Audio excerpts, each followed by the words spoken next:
streaming right now. We're going to bring on Aristides and Brendan Zogit just to see if they can back us up. God knows we'll probably need it, and or certainly I just need to have them around at least at the beginning. All right, let's see if I can do this at all. And is Yonda with us? Yeah, she's right here. Hello. Hi, honey. I mean, hello, Yonda. And Madame Ashley, yes. And so glad to have you with us. I understand you're an energetic healer, and God knows I need all the healing I can get. And right now I need all the adult supervision I can get, so I'm trying to bring some adults into the room and see if we can get this going at all. Now, theoretically, we're streaming, but the Skype is not cooperating, so I'm just going to go to my channel and see if we're showing up on the live stream. Everybody who's listening, let us know if you can hear us, and we're going to do our best to respond. Says we have an excellent connection, and I'm not quite sure if I trust that. Going to reset the page here in every case, just to see if we're even showing up. And then I'm going to try and contact Mr. Aristides.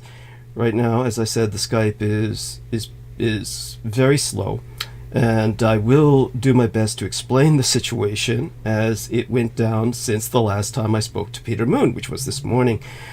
So the Skype is glitching again. And we're going to do our best to try and cooperate with the Skype, see if I can make it work at all. And then we will try and proceed. Okay, we have Aristides, and let's see if we can add him. And because he's theoretically a given, I'm pressing the add button. And that may be him. Aristides, is that you? Heard something there. Okay, so okay, somebody said That's me. Okay, there we are. Thank you. We get that every once in a while. Peter Moon may or may not remember those incidents, but we get that every once in a while from people who are not even on the call. Okay, seriously, and our friend Aristides may have joined us. Aristides, is that you? Yes. Okay. I'm here. Hello, everyone. Yes, so someone is recording the call. Is that you, Ari, recording the call? No. Okay, so whoever's doing that, I'm recording it, but there's no reason I should be. no reason you shouldn't be either. I mean, after all, we're planning to publish it, so there's nothing particularly secret going on. Nevertheless, I do want people to know that the call is recording, because supposedly I need to get people's permission to do that. It's a legal thing. That's if we obey public laws and all that, as if any of them mattered at this point. So we're going to try one more person, see if we can add on Brendan Zogit, and like I said, the Skype is behaving very strangely. There's several reasons for this that I can think of. One of them is that I did not get a chance to sleep because I spent all day trying to get the internet back on. So the internet was completely cut, and the internet was like cut again and again and again. So for those of you who don't understand the gravity of the situation, just the other day I was witness to a utility truck right outside my door. I got several people writing me about that because I do not drive, and I don't drive because all the reasons explained, but just for the sake of Madame Ashley, I'm going to explain the fact that when I was diagnosed with post-traumatic stress disorder, complex post-traumatic stress disorder, or CPTSD, the judge had a decision to make as to whether to allow me to keep my firearms. And he felt that he would settle on allowing me to keep my firearms because of the reason of my profession, the death threats that I get, the gang stalking. All of this was taken into account, and he felt that I needed those for self-defense should the need ever arise. But he did make me promise never to drive again, which I've honored. I've always honored that promise. And the reason why is because statistically, automobiles kill far more people than firearms, which is hard to believe, but it's true. And maybe it's not hard to believe for people who drive. And yeah, and of course, an automobile, statistically, demographically, by its very structure and its weight, does a lot more damage than a firearm does whenever somebody uses it as a weapon of mass destruction, whenever they run into a crowd, etc. Hard to believe, but that's the case.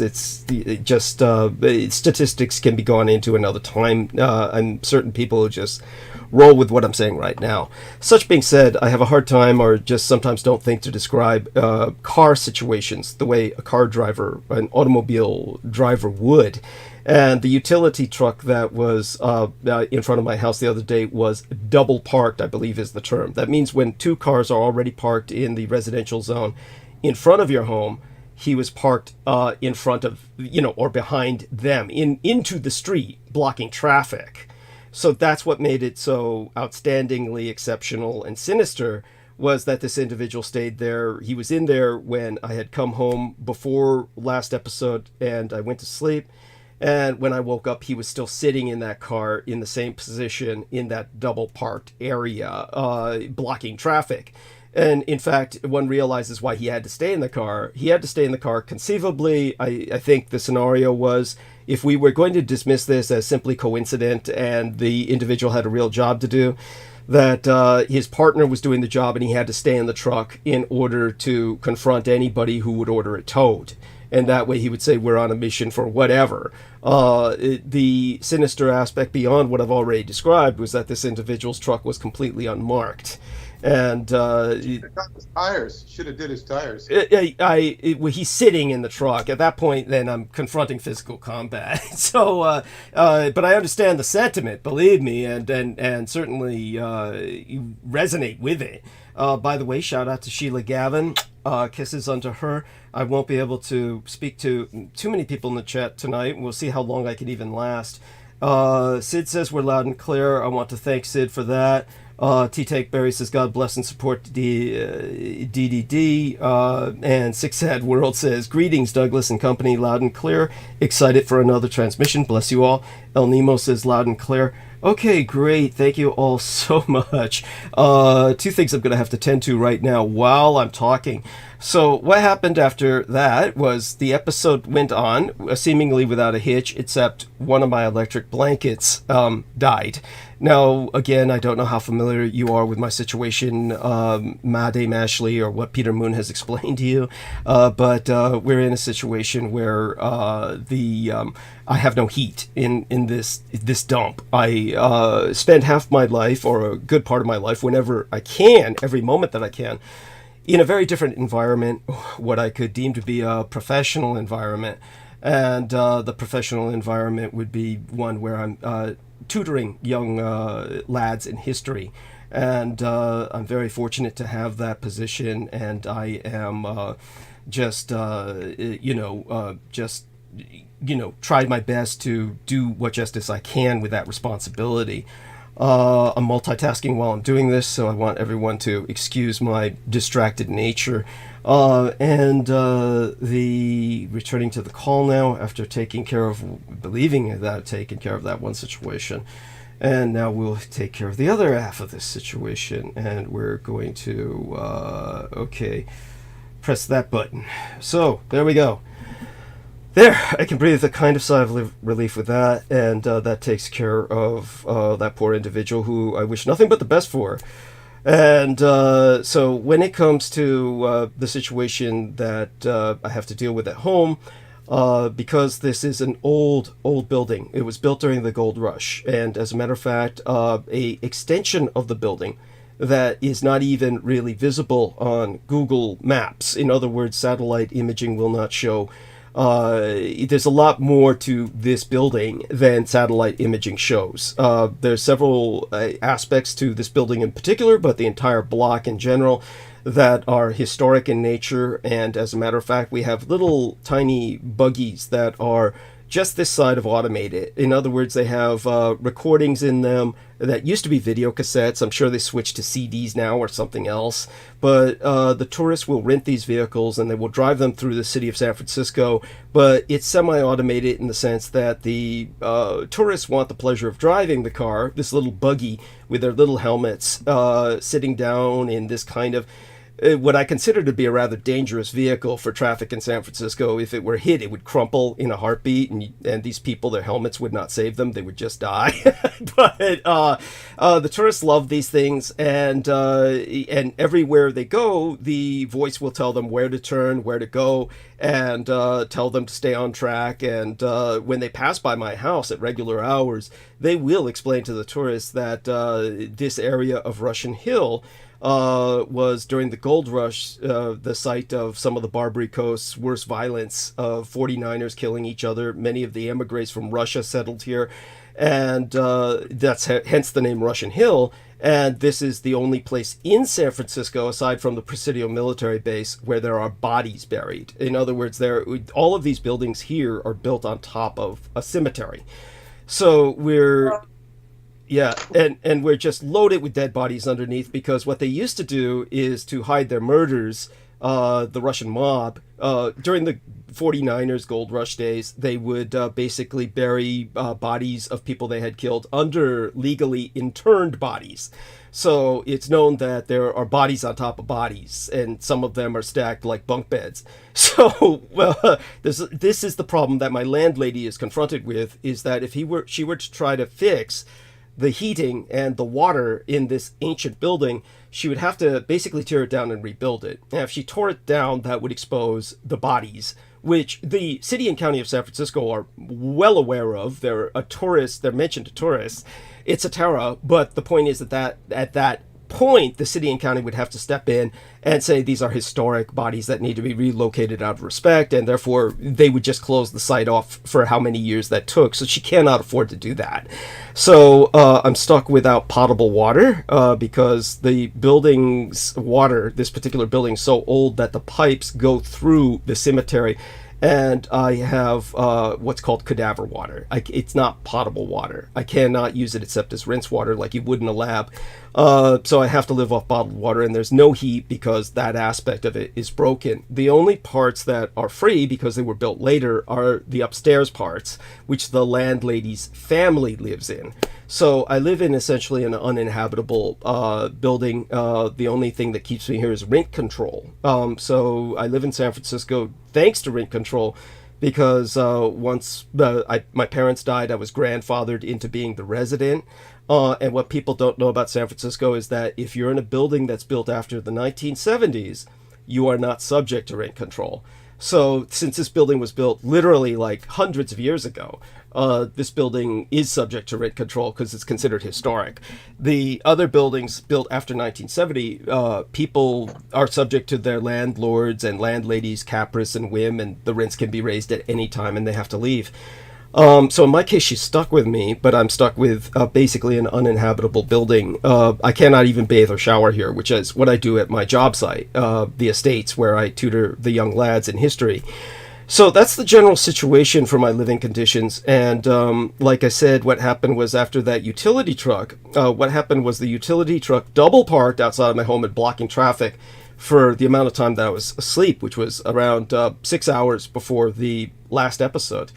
Like I said, he was there entering data into his cell phone when I went to bed. When I came out to put out my little food bin, which is what I need to put out at night so that the home delivered meals are delivered in the morning in that food bin. Meals on Wheels. I'm a Meals on Wheels recipient.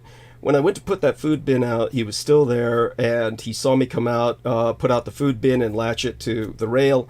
At which point he entered some final data in his cell phone, looked straight at me while he was doing so, and then drove off. So, as far as I'm concerned, he was obviously there for me. And it was after that my electric blanket died.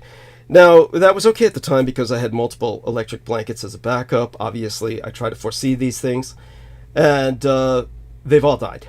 So, all of my electrical blankets specifically have died. This is just supernatural at this point. So, the point is that without them, I am quite vulnerable. Mayor London Breed was given credit recently for helping with the homeless problem. Oh, the homeless problem has really been alleviated since this Mayor London Breed, she's a black African-American mayoress who seceded into the mayoralty because the Chinese mayor who both my gang brother Beaver and I myself knew from childhood, died. And he died in office. So she seceded without being voted into the position of mayoralty. I do believe she was voted in sometime after that. And in either case, they're crediting her with alleviating the whole homeless problem, and that's not the case at all. The homeless problem was alleviated by the fact that they all died with the recent atmospheric rivers, as they call them, meaning El Nino, La Nina, and the various immense amounts of rain that they brought into the state of California, and cold. It was at the point where we had some snow on the hills of San Francisco for the first time in ages. There was certainly hail. I was caught myself in the storm of the century, as they called it, and it killed the majority of the homeless. And I am just a curb above being homeless. I'm living in a place with no heat, so my temperature is barely higher than that of a person sleeping on the street. So I can literally die like this. So the first thing I just need my listeners to understand is I need 2 electric blankets. Brookstone is the company to buy. No other company. It's just Brookstone. And queen size dual zone Brookstone electric blankets. That's, if people can't send that, obviously contributions are needed immediately so that I can purchase them. I have asked V to purchase them and left messages with her explaining the situation, and will try to compensate her, which means I have to pay her off. She's, of course, a cosmetologist that I work with professionally and am basically in a dysfunctional relationship with, where this sort of deals are made with her, and I wish I wasn't in that situation, but that's the situation that I'm in. So this is the general stress situation, and then I was confronted with another one with the latest episode, which I just dealt with on this episode. I'm glad to see Victoria Lauren Hobbs is with us. Kisses out to her as well as to Vicki Johnson. Lovely Vicki Johnson, thank you for joining us. So all these wonderful people out there, and here we are. Acid Kick says, I support Douglas Dietrich. Not sure what happened. I'm grateful you guys can still see me. I'm not sure how they can. I removed your channel, so somebody's obviously making certain that he can get through. And this is part of the stress problem that I'm dealing with. I want to congratulate Sid, as he calls himself. That's not his real name. I know his real name. I've shared it with Peter Moon. We've discussed this situation, but basically there was a tremendous stress situation on the latest episode. And it goes to show you what I'm dealing with when I come home to work this job, which is basically what it is. So that people understand the situation again in brief. I don't know how he's still writing me when I blocked him on Skype. He's claiming he sees things, but of course he sees all kinds of things. So somebody is certainly making certain he gets through, despite the fact that I blocked him on Skype, and that in itself is quite sinister. Excuse me, Douglas, blocking somebody on Skype does not block them on YouTube. No, I blocked him on both YouTube and on Skype, is what I'm saying. Oh. Yeah, I blocked him everywhere. That's why I was so distracted. I had to do it on both. So this is the stress situation I'm dealing with when I come back to quote-unquote home. I call it the crypt because that's essentially what it is, and I reinter myself in crypt. And that's basically, I do that other than when I'm not at the estates and catering to my responsibilities there, which is as often as it is, which is quite often, as by most people's reckoning, not as often as I would like. And of course, I cannot relocate there for obvious reasons that Peter can go into. It's just one of these lucky situations that I'm involved there at all, and I'm literally working for food with that situation. Peter, have you shared my hematophagy or my background with Madame Ashley? You can call me Yonda. Okay, Yonda, yes. And that's what she prefers. Well, we were just talking about it earlier. Okay, so she knows that I drink blood. Last, yes. Several hours together. Excellent. So you're aware, Yonda, that I drink blood. Yes. Okay. And we were laughing because I'm a genetic vegetarian. No, that's wonderful. No, that's wonderful. Yes, isn't it? Yeah. I'm glad we're sitting here together talking. Yeah. Well, the genetic vegetarian runs in families, you know that. So my family, my son is one, my mother, we're all genetic vegetarians. That's delightful. That's wonderful. Our teeth are different. Wow. Oh my God. Herbivores. we didn't grow, what we call the fangs. Right, Those canines. whatever. Canines. Never got them. Incisors. Never got them. Yeah. And I'm laughing because it's people was like, yeah, right. I said, no, they really are genetic vegetarians. No, that's incredible, and it's true. And it's, I know, of course, now, of what you're speaking of is extreme. It's a genetic reality. In other words, Yonda has to eat vegetables and has to make that the majority of her diet, if not exclusively her diet, because she literally probably has teeth that are almost all like molars, or almost all like bicuspids, as opposed to the incisors and the front. Yeah, yeah, and that must look cool. That's kind of like eating with a human hippo or something. I mean, the teeth, just the teeth. I say to my friend, I say, how are you people chewing this? I can't even chew this. And it's, it's funny because I never knew it until like 20 years ago, but I became a vegetarian when I was 18 and I always wanted to be one. Otherwise, I was sick. No, that's right. Yeah. You must have been, that's what I was going to say. You must have been sick the majority of your life until you started honoring and respecting that reality that of your physical embodiment, the fact that you're corporeally incarnated in a body that requires this exclusive diet, and until you respected that, it's amazing you survived to that age. You must have almost died. Well, I was 18, and my parents never forced me to eat meat. All right. And then I raised my son vegetarian. The doctor said, good, because you are genetic vegetarians and you would be sick. And, from eating food you can't digest. That's literally what it is. Right. We don't digest it. So our enzymes in our stomach, everything's different. Yes. No, it's true. It's true. So you would understand. I understand. Thank you. And so just so people also understand, there are plenty of vegetarians who have pet cats, and cats are, of course, true carnivores. And a human being, of course, I've seen people experiment with this. Literally, there are people who have tried to make their cats vegetarian and impose their human belief system or condition onto the cat, and it's of course it kills the cat or almost kills them or makes them very sick.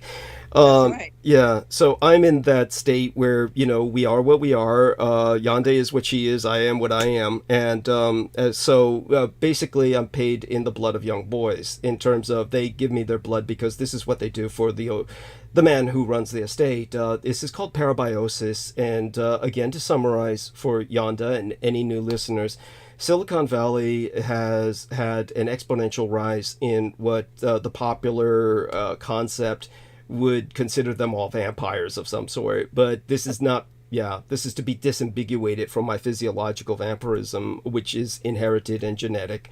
In the case of the Silicon Valley moguls, they participate in life extension and youth regeneration. And parabiosis has proven to be medically efficacious. They will not tell you this in popular culture or literature, but medically, all of it is quite true. Basically, a man gets blood transferred from a younger man, and the transfusions will have a good health benefit for him. They will extend his life, in a sense, reverse aging to a degree, and just overall be extraordinarily beneficial. We don't need to go into the science of that right now, but just roll with it. Yeah, and so many of these moguls will adopt these young men. They don't take young girls because they don't want the estrogen. So they adopt, young lads, and then they exploit them in a sense. But in exchange, they make certain they get an education, and then one that's accredited, as all the tutors are. I'm the only tutor that is not, but it doesn't matter because the subject that I teach is history, which is considered a liberal arts major, so there was no need for an accreditation with that, believe it or not, to be proven to the state. Yes. So that was, it all worked out fine. So I'm literally working for food over there, but I work for money here, and I'm on what the judge arranged for me when I was proven to have complex post-traumatic stress disorder. The judge arranged that I be placed on a 250% working disabled program, which means that I do have to work for a living, albeit unconventionally. And I literally have to prove that aside from what's given to me with the SSDI, which is Social Security Disability Insurance that I paid into for all the years that I was employed. This is simply my money coming back to me. But what I also need to do is raise money, and I have to actually raise, almost double our month, or I'm guilty of serious federal fraud. So I do have to work, and this is my job. And so this is something that has worked out in a sense, but I do want people to understand the gravity of the situation. I exist at the behest of my listeners. And I do want my listeners to understand that right now I'm going through an emergency. All the electric blankets are dead. I'm wrapped up like a mummy in various blankets that I've absconded with from everywhere, short of stealing them off of homeless people simply because I don't want the scabies and the bed bugs and the cooties. I've grabbed every blanket that I could from the environment, and I'm swaddled in it. So at the moment, this is hardly convenient. It's not particularly comfortable, and so just so everyone can help, this is the situation. So I do need money or electric blankets. And that being stated, so here's what I came home to the other day. Obviously, you see the stresses in my environment, and here's the latest stressor I came home to when I hosted the latest transmission. So with latest transmission that I hosted, I brought on a number of people that I had a somewhat tense relationship with over the past several weeks. And I bring many people onto my program because I hope everyone is hearing me, because I'm getting the message that we have no data, that the stream is going to end unless I restart it in my streaming software. So if that happens, it may take us a while. I've got a green light. It was going red there for a minute, but I got a green light in my... It's like, and then I'm getting a little spinning icon, like it's like waiting or processing. Okay. But it still seems to be there. It might be like just hanging up, having trouble. Okay, because they're... It's loud and clear. Okay. El Nemo just says, yeah, your stream glitched out a couple of times, and then T-Tank Barry says loud and clear. Okay, yeah, and it's definitely a nightmare. I'm certain that there's interdiction going on, that there's interception going on here. They cut it again. T-Tank says they cut it again. Yeah. So if we can get the show going at all tonight, it's a bit of a miracle. However, I do want people to know that we're gonna try. We're gonna do our best to make it through as long as we can. That's why I had to get the emergency situation out first, so people are aware of it. Okay. That being said, I'll say what happened when I came home the other day, and I want to thank Aristides for coming on there and confirming that. Aristides, do me a favor and tell everyone what to do to hit us with more upvotes. Okay, give them the instructions for that. All right, I can do that quickly. As far as I can tell, you need to be signed into YouTube to provide an upvote, and so you can do that with your main account. You can also create subordinate accounts to your main account by going to the little channel settings and switch account, and then you can create a sub channel where you don't have to publish anything. It's just a separate identity you can use on YouTube, and you can provide an upvote with that as well. Wonderful. Thank you so much. And thank you to Victoria for also confirming us as to our status. And certainly, Aristides, what I'll be mentioning now, I'm going to bring you up in this story and understand that this is just constructive criticism when I bring up your part in it. Because I'm going to talk about that talk down that I had with Brandon Young. And so this is important because a lot of people just don't understand the intensity of what happened. Now, Aristides, on the other hand, Aristides has been shown a lot of the communications from Sid. And so Aristides is aware that Sid has been communicating with myself quite heavily, in the sense that he sends me all kinds of private messages. And Aristides is aware of the content of those private messages, as is Peter Moon. And so what had happened was, when I brought Sid on, he was extraordinarily aggressive with trying to physically meet myself. And he, as Peter Moon and Aristides are witness to, via the communications he sent me, he wanted to offer himself as a blood donor, wanted me to drink his blood, and he didn't seem to understand that the young lads over at the estates maintained by my son's husband they don't even drink alcohol. They don't take drugs. They don't drink alcohol. And Sid is in AA. And when I asked him, oh, how long sober? At the time that I asked him that, he said 12 days. 12 days! And, you know, this is not to make fun of him. I'm not here to, like, deconstruct this person or tear him apart. But there seems to be a basic communication gap already because of his very pronounced and open public drug use. This is something that I don't judge. I don't condemn. I use drugs. But then I'm not drinking my own blood. So this is one aspect of that situation. Just so you understand, Yonda, there are two people, and I'm going to make this as short as possible, but, you know, these are situations that give you context of my energy, my environment, my stressors. And there's two people, three really, but two in particular that suffered mechanical assassination attempts, meaning that their cars were sabotaged because of myself. One of them was Brandon Young, and the other was Amanda Yu. Both these people survived. Both of them, startlingly, had very different locations, life stories, but very similar automobiles. They had both purchased their automobiles from U.S. government auctions, and these were former security automobiles used by essentially secret police units, either Secret Service or ATF or something of that nature. Semi-civilian cars, but very large wagons, trucks of some sort that had been refurbished with gun placement holders and containers for various types of equipment like communications gear and the like that just don't exist in a civilian car. So both of them had purchased similar cars. In Amanda's case, she was boxed in by two unmarked trucks that ran her off the road while her children were in the car with her. They had a very large Great Dane who rescued the children by chewing through the seat belts. She was not so fortunate. She wound up with a very severe internal injury that took years to resolve by surgery. This happened right after she attempted to become my sponsor. She attempted to become my sponsor, and that's what happened directly after.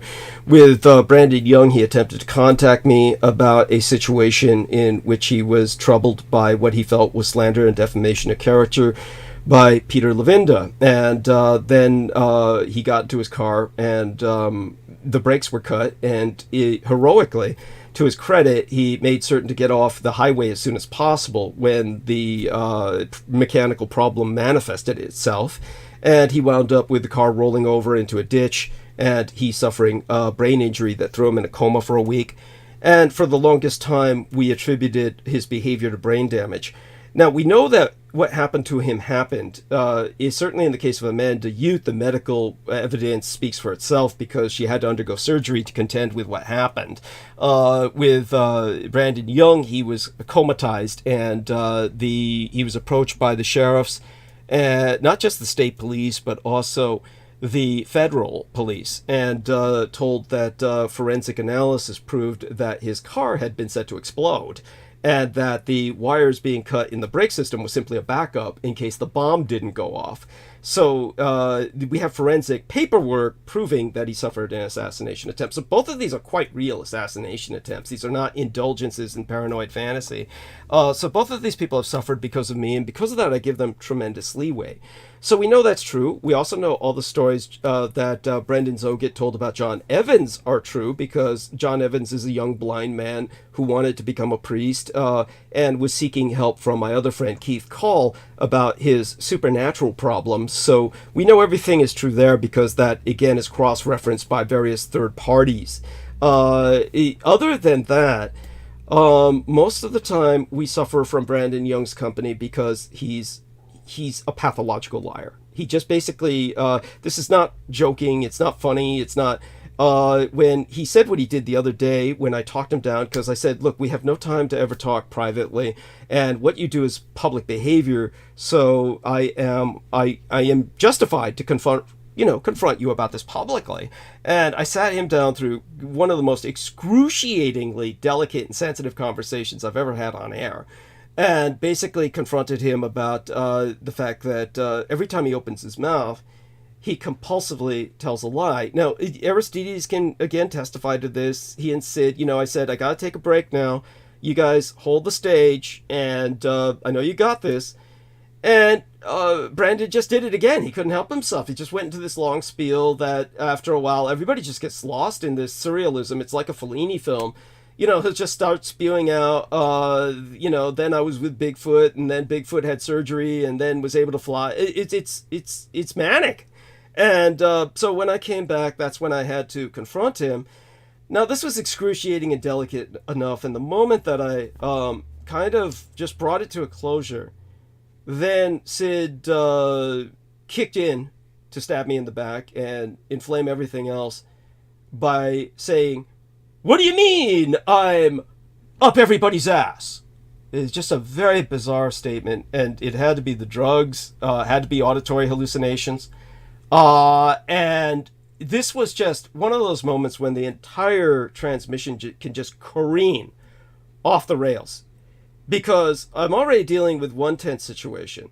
I've got a third person in that named Mark H., who I had tense relationships with because I feel he continually leaves me hanging with non-committal responses that in no way support what I say when he's asked me to confront very sensitive questions that are extremely controversial. So, the solution to that, of course, is simply not to tolerate his questions in the future. But in terms of what I had to deal with was his being there, Brandon Young being there, and then this individual going off and saying that I've said something deranged about him. And he said it in this violent shout, "What do you mean I'm crawling up everybody's ass?" And so I tried to turn to the crew. And of course I said, "Mark H., help me out here. Did I say something like that?" Same non-committal response of, I wasn't listening. And when I turned towards Aristides said, "Well, I don't think he said that, but I really wasn't listening, so I'll have to go back and listen to it later." I mean, what these gentlemen could have done to defuse the situation was simply to say, "It doesn't make sense Douglas would say something like that." Or they certainly would be telling the truth if they simply said, "I didn't hear him say anything like that," because they both claimed they didn't hear it. So if they didn't hear it, they didn't hear it. They could just say, "I didn't hear him say that," or "I didn't hear him say anything like that." No, instead they both reinforced Sid's insanity. And now I was this is like being in a televised hostage crisis situation, dealing with one madman, Brandon Young, who's got my show hostage, by telling pathological lies every time he's on. And when he's not preaching Satanism or Chinese communism, or novels written by homosexual misogynists about cannibalizing women, etc. I could just go on. It sounds horrible, but the horror of it is he's subtle enough in his approach where he just sneaks all this shit in, and you give him leeway because that's the nature of his talk, which Aristides referred to as dry. But of course it's not dry, it's a pathological. Dry would be like a medical doctor telling you that you've got 6 months to live. Then he says it in a dry tone. That's dry. When somebody is telling you, Satanists are people just like you and me, and they rescued us from the horrible Chinese who take shells off turtles, which of course I explained is a myth that is physically impossible. And so when you have somebody talking like that, then you get into quite sinister propaganda where somebody is manipulating people's emotions, and they're doing so without any good reason other than that they're working to sabotage the program. So this is a person who has my program hostage when he's on. I'm trying to talk him down because I care for this individual, because of what happened to him because of me. And so I've given him all possible leeway, and I'm finally confronting him about something which is damaging to my reputation, my show. And when I'm quietly confronting him about this in this televised hostage situation, so to speak, this hostage situation being broadcast, another madman shows up and says, "Look at what you've done to me," and throws everything into further. The only thing that saved that show which is very popular. A lot of hits on it. It's the latest episode. Anybody can review the audio, and everything I'm saying is on record. The only thing that saved that show, two things. One, the intervention of this young angel named Jennifer Hawkins came in to save the day. And then George Knight showed up and kind of helped us transition by going into a historical discussion. Other than that, the danger was my going into a complexly post-traumatically stress disordered breakdown in which I just, threatened to kill all three men who were there. Mark H., Brandon Young, and so-called Sid, who that isn't even his real name. Obviously, I give Aristides leeway, and hopefully he takes what I'm saying as constructive criticism, and just bear that in mind for the next time something like that happens.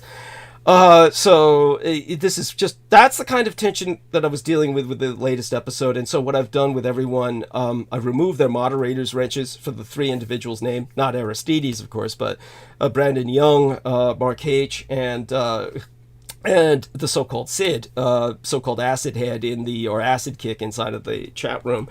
And then I gave a moderator's wrench to Amy Como. Aside from that, I had to wait till tonight so that I could block Sid, and just because I just can't deal with that kind of, at that sensitive moment, he chose to do what he did.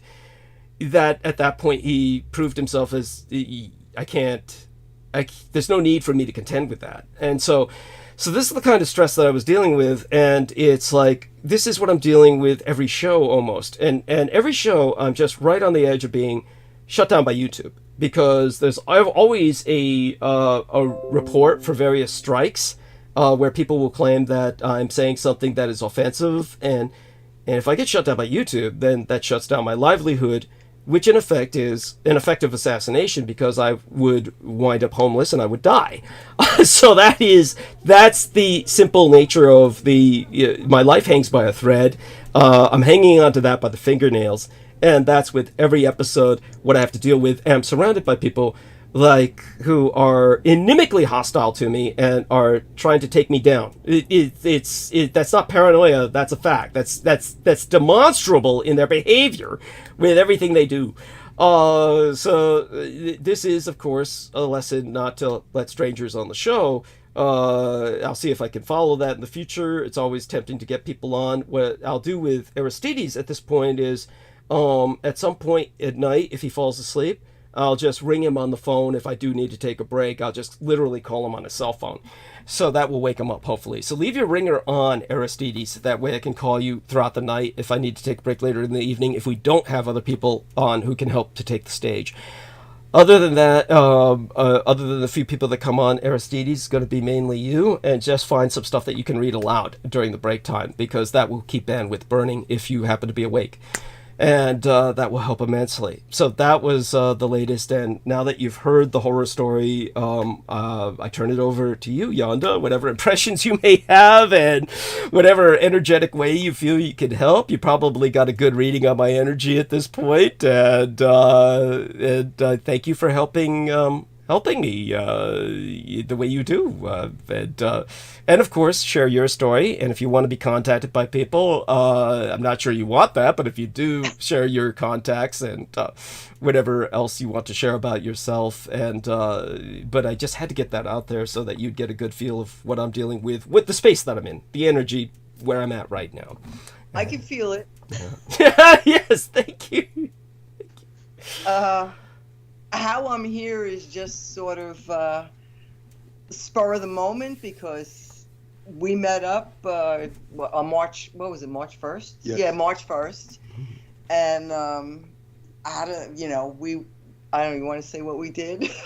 We did. I talked a little bit. Oh, the about life system hookup, that quantum, what is it called?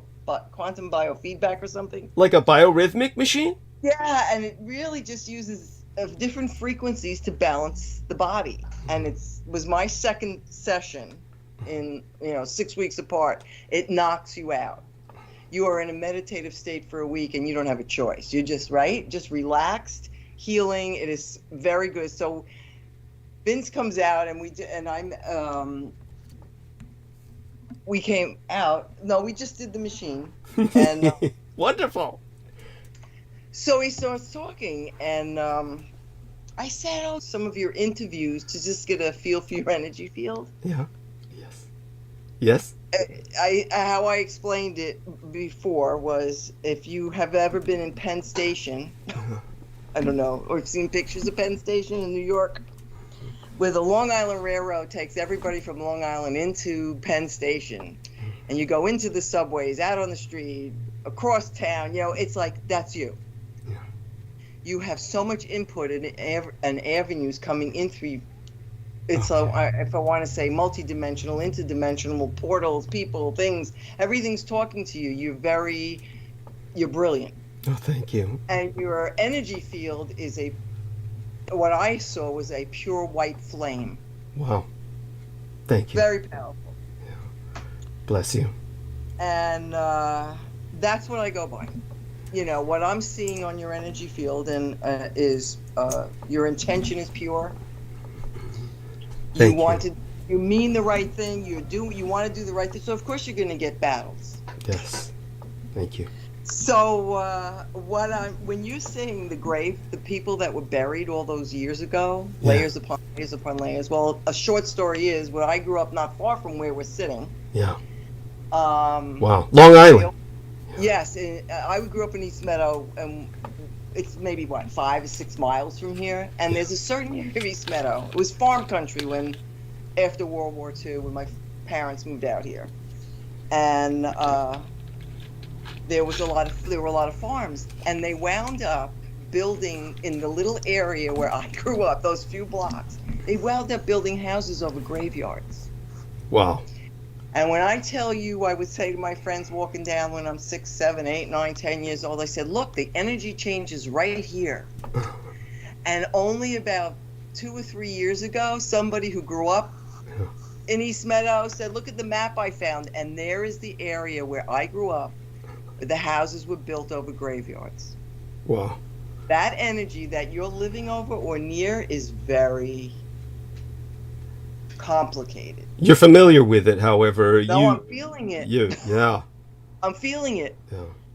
And they had animal graveyards where I grew up, all this whole area, and then they built the elementary school over these graveyards. Wow. So to live in an area where you have buildings anywhere, you're going to feel energy fields that oh my goodness. Thank you. You have a lot going on all around you energetically, a lot. Yeah. You are like Penn Station or Grand Central Station or whatever you want to call it, a big hub. You're like a hub where everything's coming in and out and in and out, and you're doing a very good job in maintaining yourself. Thank you. I appreciate that profoundly. Does that make any sense to you? Yes. Yes. Okay. Because, I know you have, the PTSD and everything you're going through, but energetically, you're very powerful. Thank you. And I see pure. Thank you. Well-meaning. And that's why I said, we just need some help. So I'm making notes that I could get to you privately. Thank you. I appreciate that profoundly. Yes, I'm telling you. And if anybody understands the resonance of my environment, you do, by what you've described. You're familiar with this necromantic energy that surrounds me because of your environment that you grew up in yourself. And your own exclusive dietary needs also give you an understanding of the kind of limits that I contend with. Absolutely. And back, I'm talking about, and I became a vegetarian in 1970. And the doctor basically said it saved your life. And it's just a different vibration. It's a different lifestyle. And I'm picking up a lot of stuff about you. Okay. Yes. No, I'm writing notes down, which I will get to you privately. Let me say Go ahead. something here. Go ahead, Is that Go ahead. she was picking up, first off, we got together tonight, and she was, her whole energy work is different than it used to be. Yeah. More improved, but she's like working on me all the time. We're just talking. Right. And it as I say, she contacted me a couple weeks ago and basically was just picking up on me, and that's when the work began. She's just working energy. And first it starts with me, and I do this process at this facility, and then I take her out to lunch, and the subject of you comes up, generated by her. And she's asking me questions, and this is where, wow, she's really saying nice things about you and your work.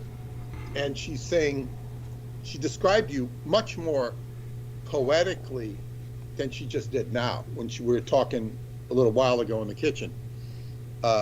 Just how you were in the middle and just of all this switchboard of energies, and just that your energy was so pure. Wow. And I can see this. I can see this aspect of you. Of course, it's like being pure in a sea of shit. Yes. I didn't say that. No, that's not the poetic. That's me. But that's probably what I didn't use that word, but chimed in. It's like, yeah, it's like you're having to deal with, because that's what this world will reduce things. It will see, this world will keep things to the status quo. Yes. You go outside the status quo, it will people want to bring you back down to where they are so that they can relate to you. Yes. And go ahead. Yes. Now, when I was asked if I would want to come, I said sure. So I started watching some of your interviews. I said, okay, anything that comes up, I'm just going to watch. And I started, okay, this and that, and I started seeing your energy fields and getting more familiar with it.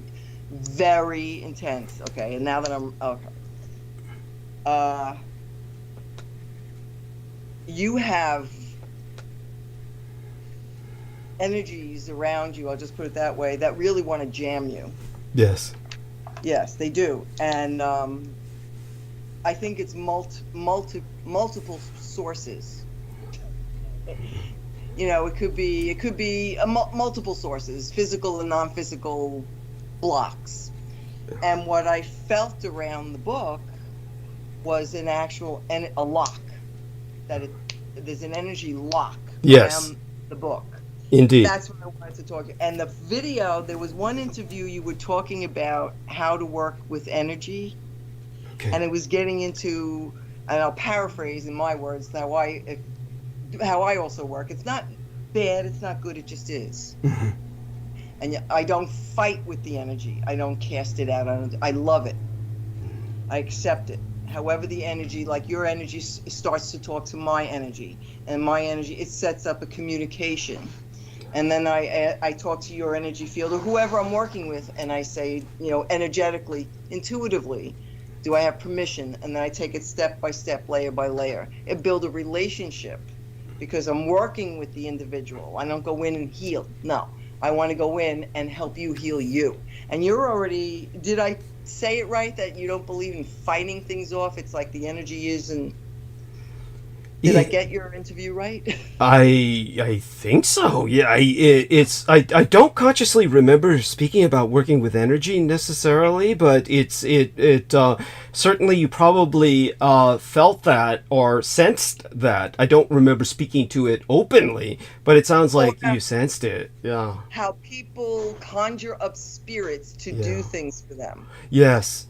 And Got it. Yes. So that would be something I would discuss. Yes. And I probably, what you probably heard me say was something akin to, well, basically you already know how diplomatic I try to be, and I've done my best to try and circumnavigate conflict and of course preempt it where possible. And so I think you understand the essence of my being. Yes. Yes. Your intention is pure. So of course you're going to have resistance. Yes. And being around, Preston and Duncan and Al and everybody. You've met them all? You've met all those people? Oh, yes. Wow. That must have been something. Preston's the greatest, let me tell you. He taught everybody everything. If you were listening, he was teaching you, He filled everybody with so much information. Wow. And he had his belief Mm-hmm. about that he and I worked in Brookhaven Lab on an alternate timeline in the 1980s. Wow. Yeah. And how do you feel about his belief in that? Did that resonate with you? Absolutely. Okay. And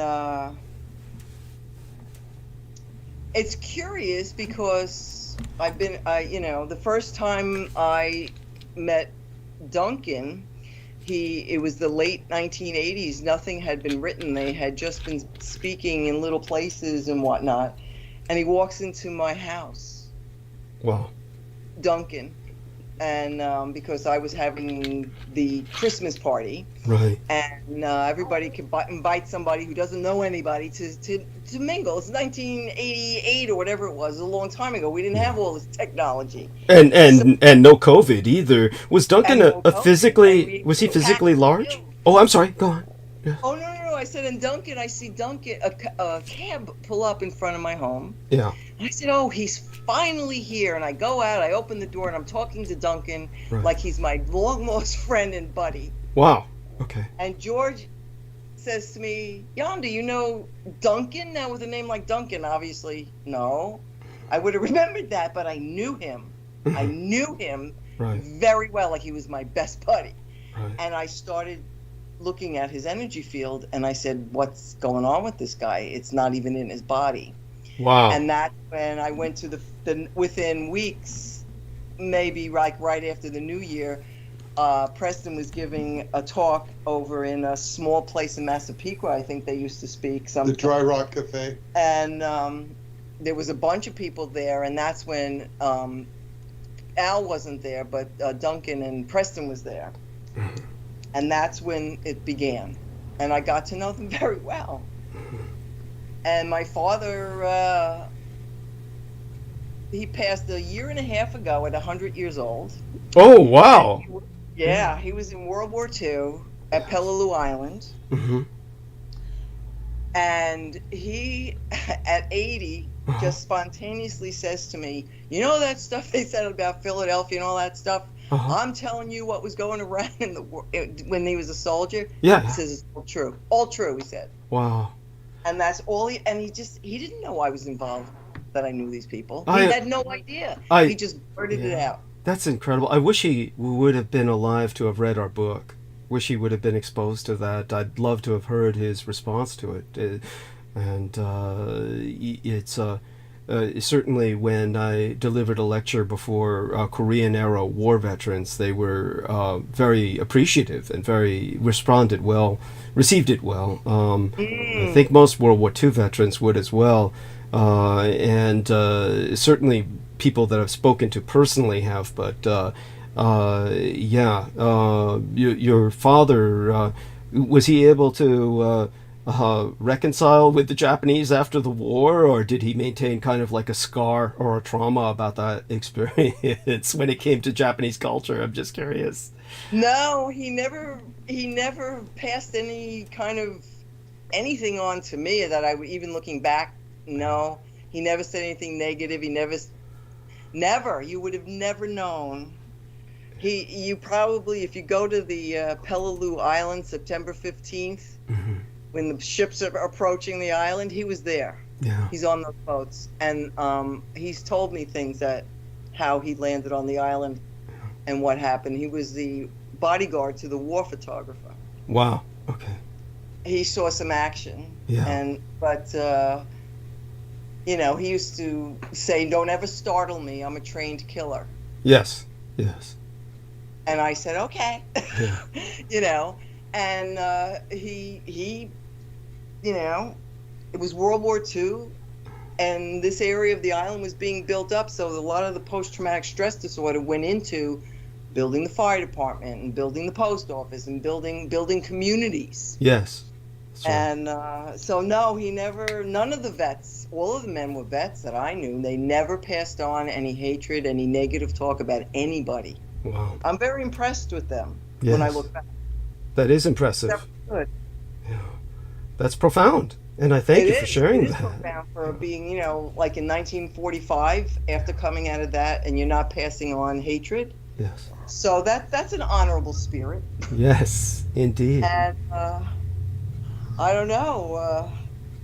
Yes, I'm tuning into you and what's going on. You have multiple facets trying to stop you. It's not just in the spirit realm or the Yes. physical realm. Yes. And I'm gonna go. You have a complicated mission here. Yes. You really do. But I sent your energy field is very strong, and you're very clear, and you're very intelligent. Oh, thank you. You're very And- graceful. No, I'm not. And your laugh is just uplifting when you laugh. Thank you. But I can tell you something that you might understand more. I was sending a text to my friend who sent me this thing about the haunted ghosts and the ghost that was summoned, and when you had just said don't summon them to do your, they get angry and all this, right? Yes. So I Yes. said, look at this. I said, da da da. I sent you a picture, and as I'm saying 2 sentences, I feel like a doorway opened behind me. I felt like somebody was watching me text about you. Interesting. Yes. Yes. I said, you know what? I said, I'll tell you when I see you. But I said, you must have some really, I'm just going to say it, you're being watched. Yes. Indeed. For goodness sakes, you know what that's like. Yes. Yes. You do, Preston does, everybody. And when we used to meet, Preston used to say, I'm putting this up so they can't listen in and this and that, and this is a long time ago. Right. And, it gets ridiculous. And I say to people, if people are so afraid of me, then they're in bad shape. Really, Yeah. what am I going to do? Help you balance your energy field? You're balanced, you're grounded, I see you in a very healthy, energetic state. Yeah. And I appreciate that. Notes about other stuff that we can get to you other ways. Okay. Yes. And is that okay if I'm tuning into you? Because Of sometimes I course. feel like I was invading your privacy because telepathically you were communicating with me. Oh, you're always welcome here. I certainly have enough people listening in on me. Why would I be concerned about an extra person? I certainly don't find your presence invasive at all, so you're more than welcome. Okay, because I wanted to ask that permission tonight. Thank you. Openly to say that you do. Once this was say, come on over and do the podcast, it was like I would feel like you were just like standing in the room talking to me Wow. that intensely. And I said, well, I want to ask permission first before I go in any further. Okay, Yes. good. You have that. Yes. All right, good. And Any questions? oh my goodness. It's. I'm not sure. I think you've answered so much already. You certainly have helped my morale and certainly make me feel so much better just to hear everything that you've said. In terms of questions, of course, I am always. As I was discussing with Peter Moon in the morning, very attached, of course, to my dead parents. Do you sense them at all? Or are they hanging about? Or any impressions of... Well, I'm writing it down, so now that I feel I can go deeper, I'll start tuning in to your parents. Sure. Do you have a picture here? Do you have a picture? Of his parents? Yeah. We're good to see. I have his mother. Yeah. Okay. Yeah. I do good off of pictures. Excellent. And I know I have every faith that you do. Obviously, it's amazing to me that, in a sense, you've met Peter so recently. Both of you have this real feeling of compatibility in terms of friendship, that as if you've known each other forever. And certainly when it comes to some of the names you mentioned, Preston and Duncan, these were both physically very large men, I presume. Always got that impression. certainly with Preston. 3 and 6'4", yes. Yeah. And Duncan, wasn't he the man who had to sit on somebody who was freaking out at one point? Was having That was Preston who sat on Duncan. Was Preston sat on Duncan? No, yeah. Yeah. Oh, you didn't know about that story? Yonda, you didn't tell Yonda that story? That was at Montauk when no, what had happened was we were doing a video. It was a professional done video out at the it was the Atlantic Beach or the Atlantic Gulf condominiums, whatever, at Montauk. Mm-hmm. And Duncan was doing this drill where he would go back on his neck, his feet and his neck. Oh. He was naked.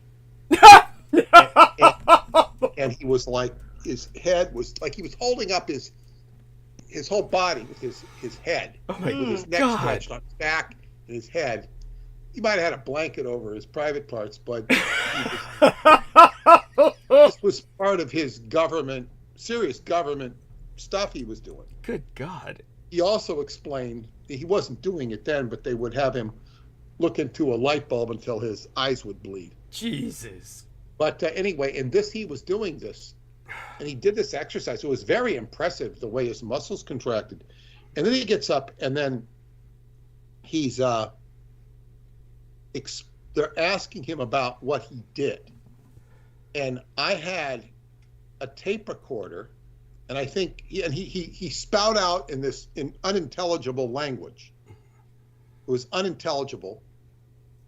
And then I had recorded it on a mini tape recorder, and then I played it. They were interviewing him. While he were interviewing him, I played it back so he could respond to it. Like I was in the background. I wasn't part of the interview. And when he heard it coming back at him, he flipped out. Wow. And he just started like open. Now it's like 20 in the 20s outside degrees. He opens a glass door, and he's out on there, and he's flip-flopping like a fish out of water, like a dolphin out of water. And Preston immediately ran over there and put his body on him and just saved his life, basically. Yes. Because he could have jumped over that. It was like 3rd floor. Wow. And Preston knew exactly what to do. And it was his own iterations that freaked them out. Mm-hmm. Like he wasn't fully conscious. Mm-hmm. And well, Duncan has said, we were talking about Duncan. I've met Duncan many, many times, and Duncan never remembered me. Wow. I could have met Duncan 100 times. I had to be reintroduced 100 times. That was Duncan. And then some people he would just remember. He was definitely damaged. Yeah. He was definitely, and he would talk about how people would say, he I got sarcastic and nasty and this, and I've seen it. He says, but he never had a memory of it. He was really, like Preston always said, he was damaged. And Al would say he was damaged. And that he could function as well as he did was a miracle. Preston was different. Preston was just a different, he talks to me a lot now. And, yeah. And why shouldn't he? He's like my buddy. He's one of my spirit buddies, And I live over by the Tesla property that went up they're trying to repair it. Oh, right. So yes, and you can feel free to tell us about all your impression about their basically their arson. How the building could be in such flames for so long, and the fire department is 20 feet across the street. It's beyond any explanation, where everybody in the area doesn't even talk about it anymore because they had to have 17 fire departments surround this so the woods wouldn't catch on fire. So the houses that are like very close wouldn't catch on fire. And but that the back of the building has no more roof, half the wall is down, and what was exposed was that the building that was supposed to have been, it's under renovation, is a whole lawsuit going on now, was never cleaned out. It was like a hoarder's delight. Yeah.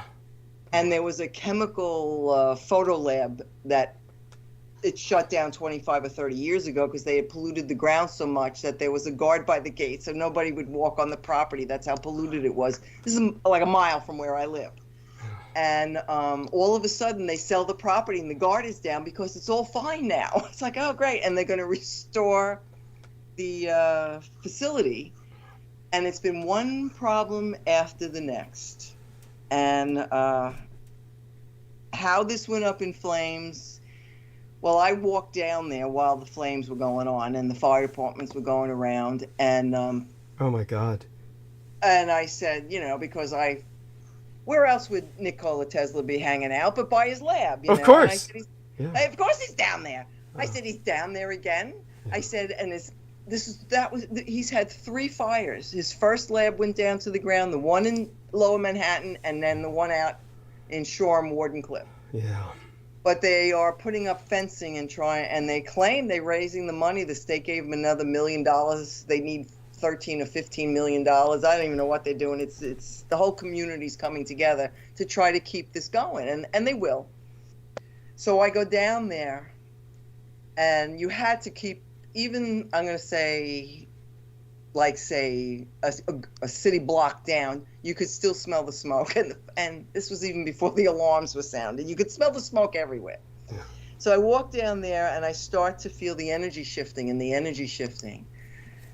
And do you know anything about his tower at Wardenclyffe and the history of it and the property out there? A bit, and I've certainly shared what I know about it, and it had a large part to do with, his eventual kind of severance that he had with the man whose daughter he came. Oh, she was very interested in him. Was it J.P. Morgan? I'd have to look through my notes. Yes, thank you. I couldn't get that out without Peter, thank God. I'm very similar to Duncan in that respect, Yonda, is that, there's plenty of things that once I say them, I forget, but once I remember, then I pick up the threads again. But the tower, he used it at a period of time that J.P. Morgan, who had invested all the money into it, took great umbrage with Tesla acting without his permission, and then they were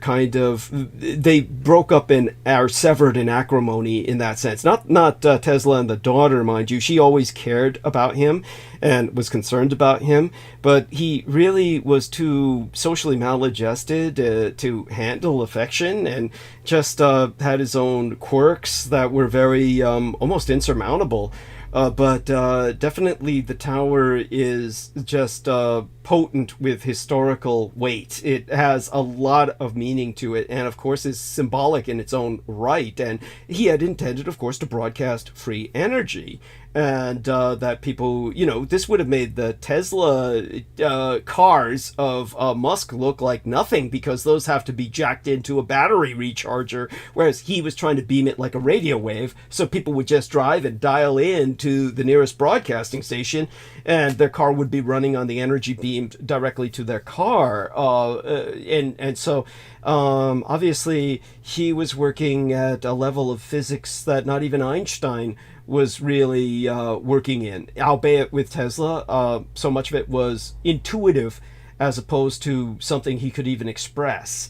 This is what made him such an indispensable person. And it's why, of course, when he died, his life ended before the Philadelphia experiment, when they went ahead with it, why it failed so terribly, because Tesla wasn't there to handle it. It was his technology they were messing with, but he wasn't there to work it. So they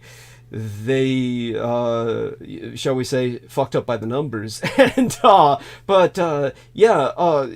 course I could go on a bit, but please continue with what you're saying. And of course, I think that Preston too works with a lot of energy on the other side of the curtain, or that's Peter's impression, and the two of them, Preston and Tesla, it might have some conversations going if they ever meet on the other side of the veil. I'm not quite sure if that's happened yet. Oh yeah, they're there. Preston and Tesla. They my impression is when I got down to the, I was like, I'm going to say I was standing behind the building, which was actually the front of the building, how it was built, but now it looks like the back of the building. I couldn't have been more than 100 feet from the flames. And it was the glow in the sky it was like, they're like, there was so much light in the sky, and it was all from the fire. And I felt a door open up behind me as I'm standing on the sidewalk just across the street from this thing. And I feel him step inside my body. Wow. Very tall, very thin. Yeah. And I said, I'm not leaving you down here by yourself. Okay? Yeah. Because I just couldn't do it. Because I've been talking to, Tesla talks to a lot of people, especially when you're right there and you're always like telling everybody about him, because that's what I work with children. Yeah. I am a certified art educator, and I'm doing my own programs building up around Nikola Tesla, the father of the modern world. And I get into the imagination aspect of it, because the school district has no interest in getting Tesla into the curriculum. And so sad. The visionary of the Tesla Science Center told me the day after the fire, when I was talking to her, that the school districts have no intention of bringing him in other than a mention. Mm-hmm. And she was very distraught because that wasn't the purpose of this building. Yes. And I said, well, don't worry about it, because she said, why aren't teachers doing this? I said, because they don't know, they don't understand this stuff. I said, but I am. So I'm in communication with her about what I'm doing and building up with the kids. And I use his description of how he imagined things. He builds everything up in his imagination. Mm-hmm. And to me, that's why he would just, my words, step into the Akashic field and communicate intuitively. Mm-hmm. And when you really get into all of his writings about his, off-planet communication and other dimensional and spirituality and everything he studied was so far ahead of his time. Mm-hmm. Yes. Who could understand him in 1900? Think about it. Yeah, of course. I mean, what woman in 1900 would be able to have a conversation with this man unless you were extremely wealthy and educated? The average person, the average woman in 1900 wasn't there. That's right. Yes. And, he said that it wouldn't be fair to a woman because I don't have the time to put into a relationship. Right. And I just love the man, as you can see. And he communicates, and how he wrote and his plans, because I did drafting also. Right out of college, I was in an engineering firm doing drafting. And the way you read his drafting, diagrams, is there a platform for three-dimensional communication to step into the intuitive realm and tap into the Akashic field. And that's where the rest of his inventions are. You can never, ever, and I'm saying this with all my heart and soul, I believe it, I've said it for years, nobody's ever going to build his stuff ever successfully unless they can communicate how he communicated with information. Right. And once somebody communicates how he communicated with information, then you cannot misuse his stuff. Yes. Otherwise, it will be misused. Because what's going on is all misuse. Because I don't see anybody communicating at the level he picked this information up on.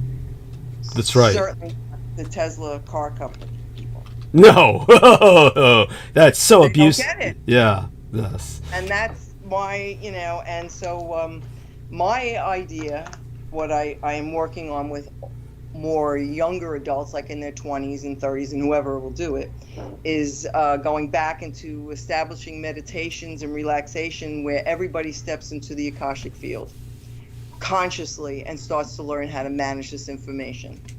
Because information is food. Yes. And that's where I am, and that's where I work with Tesla. I'm going to be promoting the father of the modern world through my art programs for as long as I'm in this body, because the school districts aren't going to do it. Yes, thank you. No, than no, Bill. than no.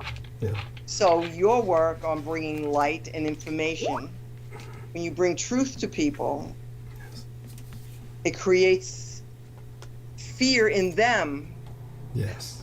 because you're breaking down their reality with something like, now that they know this is true, now what do they do with it? Yes. So that energy was kind of what we were discussing, people being resistant to information, that it true or not, true that you can prove it. And look what's happening here, and then they don't know what to do with it. Then you know what happens. They get mad at you. They get angry at you. They come out at you. They try to destroy you because of their fear. And that's one of the main energies around the book and around your work, is the fear of bringing the truth. And I saw it with the Montauk Project too. Thank you. You know, you bring this truth out, and you know they still say, "Oh, the Montauk Project wasn't real." Yeah, right. I'm like. There was one TV show that said, even if the Montauk Project didn't exist, they have proven that similar ones, not as extensive as Montauk claims to have been, existed. So they're playing with time travel. They're playing with mind control. They're playing with all of it. I mean, we should just say it and get it out there. Yeah. I mean, it is being said. Yes. Let's move on beyond this. Let's build a, you know, the truth is what's going to build a... what we're building. We're building a reality here. This isn't like, you know, these old souls like you come back. It's like your job is really helping to build a new reality of peace. Thank you. Yes. Quite true. I've always aspired towards that. Yes. So I've given her a picture of your mother. It's a picture of her wearing a Nazi uniform with this red yes. armband swastika. Yes. She's looking at it now. Yes. And she knows the history of my mother with, she knows about my mother taking sperm from Hitler. A little bit. A little bit. A little bit. Yeah, he's right, a little bit. No, I'm looking, So my mother was a very young lady who was yes. of noble heritage. She was born of what's called the Kyushu dynasty, which Japanese scholars have only begun to discuss in the last few decades. Basically what had happened was, at the time of the first emperor of China, the Emperor Qin, whom the very name of the nation comes from. China is derivative from the name of the first emperor, Qin. The Emperor Qin demanded that his alchemist Fu Zhu basically take 3,000 children. It was 1,500 girls and 1,500 boys. These were given to the alchemists for human experimentation. It was believed that by deriving the essence from these very young children, all of them essentially prepubescent, that immortality could be attained for the emperor. And Fuju told him that he needed herbs that were only to be found in the land of Wa, or Wa Kokugwaya, the ancient name for Japan, which means the land of stable equilibrium. Wa means the sense of inner peace that comes with enlightenment. And this was across the sea that he would need the ships and, of course, all of the equipment for the laboratory, and enough maidens to care for the children until they got there, and care for them until the experiments could be conducted. The emperor supplied him with all of this and a massive fleet to conduct this expedition. Fuju sailed to Japan with the children and never returned. That was the foundation of the southern dynasty in Japan, the Kyushu dynasty, which was different from the Yamato dynasty, which, of course, was in the north. Later on, Japan had its own War of the Roses, similar to England, to fight who would be the emperor of all the islands, the archipelago. And the Kyushu dynasty retreated back to China. Of course, that's part of a far older dynasty of the Vampire that the alchemist Fu Zhu himself was dealing with on a regular basis. And these were known as the Magi. The ones who had visited Christ came from China. This was revealed by the revelation of the Magi, which was written within 100 years of Christ's lifetime, and spoke of the magi coming from China specifically, not from the east is nebulous, but specifically from China. It was those descendants from which Fuzhou, the alchemist, was involved with, that founded the Kyushu dynasty, that then retreated back to China. What had happened, of course, was that when the emperor, at the time of World War II, wanted to secure good relations with Manchuria and China, he helped to support the Emperor Puyi, who was Manchurian, a different ethnicity than Chinese. And he was established in the north in what the West called Manchukuo, or that the West considered that a puppet state of Japan. The ancient Kyushu dynasty married back into the Japanese through my mother's father, who became one of the important people on the island of Formosa, or Taiwan, which at that time was a part of Japan. The Japanese had conducted the Sino-Japanese War and had conquered and were granted legal rights to Formosa, what became Taiwan.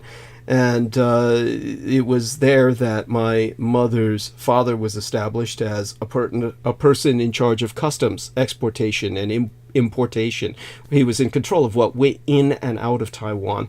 And he, of course, was ethnically Chinese, but because he was of the Kyushu dynasty lineage, he was allowed to marry a Japanese woman in Tokyo, the capital of Japan, where my mother was born. Of course, when I tell Chinese people this, they're profoundly impressed. It would be like a black man marrying a white woman before the Civil War, before the American Civil War happened. They are truly taken aback and in awe when I share this with them. And my mother's half Chinese, half Japanese, but because of her nobility and her gift with languages, which manifested at a very young age, she accompanied the Japanese to Berlin as a translator, where she was under orders from the emperor, who was a marine biologist and worked with biological weapons as well as other experiments on human beings. Emperor Hirohito, of course, financed Unit 731, which became infamous for human experiments because they were looking for biological weapons as a cutting edge in the war. And so Emperor Hirohito told her to extract some of Hitler's sperm by any means necessary and bring it back to him, which she did. She actually did it twice. And so the first vial that was placed in a ginseng solution, I provided Peter Moon with the ginseng solution that was used to preserve the sperm until it could get to refrigeration, at which point it lasts practically forever. Whatever the emperor did in his laboratories with his sample is unknown, but my mother, of course, took her own and made certain it was refrigerated, and later impregnated herself with it to produce both my sister and myself. This is because my legal father was very likely sterile. There's a small chance I could be his child, but probably not. He was at the nuclear tests all throughout the Pacific, probably impacted by the radiation. He had been married 5 times and was never able to produce a child until he married my mother. Of course, my father was, I call it a kind of positive racism. My father thought that because my mother was Asian, she was much more fertile, and that's why the children were born. So he had that stereotype, and he was happy with it. He believed both my sister and I were his children till the day he died, but secretly my mother certainly shared with myself that I was biologically the child produced by Hitler's sperm and her impregnating herself with it, as she did my sister. And there's an entire story behind where the sperm was kept in San Francisco in a company that was a Asian front company, was in a specific building in San Francisco, and then later on, shortly after my birth, that building was attacked and all of the power was shut down, including the backup generator, and all the sperm they were maintaining for all kinds of people was destroyed. But I had already been born, and that was, I could go into that and even show you pictures of the building, etc. But you get the general idea. So Yeah. hopefully, yeah, there's some context about my mother for you and why she's dressed the way she is. And of course, she was underage when she was a translator, underage by our definition here in the West. Of course, in Asia, there's a far different perspective on child bride marriages, etc. So what my mother did was not considered anything dishonorable or disgraceful. She was working on behalf of the state and was therefore acting under orders and doing what she did as, in a sense, a spy.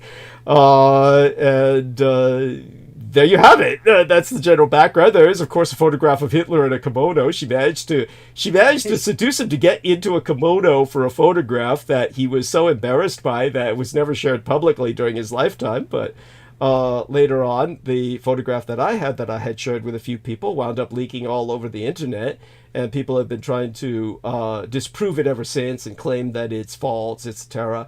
And come up with all kinds of stories that they fabricate to try and dismiss it.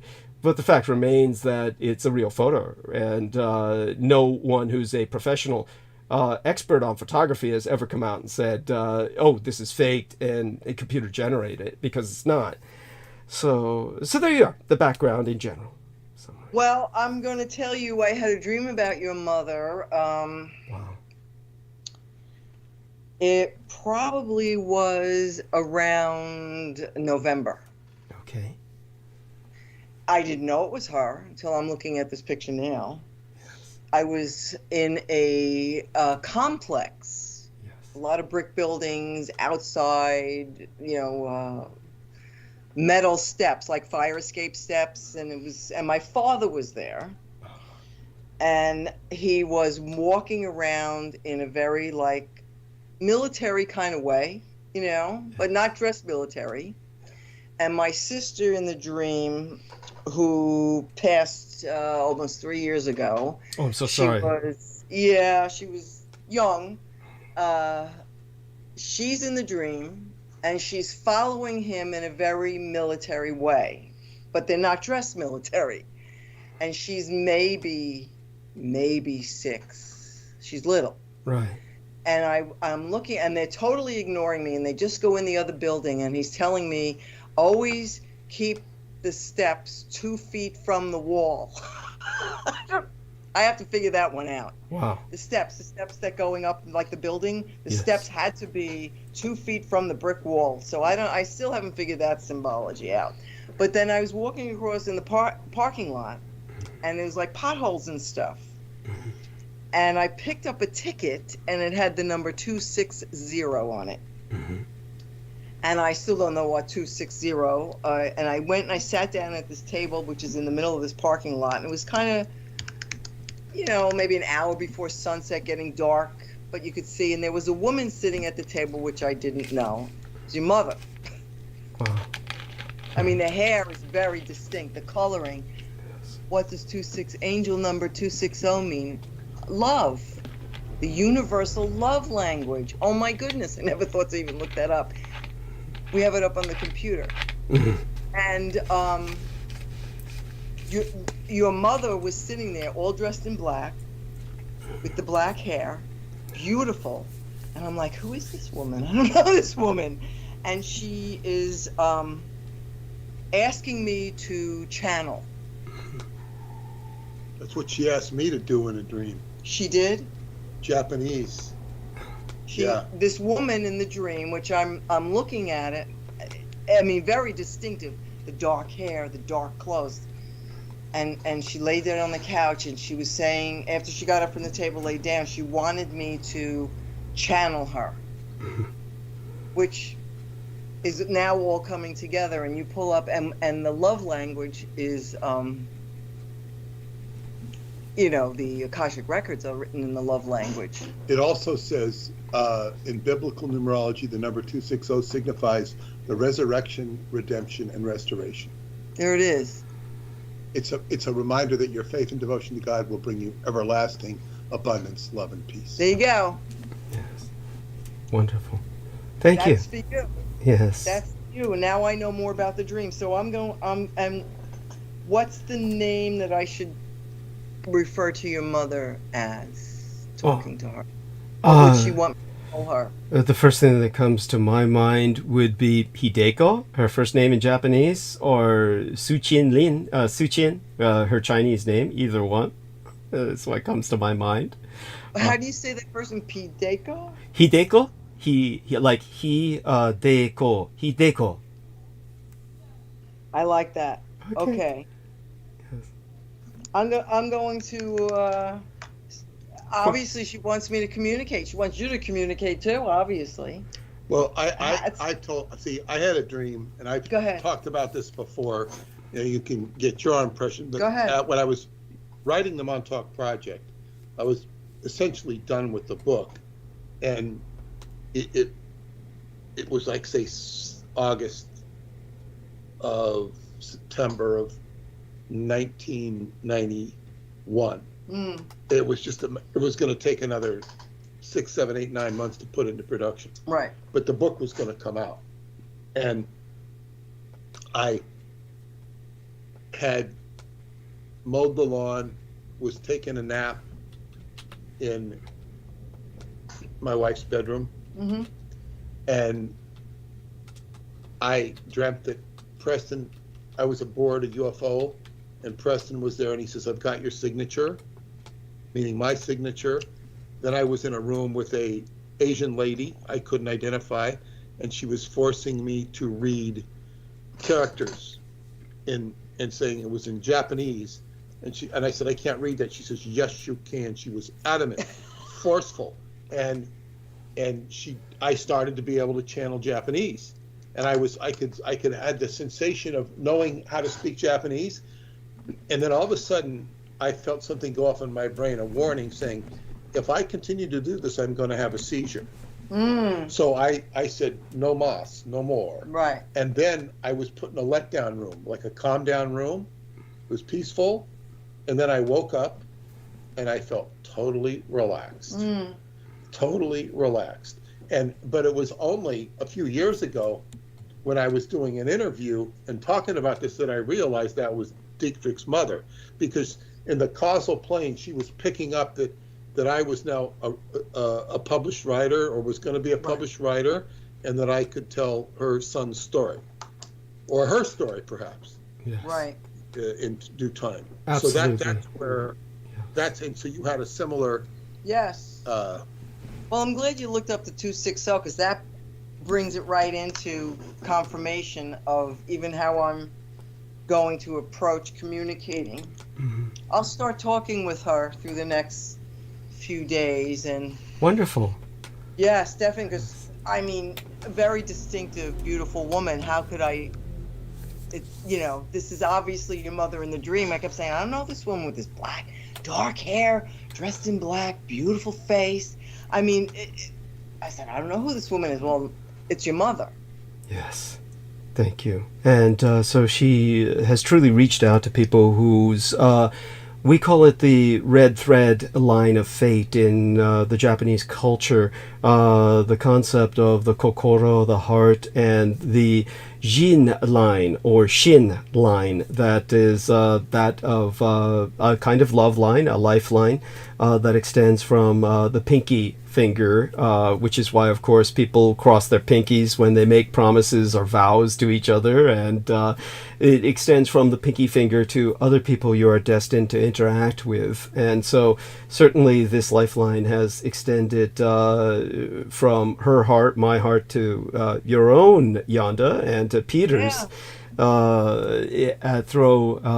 through all these years. And so she's been able to sense that, to communicate through the both of you to myself and others, but certainly the both of you are with us right now. And certainly what has already been communicated in terms of the number 260, the angel number of love, etc., is message enough as far as I'm concerned, in terms of the basic essence of what she wants to get across in the immediate moment.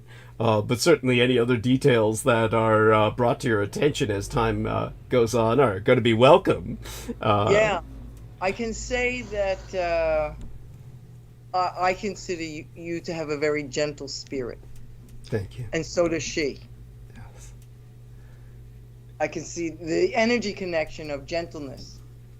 There is that gentleness there, yes. There's a gentleness. It doesn't mean you're not powerful. It means, well, the more gentle you are, the more powerful you are. Yes, quite true. Quite true. Of course. So I'm talking to her. Yes. Because now that I know who this woman was that's wanting me to channel Yes. her, I'll see how she wants me to get messages across and what she wants to say. I'll definitely be talking to her. Yes. I'm not sure why I'm here, but I feel like I'm supposed to be at this today, you know? Yes. Yes. So, and as it usually goes, over the next few days, more will surface of what we've been talking, and we'll trigger this or trigger that. You know, it'll be enriched over the next few days, because there's a lot of information being passed between the three of us that it's not verbal. Yes. And for me, I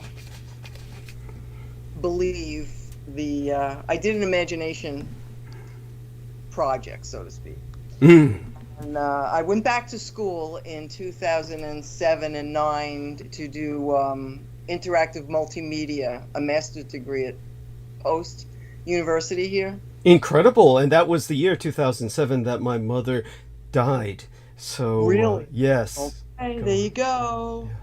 And I just knew in 2000, I said to all my friends, if you don't update your work, I said, everybody's going to be obsolete.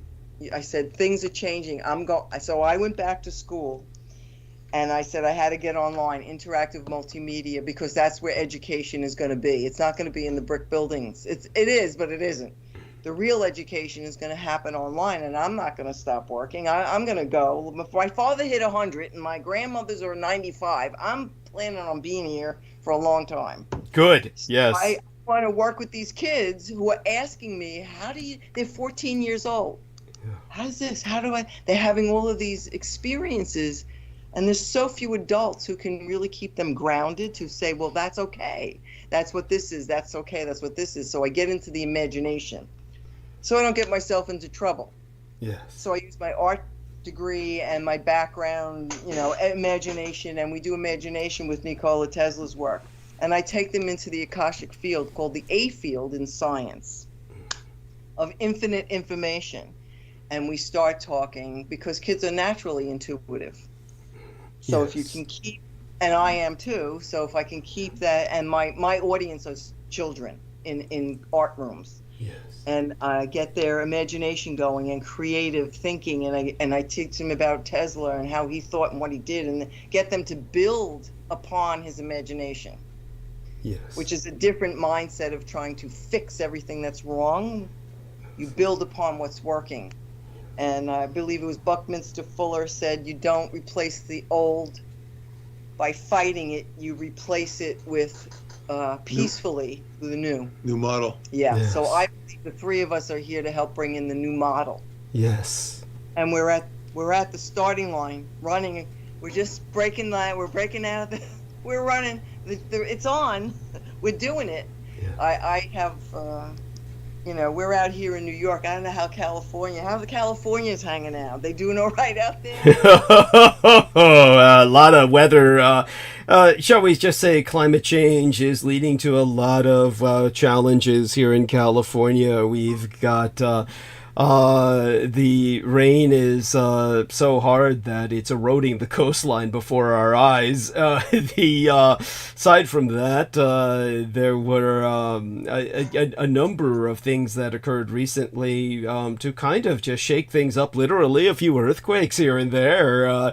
One that occurred while I was on a telephone conversation. I can't remember who I was in the telephone conversation with. I was on with Peter at one point when I think right after we hung up, there was an earthquake for a while. So, we've got a lot of excitement going on in general, and certainly it is what it is. It's certainly a dynamic economy, but as I've said at the beginning of the show, it's not an economy where wealth is equally distributed. distributed. Right. And I've certainly gone into before how San Francisco in particular being essentially Silicon Valley's gateway, and the way Silicon Valley, of course, doesn't deal with the world directly. Its offices for public relations and communications are all in San Francisco. And so it's essentially where San Francisco is what communicates the technological developments in Silicon Valley. And it's got this caste system, unfortunately, more and more reflective of Asian India, where you have at the very top of the caste the Brahmins, the Silicon Valley moguls, who fly in and out at will, and then you have beneath them these technicians that would be like the old Aryan warrior caste of India, and the technicians, maintain the economy, and then beneath that is more of these humble servers who can't even afford to live in San Francisco. They commute in to provide, serve the coffee and clean the offices, and then beneath that is the untouchables, the casteless, the homeless.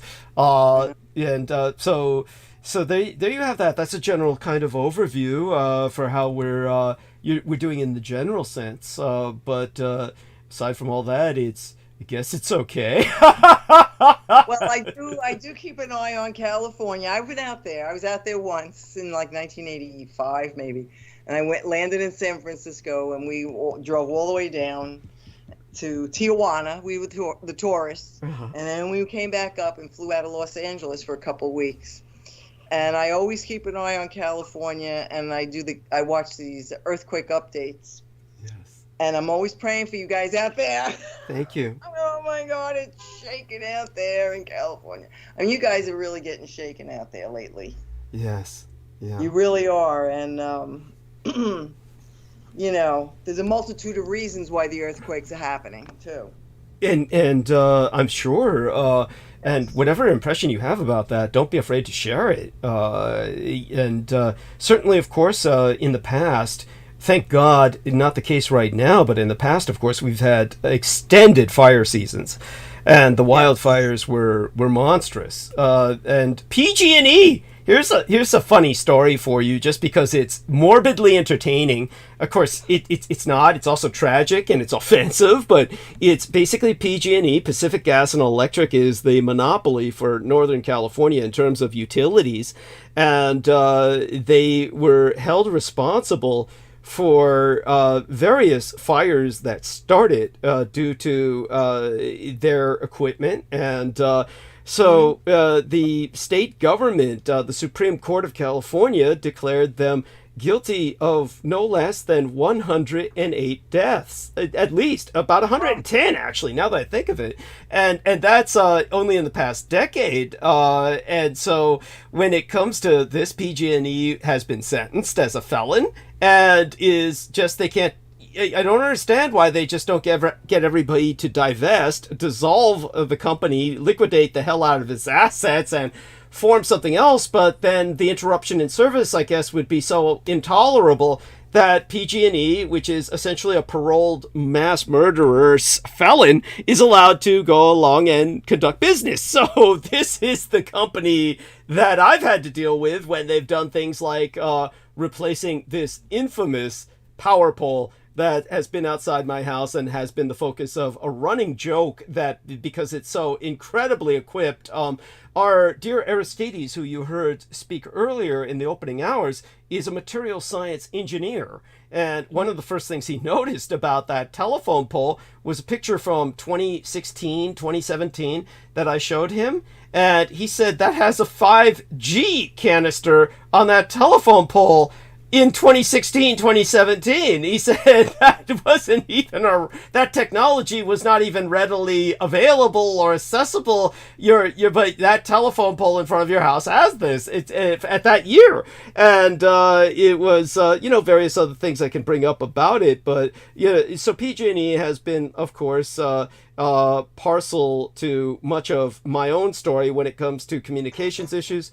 And it is what it is. But as I said, we're dealing with Murder Incorporated, and with that alone, and we throw in the other factors, and PG&E becomes quite sinister. There was one young lady whose name I've brought up in the past. I'd have to look through my notes. Very difficult to remember the hundreds of names that I have to deal with. But she was investigating utilities for the state of California, and she exposed PG&E. And you can look up the gas explosions in San Bruno, which is part of the San Francisco Greater Bay Area. But she exposed the fact that PG&E's gas pipes were incredibly obsolete, eroding, dangerous. And just coincidentally, all the gas pipes under her neighborhood blew up and it destroyed 80 homes. Most everybody was at work, but she was at home, unfortunately, with her very young daughter, and they both died. And just among the few people that died, literally there was just only a few, her and her daughter and a few elderly people who were homebound. And but she was literally murdered by PG&E. So that, of course, was not covered by the Supreme Court of California. That happened a while back. But again, you know, if we wanted the names and everything, I could look them up. I'm not going to bother to do so right now because I know that you're just rolling with the story, and it just gives you the idea. Again, when I call PG&E Murder Incorporated, it's not exaggeration. These are people, yeah, and so. But there we go with California, and of course it has its share of corruption. But in case you didn't know, it's one of the largest economies in the world. It has, surpassed United Germany. Well, it surpassed England first. It surpassed England as the sixth largest economy in the world. England fell down to sixth, and number 5 became California. Then it surpassed United Germany, and now it's only behind the United States of America as a whole, the Communist Chinese Empire, and the Empire of Japan, and then there's California. And the United States is ahead of the other two only because of California. So that's how important California is as the engine of the American economy. So your interest in California is justified. It's why you're interested in it. It's because you know how important it is. And but back to you and so much of what we've been going through and what you've been going through is profoundly impressive, and we want to hear more of it, more about yourself, and of course your connection with Peter is appreciated, and all these other people that you knew. And by the way, what Preston did when he sat on Duncan was he grounded him. That was the term I was looking for. He grounded him. He knew he needed to be grounded, and this is what we need with our physical body because we're so anchored in it. And go on, please take it from there. Well, let me. I want to mention something. Yeah. When she came in, before we went to dinner, I showed her the picture of your apartment with the ship. Yes, that's part of the ancient nature of this building. Is an old ship from in the old days of the gold rush. The ships were so anxious to get ashore and start digging for gold that the entire crew would mutiny, and the captain couldn't help it because the captain would be threatened with death, and the crew and all of the passengers would just ram the ships up onto the shore. Because the waiting line to get into the bay, because San Francisco Bay, as Peter Moon will testify, is infamously crowded with rocks, shallow shoals, and you require turning over the ship to a bay captain who then cruises your ship through all of these rocks so that you don't wreck and create a traffic jam of ships, especially in the old days of sailing ships of the Barbary coast, and plug up the bay. And so none of these people cared, and they said, screw it, we're not waiting for, no bay captain, and they would just ram the ships onto the shore, and then all like ants just vacate the ship and evacuate it and run onto the shore to start digging for gold. And so all these ships, of course, had to be dealt with, and San Francisco would just turn them over upside down to turn them into homes for all the new arrivals. And so this was all over San Francisco, were hundreds of overturned sailing ship hulls that were homes for years. And what happened was, in my case, they simply built over it. And what you see is that one window in the roof where the sun is coming through. That is the hole in the ship where it crashed on the shore. That was converted into the window where the sun comes through, in that overturned ship hole where you see the bed and all of the books. And of course, it doesn't look like that from the surface because the structure built over it just to kind of give a flat kind of more roof to the other areas of the ship, make it look almost like a conventional building from satellite overhead. But that's the inside, the interior.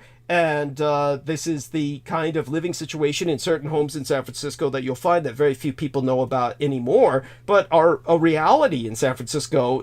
Over the years, of course, many of these ships have been deconstructed, and they just turn these into conventional homes. But as you can see, this is such an old place that nobody bothered to do that. When we first entered this building, there used to be a wine press in the cellar, so people could literally crush wine.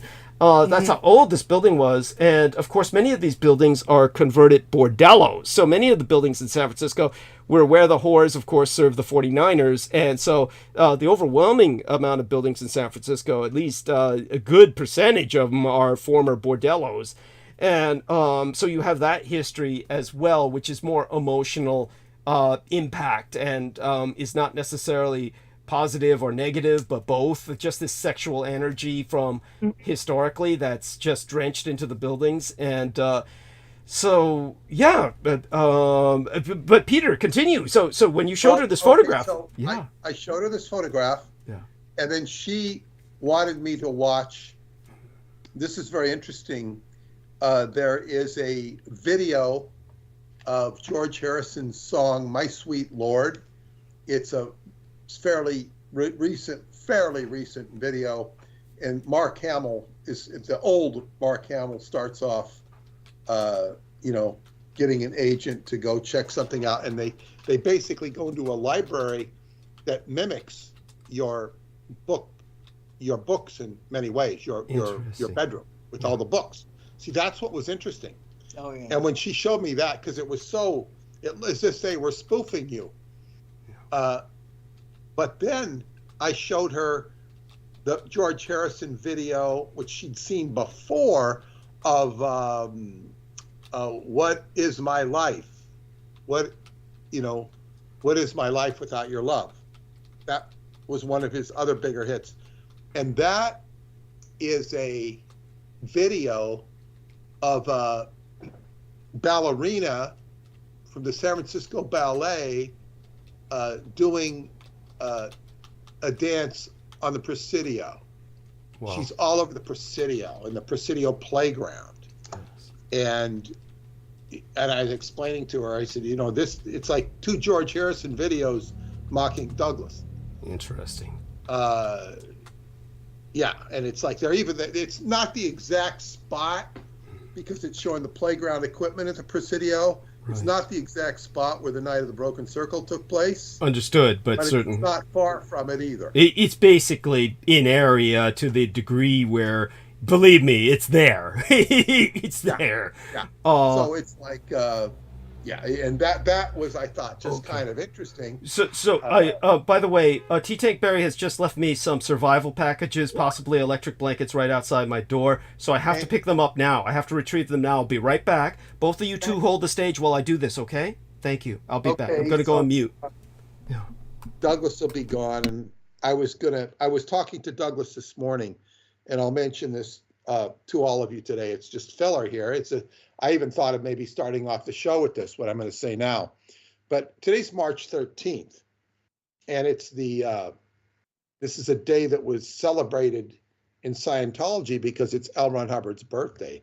It would have been, he was born in 1911, so this would have been his 113th birthday.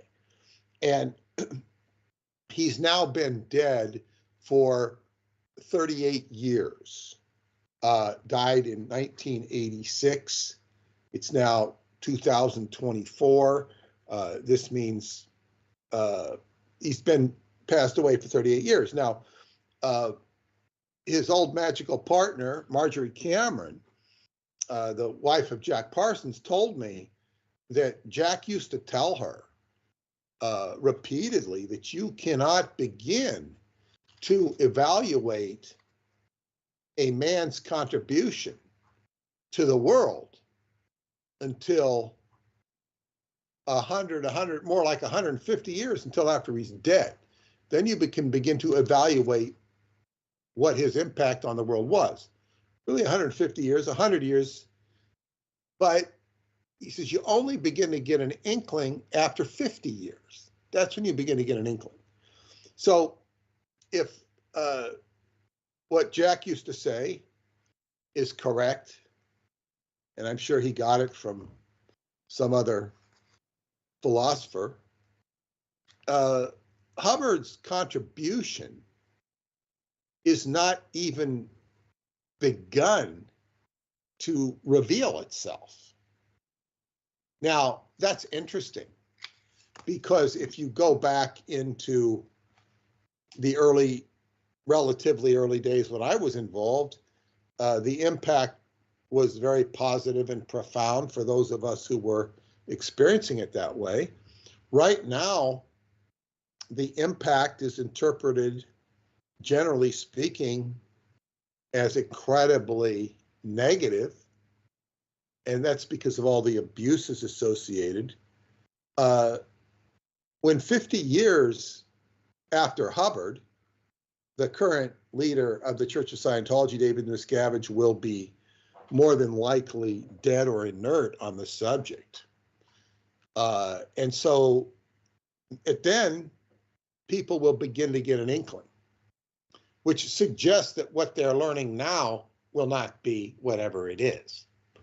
And the reason this came up is because Douglas was asking me how to handle certain situations vis-a-vis what would Scientology do.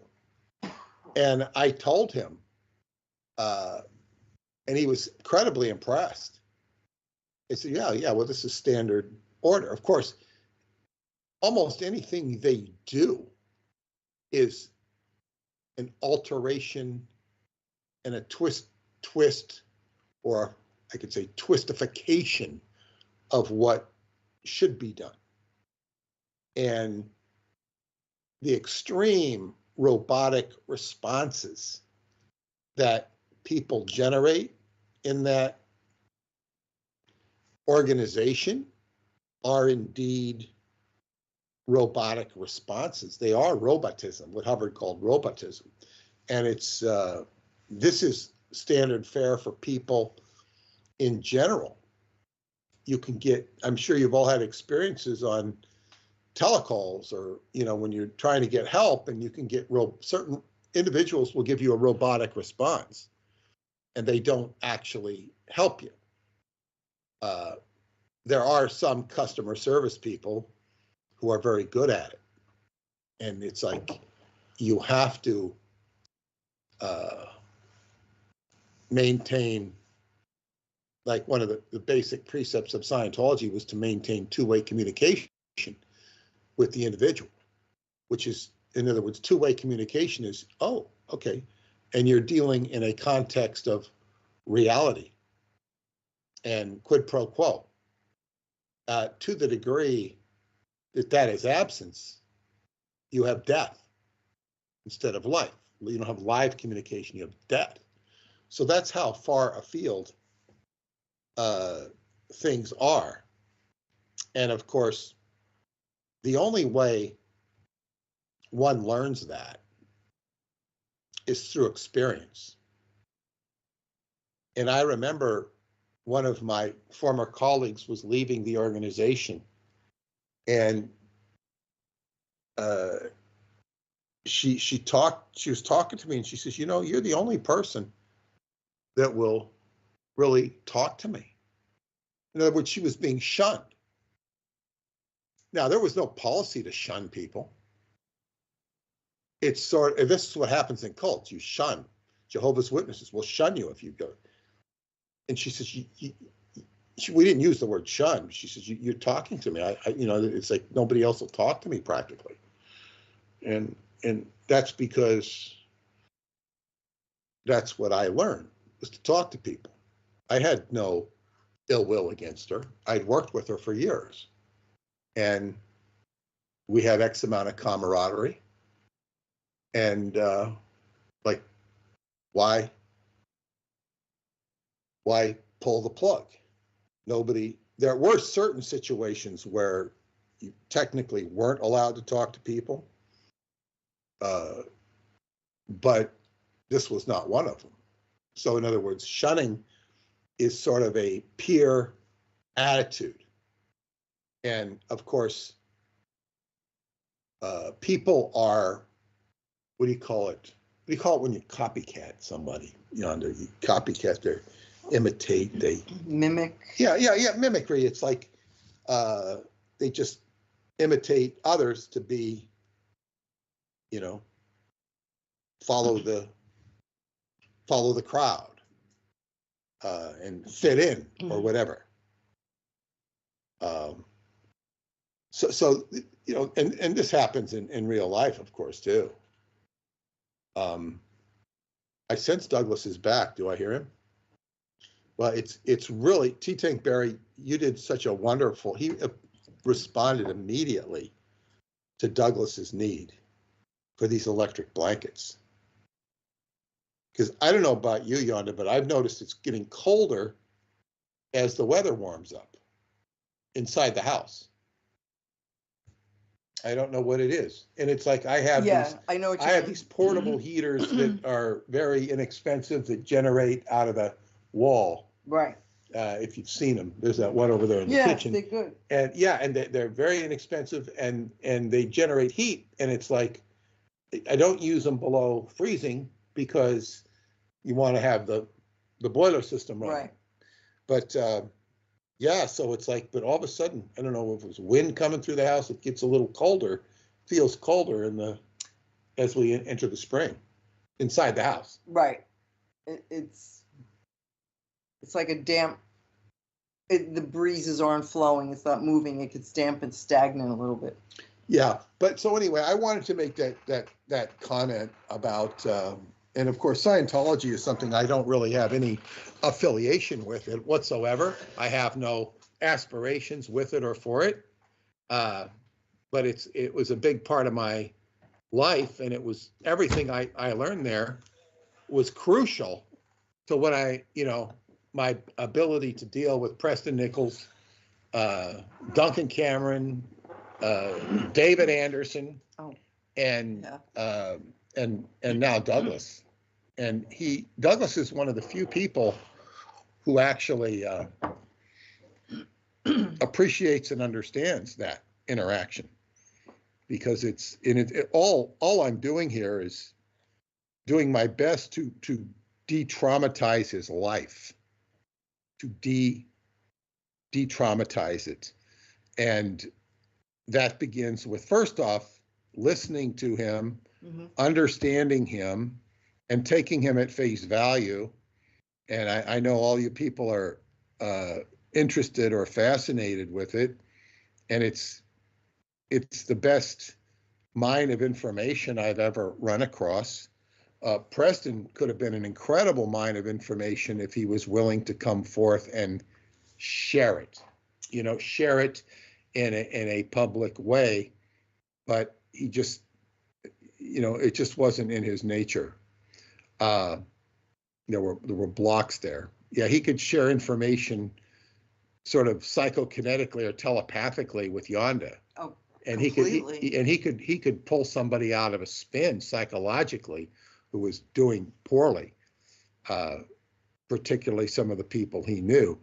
What I was also going to say is during that time period, when Yonda is talking about some of these characters and some of the characters that hung around psychotronics, there was, like, before there was any book or anything, there was I wouldn't quite call them a cult, but it was a group. It was almost bordered on cult-like, because they were all like George Dixon, and they were all part of this Montauk Project, or thought they were, whatever you want to say. And they could all relate to each other.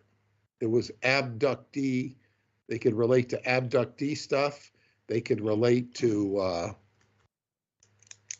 Montauk. And Preston was a central figure in explaining it. Now, this does not mean they all liked Preston.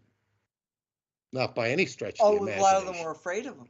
because he brought such information like Douglas here, and their reality starts to get shaken by things that now that they believe are true. Now, what do they do with the truth? And they start to react instead of figuring out how to immerse the truth into they their also lives. had their own issues with Preston. But Okay, so I'm back. I just want everyone to know that I have retrieved the 2 electric blankets provided by T-Tank Berry, and we owe T-Tank Berry a great deal of gratitude for bringing those so that I can survive the night. God has bless him, and please continue, both did of you you. plug him in? Did you plug him in? Yeah, I'll be doing so in time. We'll wait till after, probably after the opening hours are over, when I take my break at that point. But right now, believe me, just having them, they cost him about $216. So these are Biddeford brand, but they will do, and they will hold. They're definitely good. They're good.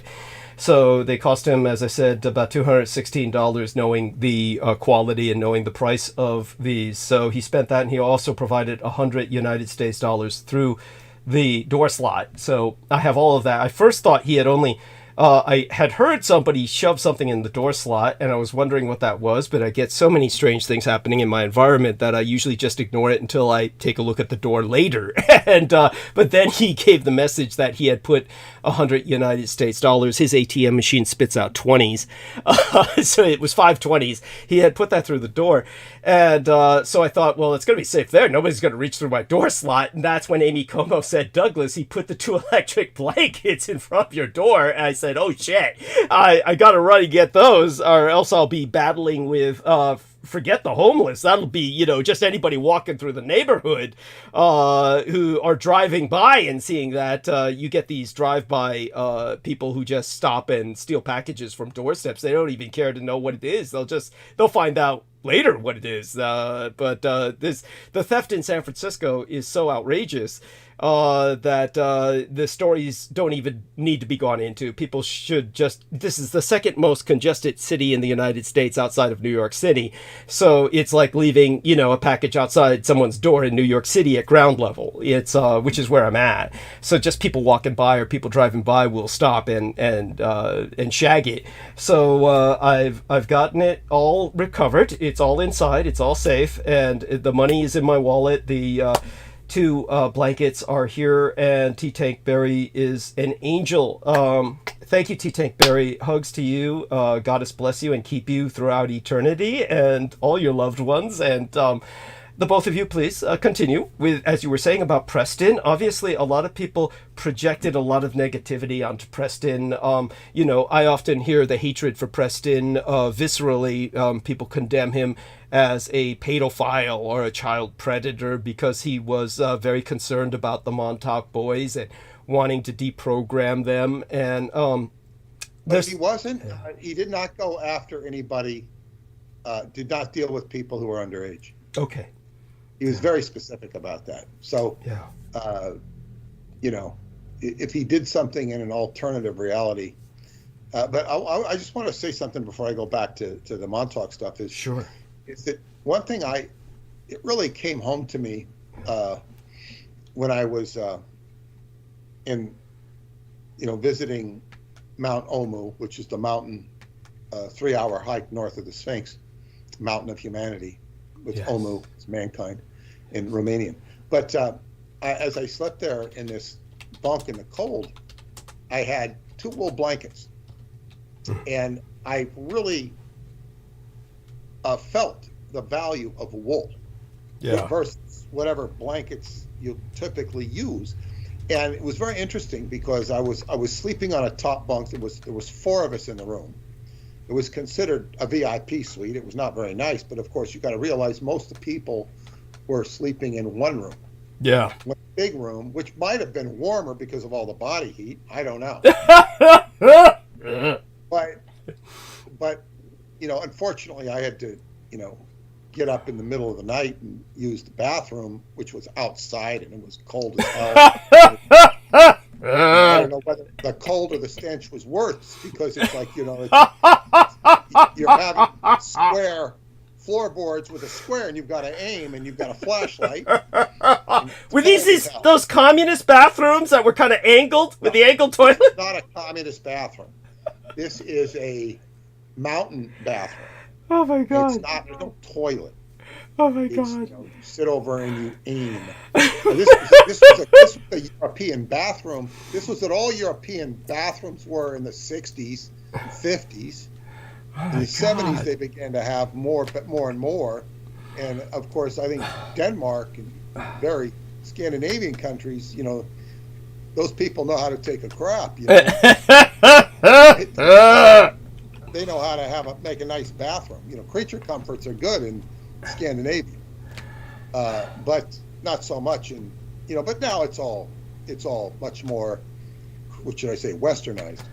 Yes. And this was, post-war Europe was the pits. Yes. But anyway, so this was not a nice experience. But I get up and I'd be sleeping in this upper bunk with these 2 wool blankets, and you're fine with 2 wool blankets. When one of them would fall off, it was freezing. I'd have to, get down from the bunk, pick the other one, and put it up because it would slide off. I had to do that a couple times. Oh shit! I hate that. I really experienced the value of wool. Yes. But it was, in this case, this is up in the mountains. Yeah. Vertical climate, cold. But the 2 blankets were fine. You didn't. Nowadays, there are. Choclavina. I think those are wool blankets, but it was just much more temperate in the summer there. This was the summer there. The Sphinx area is cold. It can be very cold. It can be very cold. And it can be misty and rainy. But anyway, so I'm going to go back to Montauk now. And as I was saying, I just said that before there were any books or anything, there was almost a cult following, or a grouping. Grouping is a better word, of people who were part of the project, related to the project, or thought they were part of the project. And Preston was the central figure because he knew more about it than anybody, and they could relate it. There was this one guy, Noel Pidio, if you remember Noel. He was an artist, and he was just freaking out because he said he'd look up in the sky and seen Einstein in the clouds with equations and stuff, and he was like, cool. Basically, Preston told him that he was being turned on by the government. He was psychotronically sensitive, and what he taught Noel to do. Noel would get up and talk about it. I haven't seen him in years. Really nice guy, and he taught Noel to put aluminum foil all around his room, and to enclose himself in aluminum foil. It would act like a Faraday cage, and it worked. So he was a pretty extreme case, but and other people had issues.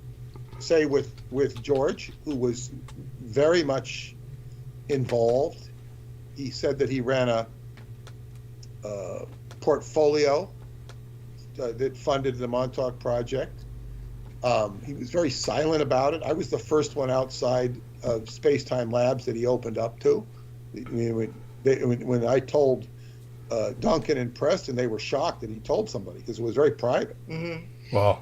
And because he asked about the book and stuff, but and he was interested in it coming out. But George was somebody who had a metaphysical center in West Babylon, and he one of my friends was very critical. He says, "Oh, he's just a drunk." I said, "You don't understand." I said, "He turned to drinking because he couldn't handle the Montauk stuff." Of course. To handle it. Now, he was very, very unique man, very knowledgeable, in a very strange way. But his wife would bring him to Preston when he was, off the wagon, or when she couldn't handle it. She would call Preston, and Preston would go over there and handle it. straighten him out. Just and I have to say that as much as they were friends, they weren't on the same page at all in many respects. Who? Duncan and... No, George and Preston. Oh, they were completely different. Yeah, they could be highly suspicious and critical of each other. Oh, I can see that. When push came to shove, They were together. yeah, Preston would come over and help him, and Right. and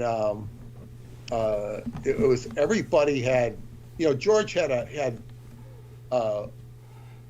weekly or monthly meetings of abductees, Yes. and I went to one of them. It was enough for me. They didn't necessarily, do it like an open forum. They would just get together and they could kind of relate to each other like victims of abuse. Right. The abductees because that's where Preston and I had that big conversation at one of these. It was like 125 people at this meeting that George was running over in Farmingdale a long time ago, and there was 3 abductees. And James LaFont was one of them. I don't remember. I'll bet you James LaFont. There was a woman there, I remember, and a guy, and I don't remember. James was a musician, very nice guy. Okay. And he had phenomena. He'd get the hematosis on his, or the marks. Okay. Stigmata. Stigmata. Well, it wasn't stigmata. It was hematosis. Okay. Stigmata is directly related to the Christ stuff. Okay. Long Island is I grew up on Long Island.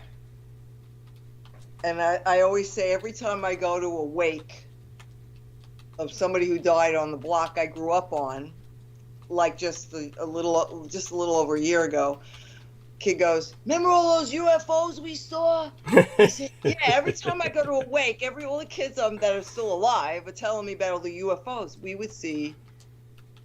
And there was one night. It was a summer night, and the block I lived on had the junior high was right next to the house I grew up in, and the elementary school was at the other end of the block. Which East Meadow blocks aren't that long. There were 10 houses in a row. Mm. And they were small houses, so it was a distance, but not that much.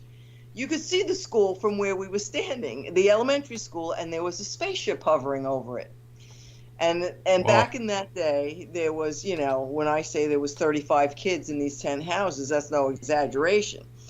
And the mothers came out. It was a summer night. And it was beautiful, and they were talking at one end, and it was a dead end block, and all the kids are running around like kids.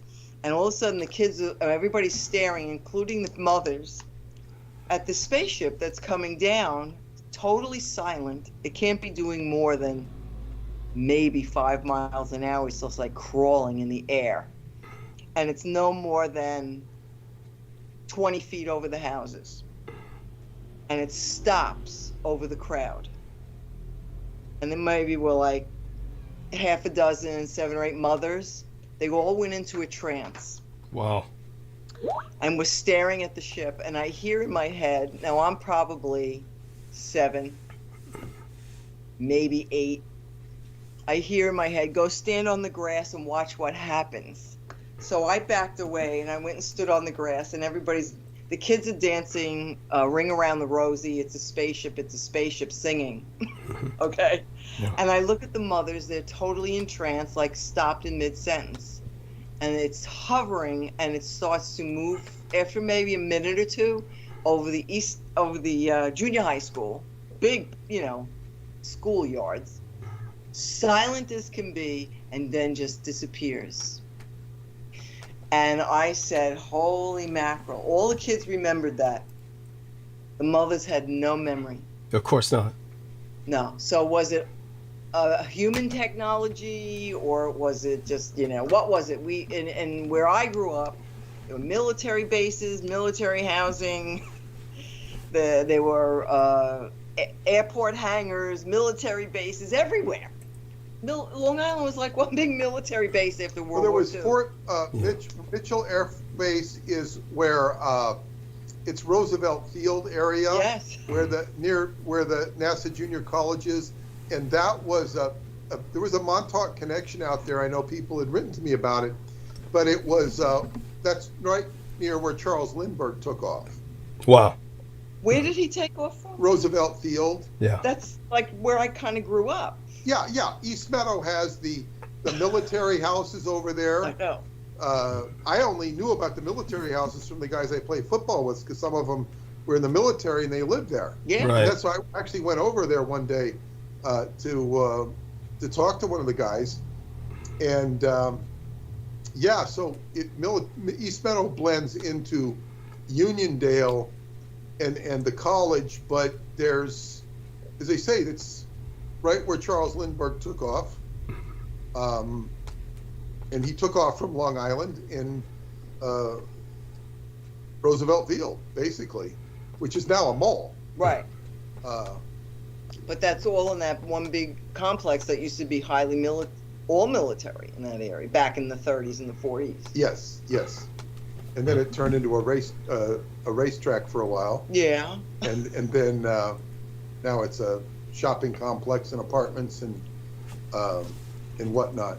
But there's still the military, and there's a aeronautical. I would love to take Douglas to the Aeronautical Museum over there. Mm-hmm.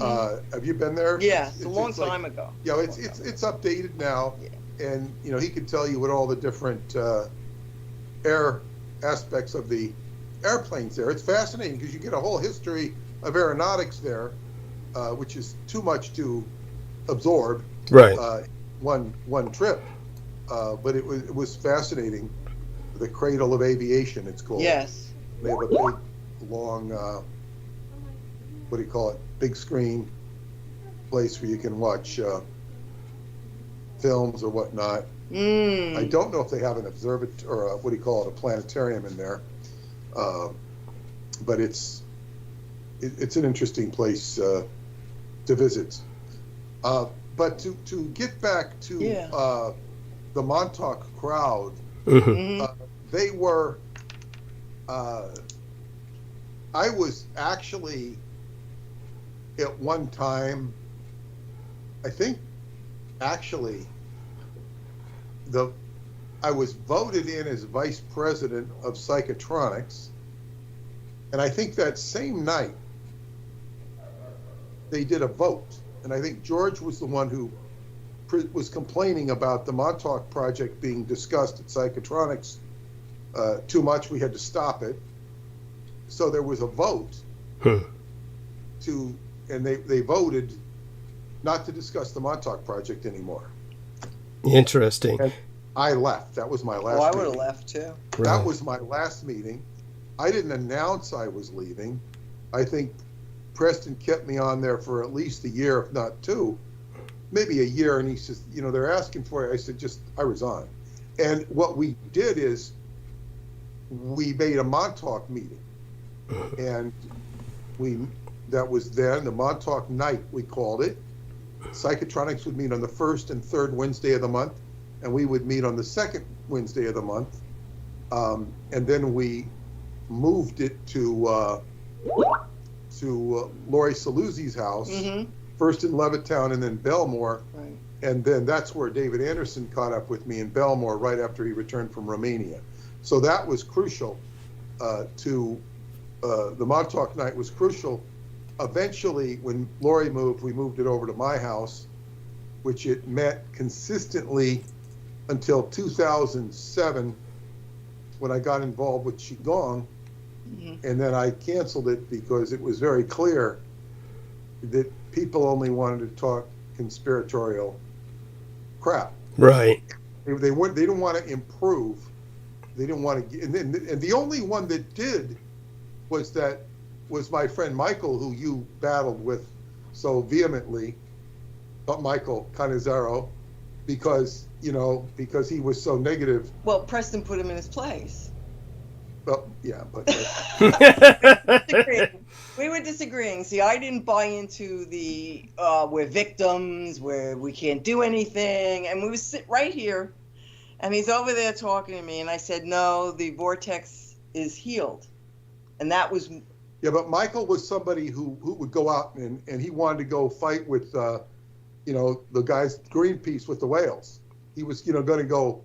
I mean, he knew he was going to. He knew the guy.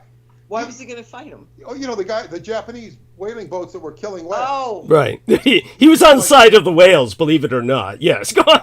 Yeah, like he was so environmentally conscious that it was extreme, and it was like he felt the emotion of everything that was being done wrong, and yes. he couldn't breathe his own life.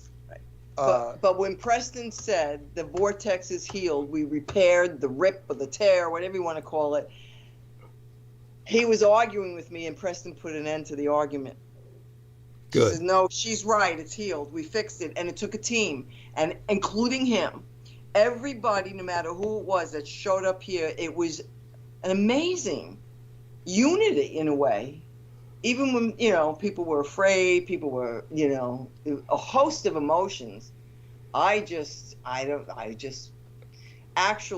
the guy I was dating at the time was asked to consider writing the book. Michael was talking to Well, that Preston. was a different Michael, and that was completely different. That Michael. was way in the beginning. Way back in the beginning. And there's another synchronicity. He's this man, Michael, and I could see why, because he was a very good writer, was somehow talking to Preston. That's all I know, because I didn't know him at the time. And he said he didn't want to write the book, and it's better he didn't, because he was too intuitive. He was too sensitive. Yes, he could never have written this subject matter. He was a Pisces, yes, as I recall. Yes, and what happened was I was told, he was, writing it or whatever, wanted to write it, and then he went over to Preston's house. That's right. The same night I did, the first night, into the lab. And by the end of that night, we came outside. Okay. I said, if you never want to do that book, he says, forget about it. And he made his mind up there. That was it. After the first time in Preston's lab, listening to the biofizz of the music machine. Right. And it was it freaked him out. It was so real.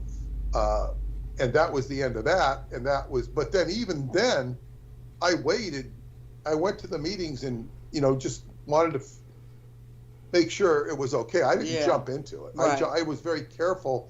I listened to Preston for a long time and got to know him a little bit, not super well.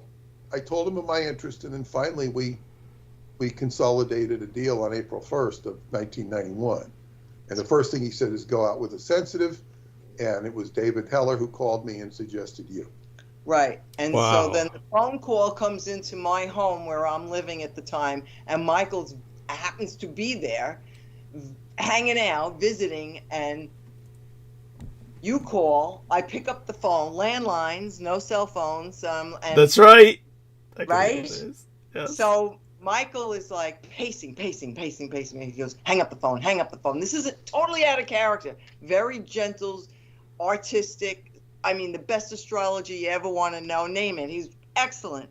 He says, you know these people? I said, no. He says, if you associate with these people, I can't see you anymore. Jesus. And he did not tell me anything at the time, because I didn't know him that well. I said, well, I don't really know these people. I know you, but I'm talking to you about these things. And I said, so when I called you back, I started just picking up what I was picking up at Montauk, and I was right when I was picking up at Montauk. Mm-hmm. I've always been intuitively connected to Montauk. Yes. Always. Yes.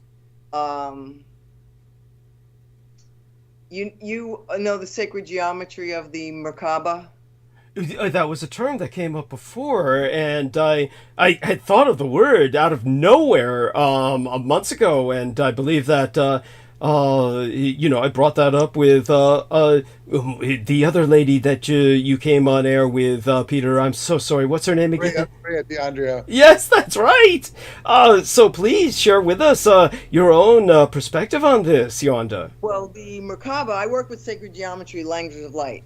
The real language of light, communicating intuitively in light geometry. which is the way Nikola Tesla communicated. Yes. That's why he and I communicate very well.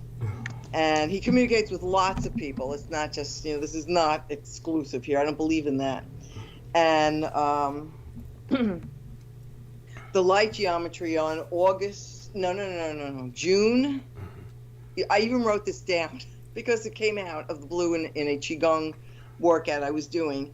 Over Montauk came a Merkaba in the sky, which is the light body of our vehicle light body, and over Montauk.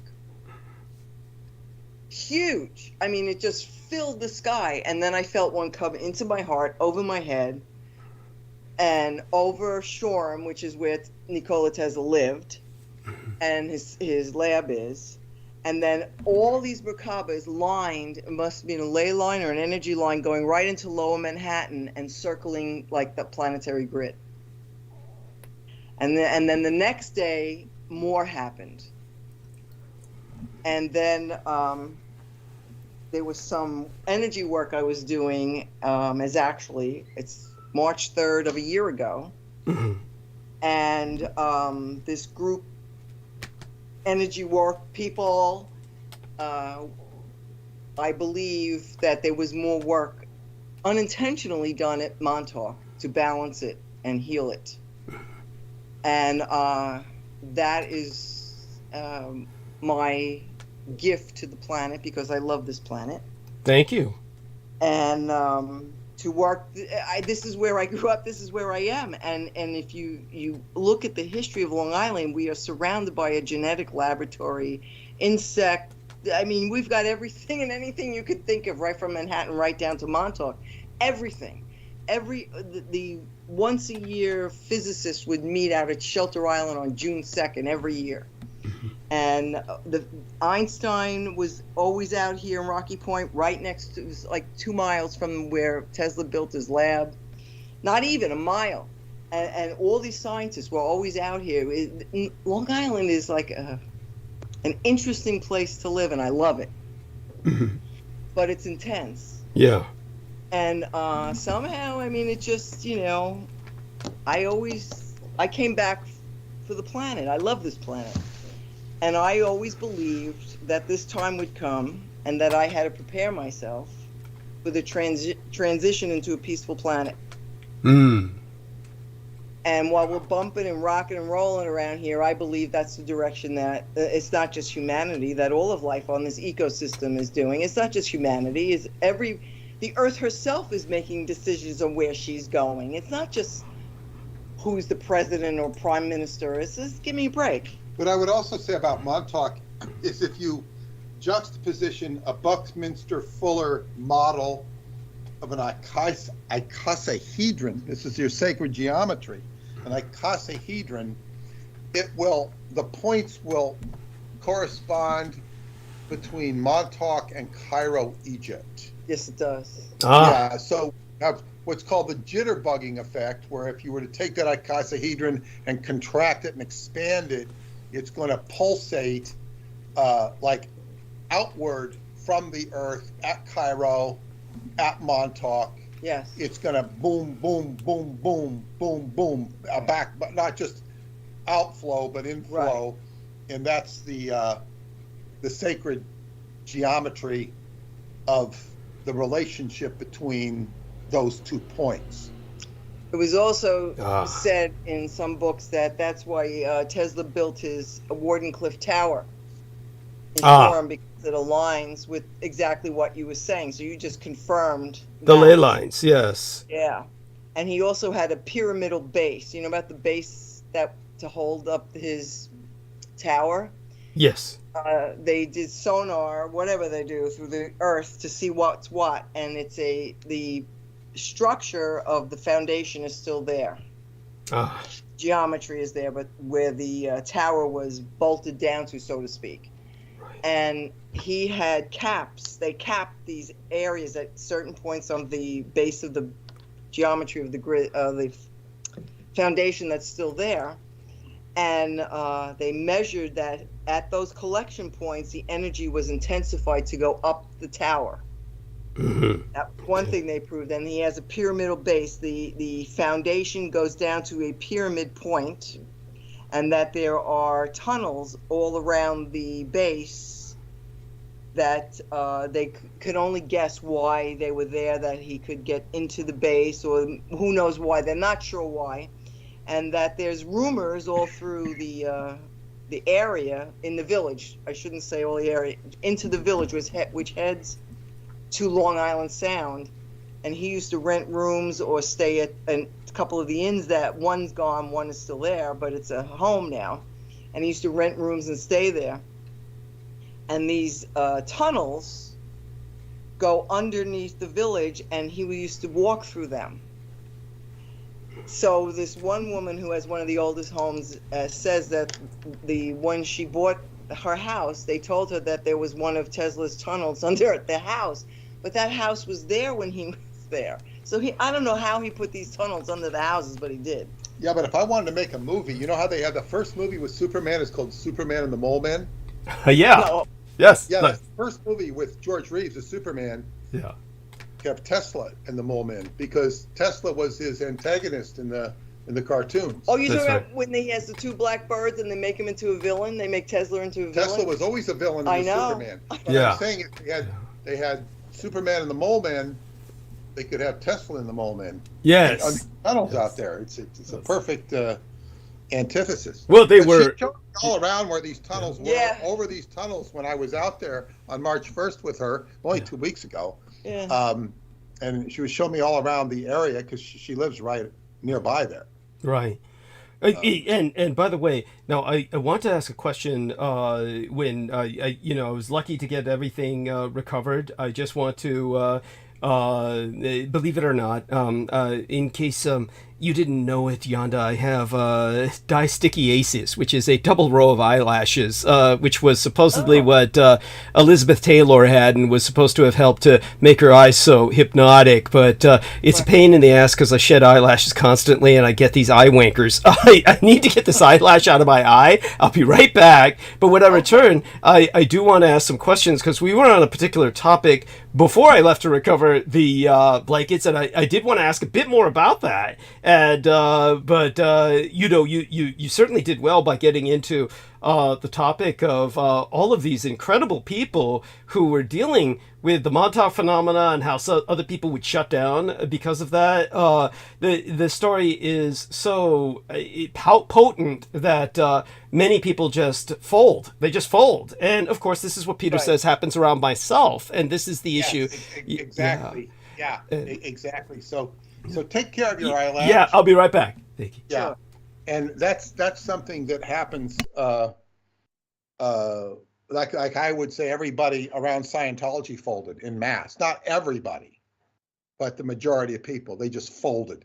Like they saw, okay, it's all wrong, and they'll accept the wrongness. Right. Which was laid in by David Miscavige. It was laid in and just killed the whole movement. And then people, attach to, okay, they become cognitively dissonant and say, it's like, what if you were, not to hold up McDonald's as a virtue of anything, but say, what if you were a McDonald's customer and instead of serving you a Big Mac and French fries, they served you a Big Mac and a dead fish, but you ate the Big Mac anyway, and the fish came along for it instead of the French fries. And finally, they just serve you more and more dead fish, and there's no Big Mac, but you keep taking it. That's not a perfect analogy, Well, but I it's understand. like, okay, well, I'll take the fish, throw, okay, and pretty soon it's all dead fish. And it's like, you're just, you're really screwed up. And this is what happens with people.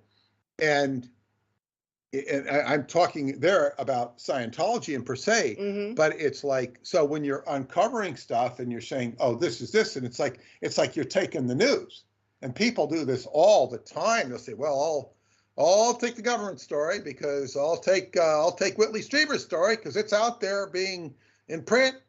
It's in print, and this is what I read. This is what I know. That's right. And I'm not going to let go of it. this is the World War II. We've been taught by, basically the intelligence agencies, the Office of War Information, and whatnot, and intelligence-sponsored authors that say this is the way it was. This was Walter Cronkite. This is the way it was. This is the way it was. And then people, and so when you come to like say Montauk is stuff that was just down in the gray matter of people. It's like it's one thing to be awake and aware, genuinely awake and aware, and then you're not dead anymore. So this is what I've been dealing with, and with Montauk, it was like this was the story. As they say, once the story was written, it then was like a flagpole that people could rally around and understand, and then there was a forum for it being acknowledged, at least as an idea. And after umpteen years, it has a certain acceptance. Unfortunately, when these people come out and do videos on it or whatever they do on it, whether these TV, whether they're authorized or not, and when even the one that was authorized went to great lengths to cut me out of it. Right. And then they went, and then the second one put me in it, but cut out David Anderson. And he mentioned to David Anderson and put in Michio Kaku to lie about the time reactor. He says it would have to have power. This is like the scratchings of a child. It has to have a power source. Well, there is a power source in the document he said were chicken scratchings or scratchings of a child. It was completely misrepresented by a Nobel Prize winning physicist. He's a complete jerk. Well, they do that on purpose. Well, yeah, but I'm saying it's like, what's the big deal? So anyway, this is like, so. Yeah, what is the big deal about Montauk? Why are they still trying? Well, that wasn't Montauk. Michio Kaku has gone on the air saying Montauk is Montauk. Yeah, CIA mind control. But then. Oh my God, I hate Michio Kaku. Just got back and I heard that name. It's like I hate that son of a bitch. Yeah, no, I was talking about how when you bring this stuff, when I bring this stuff up, they cut me out, and then they cut David Anderson out with Michio Kaku lying about it. Right. And I say he's a Nobel Prize winning physicist. So it's like they're not going to tell the whole story. Right. And that there is actual science and capabilities of time travel. But it's all censored. The media doesn't want to talk about it. And we're talking about shutting things down, or like it's like, so people, they shut down. They shut down. So it's like the media shuts down. Yes. And the worst shutdown of all, the most intense shutdown I've experienced, because I was able to get the Montauk Project out, and despite the negative shutdown, I was still able to get it out and get it on the lines of communication and publicity that worked. But now with your stuff, it's the greatest resistance I've ever experienced. Oh, much more than Montauk. I can feel it. Yes. Thank you, Yonda, for confirming that. Go on, Peter. Which is proportional to the amount of truthful impact it can deliver. Yes. Because Montauk, even when it was accepted, the book was presented as, well, you can believe it or not, and Preston always said he didn't want to prove it, because if he proved it, he'd be killed. So sad. That's his programming. Yeah. But we did establish beyond the shadow of any doubt that something occurred there. Of course. This is what the Silver Anniversary Edition definitely shows. The only thing we couldn't prove was evidence of time travel, yet then David Anderson comes along, and that proves that its capabilities and the sciences in there. That's correct. So that closed the deal on that. But with that, it can still be dismissed. Right. Easier than the idea that the Allies really didn't win World War II. Yes. That's correct. And there's much more emotional impact with what I am exposing.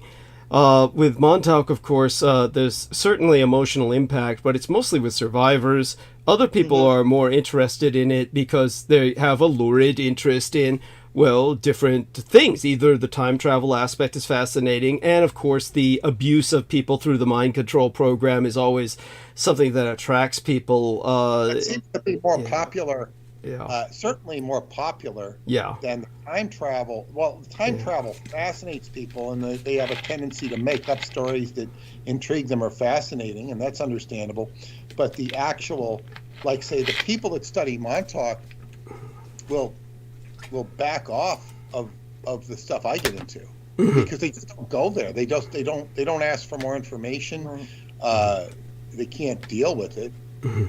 It's even the psychological blocks around, even the videos I put out. Some people get it and some people won't, but it's sort of like, and even the resistance I ran into in Romania of people had all this enthusiasm, and then there's no enthusiasm. In fact, it becomes antithetical to the very nature of living your day-to-day life, is that you're going to all of a sudden step out. And then there was this one cute little girl, Jessie, her name was. She was like, I think 5 years old. She spoke good English, but she was only 5 years old.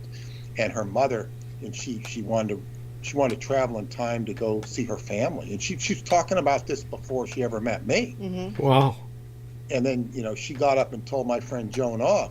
Joan, she was like listening to Joan's lecture, and she's just this little kid, and she thought Joan wasn't answering her question, and I think Joan finally dealt with it, but she's just like a 5-year-old, kind of like taking over the, standing up for herself and taking over the thing. I mean, now she must be a little older, quite a bit older. She must be hitting teenage, but I only saw her mother there once. See, those are the kids that I work with. Okay. Is this what we call indigo children, Yonda? Yes, I started to notice them around the mid to late 1980s, and in fact, it was the last time, well, not the last time I saw Duncan. Duncan was there when Stuart was moving. That whole time I met you out there in Patchogue, and Stuart's wife massaged infants, and another woman there said, "You should go talk to Stuart's wife. You see what she's saying about the kids' auras. She says the same thing you're saying. You don't even know each other." So I went over to her. I said, "What are you doing?" And she's telling me how the infants and the children being born like in the last couple years, this was actually August of 2001. And she said the last couple of years, their energy fields are starting to shift. I said, I'm seeing that in the classroom. I said, how they're communicating. And I started doing, like in 2000, 2001, 2002, I was doing workshops with parents who would bring their pictures in, and I would go in and guide them into what I saw in their children's Akashic record of their purpose. Because it's hard to read a 5-year-old and a 6-year-old's picture. Right. Of much more than why did they come here? They're so young. So I would guide the parents, and I would guide them into how to educate and how to parent these children. And then these kids who are now like 40, when they were 14 and 15, they were asking me to teach them about their intuitive abilities that they naturally have and how they communicate intuitively. And they said, we see auric fields, we see energy, we see this, we see that. And I said, so this is my audience. It's not my generation. Right. It's the kids who are now, 50 and under that were talking to me back then. Wow. And now they're becoming parents, and I'm around some of their kids who are way more intuitive and in tune than them. So I guess that's why I'm very hopeful. Excellent. Because I get to see the kids that are coming in. Yes. We're going to have to start winding down now, Douglas. Understood. Got a few minutes, but in the last few minutes, I want to deal with anything energetically concerning yourself. If Yonda has anything to ask or anything to add, or if you have any questions for her vis-a-vis your energy field, and she did a lot of healing on you tonight. I feel it, and I certainly feel it, and I certainly feel better.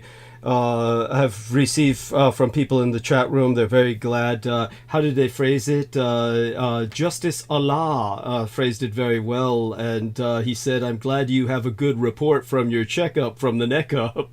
Healing vibrations, peace, and love." So people feel what you're sending my way, Yonda, and I'm so happy. yes, and Very happy. yeah, and aside from that, yeah, my question, rather than any further work, so to speak, but I'm always happy to receive any further good vibes, so to speak, or work, of course. But yeah, my question was, when Peter showed you my room, the books, the overturned ship hull. So what was your reading on that? What kind of feeling did you get with that vibes? What was coming through when you saw that? The first thing that popped into my head was the Akashic Records, George Harrison's video, and that, did you read all these books? Quite a few of them, but in fact, went through all of them at least with a cursory scan. Some of them I read cover to cover, but certainly not all of them. But certainly all of them I absorbed something from. Yeah, otherwise I wouldn't have them. They definitely all served a purpose, yeah. Well. You're also absorbing the information vibrationally. Yes. While you sleep in that bed? I have in the past. Excellent, because you're absorbing the information. Yes, and the reason this even came up is because the lady my friend I was writing to about the Edomites, we won't go into that now. Understood. But she had said that she had purchased a book and she was going to read it, but she had a stack of books. And she said the Japanese have a word for somebody who has a stack of books. And she didn't tell me what the word was. Interesting. And this impelled me to send her, because we were talking about you. Yeah. So I sent her a picture of your books. Uh-huh. You know, and that's how it came up. I think she asked me about, Yonda asked me something about your living situation. I said, oh, look at this. That's how come I... Yeah. Oh, no, because I wanted to tune into the energy of the area. Right.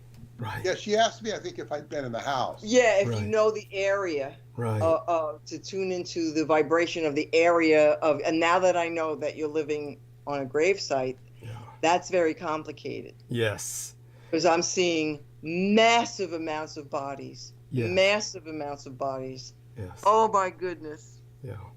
Definitely, you're feeling it, and it's, you know, when we first came in, just so you know, when we first moved in here, which Peter Moon is more aware more and more as the years go on about some of the little details of the story, but when we first moved into this home, it was extraordinarily haunted. We're talking like at the level of the Amityville horror level. And I don't know if Peter Moon explained the Night of the Broken Circle to you, but essentially what happened very quickly was a bunch of Satanists involved with Michael Aquino. Worse than Satanists, they went beyond the common devils and demons we understand to trying to call out extrastellar entities from beyond our universe. They in their arrogance, thought at that point that a mere fallen angel of our cosm, our cosmic ecosystem, would be within their power to manipulate or coerce, and they called upon Maluk Taush, the peacock angel, Lucifer, summoning him, and 12 of them one night wrote my name into their spell book, and did so in blood, their own blood. I was working on site throughout the night as I had the night shift with incineration duty, and what they called up, of course, was the equivalent of a occult Chernobyl, an occult meltdown. They did not, in their drunken arrogance, draw their circle of blood and pentagram correctly. What they summoned, Lucifer himself, Maluk Taush, of course, treated them with contempt and arrogance, and essentially impacted the environment, the area, possessed us all. I, of course, was made aware of the situation through the changes in the environment around me, the incinerator flames going ice cold, not generating heat, the sheer darkness that fell upon us, not the lights going out, but everything feeling much darker, different from another night in which darkness enveloped the entire environment. But I think we need to cut this short, Douglas. Yeah. Now, and if we want to I understand. if we want to do something on the night of the Broken Circle, and I'm not suggesting we should or we shouldn't, I could have her read this chapter. Excellent. Then she'll know. It was after I came home after that possession that the haunting of this house finally stopped. I brought home a bigger, meaner entity than any that were here. That's essentially what happened. Like she's not aware of what's in the book. Okay. I could even have her. I could, even arrange for that to happen. But sure. In the area of getting more productive here, if Yonda's up for it, I could have you read some of this stuff and we could do a comeback. Yes, yes, you're always welcome back. Definitely interest her, and it could be more on the vein of healing some of the residue of your experience with the Night of the Broken Circle and Peacock Angel. I think this would be very productive. Yes. Rather than going into the whole thing right now, which we don't have time for. But I think this could be very constructive for everybody, and it would also because you see the nature, so she understands the nature of what we're dealing with. Yes. Because just like Maria, she picks up on the stuff that what you have to say is very valid and very valuable, and maybe sometime have the two of them together here. Who the hell knows? That would be wonderful. And of course, we'll speak more of my mother the next time you're back with us, and perhaps even about my father's. And anyway, we love you dearly, Yonda. We love you dearly too, Peter. Blessings to both of you, and both of you have a wonderful evening.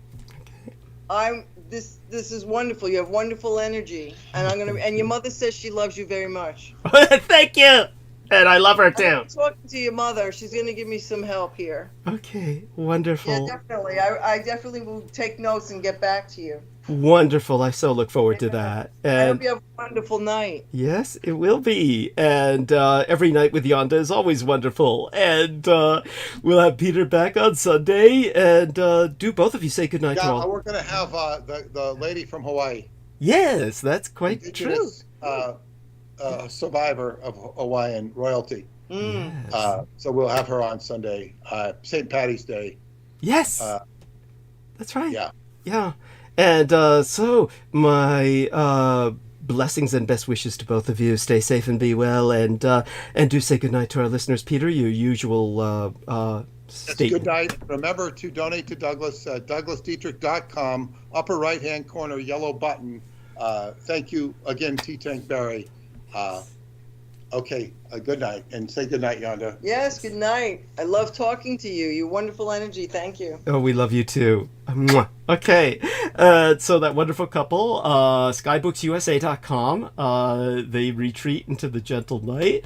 We're going to, of course, try and bring everyone else that we can on, and all right, let me breathe here for a minute. And what a night that was, and T-Tank Barry did so much work. Honestly, he went out of his way and found what he did. Now, Brendan, I'm hoping he can join us. I want to take this moment to thank Holly Caritas Kiefer, who sent 100 United States dollars via a money order. So I did receive that. And of course, I forgot to mention that the last few episodes, because it may have arrived maybe the latest episode. And I've been so overwhelmed by dealing with so much. So I want to say the positive things about positive people doing positive things. And let's bring on some more positive people. And we'll take it from there. See who's awake. We're going to, of course, call Brendan Zogit. And A.V. Como. She was awake fairly recently. Going to, of course, bring as many others on as I can remember. And see who responds.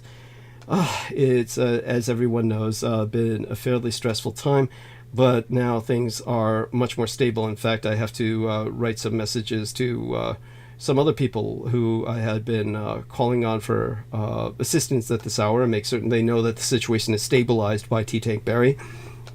And let's see now who else I can bring on. Amanda Ute, strangely, says she's away, which most of the time she doesn't care, and she just leaves her YouTube channel, or excuse me, Skype account static. And here we are. Let's see what else is on there. Now, we're going to bring up some other topics, of course, when these people respond, and let's hope the majority of them do, or at least some of them.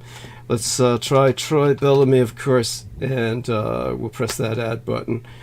Okay, and if Mark H. or Brandon Young want to come on, they can always call, and depending on my mood, I can always just merge them into the call. But otherwise, I'm not going to reach out to them, at least not tonight. Not after the last episode. Yeah. And, okay, I'm watching the dials turn, so to speak, as the calls go out to everybody else. I hope to hell Brendan picks up. Brendan Zogit. Oh my God, I certainly want to share my thoughts with him.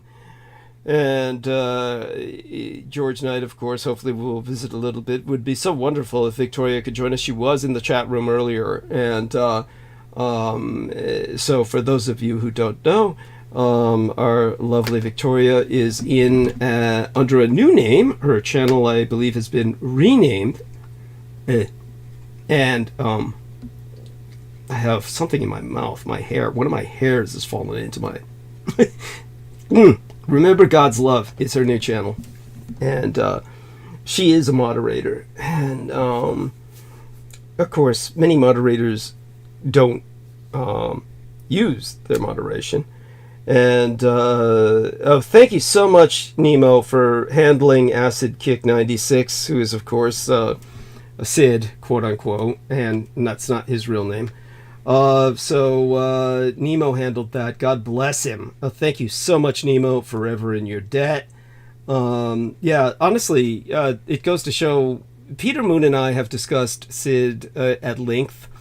So far, I'm not going to divulge his real name. Honestly, it's one of those things I don't feel the need to. And okay, so he says, okay, just taking a look at some of this incoming messages. But I do want people to know that when it comes to Sid, you know, what I said about him is really only needs a few more details added on as time goes on. He was afraid I would share certain things about him, but I had mentioned that on air, on record before, that was very strange that he would even say that, because of I put it in context and what that already revealed about him. And but he definitely had some techno help with maintaining him despite being blocked and his channel being removed from the YouTube. No one has responded, Aristides. So Aristides, let's see if we can get you off mute and see if we can check your voice. Yeah. Our deepest fear has been realized. So is there something that, you know, I'm not going to take a break yet. I'll take a break in maybe about 15, 20 minutes. I just want to see if somebody responds to our call out there first. But in terms of please. what... Yeah, I'm sorry? Yeah. Yes, please do that. In the meantime, is there something you found that you could read aloud? To occupy time when I refresh myself, like something that Possibly. Well, you remember the other transmission talking about the Gospel of Thomas, was it? And yeah. I pulled that up. I could start reading from that. I don't know. Is that funny or appropriate or? Whatever you wish. I certainly know that you have a far greater, shall we say, sense of taste than many of the people we've been contending with. So it is what it is. I'm getting all kinds of weird messages, of course, from Sid at the moment, and they're just hitting, you know, maniacally. They're just hitting in a row, just, you know, on and on and on. I have no idea where they're showing up because I don't really see them anymore. now that I've blocked him, but I see these notifications, and aside from that, I'll scroll down further. Our man Nemo will join us, so he's gonna have a shower and something to eat and then jump on. But Brendan Zogit has joined us. So Brendan, okay, before I start sharing my thoughts with you on various things, tell me what tell us whatever you're willing to share. I presume you've been under further occult assault. Were you able to hear some of what went down and what I've shared, and what's your impression of that? And I'm certain that Sid has been desperately trying to communicate with yourself. He has now apparently been invited to host some other show, which is fine, and I hope hopes this becomes the new passion in his life and takes up his energy. Right now, Nemo tells me he's spamming all of the former call rooms, of course, that go with Sansei, because this is what they do. This is what they do. And for those of you who don't know, Peter Moon concluded that Sid is a programmed Edomite, that he is the enemy, and Peter Moon, this is Peter Moon, and I'm sure he would validate and verify this, and in other words, back up what he said, or cop to what he said, but he basically said he must have been programmed recently, because Sid's memories, he keeps bringing up old shows from like literally 10 years ago, like like Revolution Radio days, like original episodes, and he'll bring them up like he saw them yesterday without any evidence that he was cruising Odyssey channel that's maintained by John Warrington, or any of the old episodes upheld by Nemo. It's like, and even some of the stuff that he was bringing up was like lost to the Revolution Radio. Thank you. Like literally lost. Yes. Destroyed. Salted. Yes. And that's very odd. Yeah, and so for those of you who don't know, and now that Brendan's with us, he can validate and verify this. Yeah, Sid has been desperately trying to physically rendezvous with myself in particular, but Brendan as well. And it's nonstop. But it's like I had to deal with like getting a new phone, so I deleted all my apps. I don't have Skype on here usually. Oh my god. So I just got back on here because I just wanted to see what was going on. Well, thank God. Like you said, I've been under like massive siege. Whatever you're willing to share it, because what I said happened. Yeah, and tell me what's your thoughts on this. This was my thought, was when you first told me about, and I don't think I don't know what are you willing to share, because you gave away quite a bit already. Obviously, you have relations that were building a home, and that you were also trying to help take care of elderly relations who were essentially ensconced for a period of time, put away in like a rest home or a senior care center, but the home is essentially being built for them, where you would be the care provider, and theoretically, when they pass on, it would go to you. And my concern was, that's like super hypothetical. It's just okay, and because my concern was that they were tempting you with this, trying to exploit you, and then would just fuck you over because your family is all just a sewer of shit, as far as I'm concerned. When it comes, and so I agree with you. It seems to be the case, but it's like my only option at this point. Right. So I kind of I have to roll with it until I am independent enough to, basically escape to England. Got it. I get it. Yeah. Oh my God. That's like, there's only a few options left, and that's one of them, Oh my God. So I'm going to make the best of it, while I can. Yeah. But of course, don't stop applying for some of these government jobs that I've recommended, because, that's, of course. Yeah.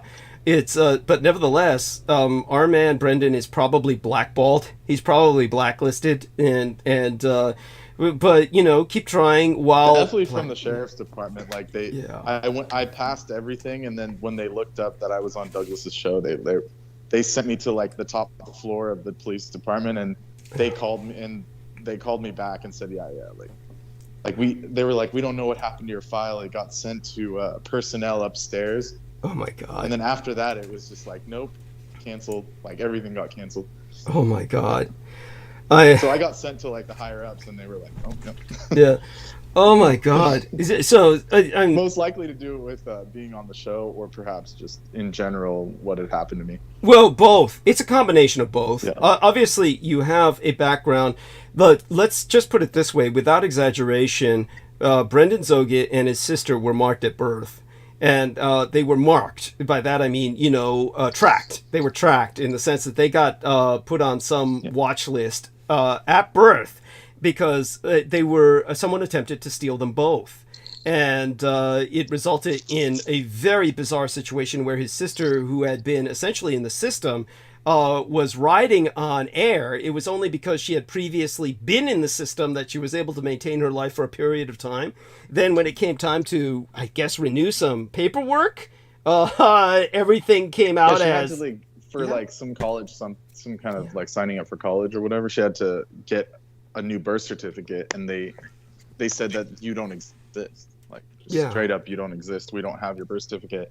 And she had to go through these, like, jump through hoops just to prove, like, look, you guys issued me. I'm pretty sure she even had a passport. She's like, look, you guys issued me all this stuff. Yeah. How can I not be extant in your system? And even the Social Security was like saying, oh yeah, it's going to take a long time to even get your stuff sorted and all this. So it was at a federal level. Yeah. And municipal at the same time. And then it was just after that, somehow they got it sorted. But and do me a favor. But it's like some Barack Obama shit. It's like a copy of a copy that they, No, I got it. Yeah. Certificate of live birth. Like, maybe you were real or not. Like, it's not like a proper birth certificate. I've seen it. It's really weird. No, I do some real paperwork shit. No, I get it. In other words, it's like, it's just, no, but definitely you're both in a matrix of some kind of, obviously the attempted theft of both of you failed, but you were both intended for some horrible human trafficking operation involving the deep state. And this was something that you can share with people while I refresh myself. I'll take a moment to refresh myself. Right. And I'll check to make certain that T-Tank Berry got the right size blankets. I'm certain they are, but I just want to make certain. Can you like delay it by like 5 minutes so I can vacuum this hallway? Because otherwise, absolutely, it's the worst. Absolutely, the worst radio show. Yeah, got it. Okay, take care of that. I'll hang out here with Aristides, and we'll do our thing. When it comes to what I said earlier, Aristides, I hope you take that as constructive criticism. It was one of those moments like, when somebody like Sid says something like what he did was, what do you mean by I'm up everybody's ass? And I said, no, I didn't say that. The response to that is simply, I didn't hear Douglas say that, which would not be a lie because you had drifted off or wasn't listening at the time. I thought that's what I said, and what happened?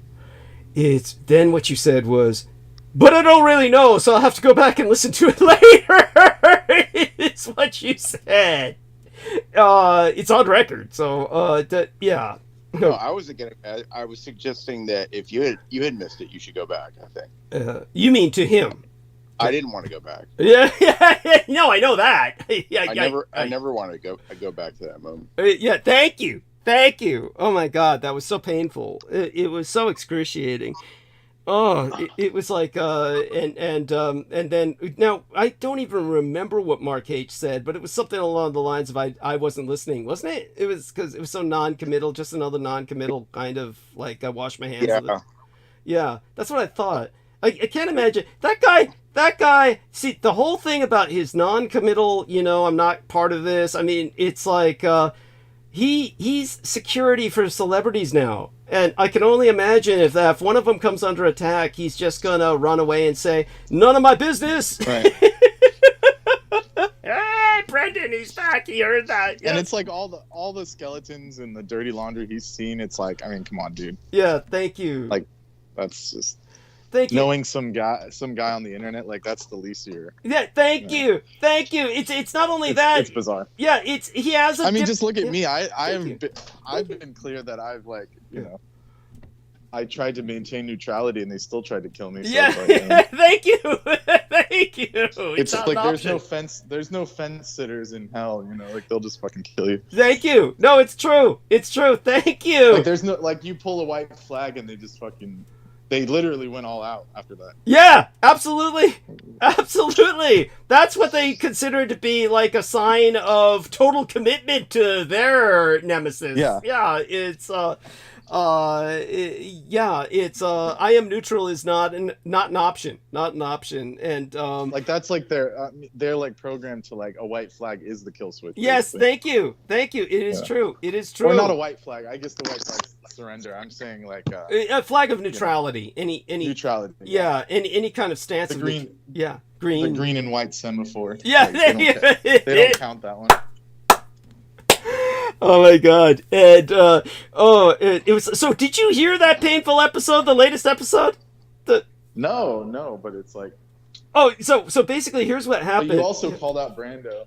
Yes. Rightly so. Yeah, thank you. I couldn't take anymore. And it's like the thing about the nuance here is when it comes to Mark H., he has no excuse because he has essentially a diplomatic background. This guy was a fixer at a casino where he's handling the head cases who are gambling addicts, and they don't want security to throw them out. They want him to calm them down when they have meltdowns so they can keep getting their money. So they can keep spending. Right? Yeah, so they can keep juicing them. And so this guy is familiar with talkdown. He knows what talkdown's all about.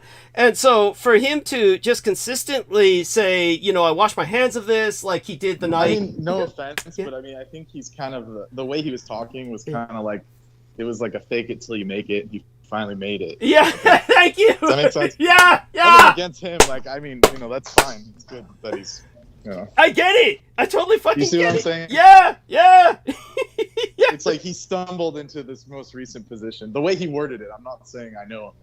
Yeah, no, I get it. I totally fucking get it. Like all of a sudden he's successful and he's like, I'm so glad I made it. It was weird. Like normally people don't say that about their career. Thank you. No, it's true. It's true because most people never feel that they've ever made it. Most people never feel that they've gotten anywhere. Most people are just treading water. Yeah. So what's this making it shit in this economy? That is almost like winning the lottery. It's like who the fuck? He got a couple. He got like what? He's making some money now. It's like that's good for him. Yeah. Of course, again, not that. By the way, this is just so people don't misunderstand this. Plenty of people give me moral support, like Bren, who can't afford to give me a dime, and But Mark, it's not like to Douglas's credit, he's never once asked me or expected such. So anyone who thinks that you're sapping off like poor people is like. Yeah, thank you. I completely volunteered my time, which is why the enemy hates me so much. Yeah, thank you. Like, it's like, why would this dude do this? It's like, basically they equate it to I'm got my chips all in, basically. Yeah, that you're fully committed, and therefore there's other reasons that they consider Brendan Zoget for whatever reason. I'm one of the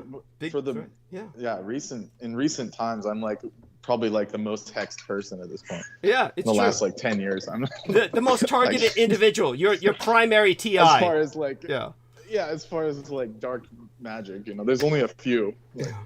Yeah. And also, I want people to know Amy Como says I'm on the phone with an old friend. We'll join in a few, so that's excellent. And but yeah, in terms of what Brendan's contended with, that's a saga that requires like a franchise of books in the future is going to be written about that.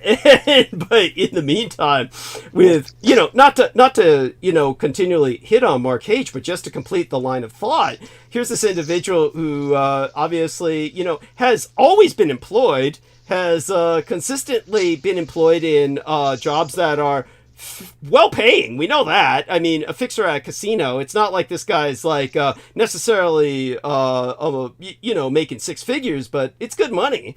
And he's not like a simple security guard or dealing the cards or something. This guy's asked to he's in a position of diplomatic responsibility, so to speak, for the business. And then he goes into this private security for celebrities, and it's like, I'm here and stuff, but, I've never gotten a contribution. Not that, like I said, it's not that that's necessarily a deciding factor, but it's a factor that needs to be taken into account because it's like, fuck, if you're not going to commit yourself with verbal support, at least do that. Or why are you here? I mean, the question, it's a legitimate question. Why is he here? If he's afraid to commit, like, with even verbal support. But yeah, so there you go with that. And that's what went down for, like, basically third strike with him.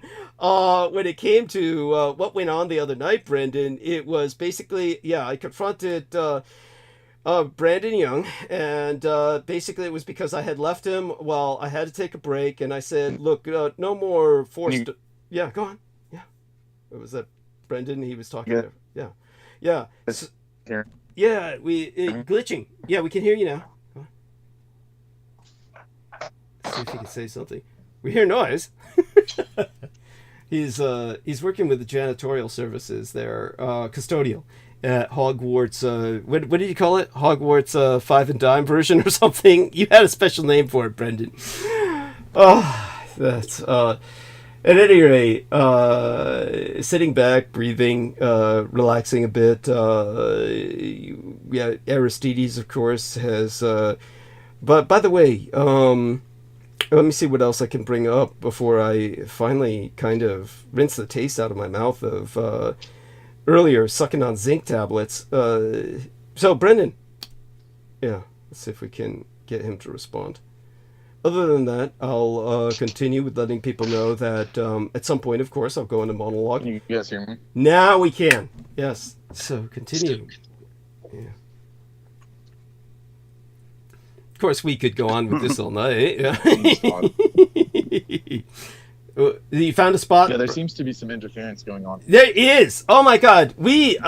Severe interference. There is, and it's both electronic and supernatural. They're really almost the same. Aristides is turning his camera on in his boredom. He's going to entertain us, I guess. Pull a Brook, perhaps.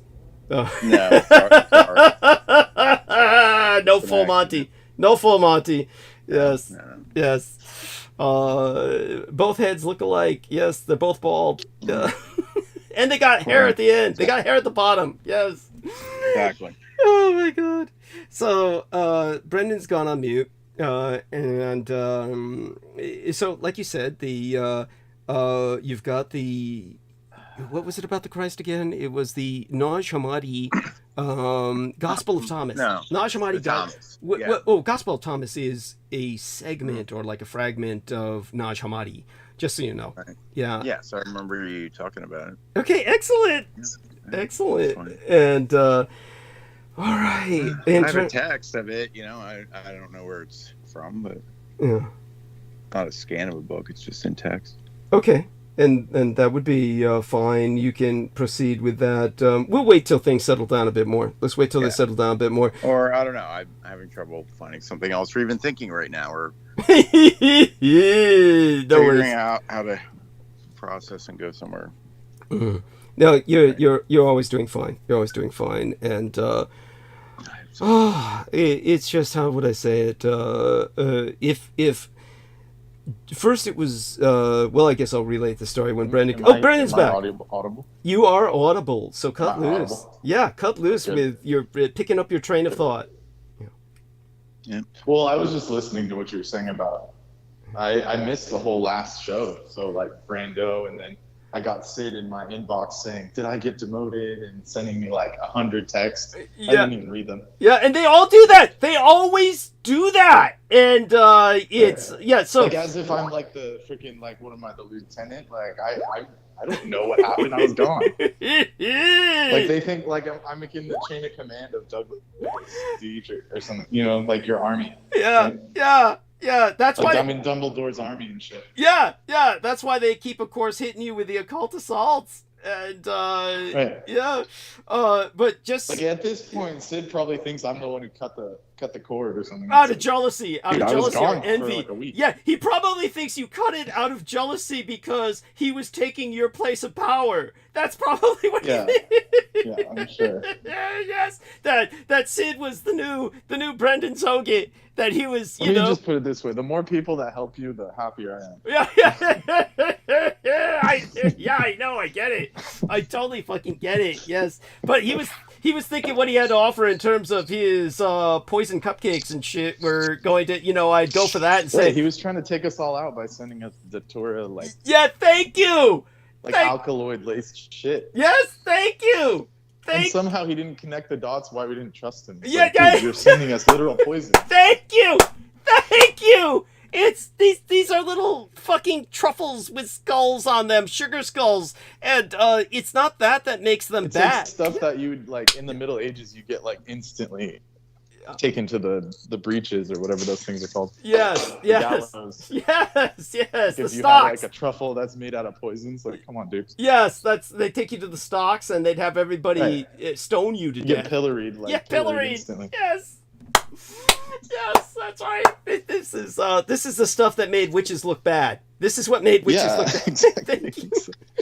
You take one, someone eats one and they start convulsing and shit, and it's thank you. Yeah, that's a bad look. But just so people know, he would send me screenshots, photographs he took with his cell phone of him eating them, and he would be devouring these, multiple truffles. And I think the main question is, where is he getting all this cash? Because it's you don't know the half of it. He was oil rigs. He had hundreds of literally thousands of dollars worth of Nigerian oil rigs. Yeah, Nigerian oil rigs. Or I'm saying cannabis products. Oh yeah, dude, you didn't devices. See his bongs. You didn't see his bongs. Aristides, tell him about the glow in the dark bongs that are these... I saw those just now. That's what I'm saying. Oh, okay. Yeah. It's like I'm not sure what was glow in the dark bong or. Those are hundreds of dollars. Yeah, dab rigs.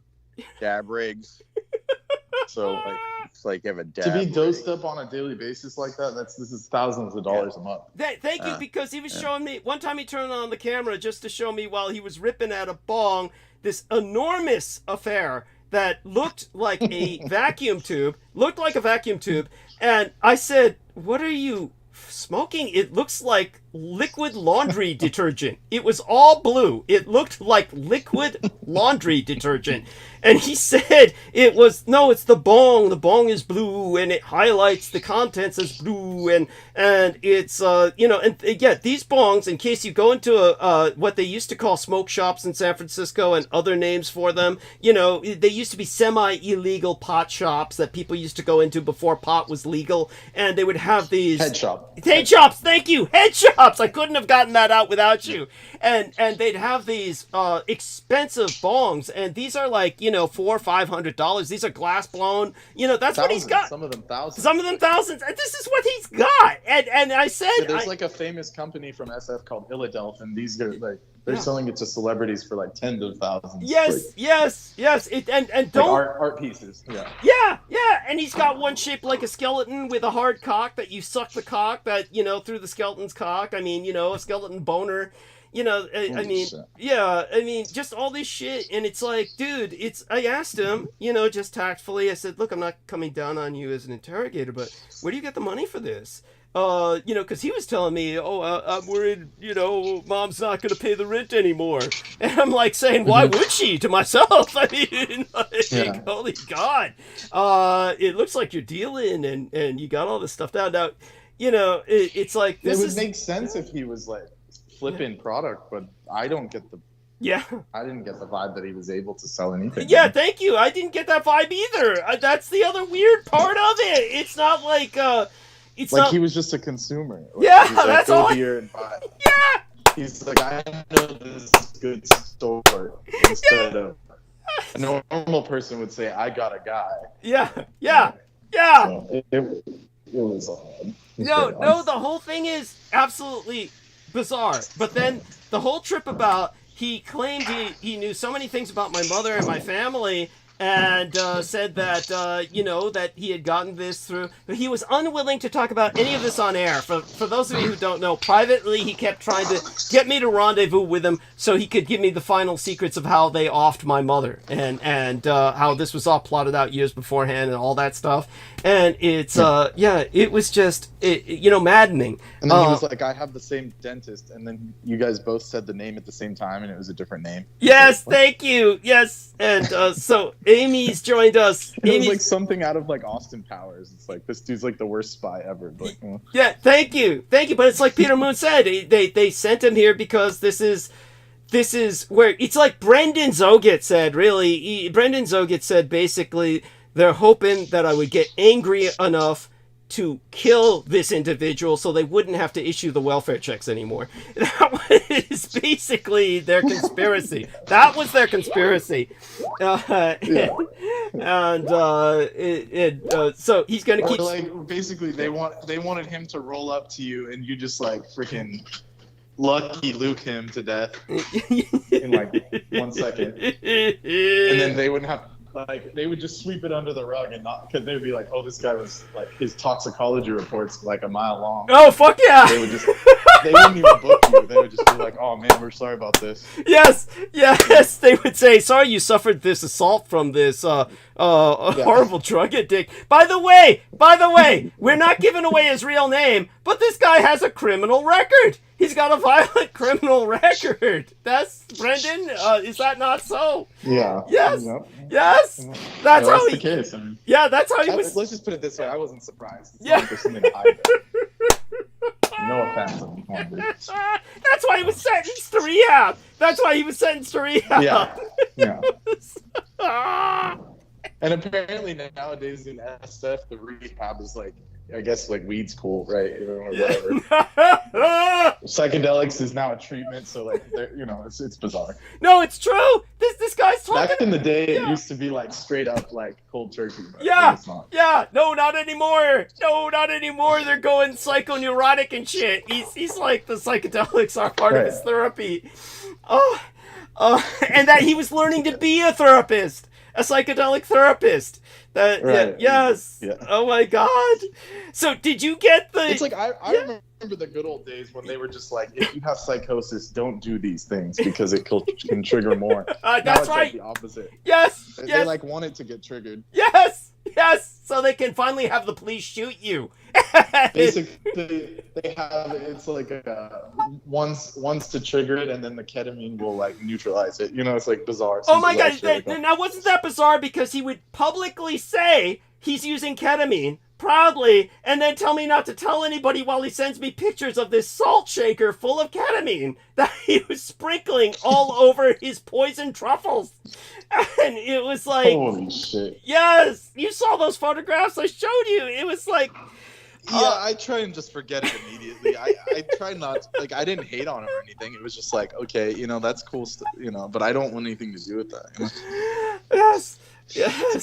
Oh, but he kept saying, let's get together for drugs. Was that what he was saying to you or just me? Was it just me that he wanted to do that? Well, he was, man, yeah, I mean, we already brought it up, I think, right? No, we never brought it up publicly. He wants to drive me. Yeah, go on. He was like texting me saying, "Oh, I can't drink. I'm fighting the urge to drink." And then in the previous message, he says, "You, me, and Douglas go have some beers and pizza." I was just like, "What?" Yeah. Like, so it doesn't something's not lining up. Like he's like fighting the urge to be an alcoholic, but then he's inviting us to have beers. It's like really strange. Yeah, I don't know. And the driving, he kept wanting to drive me, get me into the car. He had this need, we got to get into the car. I'll drive you. Yeah, I don't know if I mentioned that to him, but I said, hey, man, like, you can't just, like, offer rides and then say you're on, like, this cocktail. Like, that's not...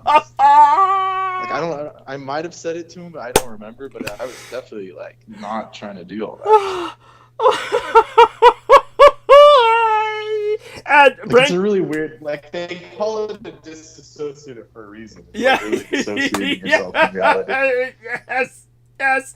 And the whole idea of, Doug, drink my blood. And I'm like, which part of the blood boys at the estate being raised drug-free and alcohol-free do you not get? It's like organic cage-free versus, Oh, geez. Versus this guy would be like battery chicken. It'd be like battery chicken loaded, just raised on hormones from the beginning. Yeah, exactly. Like cage-free eggs versus like Popeye's chicken. I just think...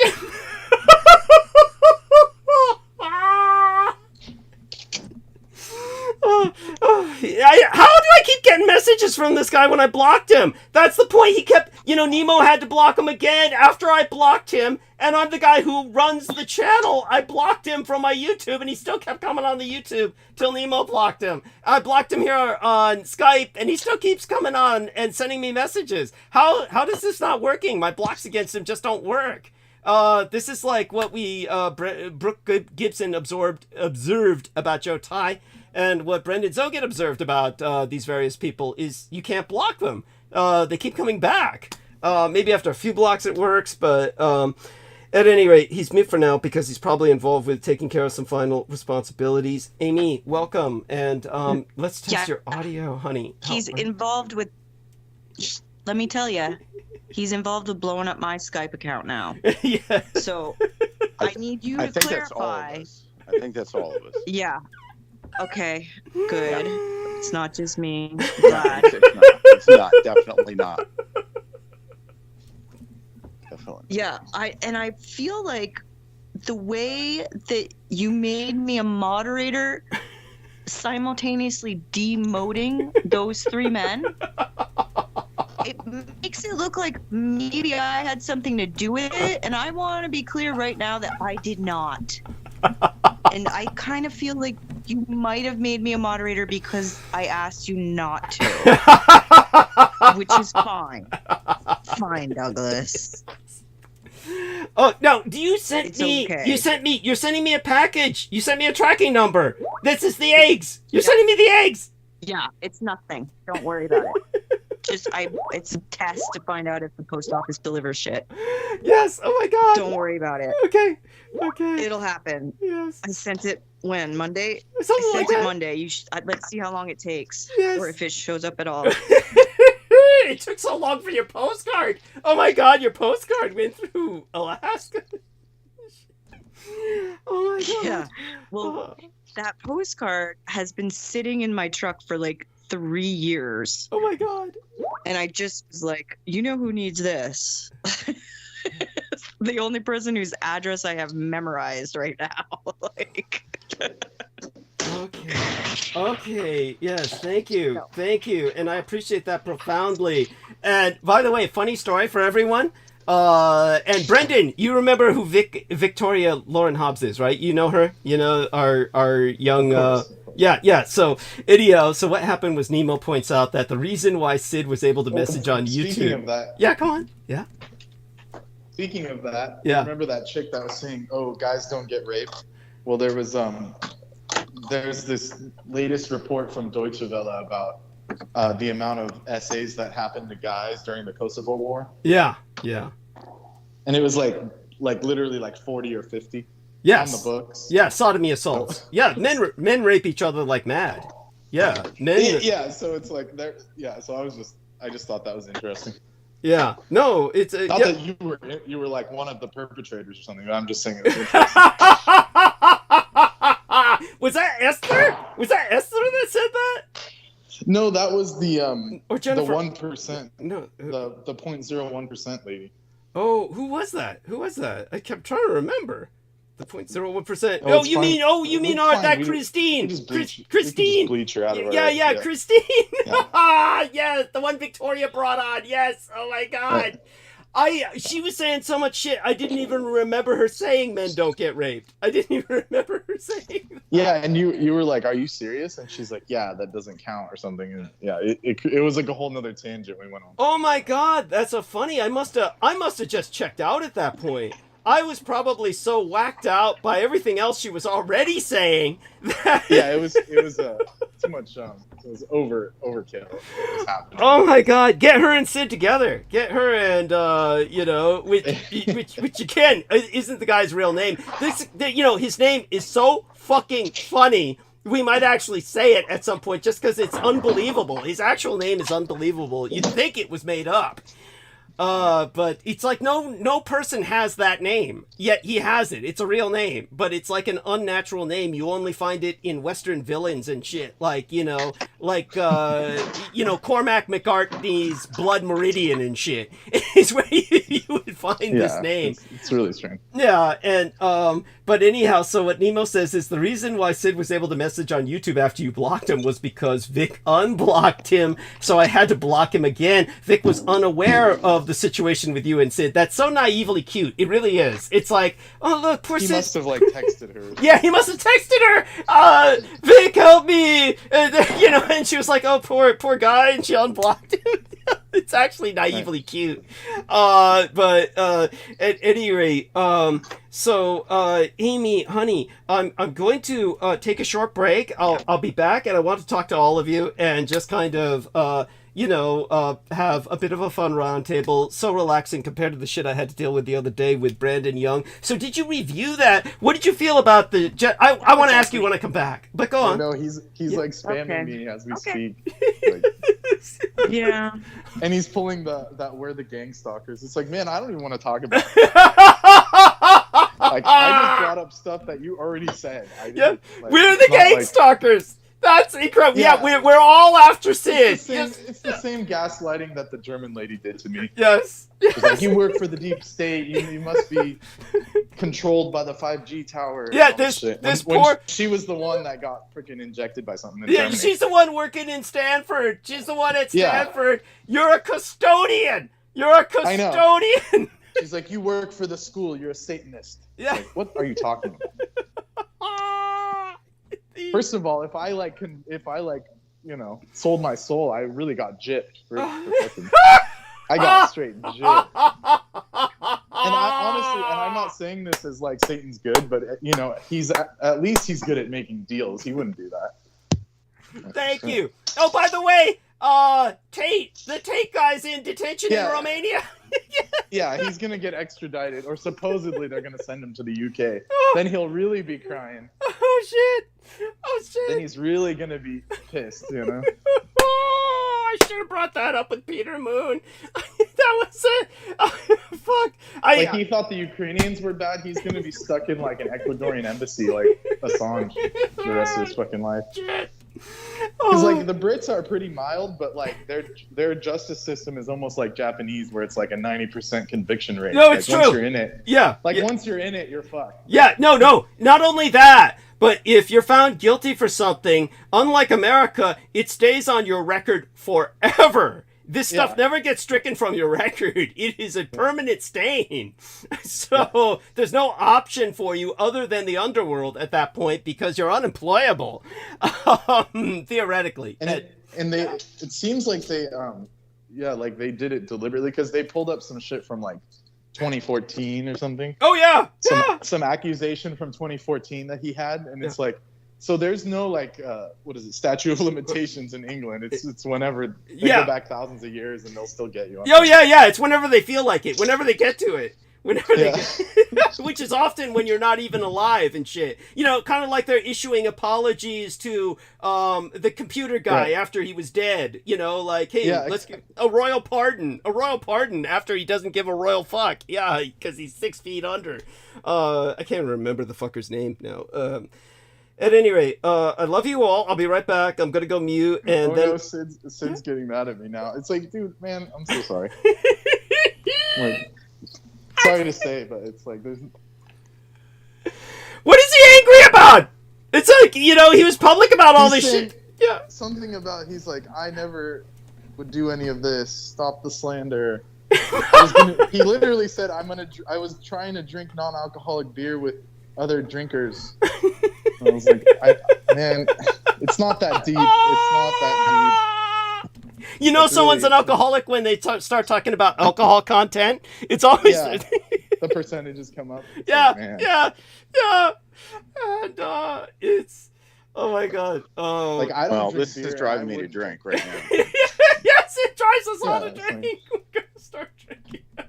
I feel I'm gonna get a drink bad right now. When I finally block him, he's gonna go like open a bottle of Jameson or something.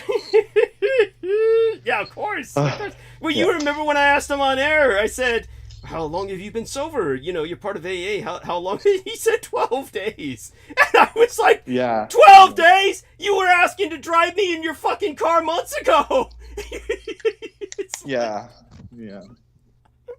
At any rate, so I will be back. Then we're gonna hit Amy with her impression of the latest episode, because I'm sorry, it's hideously funny. Now that it's over, thank God. It's kind of like, I survived the train wreck, and now we can hear about it. And and again, Amy is innocent. She really had no plot to take over the three spaces of Mark H and Brandon Young and Sid Vicious, or whose name we've not yet mentioned, but trust us, it's worth it. It's worth the wait, even if it takes us, a while before we get to mentioning it. It's worth the wait. You won't believe it when you hear it anyway. You'll think we made it up.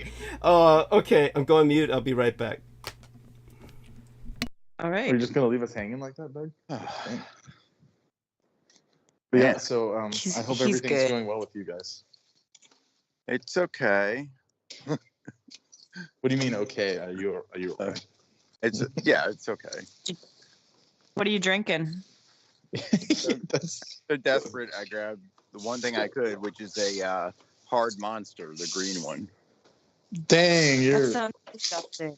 you're really going in over there. Yeah. I think that it's just Sounds awful. They like it. That's like a tease almost, because they were like, oh, it doesn't have caffeine. It's like, then why even brand your stuff Monster at that point? It's like, it's just like Monster flavored juice, like water. Like, but they have a hard one. They have an alcohol one. yeah, I know, that's what I'm saying. But it should have been like real Monster mixed with alcohol. But I guess it's dangerous, probably. I don't know. It's pretty bad, but Yeah. We'll keep us up to how good it is, how smooth it goes down, and all, so that we know you haven't. Is it better keeled than over. White Claw? no, because it's too sweet compared to like White Claw. I used to drink a lot of White Claw. White Claw. Yeah. Brendan, are you shooting someone? No. Yes. What's that noise? I'm Can you all hear doing it? some work. We were talking about that thing that sounds like a cart going up a hill. Yeah. I'm putting away the mule. Is that what it is? Yeah. I'm out here in the Are you on country, the way like driving mules. You're driving mules today for your tea party? Yeah, exactly. What kind of tea is it tonight? So I got some good Japanese oolong. That's Miyazaki Prefecture Sabo. It's a very famous region, tea growing region, but the oolong is extremely rare. Usually Japanese tea is green, of course, more often than not. But in southern Kyushu, the island, one of the southern Where islands in Douglas' Japan. mom's from? Yeah, it's like that region had its own dynasty. She's from that dynasty, etc. And so that region makes really good tea, and they do it in the Chinese oolong style, like a Taiwanese oolong. It's really some of the best oolong I've seen. It's very floral and there's a lot of jasmine notes,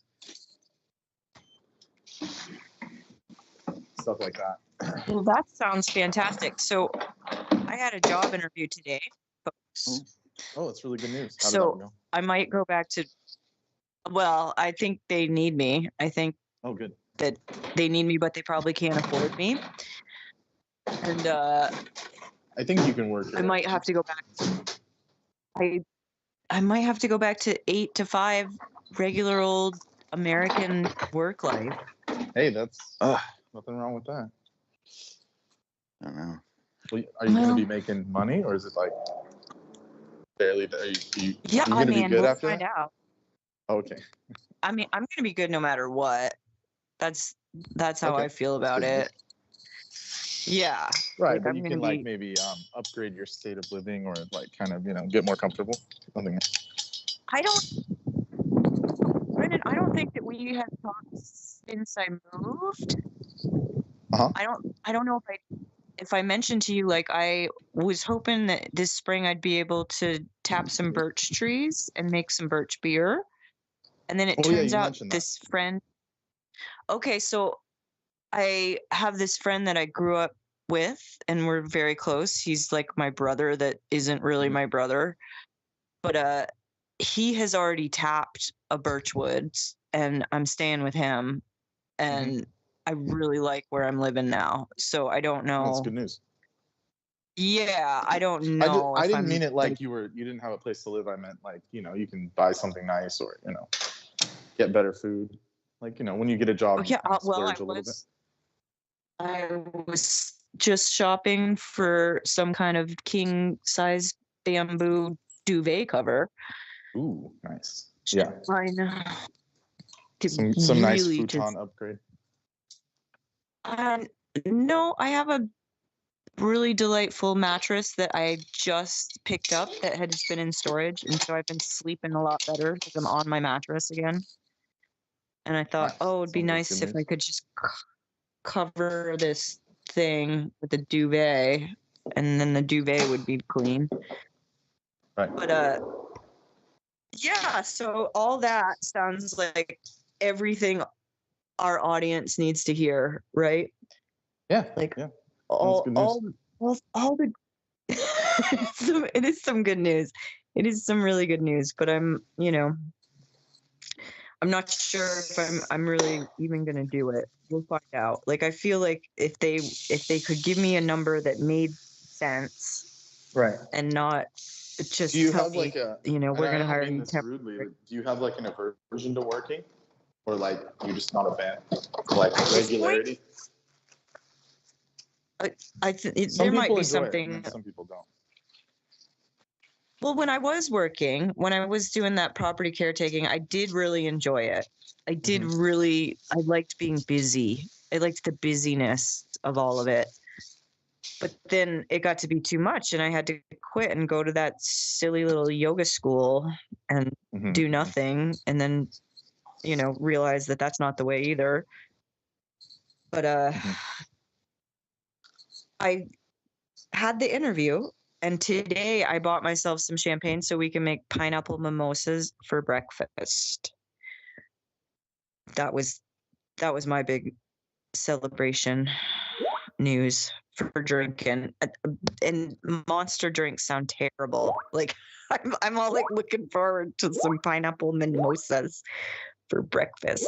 And that's interesting that it happened to be the same day that poor Sid has been cast out. I'm really thinking like it's not going to be that big a deal. Like he's not going to suffer too much. It's going to be okay.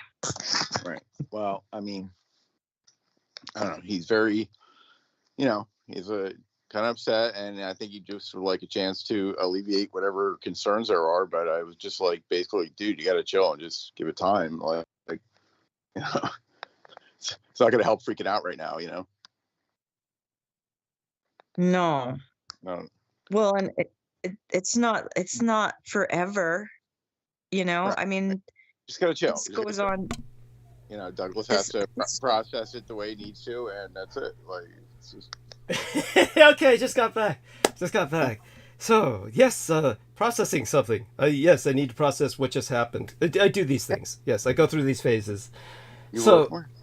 I'm sorry? Yeah, of course. Thank you.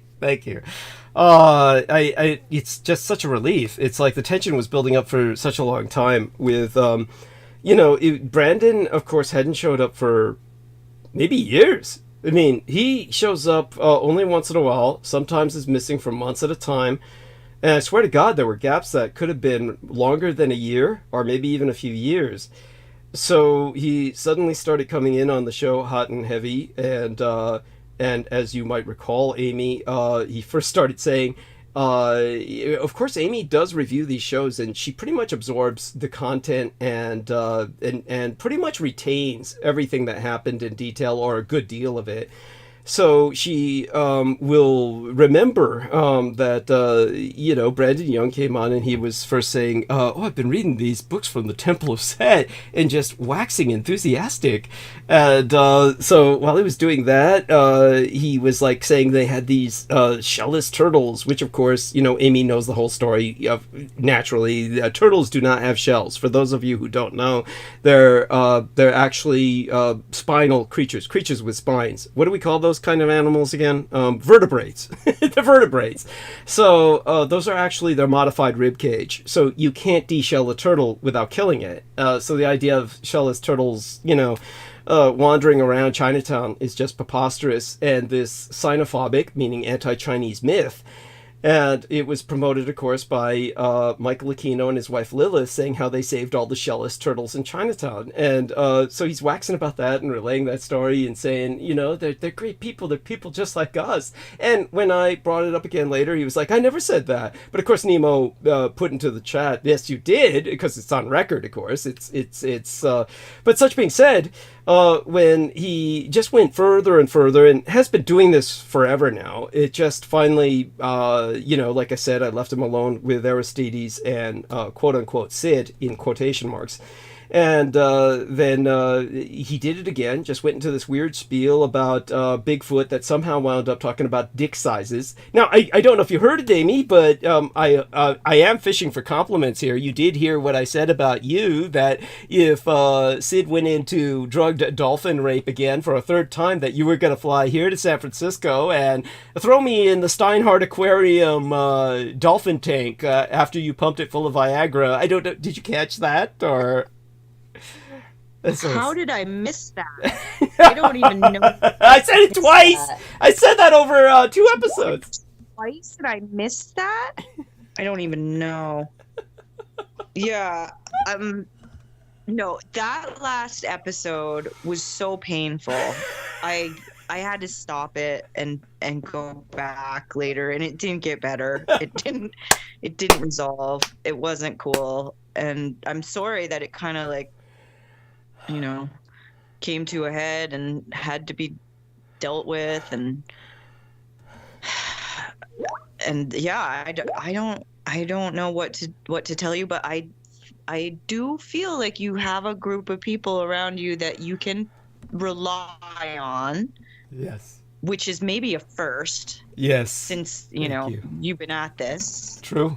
So we got to, take baby steps. Yes. And, keep going. And it was ugly. The last show was not okay. Thank you. It was but I did miss all of that about how I was going to take it all out on you. I'd love to take it all out on you. Yes, I definitely will show up for that. I don't blame you. Oh my god. It's okay, so Mark H has blocked me on the YouTube, and on the, what do you call it, Skype. He's blocked me on the Skype, and that's okay. And if he gets over it, that's okay too. They're mad. It's like, what do they expect from me? It's like, come on, Mark, you gotta commit. I mean, this is like maybe why they don't have girlfriends. It's like, it's like you gotta commit. Maybe this is why I don't have a girlfriend or a boyfriend. I don't know. Well, everybody wants a piece of you. Just... Yeah, everyone wants a piece of you. They keep asking you to live with them. Everyone wants you to live with them. Yeah. And, yes, I'm so wanted. All right. Nemo has joined us, and Nemo would love to have you with him in Australia. And say hello, Nemo, so we can test your audio. Hello, everybody. How you doing? Oh, much better for you joining us. Thank you very much for blocking, Sid Vicious and. Don't get mad at Vic for unblock. She was unaware of what the whole. Oh, I'm not mad at Vic at all. No. Like I said, that's just to make sure. Yeah. Yeah. No, that's adorably naive. She only means well. She only means well. Yeah, she means well. Yeah. Yeah, and so he took advantage of that. Probably sent her some message saying there was some terrible mistake or something. Yeah. Anyhow, When I came out of the shower, I just noticed a fuckload of Skype notifications. He keeps spamming. Yeah, It's annoying. Yeah, it'll wear out. It'll wear out. But this is what they do. Because I told him, don't take it seriously or personally. It's just it's Douglas' decision to do so. Just keep supporting him if you want. Download his content and upload them and send him donations. I gotta do that now. Yeah, but He said, "Oh, I'm not going to take it seriously," but he's doing quite the opposite. Yes. Oh no. It's well, in a sense, he needs to take it seriously because what happened was there's no other word for it. He suffered a psychotic break on my program and suffered an auditory hallucination that he decided to take as real and, say, what do you mean I'm up everybody's ass? And at the absolute worst possible time when I'm just winding things down with Brandon. And, of course, like I said before, I care about Brandon. He almost died because of me. So I've been trying to deal with this very horrible, but after a while, you just got to stop. It's because when it comes to give you an example. When Aristides and Sid were listening to him, and Aristides was saying he's so dry about what he was saying, I didn't really realize he's just talking a load of shit until he gets halfway through the story. And he uses the term dry, and like I said, dry is like when a medical doctor is telling you you've got 6 months to live, or dry is like MDs in general have a very dry affect. And it can be unintentionally quite funny. A great example is a dry example of what turns out to be humorous, though the MD has no intention of it, was when my gang brother Beaver, who I had been paying to help me as a care provider for my parents, he came into the Veterans Administration with myself, and we brought my father in one time, and my father was complaining to the doctor about what he thought might be something serious. And he starts talking about what he had eaten, and he had eaten pizza and sushi and this, and finally the doctor interrupted and said, Mr. Dietrich, I would have gotten sick eating that combination of foods, pizza and sushi and all this other crap. And my gang brother Beaver just started laughing hysterically because, the doctor hadn't intended to be funny, but it came out as dryly funny. Can you guys hear me now? Yes, we can hear you now. So, are you, God, you're out in pitch black? Or have you got tape over the camera? Oh, yeah, see, I don't know why the camera's on. Yeah. And, the camera went on. So in terms of, Yeah, I hope you guys were okay when I got cut off, because I couldn't rejoin the call for, pretty much 20 minutes. Oh, my God. So, we're glad you're back on. And then at the same time, I'm getting spammed by Sid, if you hear all that. Yeah. Yes. And it's yeah, I get it, he has issues, but it's man, just, it's all good, bro. It's all good. Yeah. I mean, he's going to be the host of another show now. Didn't he send you that message? Yeah, so there you go. He has something to do. It's yeah. No big deal. Yeah, thank you. Yes. I'm excited for him. Look, I hope he gets on there and does other things besides talk shit about me. He's going through the five stages. What is it? Denial. Now he's saying I'm not a good friend. I'm never going to be loved. It's man, I don't need a friend, man. I don't know if I don't think I ever said that. Oh my God. And I'm okay with not being loved. The only person I ever loved is dead. Yes. Sorry. Yes. True. Yeah. True. And sorry. Yeah. So it's God. So melancholic, all of you. The person I ever loved is dead. I'm getting J-mode by this guy now. Oh my God.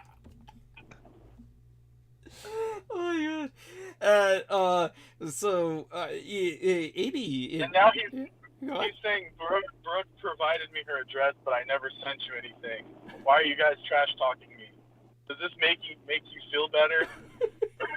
Like, man, I just said it's sketchy to send people poison. You definitely offered more than once to send us poison.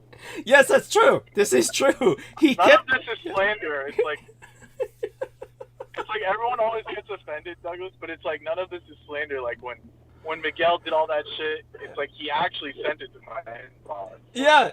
Yes. You know, and, when JMO sent me the spell circle and it had everyone's like names and numbers in it, it's like all of that was there. It's nothing we did. Yes, thank you. It's like the classic gaslight, where it's like now it's our fault. Yes. It's your fault that I'm doing this. Yes. Yeah. I get that all the time. They tell me I shouldn't dress the way I do if they don't want me groping my, if they don't want me having my ass groped. It's always the same thing. Why do you dress like that? Yeah. Or like the people around me, they're like, you're poor because you won't try. Yeah. You're working too it had nothing to do with my dad going crazy and blowing our fucking family fortune. Yeah, nothing to do with that. Oh, yes. No, God, it's just horrible. Your family is just such dirt. I'm just a piece of shit. But they projected on you. Yes, they projected on you. They've been out, financially raping other people and shit. Yeah. But like Brendan Zoget said, I mean, given his diet of steady intake of these various poisons, here we are. He keeps saying the same thing over again. Douglas provided me with Brooks' address to incite me to send poison. Yeah, that's okay. Yeah, that's whack.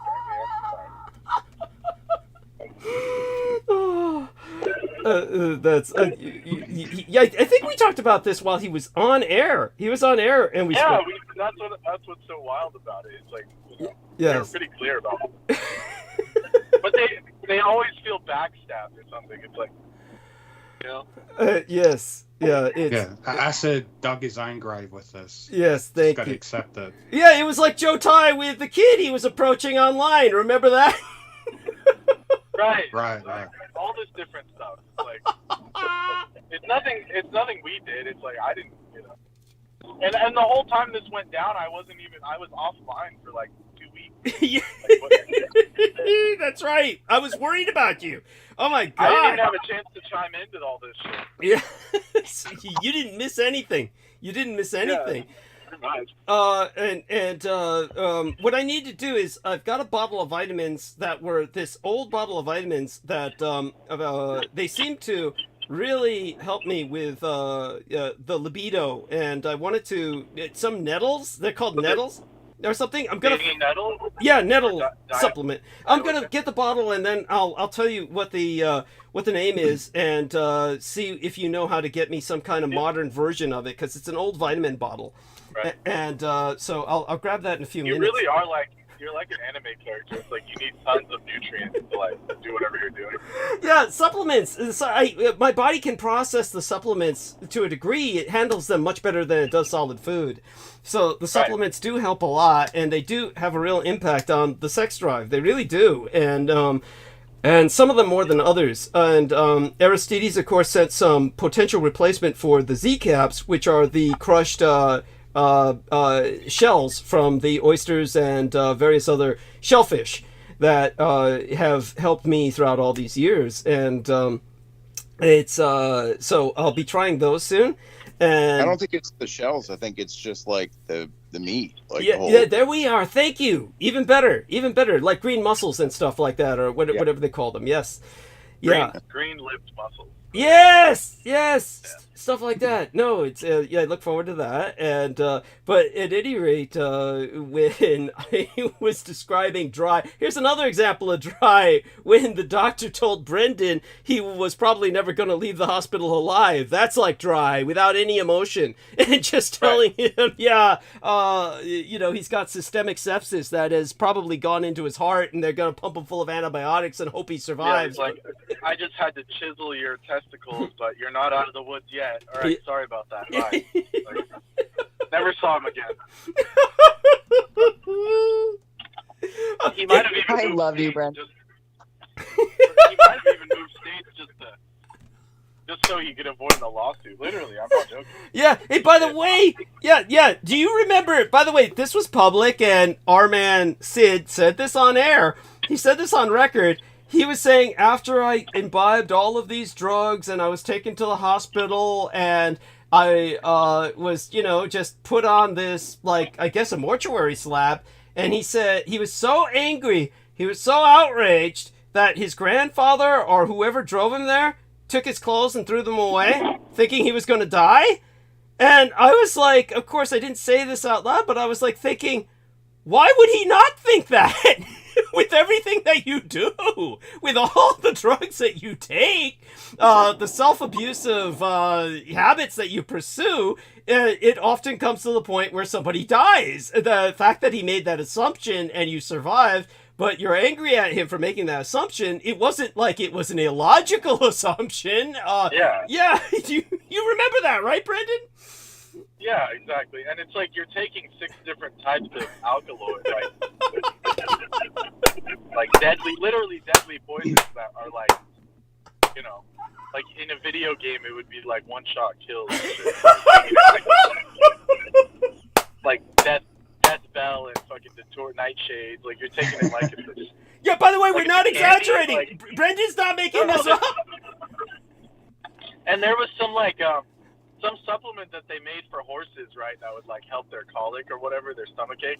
Yeah. But for humans, it's like super deadly, and these truckers would like soak their toothpicks in it and shit. Yeah. And they had to take it off the market because people were dying. And then it has like scopolamine and datura, like the same shit Sid was making candies. Yes. Buying those candies. Yes. So basically, whoever's making that candy is taking a bunch of horse medication, like herbal horse meds that are not meant for humans, and they're just putting them in chocolate and saying, you can trip balls for a couple hours. Man. That's wild. And this is because the brain cells are dying, and they create this hallucinatory effect. And Sid would pop. Yeah, literally. Like, your kidneys are, like, releasing hormone, like, releasing adrenaline because they're shutting down. It was Brendan was given Sid maybe a year or 5 at the most, between 1 to 5 years before he's got total organ failure and dies, just at the rate he's going, because he was taking 2. Yeah, yeah. I probably should block him, but it's like you said, the blocking doesn't even work with these people. Yeah, it doesn't. And he's saying, "Oh, you're not like we're basically anti-human." Is what he's saying. Like, what's anti-human is just harming your body and taking a bunch of joy. Yes, thank you. And by the way, just so people understand, we're not judgmental. Brendan, tell them you took the cough syrup a few times in your life. You were, belly on the skateboard, going between the wheels of 18-wheeler trucks, down San Francisco, Right, yeah. gravel bouncing against your face, and you didn't feel none of it. Tell them. Yeah, exactly. So I've been there, done that, but it's not like I made it like a whole personality trait. Like it's like putting your hand in fire. It's like, ooh, yeah, that was bad. Like, don't do that again. But like you don't keep going to the fire and just put your hand in. No, but he will. And yeah, I've done all kinds of stupid shit, but I never made it a habit. And it's like you kind of feel bad for some of these people. It's like, how can it, like, they honestly think it's helping them. It's like, I mean, that's really bad. Thank you. That's the part that is so outrageous, is that somehow this is making them stronger, smarter, wiser. Yeah. Yes. That's what's so offensive about the microdosing people. It's like, they're like, oh, I work better on it. It's like, no, you don't. Thank you. All your coworkers know that you're like tweaking out in your cubicle. Like all the Silicon Valley bros are like, oh, I microdose shrooms and acid, and I could work more. It's like, yeah, that's why the quality of everything's gone down. Like, Thank you. Thank you. I remember when I just said, pot. I said, man, these guys get on pot and they just that's the end of it. That's the end of the road. They're just zoned out the rest of their lives. It's just they're on pot. And I got all these militant, angry messages, and and this one guy sent me a picture of something. Look at the work. See, I do infinitely better work on pot. This is my micro precision molecular level sculptor or something, and it looked like one of these transparent paperweights that somebody had drilled 2 holes in, like one of those transparent blocks they use for a paperweight of translucent plastic, and it like looked like it had 2 holes drilled in it. I couldn't tell its size because there was nothing to compare it to, so it could have been the size of a skyscraper, or maybe it was some nanoparticle. I don't know, but I had no idea what it was, and I'm like, what is it? And it's like he never identified what it was. It's like, I tell these people all the time. They have no job and they're just like chilling, doing nothing. Yeah. And then I'm like, so why don't you stop smoking for a while you're getting your stuff together? Oh no, I drive better on it. I do everything better on it. Yes. But then it turns into that Afro Man song, like, but then I got high. Then I was gonna clean my room, and then I got high. Nothing ever gets done. Oh fuck! And that's what Lynn what's her name? Lena. She was Lena turned into that because first she was noticing that she was talking about Rose Dio. She said Lena was laughing at Rose Dio because Rose Dio had written me an email saying, yeah, you know how busy I am. I got to get up in the morning and then I have to like brush my teeth and then void my bladder and bowels, and she's describing these like normal hygienic or bodily functions as if these were major projects, and she's like saying by the time I'm done with them the day is over, and I'm like thinking to myself, fuck, why even get out of bed? And Lena was laughing at that, but that's what she turned into. Then she started taking all the pot. And she turned into that to the point where she wasn't even taking care of the kids. In fact, all she was doing was she was calling people about me, like Brandon. I mean, she basically told us she just like opens the front door and they go and like play at the park or something. Yeah, that was it. I was like on her cul-de-sac, and that was like her idea of like. We're not. Doug.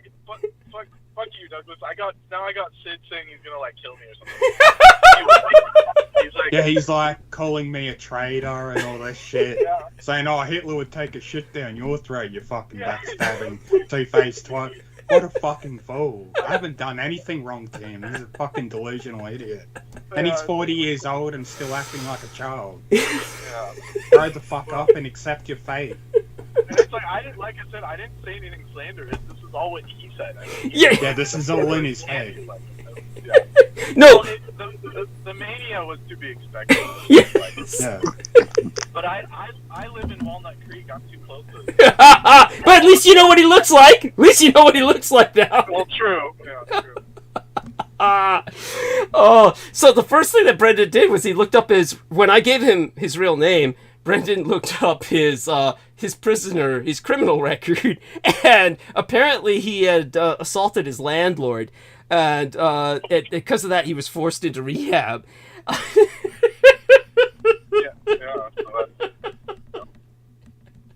But what kind of rehab where the guy's taking tons of drugs that nobody's monitoring this guy, so I guess nobody's getting paid to follow up with these people, or I don't know. Apparently, I'm a fraud. It's kind of funny reading them. It is. It's like, what was I lying about? It's like, I don't think I lied. There was nothing to fraud. Like everything I've mentioned about myself is just too painfully true. Yeah, thank you. It's like too candid. It's just like how much. It's not like I was saying like, oh, I'm in a mansion at the tea and shit. No, I was like, fucking, I'm in a warehouse with a single light bulb, like drinking tea in the dark.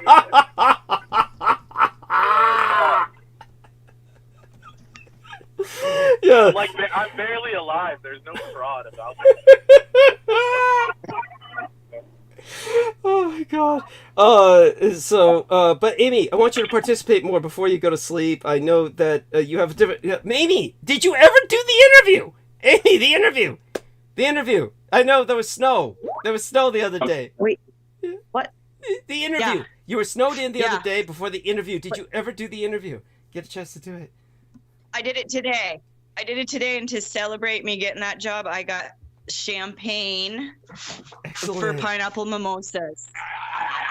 And that's my roommate getting excited about mimosas. All right. Wait, so wait, Yeah. that was a person? Say that again, Brendan. I said that was a person? They sounded really too excited. Yeah, it's a dog, right? Isn't that a dog, Amy? Fuck no, it's Sam. It's my roommate. It's Sam. It's not the dog. Okay. Although the dog might be here somewhere. Yeah, ask her where the fucking champagne is. That champagne. It's in your freaking face. It's right there. Right in front of your face. Oh, okay, let's use that one. All right. There. Let's use that one. With the pineapple. Yes. There we go. We're drinking. We determined that Amy's doing much better. So that's Yes. She is doing much better. So I'm so proud of you, Amy. I'm so proud of you. And excited for you, too. And it's like, can you now share us? You're no longer worried about jinxing the interview. Can you now share with us what the job is about? Or do you want to save that? The title is Informatics Specialist. Informatics Specialist. Let's don't go out titling until we're all up. Okay, you know, Okay. call it cooler, like super official. Can you hear him? It sounds like almost a British accent. not clearly, but No. Not clearly, because he's over here. Yeah. Yeah, we hear him just in and out. Yeah, go on. Now I'm standing next to him. Okay. If it was me and I hadn't officially had a title, I would call it something way cooler than what do you call it? What you Informatics Specialist. Sounds That pretty cool. So, yeah. Are you okay, buddy? In there? Cool. He's a happy man. It's a new. If it makes a lot of money, then we don't really. We don't care what the title is if I get a big paycheck. Call Yeah. it what you will. Cool. That's the rule around here. Yeah. Call it what you will. Yes. He's Call it whatever you want, honestly. all right. It's not info. He's Call hoping. it something like Yeah. Beyonce-matic. I don't fucking. Yeah. He's off the cuff right now. He had no plans to That's get cool. on this show. That's okay. That's okay, honey. With what we've had, I'll take it. Need a little relief. Yes. Yes. Just a little relief. Yes. Did you get your buckets plugged in? The blankets. No, I'll plug them in soon.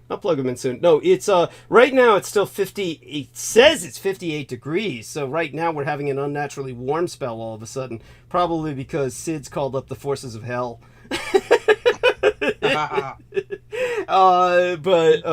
In the meantime, I'll do it soon enough. It'll probably get colder as the morning. Brendan's will get dropped off, but he'll be back soon, hopefully. Nemo's typing something. But definitely, I'm sorry. Yeah, but informatics. He's making tea. Yeah, there we are. Yeah, yes, our man Brendan's making tea. That's right, with the one light bulb overhead. When it comes to informatics specialist, that sounds really impressive. And so Nemo says he started accusing me and us as being with the Temple of Set. What a fucking delusional fool! I blocked him. Tried conveying some sense to him, but he refuses to get over it. He may never get over it. That's his fault. Well, and I think we should point out that Nemo, you're doing a great job. Thank you. You really are. Like, there's, we need to promote people who are doing good work. Yes. And he's really keeping everybody on task. So I do appreciate that. Yes, Nemo. That's right. Thank you. Amy is expressing what I should be expressing. Thank you, Amy. And of course, Wait, I missed that whole part of it. we were complimenting Nemo on the fact that he has really been keeping people in line or helping people to understand the context, like he did with Victoria when she readmitted Sid, and Nemo, of course, has been also. Yeah, and he's blocked Sid now because, as you can see in the text, Sid's accused us all as being part of Temple of Set, all that nonsense. But you know, strangely enough, that's what Brandon was making it sound like. Yeah, what's that? Yeah. I had to block him finally. Yes. And I had to do some contingencies, so it's unfortunate. But Yes. I mean, take contingencies to stay safe. You're still on the way home, right? In your car, right? yeah. Pineapple. So I'm going to a different thing. Okay. I'm gonna stay with someone else tonight. Okay. And will you be able to talk once you reach that destination? No, I have to go because we're gonna go do something. Okay, let me get that vitamin bottle. I'll be right back, okay? I want to read to you what's on the vitamin bottle, and maybe you can give me some... Sure. Yeah, okay, so let me go get that. I'll be right back, and I'll go mute for now. Yeah. Have you finally found a better place to stay at instead of being at the warehouse area, Brendan? Yeah. Oh, yeah. Yeah. The situation's improving, so that's good news. Yeah, that's good. I appreciate that. So everything's going well. Yeah, hopefully you can get a place of your own too. Yeah. Yeah, in due time. Yeah. Definitely up for that. Or just like I was saying to Douglas earlier, like escaping the. Right. What were you gonna say, Amy? I was thinking about the Brandon and who's the other guy? The other Boston guy. He's from Salem. What's his name? Why am I not? It's late and I'm drinking, so we know how well that always goes. But Sammy or someone else? Sammy no, Romero? he got demoted off of the moderator, which is Oh, Sid. gonna happen. Oh no, you mean what Mark was his H. name? Mark H. Yes, Mark. So they're both from Massachusetts, and I think both Sam and I can vouch for the fact that Massachusetts people have something wrong with them in general. And Brandon's inability to land his jokes in ways that people understand, like if you know people from Massachusetts, you understand that kind of like slow, like we're just going to talk shit, and then eventually somebody's going to realize we're talking shit and call us out. That's very much Massachusetts. That's like racist on a whole geographic level. Okay. Yeah, I the Northeast, like Connecticut, like people are pretty mean out there. Sometimes if you think of things in your head, you don't always need to say them out loud, especially over fucking. So that was my thought, was that we had two people from Massachusetts who just, we call them massholes because they are massholes. Massholes, I love it. And, so yeah, Boston doesn't have a good rep in that. Yeah, you should hear all the comedians from Boston. Yeah, it's so different breed of people. Yes, who was the one that Brandon Young kept trying to compare himself to? He's Norm Macdonald, and I just thought, don't fucking compare yourself to him. You're not on his level. Thank you. And he's Canadian. Yes, thank you. Amy, what were you going to say? Yeah. Let's see if Amy was going to say something. Oh, that was it, pretty much. Mm-hmm. Well, no, I was reflecting on the fact that the two of them were from Massachusetts. Yes. And we just, in general, don't like people from Massachusetts. Yeah. Or, Anywhere else, pretty much. Like Jersey. Probably California. Yeah, maybe California. Thank you. Tell Sam thank you. Sam's been through a lot, and Sam's quite experienced in his own right. Yeah, and Amy, of course, was telling me a lot about Sam. All positive. So here's this vitamin bottle that I found. Brendan, can you hear me? Yeah, I'm here. Are you able to hear me? Yes. So it's called Quercetin, QUERCETIN, Quercetin /Nettle Plus, trademark dietary supplement. Yeah, quercetin slash natal plus, and it says the serving size 3 vegetarian tablets, vitamin C from magnesium ascorbate, pantothenic acid from 275 milligrams of decalcium partothenate or something, and then magnesium from magnesium ascorbate, and quercetin from dimorphandra seed pods, 1,000 milligrams, and bromelain, 1,200 GDU, 150 milligrams, and stinging nettle leaf freeze dried Urtica dioica. Yeah, and that's 100 milligrams. So this stuff What's the was, it was Vitamin Express. I don't even know if they're still around, but somebody. The good news is you can get comparable supplements. They're widely available. Okay, yeah, whatever you can find, I'd appreciate your, turning me onto it, and I'll have V order it, and yeah, so great. So it was like 3 to 6 tablets daily as a dietary supplement, but I rediscovered this old bottle, and it really helped with the latest performances that I've had. And so what do you know about these kinds of herbs? First of all, nettle's extremely beneficial. It's the most nutritious plant on earth. Wow. Pound for pound. Wow. It's very good for men's health and things like that. Okay. So that makes sense. Okay. So stinging nettle is like, it's one of the worst plants to have in your garden, but it's the best survival food. Like in Europe, they make like food out of it. You can make nettle tea. Because once it dries out, the stinging part like dissolves, or it's neutralized. The stinging part of it's neutralized. So, excuse me. After that, you can cook with it. You can make tea out of it. Yes. And it's very nutrient dense. That's one of my favorite plants, actually. Wow. I have a nettle plant. Excellent. It's nice to have, but it can be like when I was in England, the big ass English ones are like ruthless. Like you can get pretty hurt by just like walking into a patch of those things. Oh, I can imagine. Ouch. Yeah, they take over entire gardens, but if you control them, you can grow them as an herb. Incredible. Wow. Sounds. Quercetin is a very, very powerful antioxidant. That's basically it works with vitamin C and stuff like that. Okay.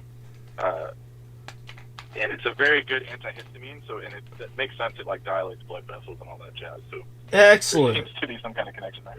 Yes. So no wonder I feel also better able to breathe after that, and incredible. Exactly, yeah.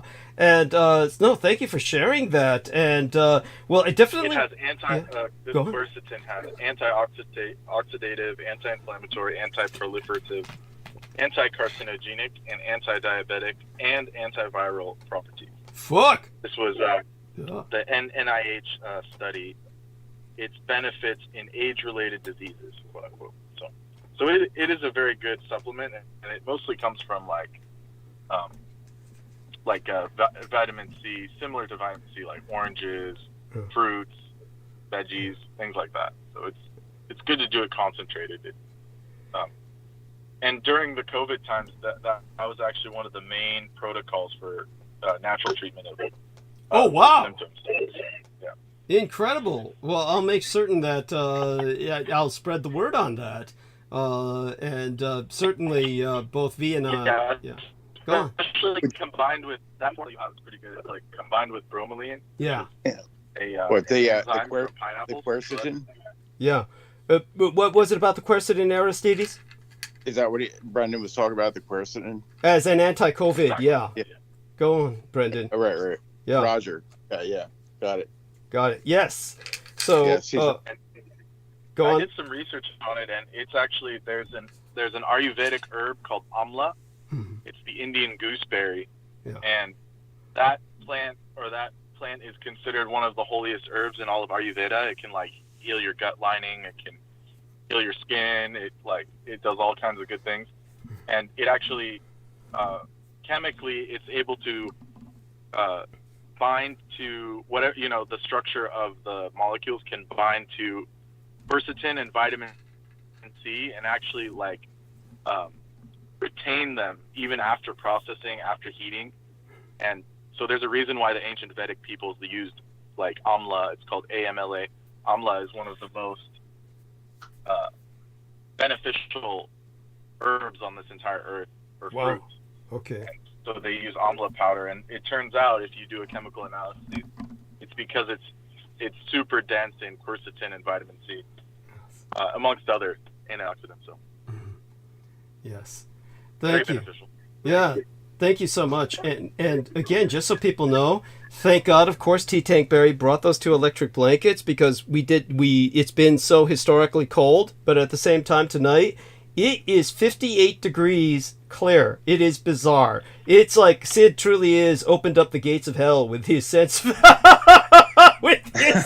it. Yeah, Doug, I'm kind of pissed. It's like all I need is another person sending hexes.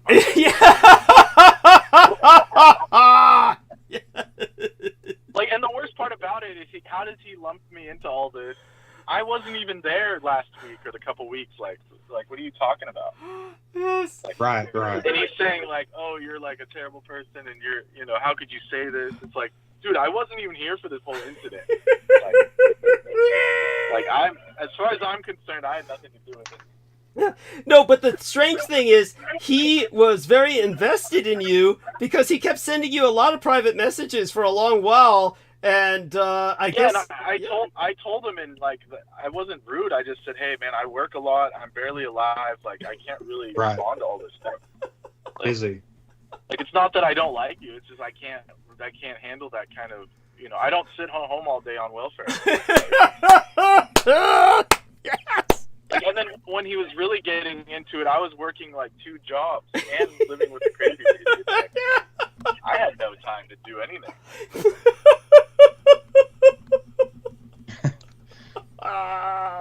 He's definitely got that victim mentality. He wants to be a victim now. Yes. Yeah, pretty much. Yeah, that's his career. Yes, that was without giving away too much. The funny thing is, like I said, he actually presented me with this.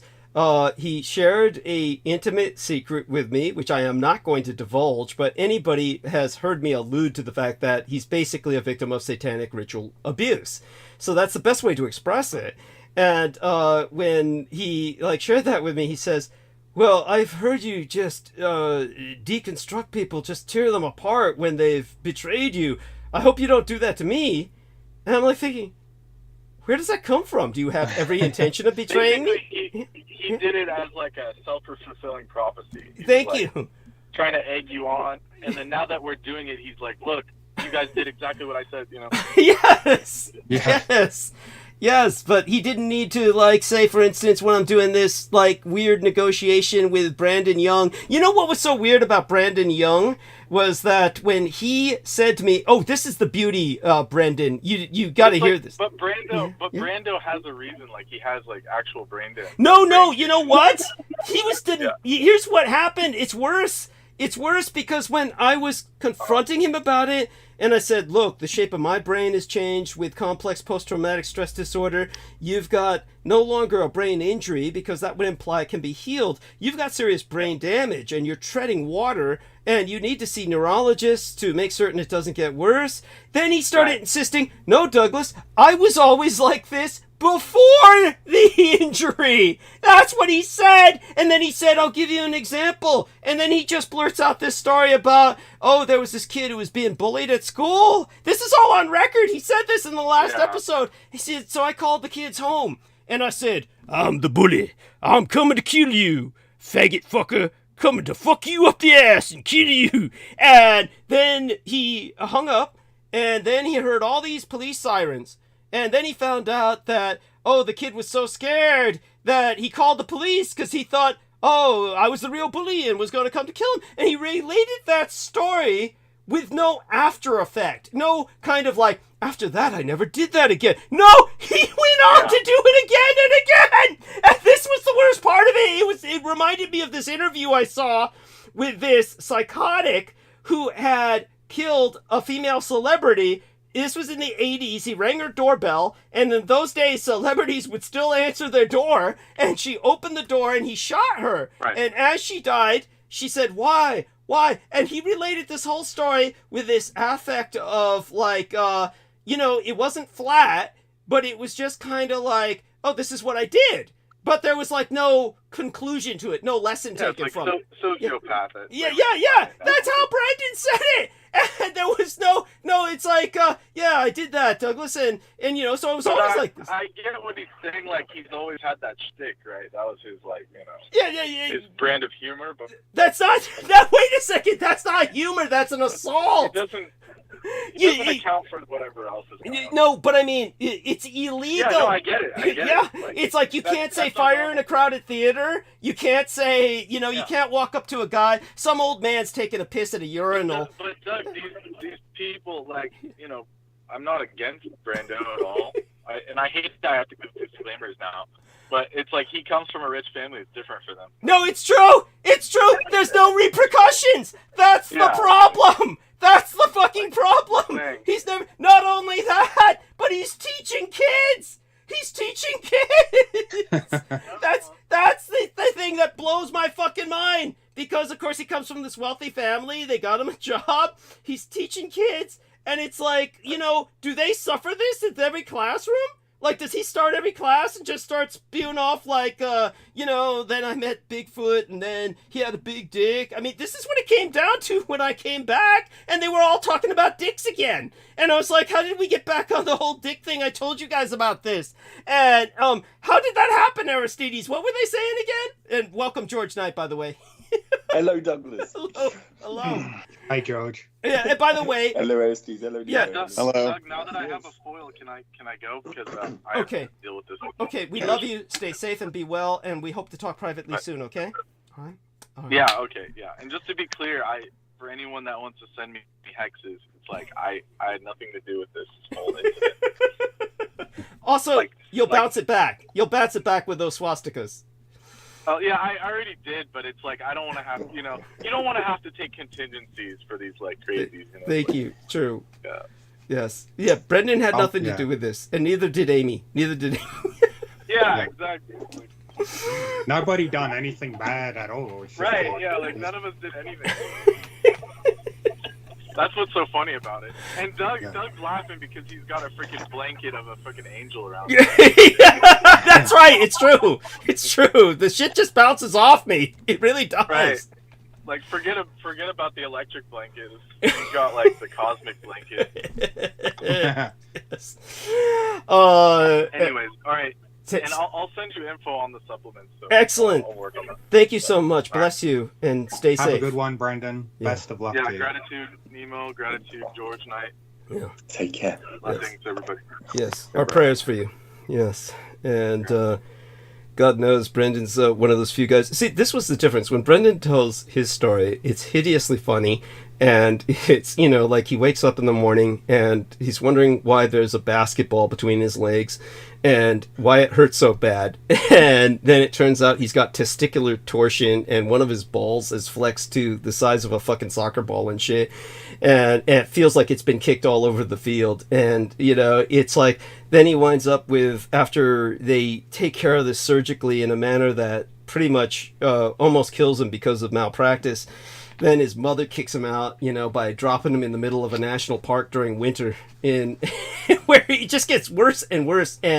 But when you have this feeling of empathy, as opposed to when Sid said, "Yeah, then I took all of these this cocktail of narcotics, and then I got so sick, and then my grandfather drove me to the hospital, and they basically laid me on the morgue slab, and then he threw my clothes away because he thought I was gonna die. That son of a bitch, that piece of shit." And he's just all this hatred for his grandfather, assuming he was gonna die. And I'm like, dude, you've been doing this all your life. What are people gonna assume? Is at some point, there's a time limit, right? There's kind of like a bill that comes due with this, and so certain assumptions are not to be, viewed as malevolent. They're just like, oh, okay. It's just naturally given. Yeah, and Oh my God! So George and I, at any rate, I do. Douglas. Yeah, I do want our listeners to understand that while Jennifer Hawkins may have been the angel to kind of come in, intervene, and basically defuse what at that point had exploded into an episode that could have gone completely disrupted, because at that point, my complex post-traumatic stress disorder kicked in when Sid did what he did, just as I was bringing Brandon Young down. And by that time, I was ready to turn on Mark H., Brandon Young, and Sid. And basically, this would have been like a meltdown. This would have been a meltdown on my part. And that, of course, would have been just catastrophic for my reputation. But what happened was Jennifer intervened, but it was you, of course, with your history that helped Jennifer and I just process that into a totally different part of the show. Now, that was a very popular episode, and I had comments sent to me personally, both emails about people who supported what I did, and, of course, some people left some comments that they later withdrew, but were supportive in the beginning, even though they were afraid to be affiliated and later withdrew them, which I find really chicken shit, but, people are like that. But, yes, so your ability to talk about historical subjects helped us segue into just a much more serious part of the show. And then, of course, we actually rebounded later when I began to speak of some memories about this religious cult that tried to build their own machine connection to God in 1857. So I speak about that at the end of the show. I'll probably timestamp that, maybe timestamp a few bits at the end of the show since... but other than that, George Knight, tell us about how things are going with you and what your own impression was of the... what your own impression was of the last episode. Yes, that's exactly why I came on, Douglas. It's a bit early. I won't be on for too long today, unfortunately. So I'm afraid. So, but yeah, I wanted to come on because I just tuned in and I just caught you talking to Brendan just to explain everything that happened. I reviewed that twice. Yeah. I last reviewed it last night. I found it. I completely agreed with you, Douglas. So I just wanted to come on just to share my support because I completely agree with where you were coming from with everything, and just to relay some of my first impressions of it and to relay my own experience. I find it quite hard sometimes to understand what Brandon Young is saying. I cannot comprehend whether or not he's joking or whether or not he's being serious. And through my previous experience as a bartender, I usually with the punters, with the clientele when they come in, I usually give off a oh yes, a vibe that I'm agreeing with them or I'm laughing at them, but really I have no idea what they're saying. But it's just my experience. Yeah. You're humoring them. Yes. You're basically humoring them while they're basically just doing something, but you don't even know what they're doing. They're just kind of like talking for the sake of talking. And but yes, in Brandon Young's case, unfortunately, he absolutely cannot stop what he's doing. He is essentially a pathological liar. It has nothing to do with humor. Because what he says is not funny. So he's just pathologically lying. And when he does what he does, it's in the end, it's almost certainly why he's not married at this point or hasn't really found. He had a girl for a while, Kelsey, but he brought her on the show. And she seemed like she was anxious to, be a part of his life.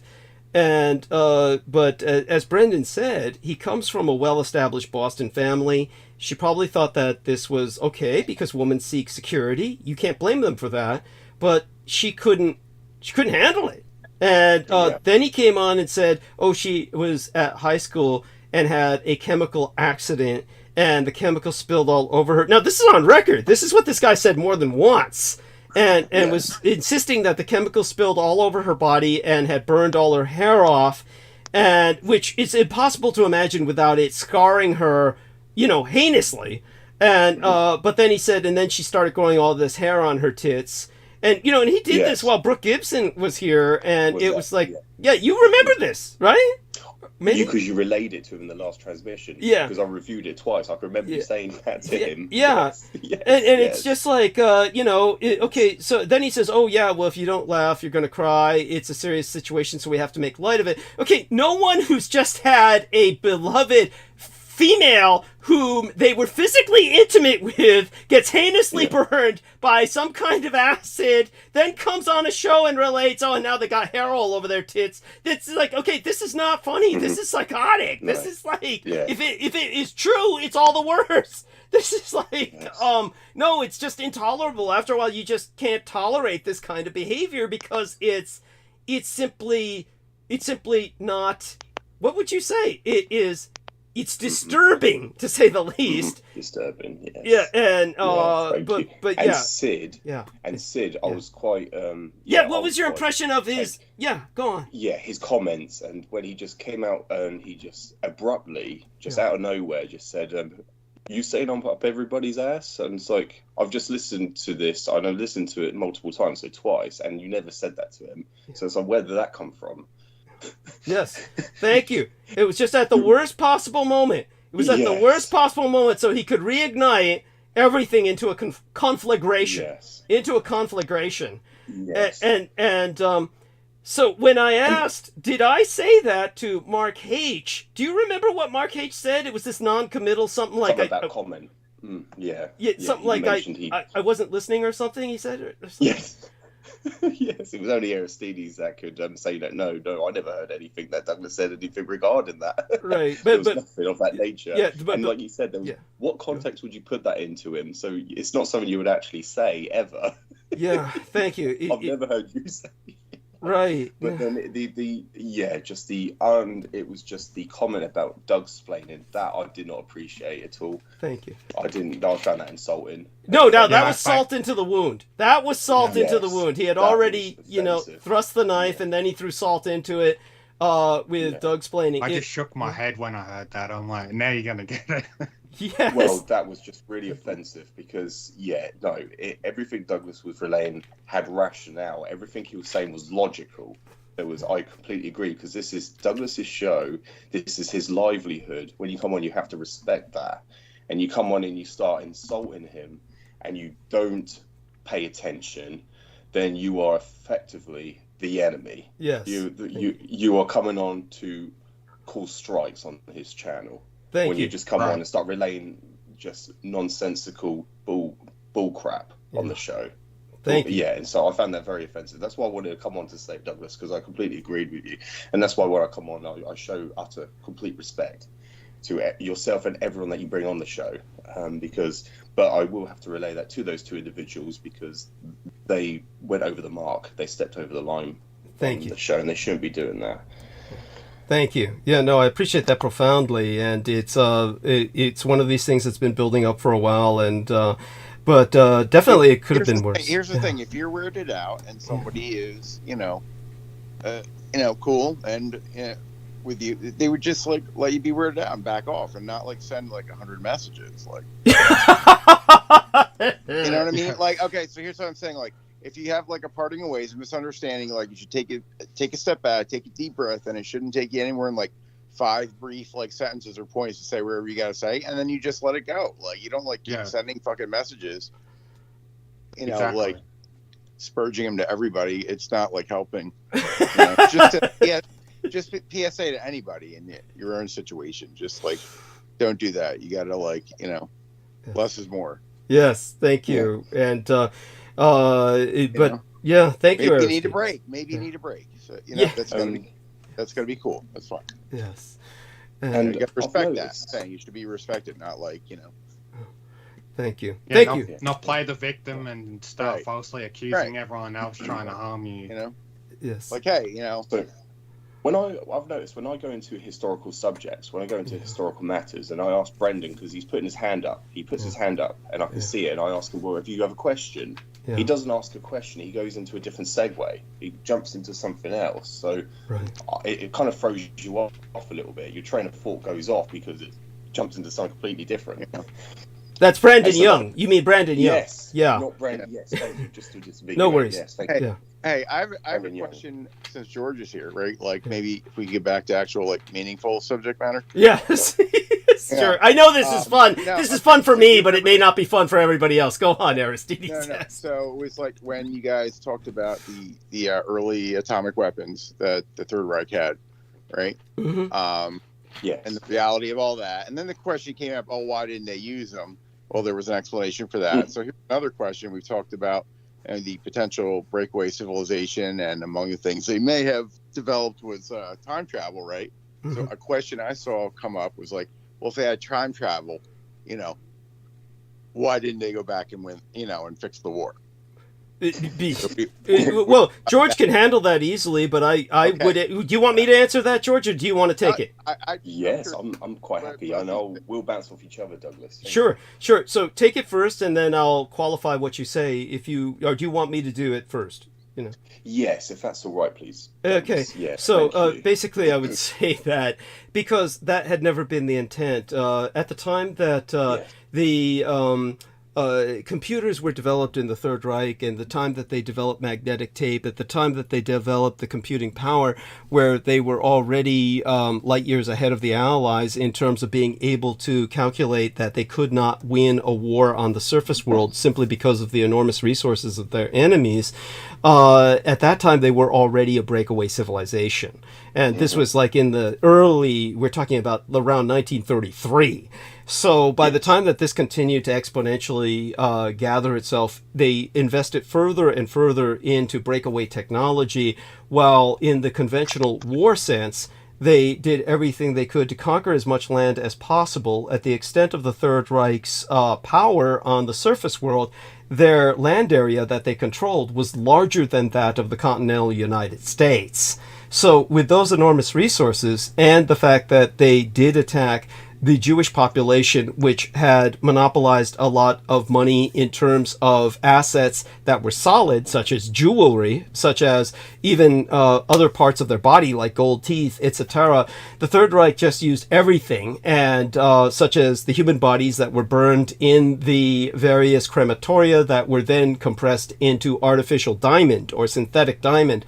And all of this became just parts of this economic transfer, this exodus into Unterland. At that point, the surface world was given up by them. They wanted no part of it. They felt that they had found a new world, a new frontier.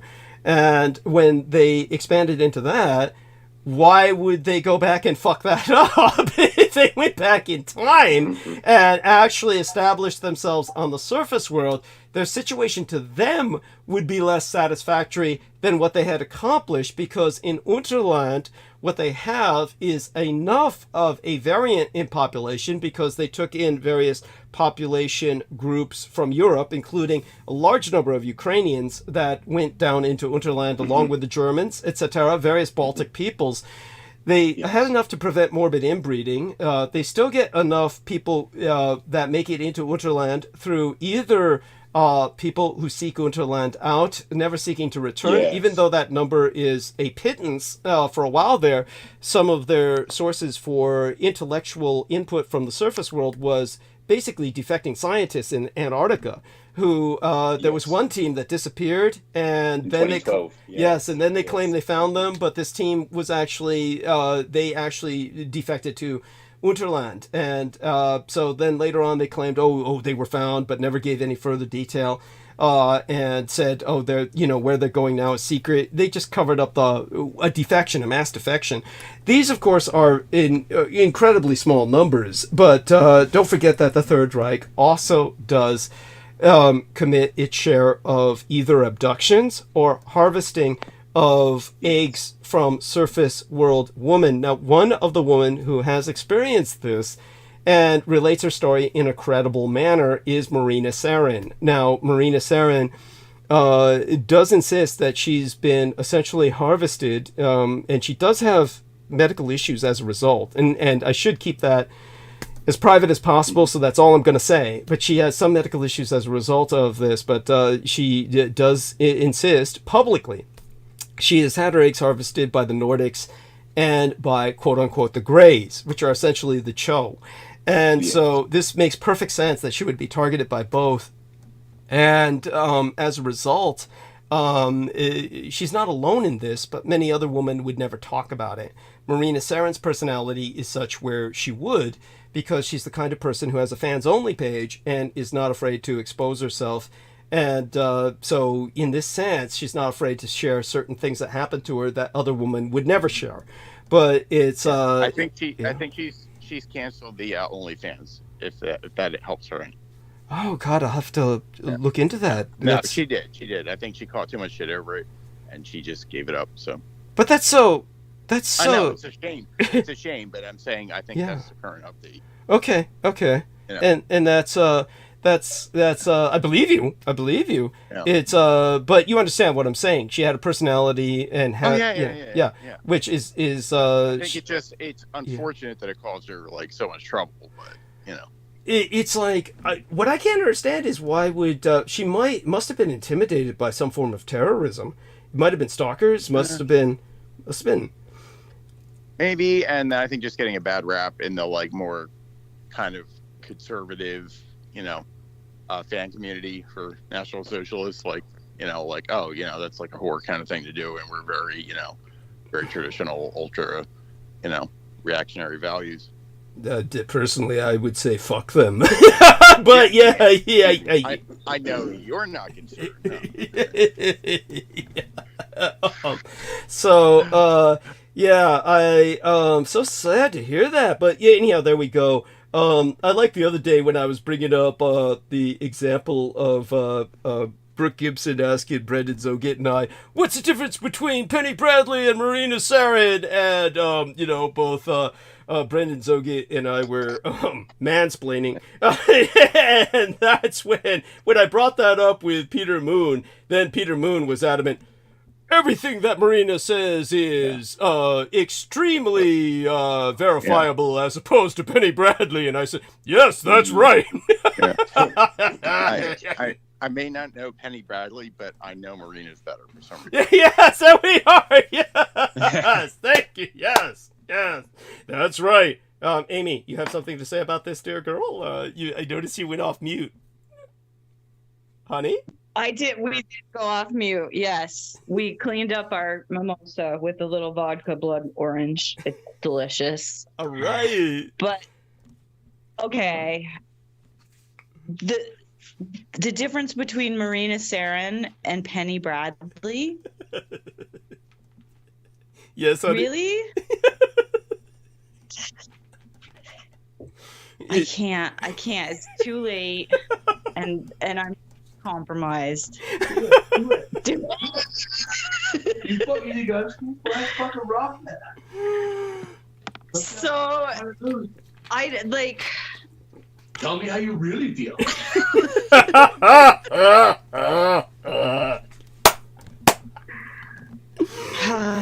Douglas. Yes. I'm not functional. I've never been myself, but at least I'm honest about it. It's kind of like what I told Brandon Young. You know, I said, you know, if I weren't sociopathic or borderline psychotic, I'd feel guilty about the people who have tried to kill yourself, to Brandon Young, and Amanda Ute and Brandon Zogit because of myself. But fortunately, I don't have that problem with my conscience. And then I told Brandon, yes, go on, honey. You're pure white light. Yes, that's right. I'm pure white light, honey. You heard it. You heard it, baby. That's right. Yeah. It's that pure fire of good intention, baby. That's right, Amy. We've got aspirations for the world. Yes. And, of course, Lucifer is that angel of light, and, you know, it shines bright through some of his vessels. So, such being said, that should just broaden the appeal. After all, like I said, it's still 58 degrees Fahrenheit here. I don't know how this is fucking physically possible, but, you know, Sid's, he's got that pentagram going. He's bleeding himself dry. He's calling up all the devils from hell. They're warming up San Francisco. Don't flatter him. Yeah, that's right. That flatters him. It's so true. We can credit Sid with that conversation you had about the red thread and the blue threads and the purple threads. Wasn't he part of that conversation? No, he was simply deeply touched by it. The toolbox. This is so bang. She keeps it in the snowbank and then she washes it, and I'm like, what is she doing with it? This shit is in the fucking toolbox or whatever what was. Sam's got the wit. Amy. Yes.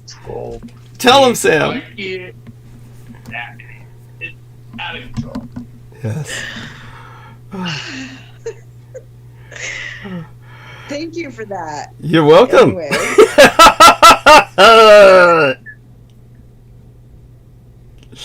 Just for the Your girl listeners. is out of control. Okay. Man, it's fucking crazy. Oh, Just for Crazy. the, George has to go.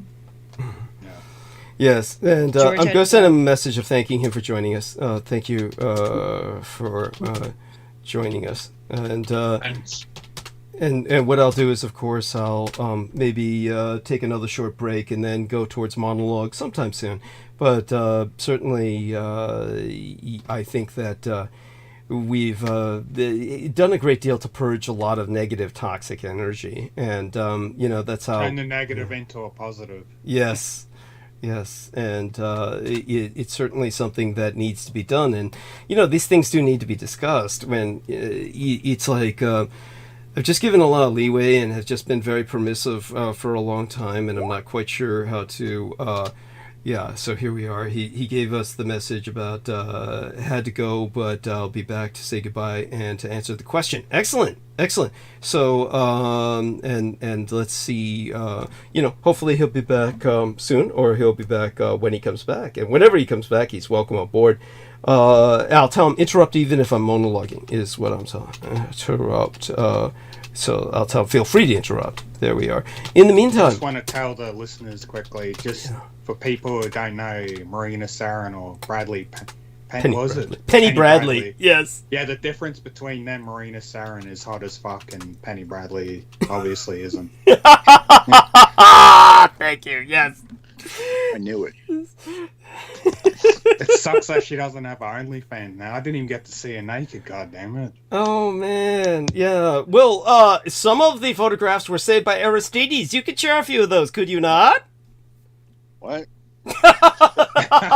Some of those What pictures? images I don't know. of her. I mean, someone may have had photos of her online. They were not fully like naked though. Yeah, Just in bikini. I've seen a few of them, but yeah, and I just used my imagination. Yeah. and- I have not subscribed, but I think someone had shared them to, out of her account. Maybe and- Peter. What's that? That'd be funny. He said maybe Peter. Maybe it was Peter that shared them. Yeah, I would say no because he's just so inept with like any computer stuff. Yes. Indeed. And he was not posting on some like Telegram channel. Like I'll tell you that. That's right. There's this thing called age, and it prevents people from handling technology well. It's that they. It's like Peter Moon. His advice to me, his technical advice to me was, if you're having problems with your cell phone, step into a Starbucks and ask one of the staff members. And I was like, thank you, Peter. That's just professional. That is pro. He should work as customer service. Yeah, yes, that's his idea. That's his idea. I'd say the way I see it is like people that are, say you're into your 50s right now, because like I grew up with a very early rudimentary PC when I was like a teenager. Like I've been doing shit like a long time, you know what I mean? And I wasn't one of the first to have a cell phone, but now that's like 20 years under the bridge. So, but like people a few years older, they didn't grow up with a PC, and it's different. Like they're the ones that never got on that track of, just the familiarity with how these things work. No, it's true. It's true, and it's daunting. It is daunting because because we were dialing up with the modems, on the phone. Yeah. When we were kids, like there was no like just having Wi-Fi, or, you know what I mean, or you had to like dial into like fucking AOL, and it sucked ass. Yeah, that's right. Good Whatever old days. happened? I'm sorry, Nemo.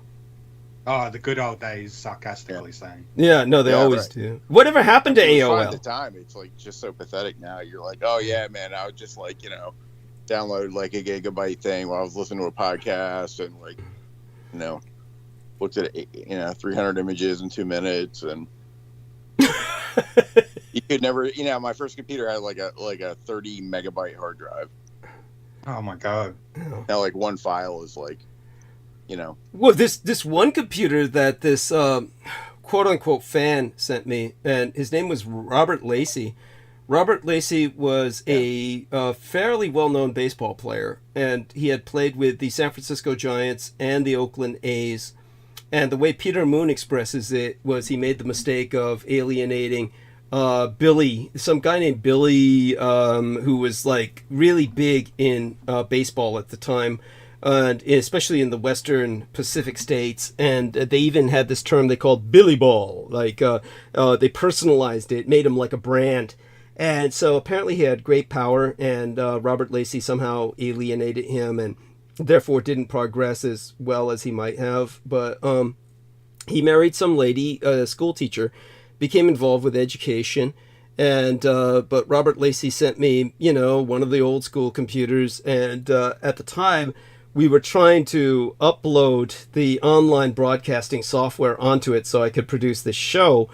Brendan Zogate and I tried multiple times. When Brendan finally was able to prove there's not enough RAM, random access memory in your goddamn jalopy computer, this fossilized computer, to hold the online broadcasting software. So then we had to, use a laptop for that, and I was producing this show off of a laptop for a while. So it was, what a nightmare. I've been doing my best to just catch up, and it got, with technology, and I've been dragged into the tech world just kicking and screaming, and I'm nowhere near yeah, go on. That's why we need an anonymous and very wealthy online donor to buy you a new computer. Yes, yeah. I know you're out there listening. Thank you. Yeah. Thank you. Help him out. Yeah, it's so true. It's so true. If I had the money, I'd gladly buy you a new computer. Oh, I appreciate that. Of course, I envy your gaming computer, which is top of the line. Of course, I don't game. I don't game myself. I was telling people the other day that I told Peter Moon the other day that you can spend sometimes 16 hours gaming and it wears you out. I mean, that's the case, right? Sometimes you're yeah. And when you do that, you're in one of those multi-gamer scenarios where you're gaming with multiple people all over the world, right? Yeah, online, yeah. Incredible. Yeah, no, it's incredible. And so do you have... I don't play as much as I used to. Like, I used to play Destiny 2 a lot and GTA 5 a lot. Fucking just nearly every day, all day. Oh my god. That's a no-lifer gamer for you. Oh, yeah, that's awful. I spent over 4,500 hours just on Destiny 2, but I stopped playing because it just burnt me out. I couldn't play it anymore. Well, thank God. It was like a chore. It wasn't fun anymore because you have daily and weekly tasks to do to earn rewards and all this bullshit. It's just, fuck this. Thank God you stopped. That is so insidious. That is so insidious. And it's not a lie. No. There was some guy once who was playing EverQuest. Was it EverQuest? This was old. That is a game. Yeah, this is like before. That famous online RPG game of World of Warcraft. Before that. Yeah, that was pre World of Warcraft, and he was on EverQuest, and he met some girl on EverQuest, and they were gaming somehow. Maybe have teamed up as some kind of for the game, and then he said, "Let's get married." And she was "Are you?" Yeah, she was like, "Are you crazy? This is just a game." And he killed himself. And that was just pixelated boxes and shit. Oh my God! It's not even good graphics. It's really just sad. Yeah, some people treat it like an online dating service, online gaming. Yeah, and so in terms of the person, when they saw the photographs of the Cho and Cho Tai, how did they respond when they saw those photographs? Did they have any response to what you showed them? Well, I can't say exactly what he said because it'd be highly offensive, but he just said it looks like a G word that suffered that orange fucking. What do you call Agent Orange? Agent Orange. Yeah. Oh, okay. Yeah. Looks like a G word who has suffered from Agent Orange. He couldn't take it seriously after I explained what it was. It just he just thought it was a deformed Asian person. Right. It's like oh my god. So this is how people are, and I'm not quite sure if like oh yeah, Peter Moon was talking to some woman who was a like a fan, been listening for a while, and she was like saying, Douglas goes on about the show all the time. I don't know what that... And it's like, well, Peter had to explain to her that's because I asked him to, and all the rest of that stuff. It's incredible how people perceive things and how they filter things. And, of course, she told Peter something that I find highly offensive, which is, the same old retreat that they all go into when they just... want to pick and choose their own reality. She's like, well, he was involved with the government, so they programmed him. Yeah, so everything he says is programmed. I mean, and this is something that detractors will ultimately retreat to when they're desperate. And obviously the difference between my behavior and someone who's truly programmed should be obvious, because for one thing, they couldn't hold a 12-hour transmission because they'd be highly dissociated. That would be like Sid. Yeah. Somebody like that. So there we have that. What I'm going to do is I'll take a last trip to refresh myself. I'll be back in a few minutes. Aristides, Aristides, you're still functional, right? Excellent. I believe so. Yes. Okay, good. By the way, I could never understand for what Nemo and possibly Amy. Yes, I am. Yes, thank you. Amy, of course, has got Sam, and Sam's a handful. Sam's a handful. These guys very easy to talk to. Some people, not as easy to talk to. Thank you. Oh my God, what was it that Brandon Young spoke about again that led to the talk of all the dicks? What was he saying about Bigfoot and dicks? I have no getting raped by Bigfoot and all this shit.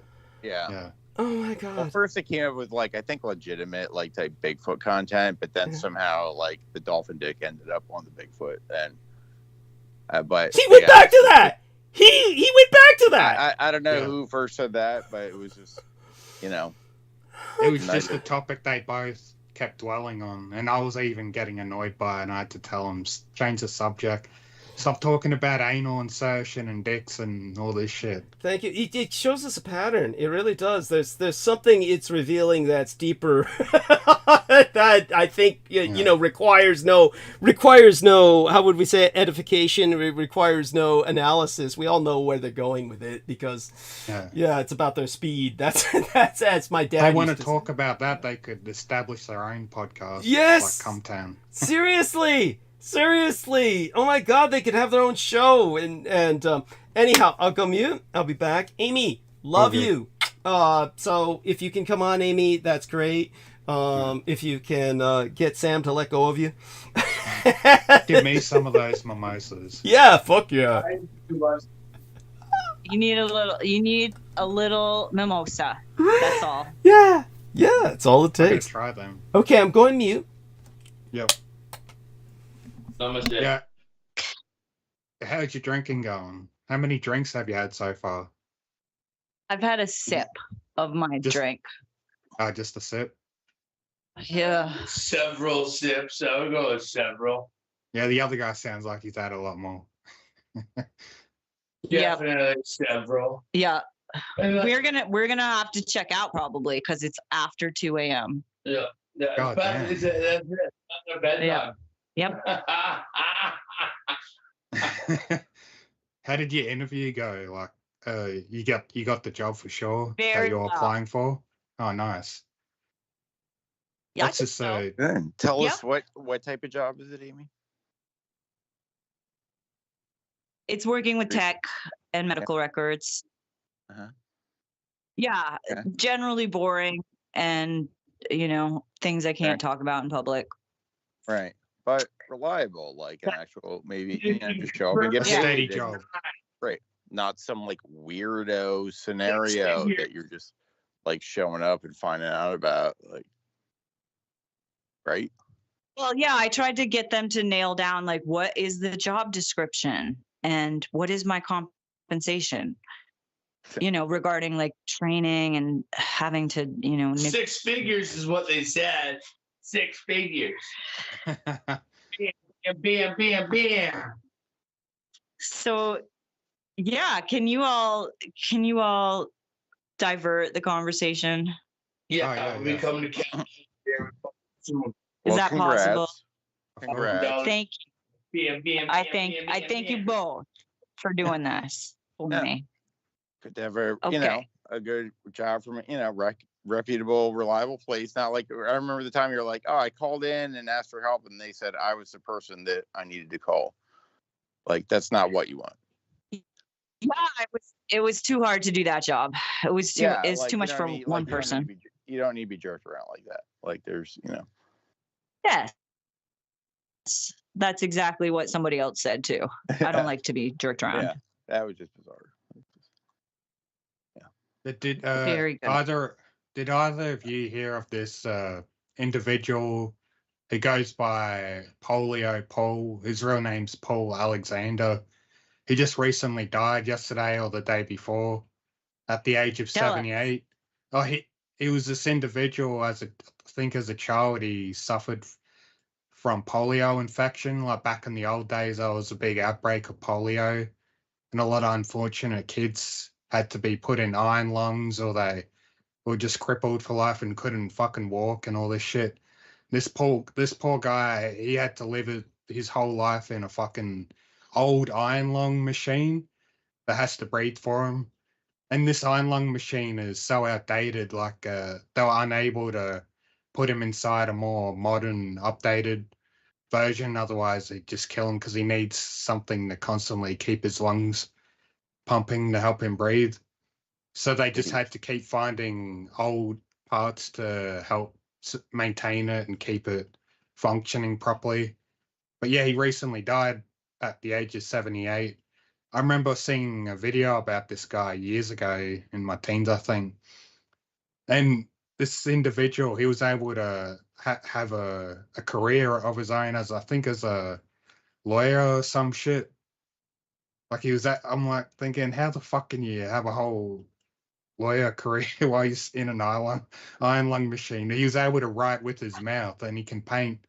You can see an image of him as a kid painting a picture just with his fucking mouth, obviously with assistance of giving him the equipment. But yeah, it says Dallas. This was in Dallas, Texas.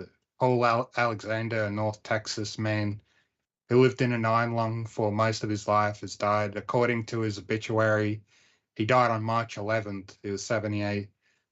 The Dallas native Paul Alexander was known as the man in the iron lung, or Polio Paul. What a name. But to his younger brother, Philip Paul, was a role model. He wanted to change the world, said Philip Alexander. He wanted to help people out. He wasn't going to leave this world until, in his mind, he did something grand. Paul Alexander was diagnosed with polio in 1952 during an outbreak in Dallas at just 6 years old. The poor fella. This disease paralyzed him from the neck down and could not breathe on his own. Doctors put Paul Alexander in an iron lung and a mechanical respirator that controls the air pressure around his body to help his lungs expand. A supportive group of family and friends made sure Paul Alexander kept breathing when his machine would lose power. He supported them by boosting their spirits with his positive outlook on life. Quite, life is such an extraordinary thing by him. Like, even being trapped in this iron lung with a fucked up disease, he was a very positive individual. He didn't become just some depressed fucking nihilist or whatever. He was a person with or without the handicap. He liked everything else that we all have. He just had to do it a little differently with a little bit of help. Philip Alexander said. Philip Alexander said his brother's life was all about adapting. Paul Alexander learned to write, type, and paint using only his mouth and a stick. He also didn't let his handicap slow down his academics.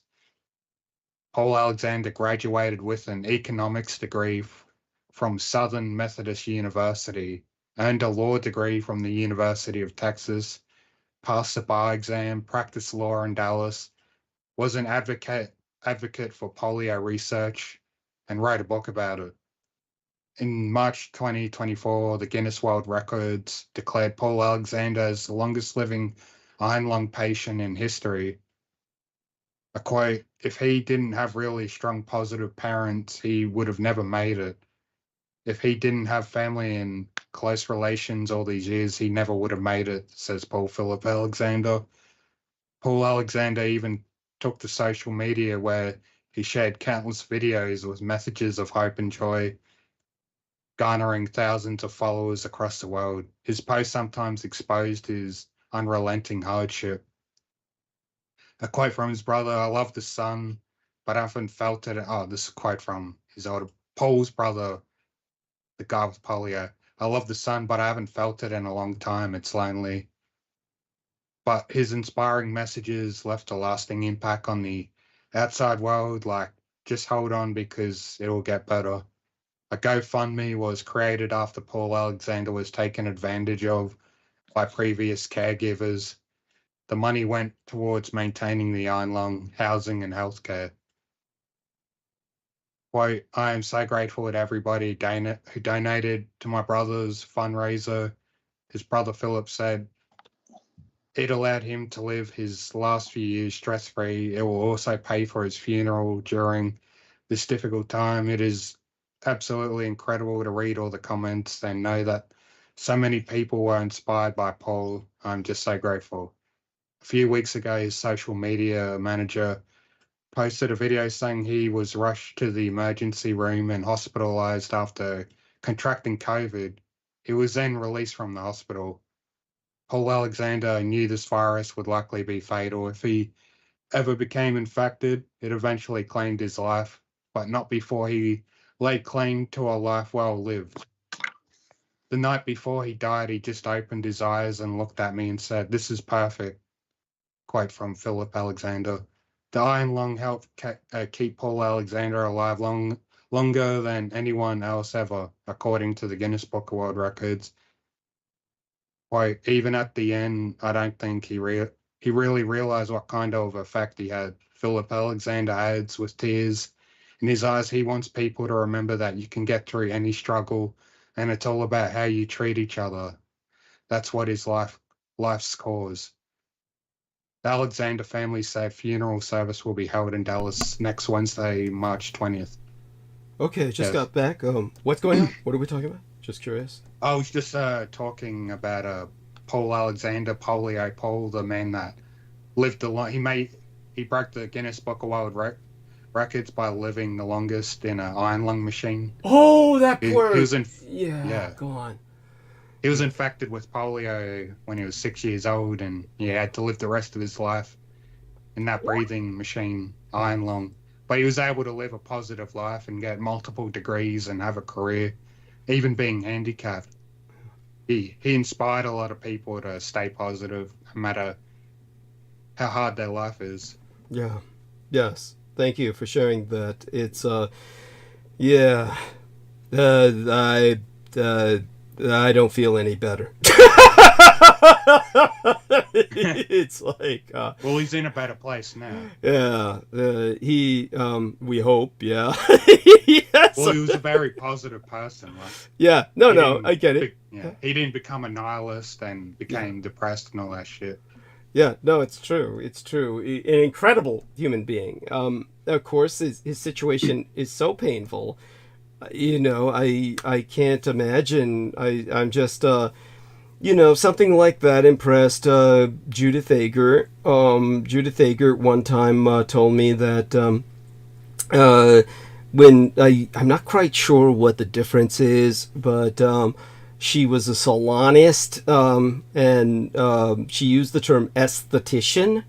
And but one thing that truly impressed her very much when she was young was as a young salonist, she did a home visit, and maybe she was partnered with somebody else who was an older salonist, and maybe she was still doing her internship, and they went to visit some lady who was in an iron lung, and the man who married her, was trying to maintain her looks and as much of a sense of well-being as possible, and so she helped to pretty her up and get her hair done, and and she said how dedicated the man was to the lady in the iron lung, and he as his wife, and whether or not this was a false impression that maybe the man simply generated, maybe he was doing something on the side, we'll never know, but she believed sincerely that he was completely loyal and committed to this woman in the iron lung.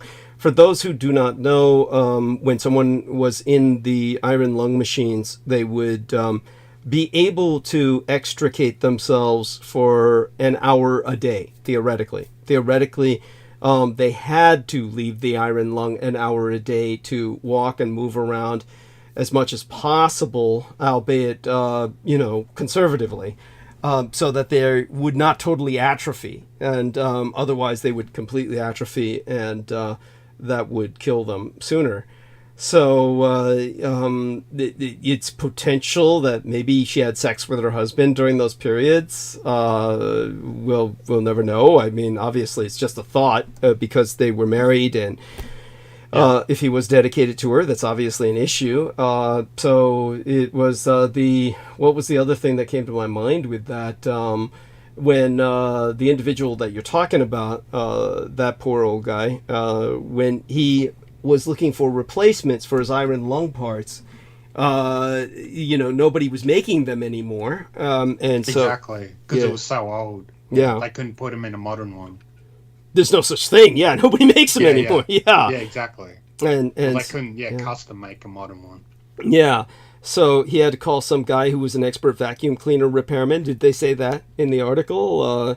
It was an expert vacuum cleaner repairman who came and provided... Well, in an old video, I remember watching something like that. Yeah, they had a special guy who would get all these old parts to replace the broken parts to help maintain it. God. Yeah, and he died on the 11th. Okay. His funeral will be on the 20th this March. Yeah. Again, where is this? Dallas, you said? Dallas, Texas. Oh God, yeah, and in that hot ass area, fucking hell. This poor guy contracted fucking COVID. That's what shortened it. Mate, that was the cause of his death. Ultimately, mostly. Okay, how did he contract? How the fuck does someone in an iron lung? One of his caretakers must have just had it and given it to him. He must have been hiring my first assumption, my stereotype must be that he was like, God, you must have been hiring cheap ass labor, like some fucking, maybe he had no way to communicate, and I don't get it. How would he was a successful individual. Maybe he was running out of money and was just going, hiring some cheap company that was like hiring migrant labor or something that to come in and care for him, because I cannot imagine. Or maybe one of his clients, because he was a lawyer, so maybe one of his clients had. Well, he would have been retired. He would have been retired. Oh, at this point. By then, I guess. I guess, that's a retirement age. Yeah. So it's oh my God. So it had to be one of the care providers, and they came. Yeah. Oh my God. That's. Oh well. There you go. I mean, that's just appalling. I'm like. The first thing I'd think is that whatever he was contracting with some company that brought in, without really, it's just horrible. Well, there you go. Yeah. And it goes to show that no matter how you just can't outpace the Reaper ultimately. Yeah. But He did a good job though for selling stock in a fucking iron lung machine. yes, that's true. And so, what brought up the iron lung guy? What? Oh, well, Amy didn't want to dwell on the topic of a new job that she got, so I just changed the topic to this because it's news. It's news and interesting, and there was a lot written down. I just read out, So pass the time. yeah, so Trillion Phoenix shares with us that there's a book written by Paul Alexander about 3 minutes for a dog in my life, and he said, great book. He willed himself to breathe 3 minutes for a puppy, so his parents would give him a puppy if he showed them that he could breathe for 3 minutes. And by the way, our man earlier in the I didn't have a chance to speak to anybody, but there was somebody named Soul Serpentine who was in the chat, somebody named Videosphere, and Barefoot Soul.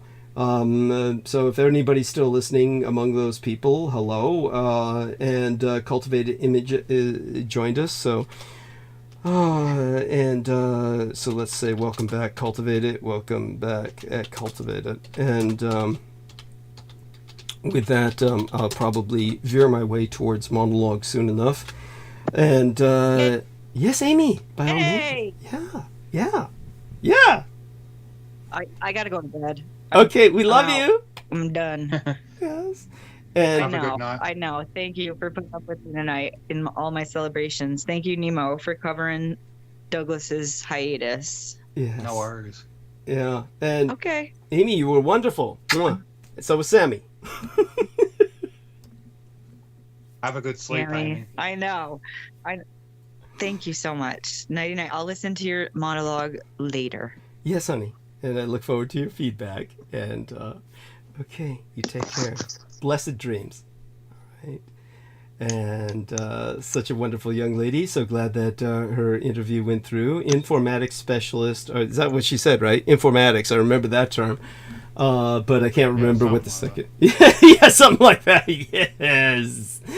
Oh. At least she's got a steady job now. That's pretty good. Yes, thank you. For a while at least. We'll hopefully it works out. I mean, God knows she was doing so well with the other one, or putting everything she could into it. It's just one of those things where hopefully these people treat her right. That's really what's at issue here. That these people treat her right. And okay. She deserves to be treated well. Yes. She's a good lady. Yes, and she's been through so much. And for those of you who don't know Amy Comeau's situation, just so people understand, she is a targeted individual. She basically has shared enough on record where I can say this. And what she shared was that she was targeted by a military officer who she calls Captain Asshole, who began to stalk her to the point where she came home to find him fixing dinner for her parents. That's how bad it was. So it just that of course is only part of the story, and it's not going to go into any more.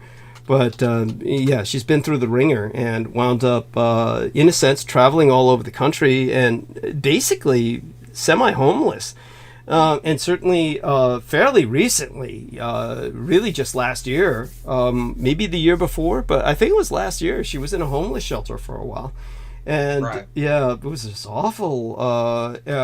So, you know, it's we want the best for her. And so there you go with that. I'm just also multitasking here. And I'm glad you were with us, Cultivated, and I will probably now veer into the monologue. We might get interrupted by a visit from George Knight, but yeah, hopefully he'll come back. I mean, in a sense, hopefully. I mean, you know, there's nights when he spends almost the entire night with us. One time, of course, they knocked us off air when he was with us. And by the way, my thanks to Sid Sid sent let's see what he said with it. He sent a $27 contribution. I knew he was going to do this. Send you a donation with a note because he can't contact you any other way. Yes, thank you. Please give me a chance, Douglas, with a question mark. It's a misunderstanding. I mean, of course, obviously I'll take. How can he say that after all the horrible shit he just DM'd us? What's going on in his head? It's all over the place. Yes. And 27, that's a funny number. It is. Because that's like a lot of famous people die at the age of 27. Died at 27. Yes, that's the Funny age. that he chose that specific number. Yeah, the rockers. That's when rockers die. Yeah, rockers the die. 27 Club. Yes. That's what they call it. Yeah, that's right. A club no one should want to be a part of, but a lot of nihilistic people do. It's like they say, yeah, I want to die at the age of 27 so I can be a rocker. That's it's somewhat similar to back at the beginning of the AIDS crisis. There were gay men who were seriously attempting to contract AIDS from their partners to prove how much they loved their partners. Right. And another reason, because they felt like, I don't have to live in fear any now because I got it and I can just keep having unprotected sex. From a documentary I watched about it. Interesting. No, yes, that's true. There was that factor. There was now, was that before or after? I'm certain the attitude was there both times, but was it more prevalent? This was a more modern one, more modern documentary. So this was after AIDS cocktails were invented. Yeah. By the way, no one in their right mind would ever want to be on AIDS cocktails the rest of their lives. It is horrible. Yeah, just horrible. Bloats you out. You gain weight. You get all depressed as a side effect of not the weight gain but the drugs, and then you take antidepressants to compensate for that, and that increases your weight further. So it's just awful. The time that I was interviewed by that British History Channel was when I was on antidepressants because my psychiatrist had to prove that they were bad for me and that my body would not handle them, and I bloated up and looked like a completely different person. Didn't even look like myself. So they said, they're horrible.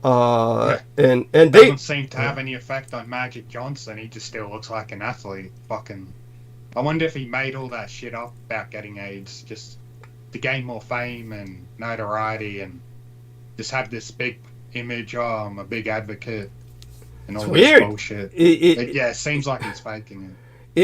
It's some people speculated that he, because of his money, had access to quote unquote the cure. An actual cure. Yeah, like only rich elites will have the access to the cures, and the poor peasants only get access to the treatments. Right, and South Park did a whole episode about that, but they literally said, "Oh, money itself is a cure. You just compress it down, process it, and inject the highly concentrated money in your blood system, and it kills the AIDS virus." That's pretty funny. Yeah, it may as well be. Honestly. And Tad Rickett says, hearing your joyful laugh always brings a smile to my face. Thank you, DDD. Let me say my gratitude, Tad. And obviously want to keep all the friends I can get with the recent events that took place. But, it had to get to that point. There's only so much a person can stand. Exactly, yeah. And obviously, when it came to Sid, I think it's self-evident. Anybody who listens to all of the past episodes, it's never that I don't think I ever treated him with any disrespect. It was, you're always patient and nice to him. Thank you. I appreciate your saying that. And but when he did what he did, even after cutting ties, you said you wish him well and best of luck to your show.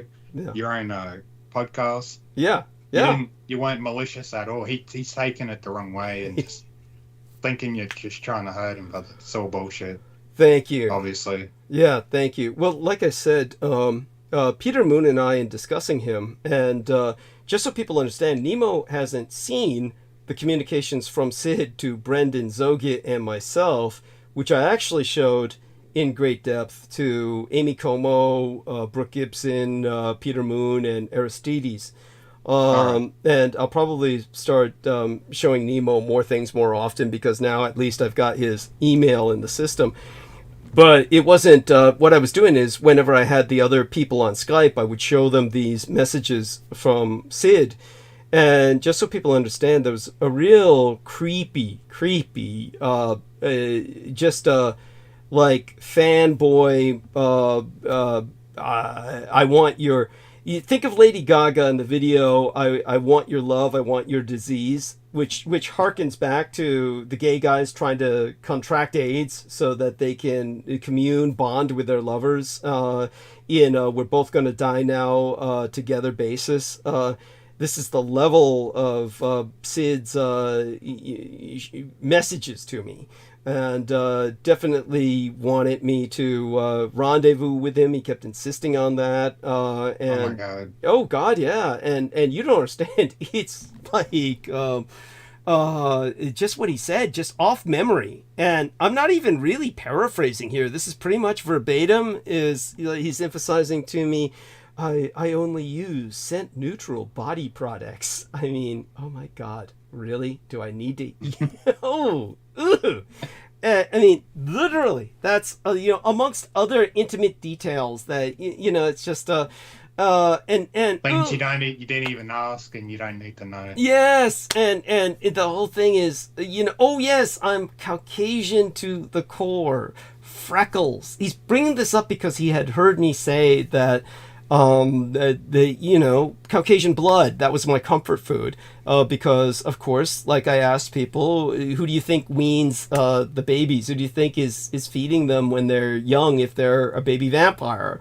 It's not the mother, it's the father that she basically hooks onto, and basically it's usually some hot chick that's impregnated, and she manages to talk some other guy that she's latched onto that her babies have special needs, and the man will tolerate the feeding because he's not going to be drained dry by an infant, and then at a very young age the baby runs away anyway. The child will run away. Yep. And so when it comes to the situation with what I've explained with growing up and feeding off my legal father's blood, just so people understand, he's not my biological father. So my legal father's blood is what, gave me a sense of comfort identity with Caucasian blood. And obviously people should understand this. Ethnicities smell different. There's difference in diet, difference in physiology. And I told people it shouldn't be taken as offensive that black people smell different. I, as someone who's half vampire, or rather even a quarter vampire, I smell like a cadaver.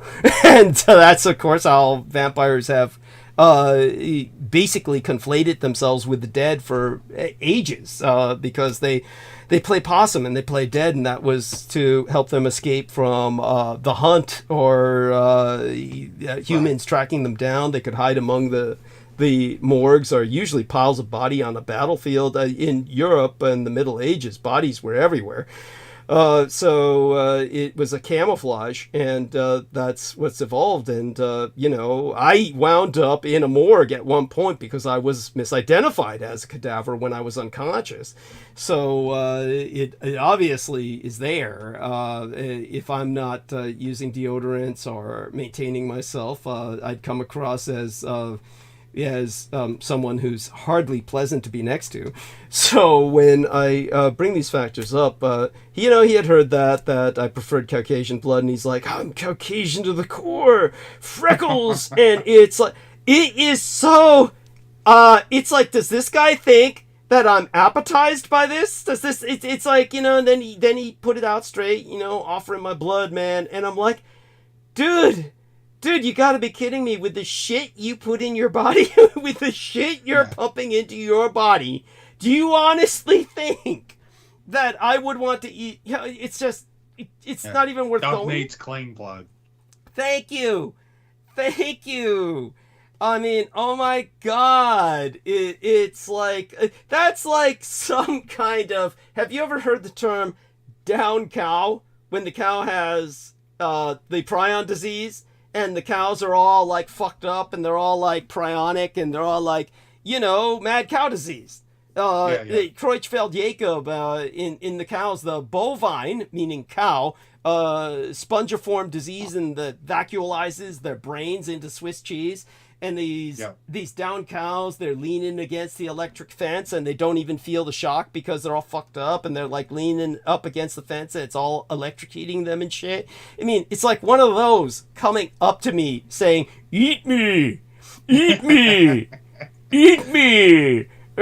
Don't you want me? Don't you want in on this?"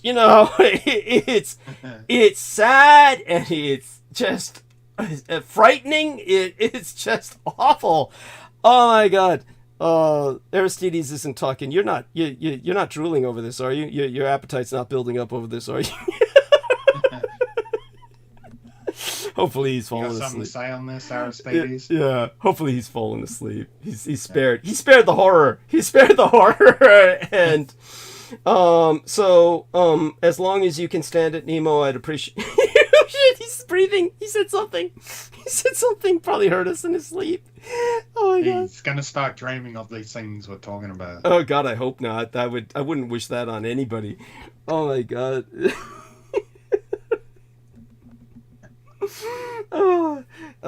He has these wonderful chihuahuas that they're incredible.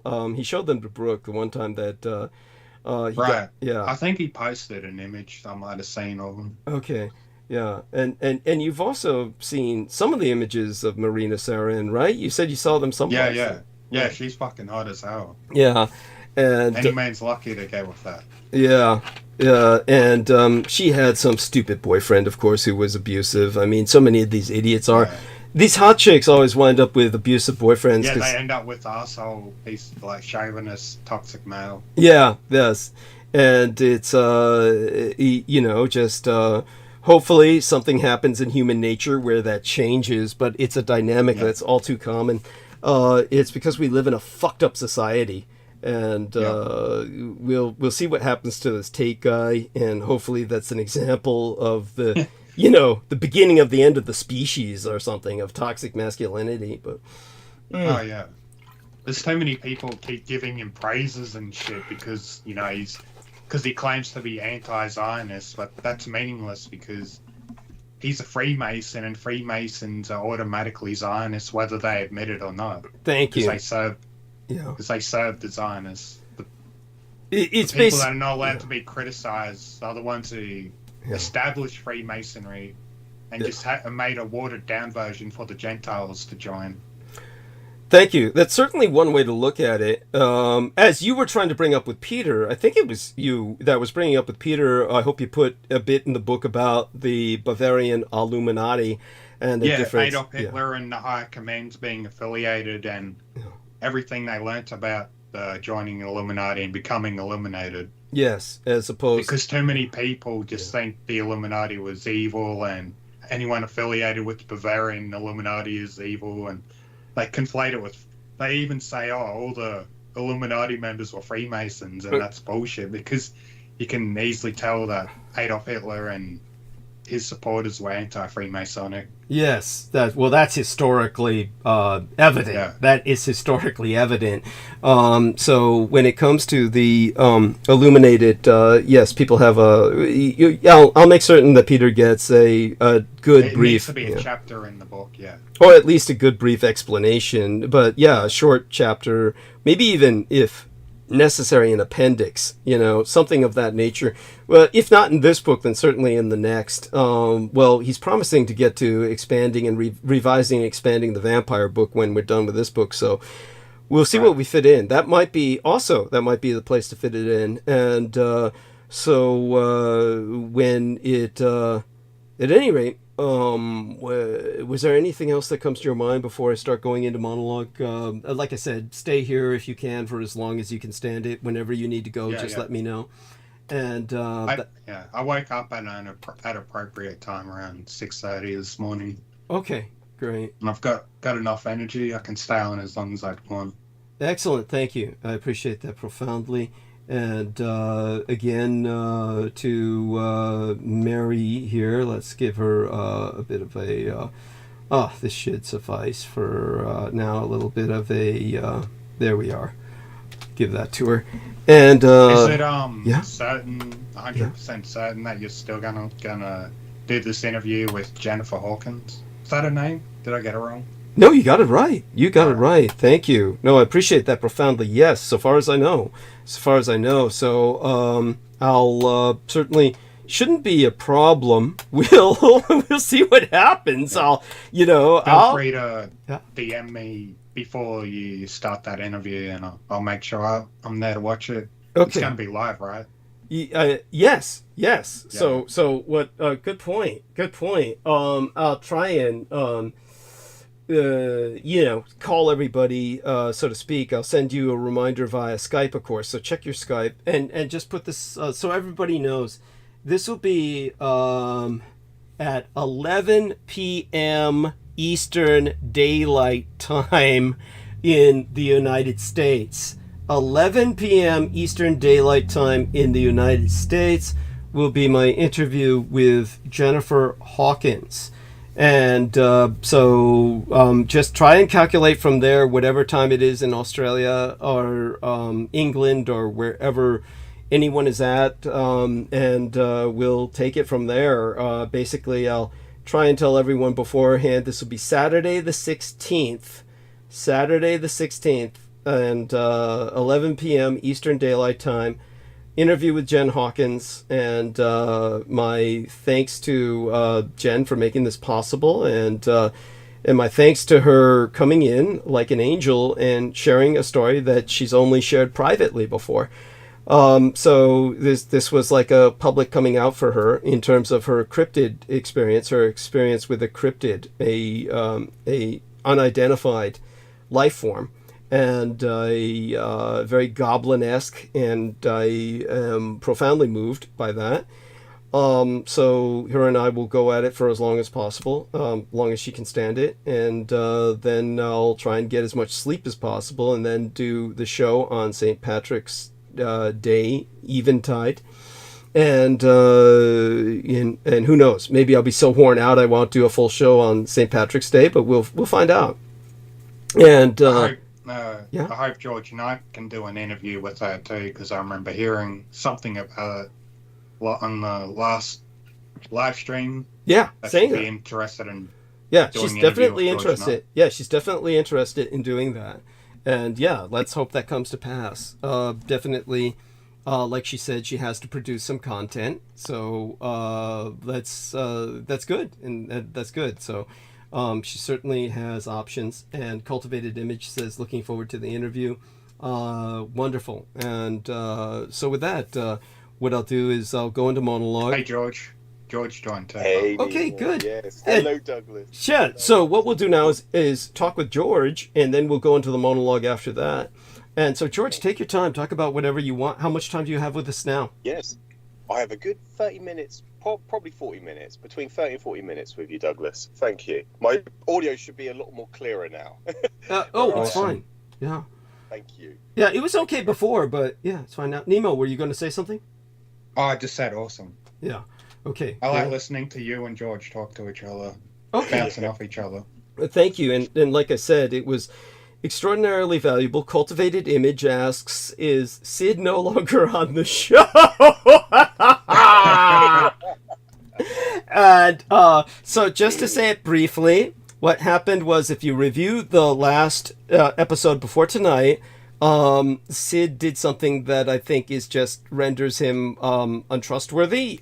He basically, as George said and confirmed, it was like, for anybody who listens to it, it's very painful. It's excruciating.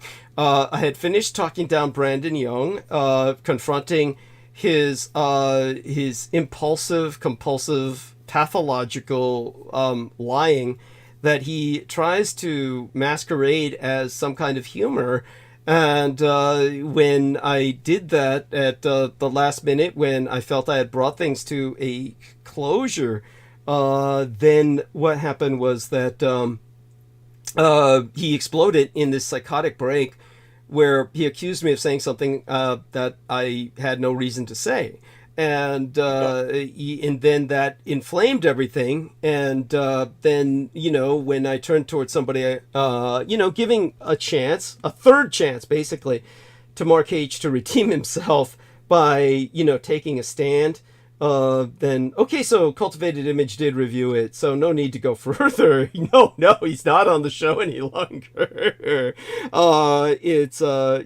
So that being said, he did say that he's hosting another podcast, and I wish him the best of luck, and that will hopefully get him his own following in some kind of semi-suicidal drug taking orgy where they can all get together and pop poison, which is like literally, as Brendan Zoget said, he was literally trying to send to us like poisonous truffles that are literally got datura, wolfsbane, various other elements that, if some child took those, conceivably, as Brendan said, it would be a one-shot, one-kill if some young child took those. But this guy was popping 2 of those an episode, and I know this for a fact because he was sending me images of his eating them, so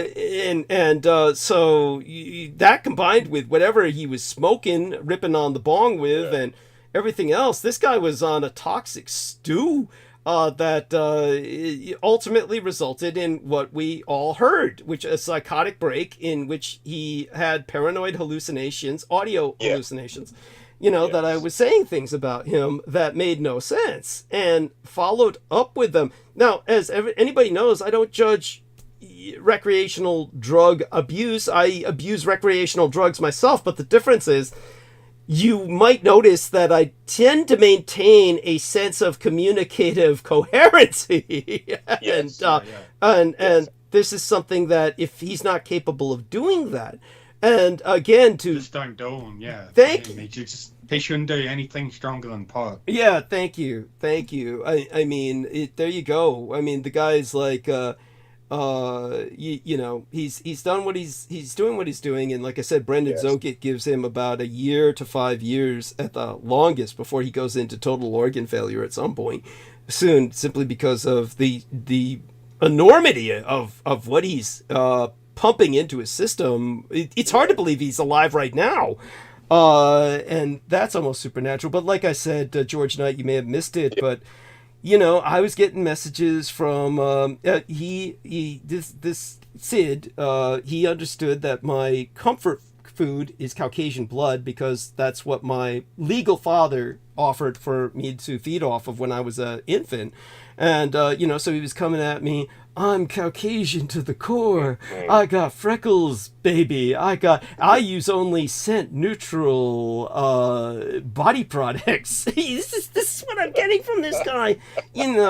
Take my blood. And I'm like, dude, your blood is a fucking toxic sewer. And like I was telling Nemo, it's like one of them mad cows, leaning against the electric fence, suffering from, Creutzfeldt-Jakob bovine spongiform encephalitis. It's got vacuolization of the brain, and it's just coming towards you all mad cow disease ridden and prionized, saying, eat me, and it's that's it. It's sick, and it's sad, and it's scary all at the same time. And you're just looking at it with this rapt fascination, like this can't be happening. There you go. It's like this is what this guy wanted me to rendezvous with him to do, and he kept offering to drive me all over the place. The driving services.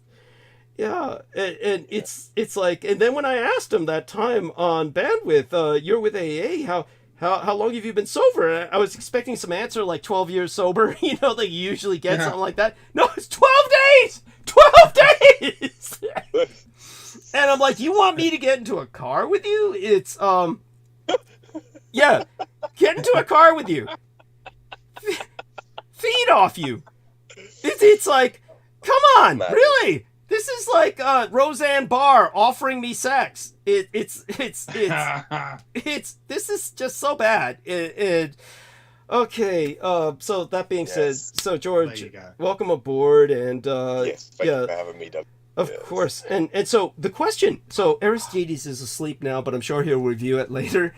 So go ahead and give your own answer to the time travel question, and I'm sure you'll bring up the fact that for an interstellar empire to be maintained, it can't be done without time travel. So take it from there, and Absolutely, and yeah, Douglas. Yes, I will give it. I'll try to my best to answer the question. Just with the lack of caffeine I've consumed this morning. I'm at work at this moment, but I'm just waiting for to commence and to execute my job. But yeah, I'll try. I'm going to go have a Douglas. smoke, Thank but you. I'll still be listening on my phone. Thank you. okay, Yeah. thank you, Nemo, Yeah. appreciate that. Yes. Thank you so much, actually, mate. And yes, Douglas, I was going to just give a little bit of a backlog or a back history lecture on the way World War One had ended to answer Aristides' question. It was to do with the territories of the former territories of Germany after the what would you want to call it, the balkanization or the realigning of the statelets and the borders around Germany due to the Versailles Diktat that the Nobel Peace Prize winner of 1919, President Thomas Woodrow Wilson, he redrew the map of Europe, and because he unleashed the American Army and Navy flu, the biocidal weapon which turned Europe into a desert, and he won that Nobel Peace Prize due to his committed killing frenzy of death. Yeah. He killed well over 100 million people worldwide. This was a pandemic which basically it circulated globally, which caused it to be a pandemic. It was the largest mega death in history, and it resulted in ultimately 200 million people dying due to a direct result and collateral to the American Army and Navy flu, which is what people colloquially know as the Spanish flu. This was the avian flu, the H1N1, hemagglutinin 1 pneumonius one. Yeah. The Neuromodase 1, H1N1, hemagglutinin 1, neuromodase 1. And just to provide just a few more details, which George is doing excellently, but just so people understand this was definitely a military bioweapon. It erupted in an army camp in Kansas. It moved east with the American troops and exploded. It ultimately killed 200 million people because the first 100 million simply died, but it shortened the life of another 100 million more by about at least 10 to 15 years because it so damaged their lungs. So they ultimately did die from it. So ultimately it killed 200 million people. But just to give some people the real impact of this bioweapon, it killed more people in 24 weeks than AIDS killed in 24 years. And more so, it killed more people in a year than the Black Death killed in 100 years. Yes. So, I mean, this is how this changed the direction of human evolution itself. Yes, the discourse. Yes, thank you, Douglas. Yes. So take it from there. Yeah. Thank you, Douglas. And the reason why this is important to note is because, like Aristides mentioned earlier about why didn't they go back to alter the time? Why couldn't they go back and alter the discourse of their actions or history itself in order to overthrow or concede the war in a retrospect? But the truth is, and what you elaborated to, Douglas, which I appreciate, thank you so much, is that was not the objective of the war due to the calculations that they were inputted or composited into their functional computers. And Conrad Zuse was the individual in either 1935 or 1936. I have to verify that. I'm just going by memory. Conrad Zuse. Yes, go on. Yes. He copulated the very first computated. Yes. Thank you, Douglas. Yes. He was the individual that was the man who innovated this technology. By the way, this And so when the Aristides Reich- is snoring. Aristides didn't turn his mute off, and he's snoring. So just ignore that and keep going, just so people know. It's not one of us is not possessed. We don't have Sid back with us. He's not, here channeling some inner demon. So just so people understand that. Go on, George. Yeah, thank you very much, Douglas. And I will need your assistance with this one because I'm trying to retain. I'm trying to dig out this information that's deeper within my brain. It's the result from these calculations that was inputted into the computer systems was that the Allies outnumbered the Axis. I believe it was 10-1. I believe that was. Oh, at least. At least. Yeah. So the objective. So the Reich themselves, they knew they were outnumbered. And I'm just going to summarize it instead of going and try to into extreme detail. Just to briefly give people a perspective on it. So what is propagandized in the Amazon Prime series, The Man of the High Castle, the propaganda is that they wanted to control the world or dominate the world or have territories all over the world. It was a conquest, and that's what they elucidate to or allude to, and that was never the objective in reality by the Reich. After they calculated that the Allies outnumbered them, the reason for operations that was conducted on the surface, such as, and you have to, sorry Douglas, you have to remind me because it's so early in the morning. Oh, no worries. The first thing, just to remind ourselves so that people understand when the Third Reich became a true breakaway civilization, and then we'll transfer back or segue back to the Man in the High Castle because it's so iconic. It's what they call iconic or archetypal. And do remember, of course, the series is profoundly different from the book. The book is essentially the book's essentially a drug trip because it's written by an author who was very much a drug abuser and produced the entire book on drugs. Not to condemn him, it's not judgment, it's just what he did. But it was Hermann Hollerith as well as Konrad Zuse. And what Hermann Hollerith developed was what were called Hollerith machines.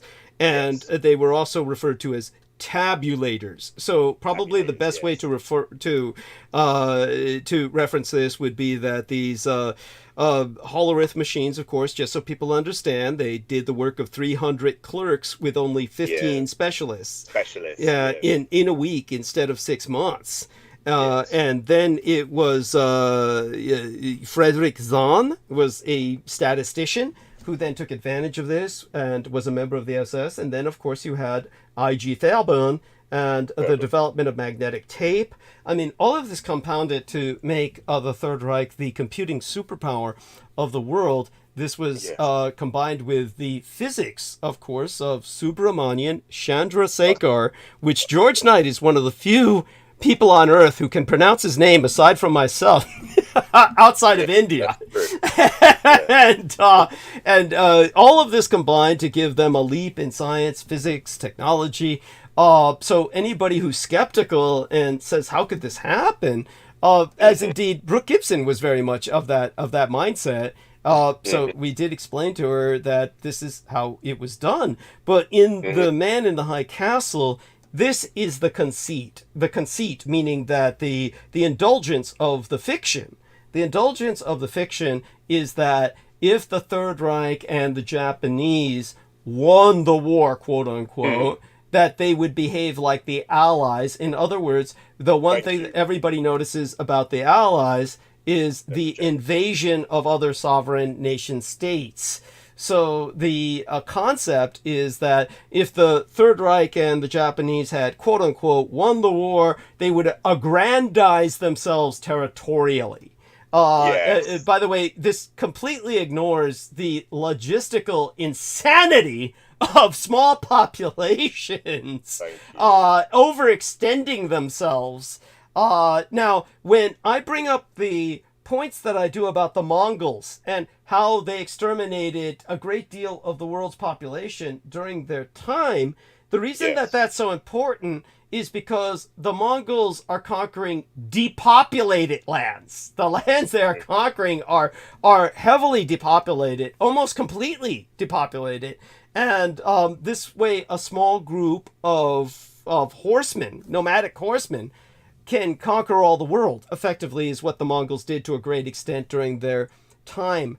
And this was done through the use of disease. The Americans were simply emulating, aping. They were simply aping the Mongols. And their idea was that we can redesign the world in our image, redraw the lines of nations, and rewrite the world the way we wish to, and in such a way as to guarantee a second world war, which is what Wilson's madmen, these Edomites, were really wanting, was to guarantee a second world war. And so this is what they did. And so they unleashed a devastating plague, the most lethal bioweapon. When George Knight says it's the greatest extinction in history, he means to say recorded history. The greatest extinction in human recorded history, because obviously there have been, the death of the dinosaurs, etc. but such being said, then we turn back to the man in the high castle. And then Nemo's back. Thank you, Nemo. And so what happens in The Man in the High Castle that you find the most offensive, George, in terms of their stereotype, their archetype, what they try to convey the Axis as doing? I do notice, of course, the trope is that, for one thing, they show everybody's going for nukes. Like, that's the end-all, be-all. Like, we got to have the nukes, And it's not that the nukes are unimportant, but they're ignoring so many other factors in how the Axis, well, certainly the Japanese won their war on the surface world, and the Reich simply figured, quite understandably, when you understand what we're saying, first off, think about the fact that the Reich is seeking the creation of a race that is going to be the next step in human evolution. And why on earth would they want to stay on the surface world with all the pollution, all the radiation, all of the toxins that, and when I say pollution, their perception was one of genetic pollution as well as of any other kind of pollution. Environmental, yes. Yeah, so they are trying to go to a place where they have a breeding population that is large enough and varied enough to prevent morbid inbreeding, but still going to be very much maintaining a Caucasoid genotype that is ever more extensively bred towards the Nordic Aryan ideal. And increasingly, of course, paler because of their environment, larger eyes develop, and they have a very elfin appearance at this point in history. But this is something that is kind of a fulfilling prophecy, because this is the vision that what was the old vision of ancient Europe? The old vision of ancient Europe that Tolkien essentially tries to convey. And understand that J.R.R. Tolkien, who brought us The Lord of the Rings, his mission in life was to give the British the sense of cultural depth that the continental Germanic tribes had, and the continental Nordic tribes had. So what Tolkien was doing was taking a lot of Germanic mythos, and he was anglicizing it. And this is what Tolkien's major concept was. So when Tolkien did this, how did he portray the Aelfin race? The Aelfins, or the elfin people, were portrayed as being of such a higher dimensional vibration, so advanced that they could no longer stay in our dimension because our dimension was too dense for them. That they were literally en masse as a ethnos, as a race and a culture, gradually fading from Earth and ultimately essentially ascending, just literally leaving for a higher dimension. What Tolkien is conveying is what the Nazis realized in terms of taking their race and gradually transferring it out of this dimension, because this dimension was beneath them, too dense. And so they exist at a higher vibration, almost literally at this point. These are people who have evolved to a state where they are essentially no longer human and can no longer tolerate our environment. So the idea of trying to rewrite history so that they can move back into this environment would be as ridiculous as men saying, oh, let's make ourselves lower in evolution so we can return to Eden. We can all live like monkeys again in the arboreal treetops. That's how ridiculous that concept is of their taking advantage of time travel to try and come back and quote unquote win the war and conquer Earth. But then again, this is exactly the mentality to a degree that the Stalinists and the capitalists had when they were trying to downbreed humanity to create these chimerical troglodytes, these half apes that would then inherit the earth, because this is their vision of exploitation. Their idea of Eden is in which they would remain human and the rest of the population, communist or capitalist, would be a labor force working literally for peanuts, for food. So take it from there, please. Oh no, thank you so much, Douglas. And yeah, I do appreciate that. Thank you so much. So profound. Thank you. And to go back to the reasons behind, because the other thing that the propaganda conveys is that Germany started the war because Germany invaded Poland. But of course, if people want to look up the historical reasons behind that, after the Versailles Diktat, after Woodrow Wilson, he redrew the map of Europe. He reduced the territories of Germany, and Poland came into existence after being out of existence for 100 years. Oh, at least 100 years. Yes, thank you, Douglas.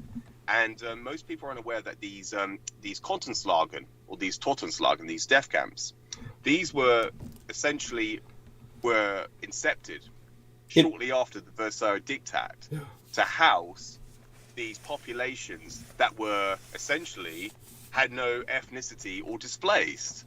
So, but these were recognized as Germanic peoples, as descendants of the Germanic peoples of Germany. And in between the months of June, July, September, 15,000, this is in 1939, 15,000 of these Germanic peoples were executed, were killed in these death camps. And this is in 1939. This was the reason why Adolphus Jacob Hitler himself executed the invasion of Poland. And this is the whole reason behind the invasion in the first place. And that's another part of history that nobody is aware of. And it goes back to what people perceive or what they relay about the beginning of World War II in the American perspective, in the Pacific theater, with Japan starting the war. And then it's the same in Europe, in the European theater of war, where they believe that, where they convey that Germany started the war by the invasion of Poland. And by the way, that most people are aware of, is that the Soviet Union invaded at the exact same time as Germany. And so they were liberating these camps. These camps were being liberated. This is the reason why Hitler himself said, we're going to fight back. Yes. We're going to get our peoples out. So these Totenslager and death camps were constructed post 1919. Yes. After the Versailles Diktat. Most people are unaware of that. And that was something I just wanted to add into there, Douglas, because I think that's relevant and it's important for people to understand the reasons behind that. Absolutely. It had nothing to do with conquest or territorial gain, or try to there was a justification behind it, a very legitimate justification, which is what Putin today is trying to portray or convey to his population, that they are liberators of Nazism, which of course is preposterous. Yes. Completely preposterous with that. And so he's going off the same, try to run off that same trope or trip. He's playing by the same playbook. There we are. Thank you. Land grabbing, yes. It's just it's just his rationale is that he thinks all the Slavic people, it's Pan-Slavism. Yeah. So he thinks all the Slavic people belong under Greater Russia, is basically what it comes down to. So he's trying to unite the race, quote unquote, in his mind. And but it's combined with other parts of his ideology I'll go into later, but continue by all means. Yes. Oh, yes. yeah, there's so many directions we go to, Douglas, regarding this aspect of history, and regarding the Reich. And that's the thing with, as you said, the world itself is precarious. It's detrimental.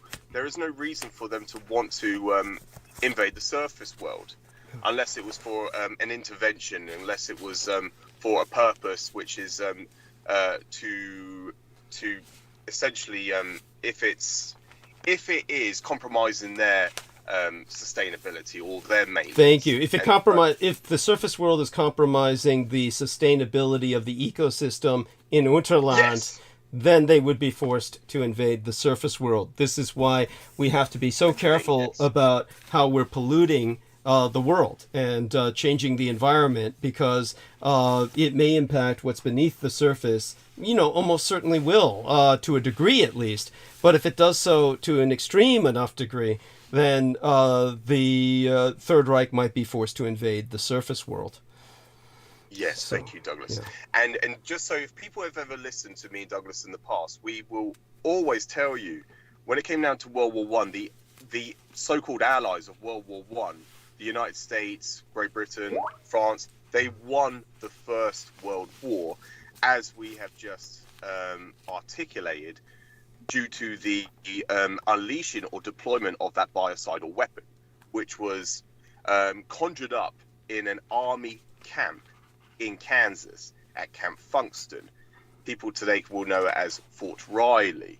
All these camps were in Kansas. Yes. And so this was, and with the Versailles Diktat, it wasn't because with the debts, with the Versailles Diktat, it forced Germany to pay reparations, heavy debts of equivalent to 33 trillion United States dollars in today's money, which they paid off in 2010. They recently paid that debt off in the last decade, and it's coming up a decade and a half now. They've paid that off in wartime debt, and the whole point of that Versailles Diktat was to turn Germany communist. Yes. And by the way, to contextualize that, they were hoping that Germany would deindustrialize, and if it deindustrialized and became an agrarian, communalist, indeed ideologically communist society, that would eliminate their threat as a capitalist competitor, because their machines had been proven to be so superior to the rest of the world's production in terms of quality, not quantity, but quality. And the end result was to try and deindustrialize them, to re-agrarianize them into a culture of farmers. That's where they thought the communist revolution would take them. But communism has a fetish for industrialism, and communism, ideological communism, as opposed to practical communism, where people are living in communes and farming, that would make them like Amish or puritanical farmers, which is what everybody was thinking they would turn into, like the Pennsylvania Dutch or the Amish in America that just farm all day and are deindustrialized. That's their fantasy of what would happen with Germany, but that's, of course, not what was going to happen. By the way, in terms of this cultural insecurity on the part of the British, what people don't understand, because people often think of maybe the British having a cultural superiority complex, but it's really overcompensating for a sense of inferiority, and it comes from basically 700,000 years ago. Homo antecessor. It's known as Homo antecessor. Antecessor. So Homo antecessor, or pioneer man, colonized Britain 700,000 years ago, sourcing from South Europe, maybe 800,000 years ago via the land bridge. And then what had happened was there have been ever since 7 attempted waves of colonization of the British Isles that have all failed. And all were wiped out and forced into retreat by successive ice ages. So only the latest 8th attempt has lasted the longest of 12,000 years of settlement. So you're talking about the British have an extraordinarily young culture, and their culture has this inferiority complex compared to the continent. And this is why what J.R.R. Tolkien is so influential, and people just keep eating this Lord of the Rings shit up, not to disparage it, but people keep really just consuming this so avidly, because it gives the British a sense of the depth of culture that the continent, the Germanic tribes and the Norse, the Vikinger, the Vikings have always had. And in this anglicization of that mythos, they've spoken of the Eldritch Elven, the Elven race being so much more refined, so much more delicate, and actually leaving this dimension because they were too high a vibration to stand the density of our earthiness.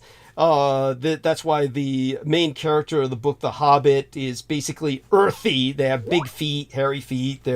They're completely one with the earth, living in the earth to a degree, but only in these kind of hovels that are built out of the ground. But the elven people are ascending or advancing. The Unterlanders are now as much a spatial civilization as they are an intraterrestrial, meaning subterranean civilization. But their paleness, their flaxen white hair, their enormous eyes with the enormous pupils, all of this is indicative of their adaptation not only to subterranean caverns, but to the vacuum of space, in terms of this kind of living in the spatial environment, albeit within contained environments.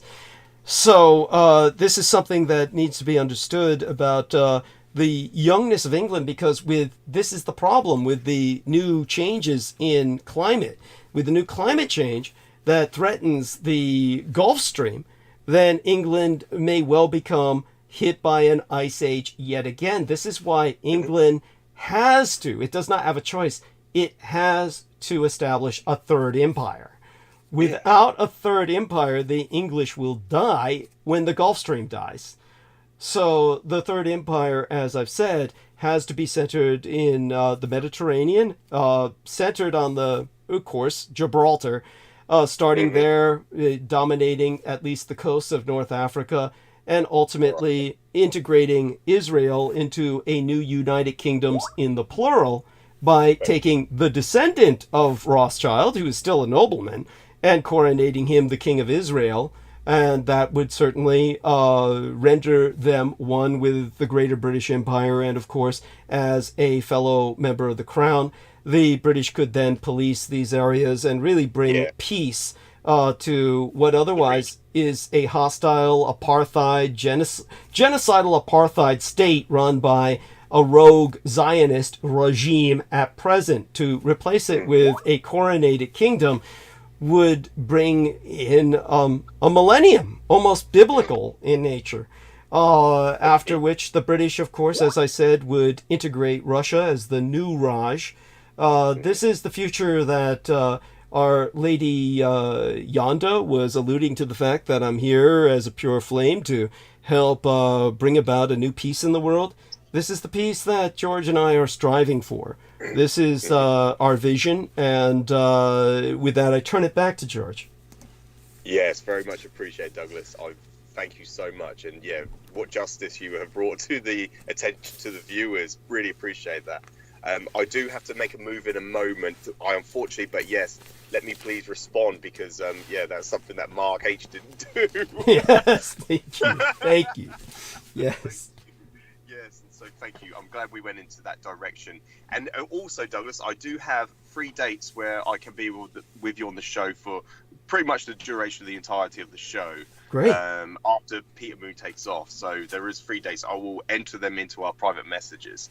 But thank you so much. And thank you for making me aware of more of Token's literature, his work as well, because it's something I'm unfamiliar with, I'm not acquainted with.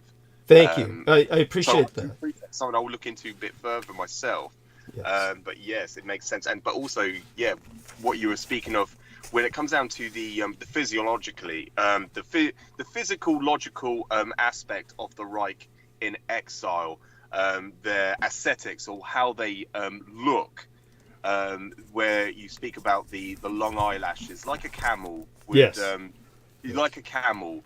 If people, just to draw comparisons or equivalencies. Yes. The to camel prevent has to prevent dust from getting into the Sand dust eyes. from- Yes. Go on. Yes, thank you. And the pale skin, so they sort of turn like albino. The pale skin of their it's to do with lack of vitamin D or lack of sunlight. They're adapting to their environment. It is quite hostile. In the subterranean depths of the cavern systems that were eroded or corroded, you should say, by water, by the amount of water or mineral loads that are beneath the Earth's surface, that are throughout the crust of the Earth, above the Earth's mantle layer. There is deep underground cavern systems that are similar to what happened to the Grand Canyon, if you want to draw a comparison or try to get a comprehension of what these look like. They're miles high, between 1 to 2 miles high, with a body stream of water that flows beneath them. And it's a very... the term is, I think it's thermal. It's like a thermal composite of high temperature of energy beneath the Earth, where they were conducting their geothermal energy source when they were relocated into exile during the periods of proactive prosecution of hostilities of World War II. Yes, it's a very high temperature, you want to call it steamy environment. So Yes. they've adapted to their new world throughout several decades. So now we are talking about 3 or 4 generations now. Yes. And if you look at the some of the encounters throughout history, especially in the 1970s, the one that happened in Chilcombe, just off the Chilcombe Lane Road it's a village just outside of Winchester in the UK. It's several miles just down from where I live. Wow. Where Joyce reported the Andromeda Gerat. She referred to it as the mothership or cigar-shaped UFO. And when the occupants were seen within the cockpit, and one of them got out, she identified, or the way she through her testimony, she elaborated that the man had pink piercing eyes. This was during the process of their evolution of adaptation into Unterland. And most prominently now, they are more of, I'm trying to think of what they call these moles, these type of... like naked mole rats. Naked mole rats. Yes, I was going to... Thank you, Douglas. Thank you. Mole rats, not mole rats. Just for our listeners, not you. You pronounced it right, but I'm afraid some people may not have heard. By the way, Brooke Gibson is in chat, and she says, "What the fuck is going on, and why the fuck is my name involved? I hope you have not been talking about me again, Douglas." Yes, there we go. We haven't mentioned you, Brooke. Yeah, no. Well, only in a positive sense. Only in a positive. Yeah. Yes. Yeah, it's only Steve just keeps bringing that up. We love and None of appreciate us. it, Brooke. Yeah. Oh, yes. So what's going on with Brooke, just so you know, George, is that I'm sure Sid is writing her. What's going on is probably Sid is writing her all kinds of crap. So go on, round up your thoughts. So to speak. Yes, thank you, Douglas. But yeah, the eyes of the Unterlanders, or the interterrestrial breakaway civilization, the descendants of the right themselves. Their eyes are quite. What's the best way to describe it, Douglas? They're black. Yes. Some of it, generally, a black iris. Generally, it could be, but other times, of course, they maintain the blue. On other times, pink through albinism, and then towards a kind of red. So their eyes are very frightening to surface worlders. They tend to think of them as vampire-like. And, it's one of these things that, again, consult the images of the Elfin, or the Elfin race that was conceptualized by Tolkien. What Tolkien was doing was he was kind of portraying the Nazi aesthetic while trying to maintain a more medievalist or even a proto-medievalist, kind of pre-medieval politics. But back to George. Yes. Yes. Thank you, Douglas. Yes, I couldn't actually get that out without you. The best way to describe it to the listenerships, because most people are probably unaware of it, because we get new listeners all the time. It's something we've gone into in the past, but of course, most people, we get new listeners all the time, and they're not aware of what we've spoken of in the past. Yes. But yes, and with the ears themselves, they're more pointy at the top. It's like you said, you mentioned earlier about the vibrations, but as a matter of fact, when it comes down to the vibrations like you get with like bunny rabbits or something like that, with the pointy ears, they're able to it's a detection or a sense, or one of the what you refer to as the senses of the human body, where you you pick up vibrations from the environment around you within the vicinity. They have really genetically evolved into this elven look, if you want to put it like that, Douglas. I don't know how, in the layman terms, just from their physiology, just to identify what they actually look like. Yes. They've completely evolved because of their environment. They've evolved completely. But when we speak of the interstellar colonization, when you mentioned about time travel, you cannot conduct interstellar trade or interstellar space travel without manipulating time. You have to be able to break that time-space barrier, which is what's the term? It's temporal. Extra-temporal means outside of time. Yeah, instead of extrastellar or instead of extraterrestrial, it's extra-temporal, outside of our time. Yes, go on. Yes, outside of time. And so when it comes down to the environmental worlds outside of our own solar system, you have different gravity worlds. You have different, what do you want to call it, the composites of that, the physical matter of other solar systems or other parts of the galaxy, or other galaxies. You have different gravity worlds with different what do you want to call it, volumes or metrics of gravity. And this is where people will perceive of the tall whites, the tall slim whites. Or the tall. I think that's the colloquial term for them that these charlatans and shills portray them as. Thank you. Yeah. Yes. You like that? You like that nice racist term? Just call them by whites. Yeah, the whites. Yeah. Whites. And so yes, this again, just so people are aware that in order to break the time-space barrier, you have to obviously, in order to conduct, if you're going through space, you're going through time. Yeah, go on. Yes, when you go through space, you have to go through time, and so there's no other way for it. So if you were going to rendezvous to conduct an interstellar trade, if you were going to create an empire, a space empire, you have to be able to break that time-space barrier. You have to be able to rendezvous at a specific time, as opposed to a specific place. Or both. I mean, obviously, you have to rendezvous at a specific space, of course, but you also have to rendezvous at a specific time. Yes. Yes. Thank you. Yeah. Thank you so much, Douglas. Sorry if I'm going a bit too fast, because, of course, I'm trying to sound coherent, trying to be fluent with this. You're doing well. Don't worry. Thank you, Douglas. I'm glad you were here. It's been a while since I've elucidated to this matter, actually. So it's great to reminisce. So yes, this is what, in order. So for the people that that say yes, we have to in the future we have to colonize, we have to conduct interstellar travel. Just bear in mind, you cannot do that without breaking that time-space barrier. You have to be able to, when you're traveling through space, you have to travel through time.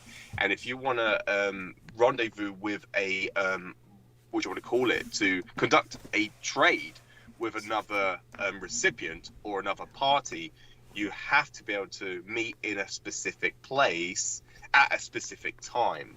Of course, you're traveling, say if you were going to travel with just conventional technology as we have today, primitive technology as rockets, it will take you so long. So Alpha Centauri, which is our nearest star, it's 4 light years away. So you're talking about years in order for you to conduct any form of operation. But in order for you to meet in a specific time, you have to break that time-space barrier. You have to go extratemporal. Yes. And so this is what the Reich have accomplished. Yes. Have accomplished. And there is a interview that I have to dive into to make notes of some of the pioneers of that aspect, with the concept behind space travel. And they were already aware of this in the 1930s. There were many. I have many books with talk.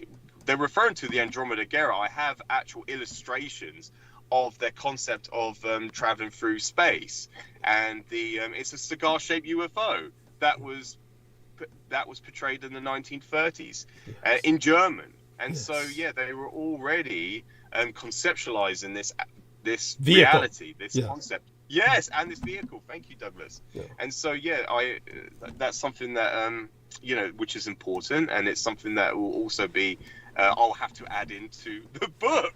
Yes. I would have to. There's so much to add to it. There's so much to speak of, Douglas. Do you have anything to add just before I have to make a move? Oh no, I've gone over the time, so I do apologize. Oh, no worries. We love you dearly. Stay safe and be well. And of course, thank you, Douglas. Yeah, send me the dates in which you'll be available throughout the entire show, and if we can, yes. we'll make certain you come on all of them. Yeah, and other than that, you have a blessed day. Okay. No, please have a good one, George. Yes, and nice speaking to you, Nemo. And when Aristides wakes up, and please give him my regards and say farewell to him for me, please. And please, yes, please, yes, and yes, take care of yourself, Douglas. So please, everyone, support Douglas. Thank you. And whatever funds you can spare to him, please. Thank you. It's very much appreciated and needed. But thank you so much, Douglas. Thank you for having me on, and I'll speak to you soon. Take care. Okay, look forward to it. See you on Sunday. Bye-bye. Bye for now. Okay. Bye-bye. And thank you. Let's see if we can bring Brooke Gibson on. Just give it a try here. Can't hurt to try. Yeah. It's nice to see she's active in the YouTube chat. Yeah, yes, of course. And let me see if I can remember how to hit the participants button. Okay, here we go. And then we spell in those first two letters, BR, and then we press the add button. Let's see if she responds. And it'd be so nice to catch up with her, of course. And I've been meaning to talk to her privately. Everybody heard the message I left her the other day. I hope she was able to recover it and review it. So we're dialing. We're going to see if she responds. Now, Brooke, we know you're out there. You were in the chat. So you're on screen. And you must have... I would assume she would have got really annoyed seeing all those fucking Skype notifications. Oh, they must have woke her up. They must have woke her up. That's what happened with that idiot before. Had woken her up with all the shit he threw in there. When, I said, why are you, putting links to me? I don't need these links. You should be putting them in the chat if you're going to put them someplace. Of course, he seemed to be adapting, but, once he went off like that, so she's unavailable, sadly. But Brooke, you're welcome to call in. If I start monologuing, you're welcome to jump in. Let me put that into the chat for her. And okay, and then she's on call. Means she can jump on the call anytime she wants. We'd love to hear you, bro. Yeah, and so let's see if we can do this at B. Brooke. Give her the full name there, even if I am monologuing. Okay, and let's see if this works out. Otherwise, I'll just send a few hearts her way and, begin with monologue. So, yeah, that Sid probably alarmed her. I'm sure I would be alarmed too. And so all that being said, it's obviously I think anybody with any iota of common sense would see the man is clearly not in his right mind. mentally unstable. Thank you. It's just too obvious from the sheer volume of what he's churning out, and it's whatever it is. I mean, I don't even care to look at it, but I certainly got a plethora of notifications. Just what must amount to.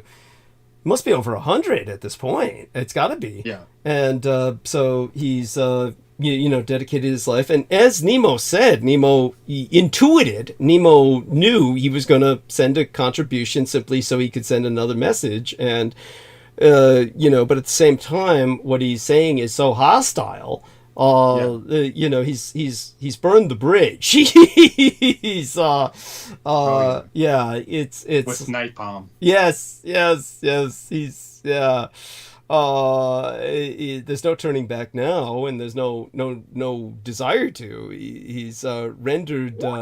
And he's saying now, I've been good to you guys, and the attack on myself is malicious, and it's like, we've all explained this 100 times, no need to go over it again, but the idea of I've been good to you guys, as if he had something to offer us. It's right. Like, this is, she says, I just woke up, give me 10, so let me give her a heart for that. There we are, and there we go. And that's strange. I blocked him, but yet I can still see his stupid messages in the Skype chats. He's supported by the cult of the Kings of Edom. He was sent by them in the first place. For those of you who don't know, I've said it, but I've never really gotten into it. Just so everybody knows, Peter Moon and I have discussed the messages from Sid at length, and Peter Moon has concluded that he is the enemy, that he was dispatched by the cult of the Kings of Edom, that he was programmed very recently, and we've gone over some of the details of this earlier when Brendan Zoget was with us, because he's bringing up episodes that were completely lost and salted, episodes that have not existed for a decade at this point. So he's been given access, and for those of you who do not know, because I have not really communicated this, it was one time when they cut my show off. So when my show was knocked offline, I had time. Because my son couldn't pick me up until after the home delivered meals were placed into my food bin, because then I have to put them into refrigeration, and only then does it make sense for my son to pick me up.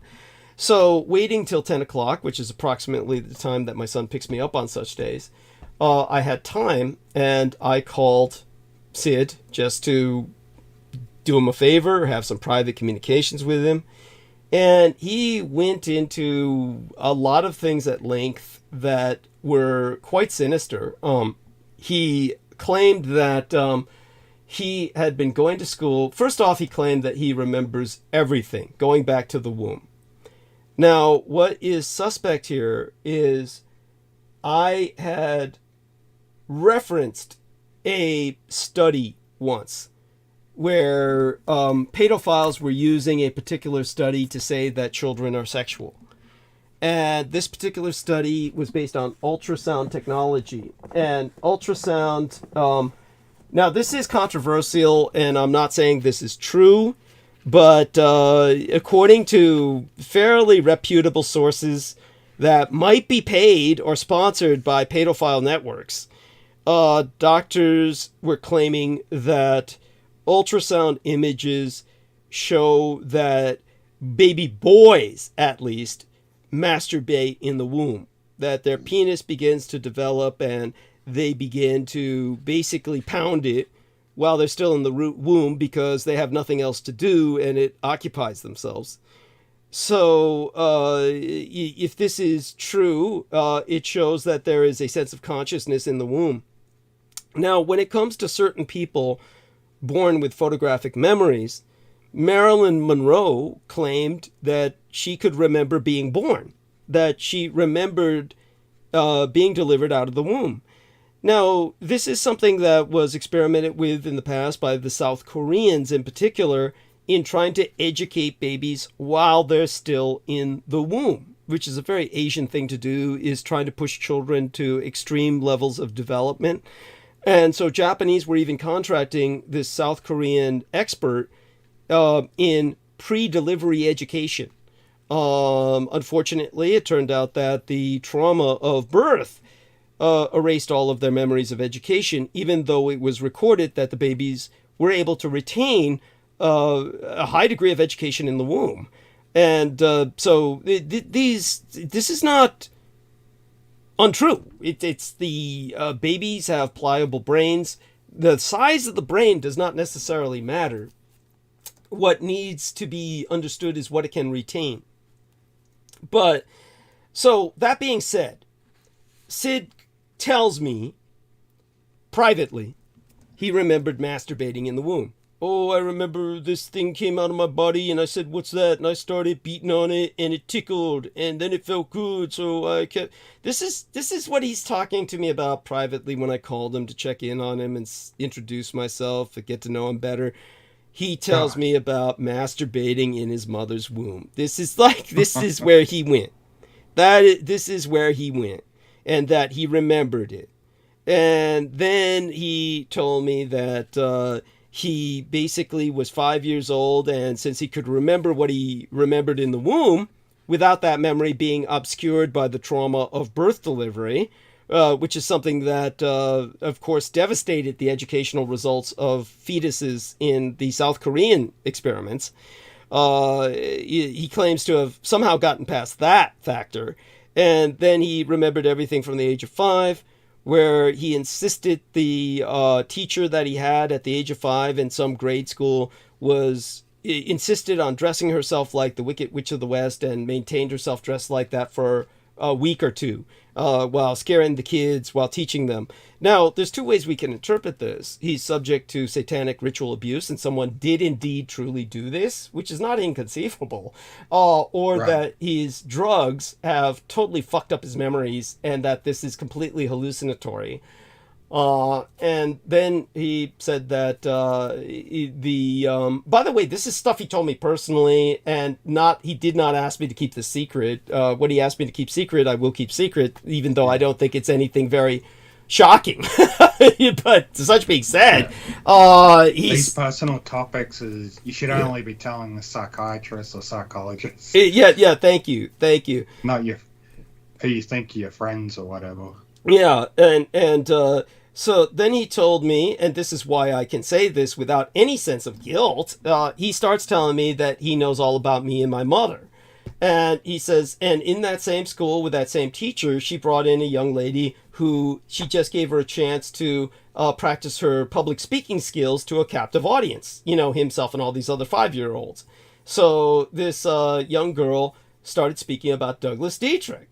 Now, he claims this was when he was 5 years old, so the guy's in his 40s now, right? So this is What year was this? You're talking about, the guy's only 10 years behind me, right? So it's like you're talking about 1970s, and some young girl comes in, starts talking about Douglas Dietrich, and, and then he says, yeah, and then she was talking about how you were working with the pedophiles at the Presidio military base and exposing them all.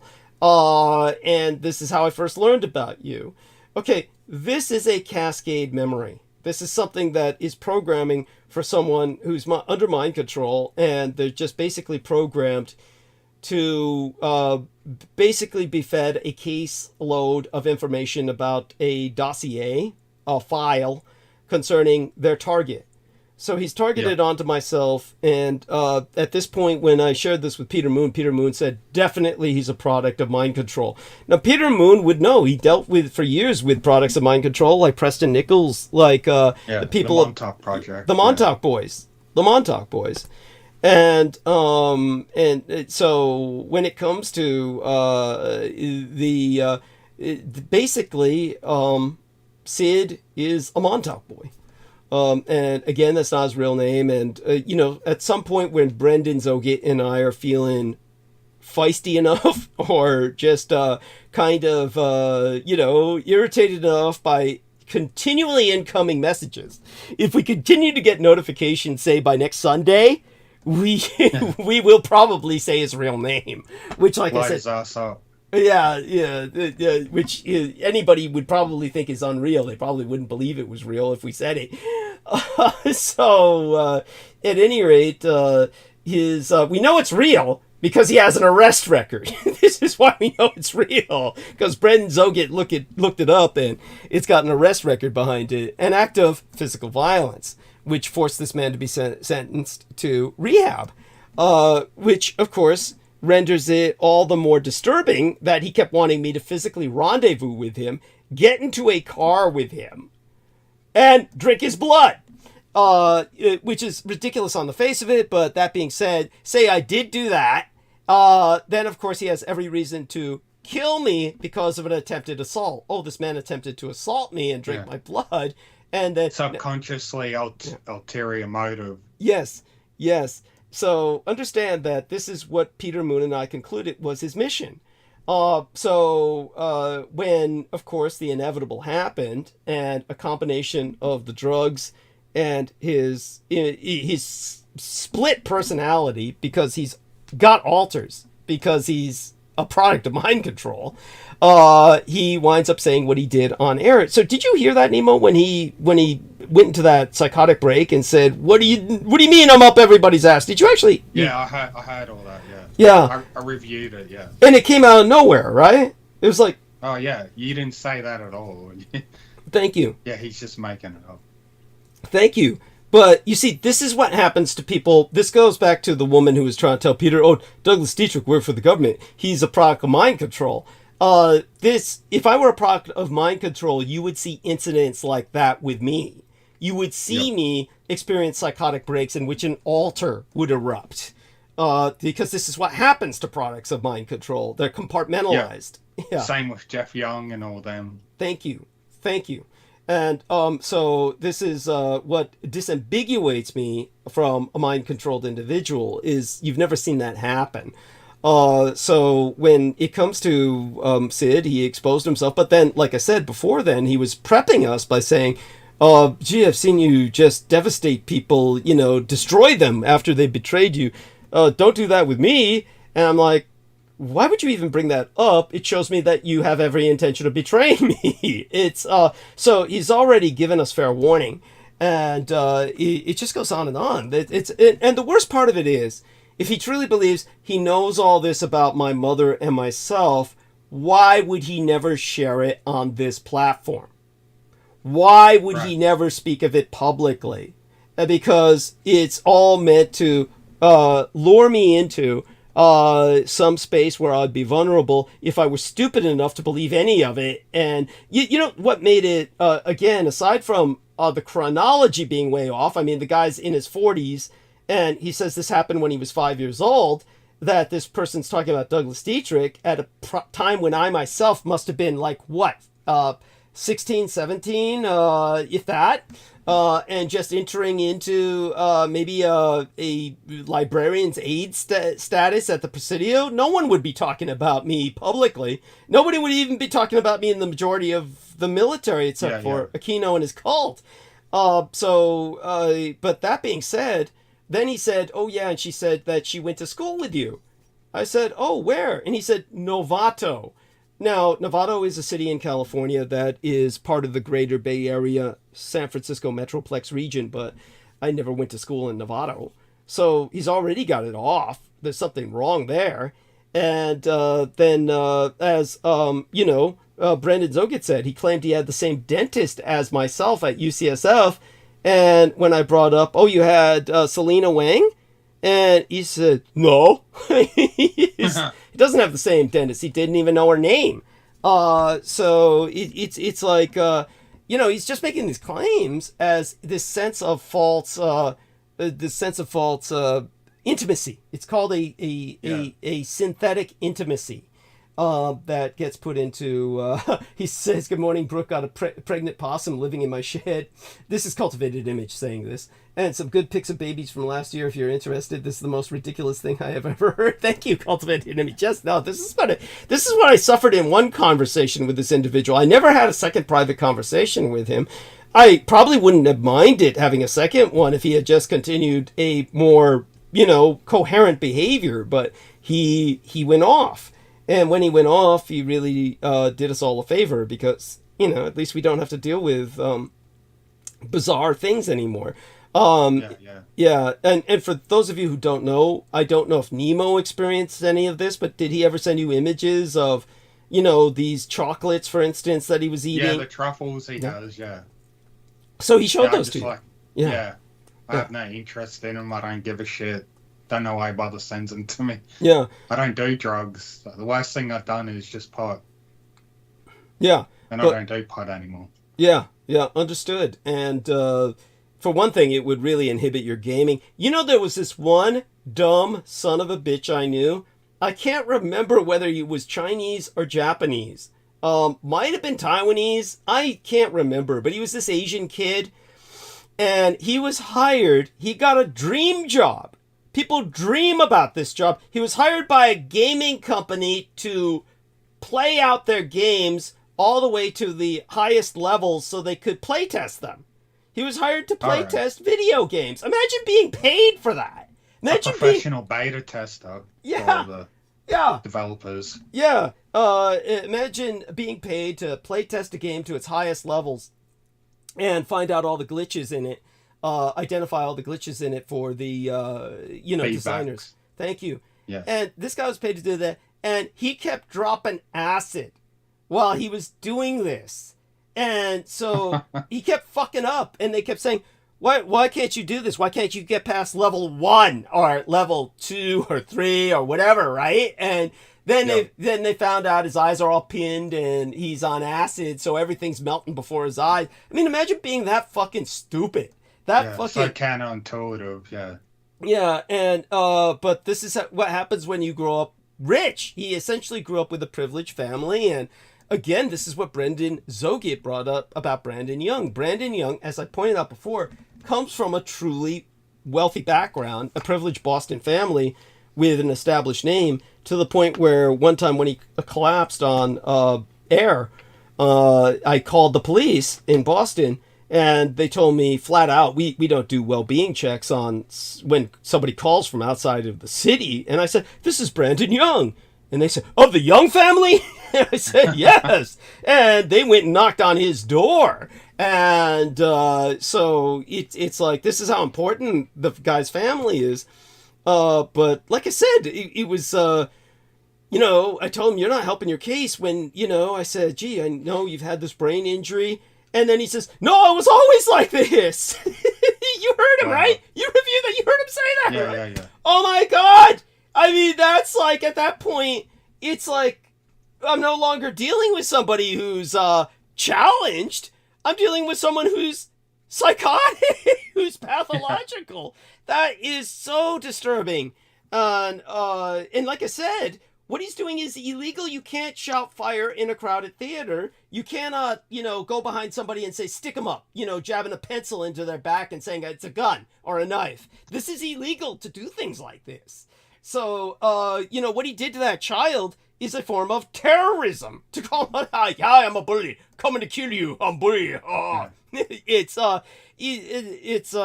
But like Brendan said, he's never suffered repercussions, so he feels no need to change his behavior. This is how elitist American society is. The fact that someone could get away with that and never received strict discipline or any punishment that he deserved. That's right. And deserved is the perfect word for it. This is something where, this guy should have been severely spanked, to say the least. It's when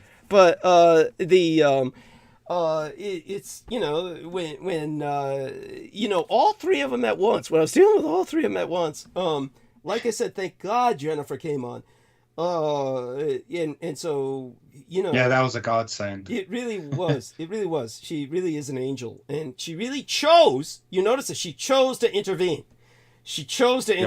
And so the fact that she chose to take a stand, to intervene, come in, and work her magic. This is it's incredible. So I do have angels in my life, and Jennifer Hawkins is one of those angels. Of course, you don't want to count on those angels intervening every time, so you might as well get rid of the problems, right? So yes. Yeah, so And I don't mean to bring up Jeff again, but do you think or know that Brandon Young is possibly related to Jeff Young? Jeff Young, Jeff Young was supposed to be the guy a lot of people were saying was Alex Jones, right? Was that the guy? The comedian? Oh, no, that's Bill Hicks. Jeff Young, the former guitarist of Megadeth, who accused you of being a... Oh, right, Jeff Young! Yeah, accused you of being a shill agent, and you were on his show a couple of times. Right, no, that's his podcast. Right, and he was on mine. He was on mine a few times. That's right, back in the day. And just for people who don't know about Jeff Young, poor son of a bitch. He's quite a well-known guy, yeah. In his own way, I mean, but it's not like he's well-known, like, in a sense where people are, like, enthusiastic. It's the guy, he was a member of Megadeth for only a year. I mean, you know that, right? 1988 to 1989. Yeah. Or late 87 to somewhere before 89 or between 89, sorry. Yeah, basically while I was in the Marine Corps, around that period of time was 89, 90, so right before I went into the Marine Corps. So he was like, Jeff Young was, how do I say it? He was, for those who don't know, and he said this publicly, so I'm not giving away anything private, basically he had testicular cancer. And they had to remove... I thought he had stomach cancer. No. Or he had both, maybe. He had testicular cancer, and they had to remove one of his balls. And when I said that, Laura Lee Solomon said, "Yeah, it shows." And I was like, "Oh, wow, holy shit!" But he. For those of you who don't know, Jeff Young would call me up. Crying, like very desperate because he was living with an abusive girlfriend who was beating the shit out of him. So there's got to be something to it that if you remove one of a man's balls that they can turn into something, emasculated or something. Yeah, low testosterone. Yeah. And yet, at the same time you have other men who overcompensate because certainly Adolf Hitler was said to have lost a testicle in World War I. But he was still a great man, tough man. Yes, and Sammy Romero, whose father had only one testicle. He was born with they always said he lost it in an accident. He wound up having like some outrageous amount of children because Sammy Romero has a twin brother and 7 sisters from his father's second marriage, and he's got half sisters from the first. So this guy was fucking all day long. It's squeezing out kids. But Amor Fadi says, "Douglas." Okay, yes. That always seems ominous to me when somebody just says your name, Douglas. It's okay. Maybe he's just cheering. Douglas. Yeah, okay, hopefully, yes. And but Jeff Young, he lost a testicle. Then he lost his inheritance, which he claims his relations all stole from him. And he wound up doing the Megadeth thing, and then he wound up essentially the rest of his life begging for money. It's like the guy was in a very sad state. Now, I wound up introducing him to a woman named either Yvonne or Yvette who lived in public housing. I think it was in Texas, which is really weird because Texas has very little social security or social infrastructure. So this had to be bottom of the barrel, and this is what she was claiming it was, that the walls were breaking and full of mold and all this stuff. But he moved in with her, which is completely illegal, and she would have been kicked out of public housing if it had been discovered she had a roommate, because there's only supposed to be one person living in those rooms at a time. You can have visitors, but they cannot live there, and they're supposed to leave after curfew hours. And to give people an example about curfew hours and how strict they are, there was a young lady and who I thought might be my biological daughter. And she lives, certainly last time I checked, in a housing project in Canada. And I was concerned about her potentially committing suicide. And I called the Canadian police, and they were incredibly helpful. I've never met police that were that personable and concerned. And they told me, well, we actually get a lot of calls about this young lady, about people worrying that she's going to kill herself. So you have a precedent where you can take some, security, take some satisfaction in the fact that these have turned out to be scares so far, and that she hasn't, tried yet, to our knowledge, really to kill herself. And so I said, but can you go check on her? And they said, well, she lives in these public housing projects, and they have a curfew, and we can't go in until the curfew hours are over. I said, holy fucking shit. I said, how is that possible? And they said, because we're local police, and it's a federal site. Get what I'm saying? It's a federal property. Yeah. So the local police could not enter the federal property until after the curfew. This is how serious curfews are in public housing projects. And so when she was checked on, I just want everyone to know she was found out to be fine. And people might ask, and I remember when I told Keith Call about this young lady, and he was like so excited and say, when are you going to meet her? And I said, dude, you don't understand. She publishes on her Facebook timeline that I'm attacking her and attempting to rape her in the astral. So she's already programmed to accuse me of rape. If I were to physically rendezvous with her, she would accuse me of rape. She was basically a product of, the young lady I had sex with in the Letterman Army Medical Center Hospital. So if she truly is my biological daughter, she's a product of that union. And so they've always, in other words, she was raised by the deep state. She was raised by the cult of the kings of Edom. So she was someone who originally tried to rendezvous with me, or was flirting with me. And then I realized this lady might be my daughter. It was actually pointed out by Judith Agert. She looks just like you. And once I realized that, I turned off the charm and started trying to, get to know her better otherwise. But like I said, she was writing in her Facebook, Douglas Dietrich is attempting to rape me in the astral. You can imagine what she would say if she met me physically. And you can imagine what would happen after that. Douglas Dietrich attempts to rape his own biological daughter. You can imagine those, right? That would just make such a charge as to end any potential for any career forever. So let's see what Amor Fadi is saying. He says there's a Japanese anime where the British Empire literally is reborn, as you said 38 minutes ago. Only saw a couple episodes. It actually seemed like good anime. Your sincere solutions are fascinating about a necessity of a new British Empire, the heritage of Europe conveyed by Tolkien, the reality of the Third Reich in exile compared to elves illuminated and evolving above and beyond humanity. So, thank you. Okay, hearts to him, of course. And let me give him a nice big heart in response to Amor Fadi here. And, of course, thank you so much, Amor. Our numbers are high.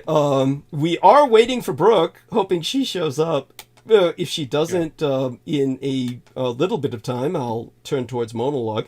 But, we're willing to give it some more time. And despite the bad aspect of with your encountering Jeff Young, I just still think it's incredible that you got to do. Oh, yeah, this was the point I was trying to make. Oh, sorry. This is the point I was trying to make about his hooking up with that woman in the housing project center. So get this. Here's this woman, and she's older. I mean, it's not like she's ugly. And she had a real crush on me. And this was what was so bizarre. Like I said, her name was either Yvonne or Yvette. I don't really remember. She kept telling Judith Agert that she could see me in astral travel, that she was rendezvousing with me in astral space. So Judith wanted to learn how to astral travel. And this woman, of course, wasn't going to quote unquote teach her. I thought this woman was just full of shit. And then one time when V was massaging me, she said, so who's this Yvonne or this Yvette? And I had never talked to her about this woman. And I said, whoa, how do you know about this person? She said, oh, she's hovering over you right now. And I said, holy shit. Now, how's that for creepy? And so this woman was onto something. But she claimed that she used to find dead children for the FBI, which might be true, because they do hire psychics to do shit like that. At any rate, she was an older woman, so we're talking about someone easily in their 60s, maybe around 65. So Jeff Young hooks up with this poor older woman in a housing project and starts beating her, physically beating her, to the point where she called the police to get rid of him maybe once or twice. And, of course, this was in hours that it was daylight so that she wouldn't be accused of breaking curfew. But then, he was basically trying to force her to give him money. He was stealing her welfare money. Believe this shit? Beating her up and stealing her welfare money and then telling her, don't listen to Douglas Dietrich. He's a government shill. This is what she was telling me. All the while he was beating me, he was telling me not to listen to you because you're a government shill. And I said, well, I hope you're not going to believe a guy who's beating you up, living in low-income housing with you illegally, and stealing your money. I mean, I would hope that would discredit his claims. But this is Jeff Young. This is Jeff Young. Just so people get an idea. Yeah. So, at any rate, we know that I'm not lying because there is an arrest record for him in Texas where he's taken out of public housing projects for assaulting an older woman and stealing her welfare money. This is the level at where Jeff Young is at. So, again, this isn't defamation. This is just a statement of the facts. And so you got this one testicled poor son of a bitch who's like, is what he is. And it's got to be another mind control victim. He probably has family members that were involved in some of these cults. Maybe. Cults, cults. Maybe. Or maybe he's just this fucked up loser. I mean, the thing about it is that the thing that gives credence to your theory, what gives credence to your theory is the fact that he would care to be telling this elderly lady while he's beating her up and stealing her money, be telling her not to listen to Douglas Dietrich. Why would that be an issue? I mean, exactly. Jesus Christ. Yeah, why would you care that she listens to Douglas Dietrich? Why is that an issue? That's what gives credence to your thesis and actually renders it probably more credible than his just being a fucked up loser. And it's common for a lot of musicians to actually be mind control subjects. A lot of their families will either be involved in the military or in a religious cult or Freemasonry and such. Yes, yeah. Yeah, and Freemasonry is, by the way, this is true. This is true. Don't let anyone tell you the Freemasons are just a bunch of, innocent guys. These are a bunch of, I told you about Heather Holman, right? Do you remember that name? Oh, sorry, I can't remember that name. Oh, Brooke's with us. Hi, Brooke. Brooke. So, Brooke, honey, did you get a bunch of notifications from this Sid guy, this, acid head? Yeah, did you? Tell us about this. This is the only... Hey, everybody, how are y'all doing? Are you here, Douglas? We love you. We love you. No, did you get my message the other day when I said all I can think about is you when I'm not fucking hookers and drinking little boys' blood? No, did not get that. Where'd you send it to me on Skype? No, I sent it to you on your cell phone message. Your cell phone messenger. Don't you have the same number anymore? It's still the old number. You got the old number back, right? Yeah, 777. Yeah. Hold on. Let me make sure. Yeah, I left it was a verbal message, voice message.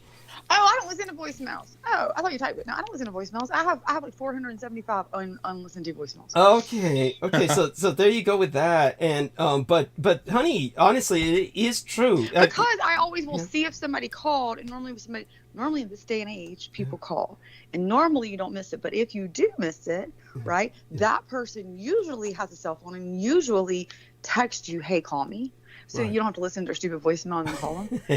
And I did not see a "Hey, call me" from you, so I missed that. I'm sorry, I didn't listen. And well, wait. Sometimes what I do is I press that button that's supposed to give you my number. I do get the "please call me." Yeah. Okay. How do you do that? I wanted to do that to somebody else the other day. Like, it was my mom when called. They're supposed to give you the option. If their service doesn't give you the option, you can't do that. So it's probably your mother's service doesn't have that option. Okay. Yeah. So it is like it just said. it said you can leave a voicemail or press a number to leave. Right. Well, I only press that number when the voice message box is full. But if you're not checking your voice messages, it's a wonder that I could leave messages at all, because it must always be full. Like every now and then when somebody tells me it's full, I'll go in there and like delete 20 or 30 of them real fast. Okay. Because I have like really old ones from like my mom or dad. Like, I don't know. I'm hesitant to delete anything from my mom and dad because I feel like the one day, like, I have a 3-minute voicemail I have not heard from her from 2 years ago, and then something will happen to them. So I just don't like delete some of those, and then the rest of it I just have to go through and delete. Like, okay, or I don't want to delete a Douglas message that that something will happen to you, and well, maybe I should start deleting. I'm not Oh my God! So, honey, were you talking about me? Like, what's up with this? Well, tell us what you got. What kind of notification did you get from this Sid guy, this acid head, 97 guy or whatever? What was the message you got? What is it? The messages are, I don't think they're just to me. I think they're on the last call or whatever. Whatever the last call was. To everyone, he's spamming everyone. Yeah. In various Skype calls, he's posting spamming messages. Just like something about like it was attempted murder. You accused of attempted murder. And it was like all going on and on about like my address. Address, attempted murder. I don't think. What I said was if he sent you those poisoned truffles full of Datura and wolfsbane and all this lethal shit, that you were gonna be tempted to give a box of them to Meth Head Larry and kill them off, is what I said. I said that at one point. I'd be in charge with attempted murder or murder because of him. So was that what you were saying? That I would be charged with murder? No, I was just making a joke. I was just making. He was saying it as a joke in a humorous manner. Yeah, that he wasn't serious. And he wasn't. Yeah. Yeah, and I said that it's a good thing because he said I've never sent them to her. Of course, because he's too fucking cheap and wants them all for himself. I mean, really, if you're still listening, I'm gonna try to take your side here. Just send me some. Go ahead and send them. Yeah, and I said, you're lucky you didn't send it to her. It might be a real bad scene if Noah comes home and sees those fucking sugar skulls on top of the truffles and says, heavy metal chocolate, all right. And just starts popping them and winds up with organ failure. No, we don't want that. Oh my God. So thank God he's too cheap he wants it all for himself. But yeah, honey, you missed it. I just like to take it to a church and like pass it out like with the prayers of the church, like a huge congregation, just a tiny bit as they go in. And then sit in the back row and watch as the service goes for 2 hours. Oh, shit. I'll start saying God then. Yeah. So Brooke, what about your voice? Have you caught a cold or sniffles, allergy? What's going on? No, I don't know. Like your voice isn't bad. I'm just tired. I woke up. Okay. I'm tired. I can tell it sounds different right now too, so I can tell that. Yeah. I think I'm just kind of tired, like waking up, and I don't know. I get told all the time, like, fucking. People tell me like you have a million different voices throughout the day. Yes. So I don't know. I think it's like my mood. It depends on the mood, and cool. I'm just kind of mellow right now. Not Yes. So what had happened was the latest episode before tonight was Brandon Young, of course, has always been very difficult with his telling stories that just become offensive, such as when he told you and I, my girlfriend Kelsey, she was in high school and then a big chemical spill and she lost all her hair, and which means she must be scarred horribly, and then said then she grew all this hair on her tits, and you and I were both, No, we were both a part of that. I remember that. Yeah. And then later on he says, if you don't joke about it, it's such a stressful situation, you got to make light of it. And no, you don't. Nobody does that. Nobody talks about, this young lady who I was physically intimate with is now horribly scarred,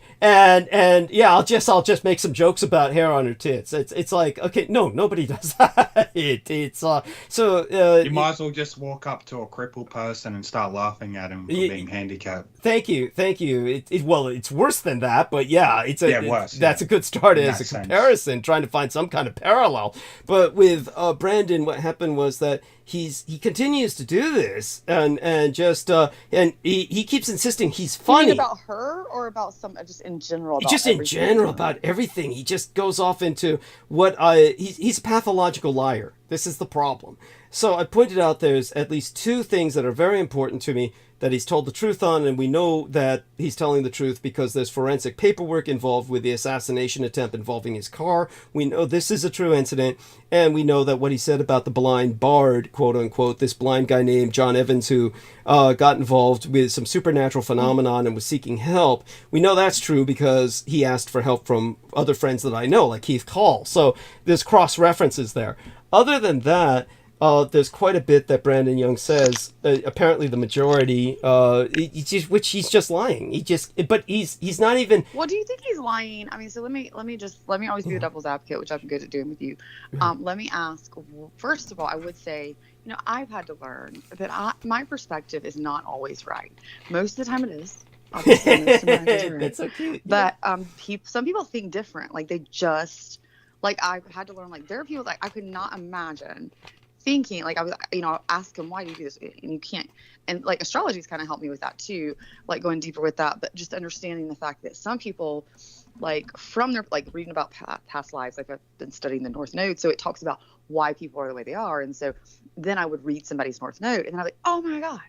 It would talk about like past lives and then what they're supposed to accomplish in this life and why their biggest thing maybe for one person maybe other people's admiration. Like admiration is so huge to them. Whereas like I'm the type of person that's like, if it admires me or not, like fuck them all. Like I just want the people that are close to me to be really loyal, right? Or and I want to be right, like or I'll argue my point passionately, and I have reasons for that because I think I'm right. I have a very hard time understanding that there are other viewpoints and that mine isn't always right. So even though to everybody else they're like, oh, she should know she's wrong. So the point is, don't you think it's possible that Brendan literally, we know he drinks, right? Yes. And he may look at your show as like a relaxed, like more of an off, like he's not his teacher self. Maybe he has like, people have different alter egos kind of during the day. They don't have to be mind controlled to do that. Like I think we all have kind of just like my voice right now. Like, you get me mad, I'll start yelling and it'll go high or low.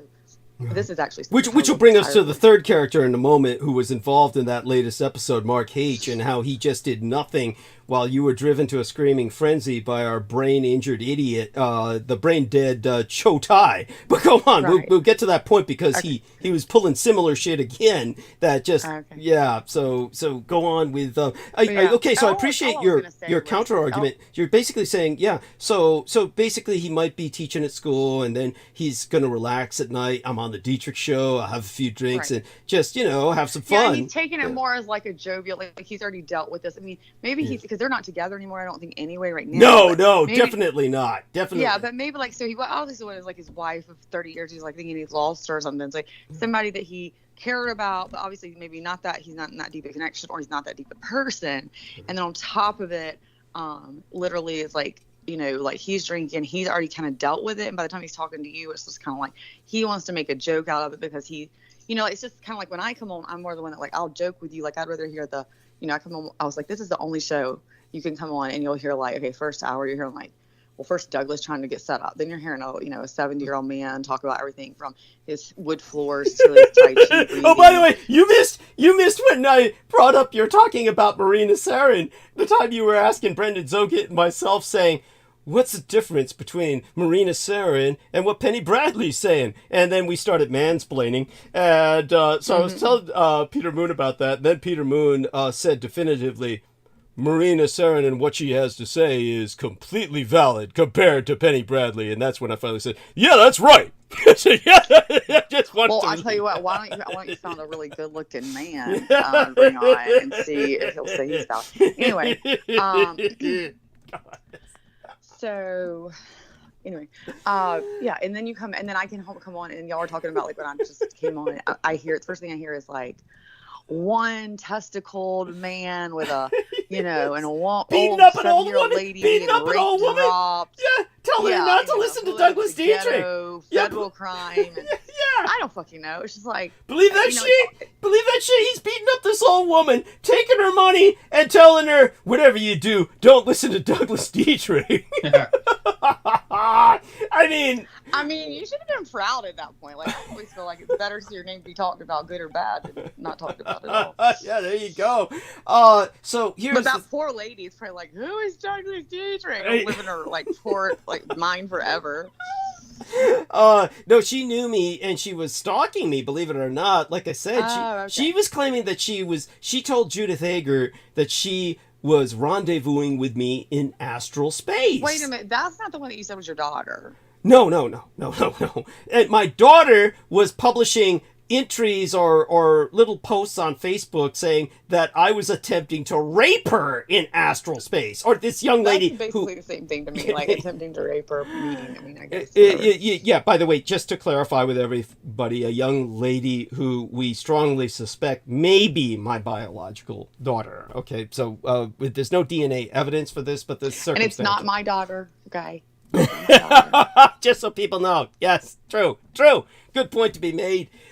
So what happened with Brandon Young? Just so you know, this is okay. Take into account, of course, you and I both were considering Brandon Young to be like another Joe Tai, basically brain damaged, and so we were giving him a lot of leeway. He dashed all that. He basically said, when I finally confronted him, because what had happened was, here's what had happened, was that first this other guy named Sid, the guy who just spammed everybody, the guy who was spamming everybody, was basically I left him alone with Nemo, and I told Sid, talk about something you're passionate about.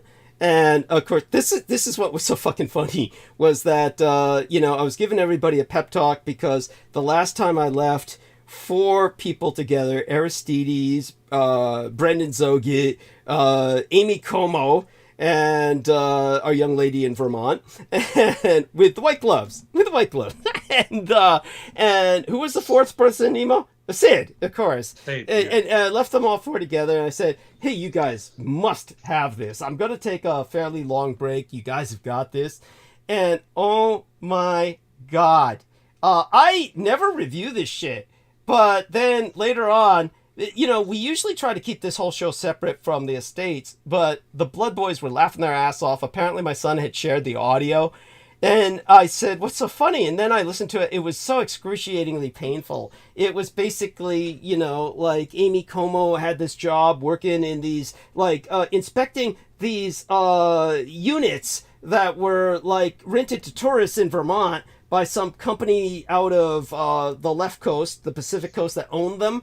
And so they had her as their manageress going through these units, and she's saying, they all have these shower curtains to look international for the tourists, which have the map of the world on them, and I get to see the mold monster expand over entire nations and then overtake entire continents and shit. And then, Aristides, the material science engineer, is like, what are you doing, Aristides? And he's like, oh, I'm comparing the absorption rate of these 2 different brands of paper tissue, and this one brand X paper towel is absorbing this castor oil on my table more quickly, but the other one is absorbing it more efficiently while retaining fabric integrity and shit. And, how about you, Brendan? And Brendan's saying, oh yeah, I'm monitoring the wash cycles in this semi-abandoned laundromat that I've settled into while making tea and shit. And finally Sid was like, oh yeah, I found this old bucket of lead-based paint, and I convinced my landlord it's my comfort color, so I painted on my walls, and I'm just standing here watching it dry so I can inhale it all in and get high. And this is the kind of shit that was going on. By the way, none of them said any of this. What makes it so bad is that everything I'm saying in sarcasm and satire was infinitely more engaging than what they were saying, which was essentially, hi, what about you? Oh, nothing much. How about you? Yeah, this kind of shit. It was just horrible. It was just excruciating. So I said, look, you can all do better. And I gave him a pep talk. Whatever's your passion, talk about what you know. And, so then I left, and Sid starts talking to Nemo about Dr. John C. Lilly. J.C. Lilly had ketamine, and he pumped the dolphins full of it, and then he paid woman to get into the tank with the dolphin in a very contained tank where the dolphin had no room for maneuver, so that he could, under the condition of the drugs, the ketamine, and the woman underneath the dolphin would reflexively start humping because it's a male dolphin. And so, then he started talking about this in depth. Am I wrong, Nemo? Is this not what he said? Something along. Yeah, that's what he started on. Yeah. And I only just added to, the dolphin would have had to been under ketamine because if a dolphin actually tried to thrust inside a woman, it would have torn her insides up, because I was just speaking on medical facts with that. But eventually I just changed the subject to other different topics. Right, so because I didn't want to dwell on that. Thank you. And then Amy Como then writes me this, complaint, which she's totally justified in, just saying, Douglas, your pep talk led to drugged dolphin rape. And then I left them with Brandon Young the next episode, and they did it again. And so finally with this third episode. And a lot worse. Yeah, thank you. Thank you. A lot worse. Yes, that's right. Sammy Romero joins us. And because I had to keep trying to tell them change the goddamn subject. Thank you. Because Brandon Young and fucking Doofus, they got to the point where they're talking about Bigfoot breeding with dolphins, right? This kind of shit. Yeah. Thank you. And getting raped by Bigfoot. Yeah. Where is this? I want to see this special documentary I have missed about Bigfoot. Yes. Sammy Romero joins us. He is the father of two now. Hello, Sammy. Yes, both a son and a young daughter. Brooke, Sammy's back. Sammy, Brooke is back. Say hello, both of you. I can't even speak. Oh my god, I miss Sammy. Yeah. She's coaxing you to come on. Come on, Vin Diesel. Your audio's fuzzing a little. Yeah, something's going on in Los Angeles. And so, Sammy, let's see if we can hear you. Yeah. Is he passing gas? I don't think Sammy would not do that. He's too prestigious. Something's going on. Yeah, it's his audio's glitching. He's dragging the mic across the floor or something. No, I think I'm losing my voice. I realize this the more I'm talking. This is what happens to me all the time. You there, Sammy? Yeah, how do I sound? Okay. You're whispering because you're hiding from the invaders of Los Angeles, right? No, I got two babies, so you know how it is. Yes. That's what I was about to say. If he's at home, he doesn't want to wake up his babies. Yeah. Crazy. No, he does not know how it is. What are you talking about? Okay, yeah, it's true. That is true. He's a spoiled, rotten little brat who gets to say, I have a son, okay, who he basically adopted and fucked, got to enjoy. And then he's like, now I enjoy him as a son. I call him a son and get all the creds. No. I want to say hi to everybody. It was a crazy show tonight. I was listening at work. I couldn't really come on, but anyways, just want to say hi to Brooke. I haven't talked to her in a minute, so sorry, Doug. I didn't mean to. Don't worry. It's more important to talk to Brooke. Honestly, the two of you need to catch up. I've been trying to get her to call you on your birthday, and she didn't get a chance, I believe. So please. Oh, I went through a whole spill because I had your baby gifts ordered, and then they got returned here, and then I got my whole life sidetracked, and I was to reorder them, and I didn't reorder them. They redelivered, and then I felt too shitty about myself because my ADHD, and then I don't do something, then I just feel so shitty. So I haven't contacted the person that I'm I'll just never get to talk to him again because I'm a bad person. So. No. I just want to say hi because I have to go back. And, okay. Well, how is it going? Well, I'll talk to you later. So well, we'll talk. We love you, Sammy. But anything to say aside from please? Anything else, please? I was listening to Jennifer Hawkins' Goblin story. Yeah, it's very interesting. Yeah.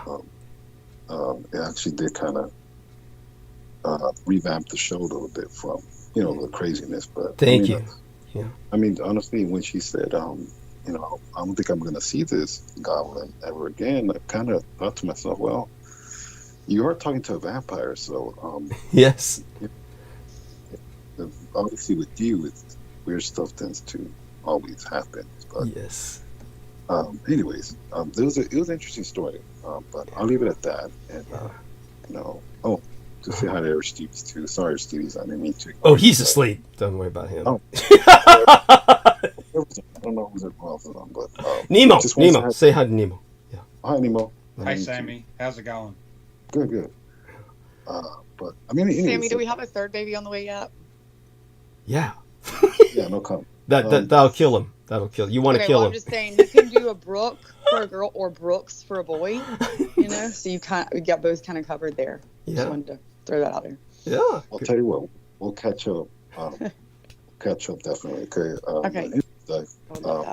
Good night. Okay. Yes. God bless. We love you. Stay safe and be well. Yes. And so glad he was able to check in. And yeah. And he'll probably have a career change soon. Intentionally. He's thinking about transferring into a different line of work. And but at any rate, Brooke. So here's what happened with Brandon Young. And what happened with Brandon Young was that when I was confronting him about how disturbing his so-called humor is, and of course, wait a minute. So I just want to understand what happened on the last show. So yeah. So you talked, from what I understand, because I was listening earlier right before I called in, and you mentioned like the thing with acid. Like all this happened on the last show. Yeah. Dick and it all converged. Everything that rises or lowers must converge. Everything lowered and it converges. All the shit goes down the drain. All the shit goes down. It all went to that point, the lowest possible point. And what happened was I was just getting tired of. This is what had happened. I had left this time Brandon Young and Acid Dick, Lizard Dick, to hold the show, and Nemo was there acting as the adult supervision, and even he couldn't control it because these guys are just out of control. And Aristides was there actually, and Aristides he couldn't grasp, when Brandon starts going off track, and because Brandon he speaks with such a flat monotone that you take him seriously because that's the way the human brain works, and then he'll start saying shit that you finally realize this is all bullshit. Because that's the level at which he operates. And it's so to put it into context, I said to them, look, if you guys go into dolphin rape again, Amy Como says... You're taking me seriously. We're in dolphin rape twice. You mean this was multiple... Like, I thought you were exaggerating. No. They were actually discussing dolphin rape. Multiple phone calls. Yeah. First, well, Sid was first discussing it with Nemo, and then Sid went back to the subject with Brandon. And that was like 2 episodes before the latest. Yeah, but Nemo entertained this conversation as well. Let's not leave Nemo completely empty here, though. No, like I said, I was conveying how the medical fact that, they'd have to be medicated to do such. Because I quickly changed the subject to different topics. Nemo is really good at changing when he realizes it's gone a little too far.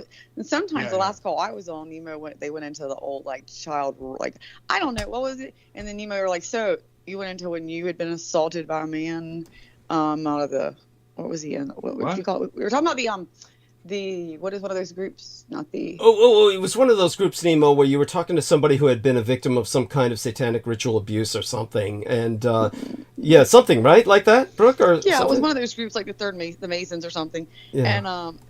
And so then he said, you went into your story, which was very detailed. About it, and then you're like, so has anybody else been assaulted by the Masons? Did I say that? It was something. Oh God, that's right. It was something. Yeah, it was something like that. Your friend had been I don't know, something. Something about your friend said it. Your friend said it that they had. No, what was funny about it? What I thought was funny was because you were like, yeah, and so he didn't hit on my friend, but he hit on me, and then my friend. Oh, that was it. The sleaze, the old sleaze. Montana. Yeah, the old sleaze. Yeah. He was a predator. He was trying to get me to work with him because he wanted to have his way with me, and I avoided that. Right. There we are. That's what she's talking about. Was that she felt that was very detailed. And that you went into asking... I was just trying to share some personal story, entertain the people and just elaborate on the Freemason topic. It shows you never know what direction, my point is, the conversation's going to go. Because when Douglas left, we were like, I think the Masons have been brought up a little bit, maybe, or... To tell you the truth, as you well know, Brooke, I mean, honest to God, so long as they keep the bandwidth burning, normally I don't care. But it was getting so bizarre, so weird, that this was not something... It wasn't organic anymore. It's now becoming formulaically bizarre. And so it was the second time they talked about dolphin rape was before the latest episode. So what happened was with this latest episode, the last episode before tonight, I said, look, if you guys get into dolphin rape a third You time... You have a meeting with your staff. Yeah. It was a dolphin rape meeting. Yeah, open meeting, which the public could hear. I said, if you guys... Yeah, I said, if you guys get into dolphin rape a third time, Amy Como says she's going to fly to San Francisco and dump me in the Steinhardt Aquarium dolphin tank after pumping it full of Viagra. So you guys stay off this fucking topic. And I went away, sure fucking enough. You know, that's when Brandon Young brings it to Bigfoot having sex with dolphins and chimerical donkey dicks and shit. So I come back and they're talking, him and Sid talking about donkey dicks and shit. Nemo can testify to Don't this. Don't dolphins have like 2 penises or something? Snakes have 2 penises. Snakes have 2 penises. Dolphins just have a real large big one, that's it. I didn't even know dolphins that. Dolphins have the 2 brains that they can cut one off. That's why Yeah. they're always awake. Like they know, because they can cut one side of their brain off to sleep. Interesting. And did you know that? I'm pretty sure I remember vaguely I knew it at one point, and then of course I forgot. I'm sorry, I'm not it. trying to go back into a dolphin thing. You've Understood. brought it up so many times. Understood. There's actually a funny trip with dolphin sex that goes back to the old days at Revolution Radio, where, you know, back when Judith Ager was more copacetic with myself.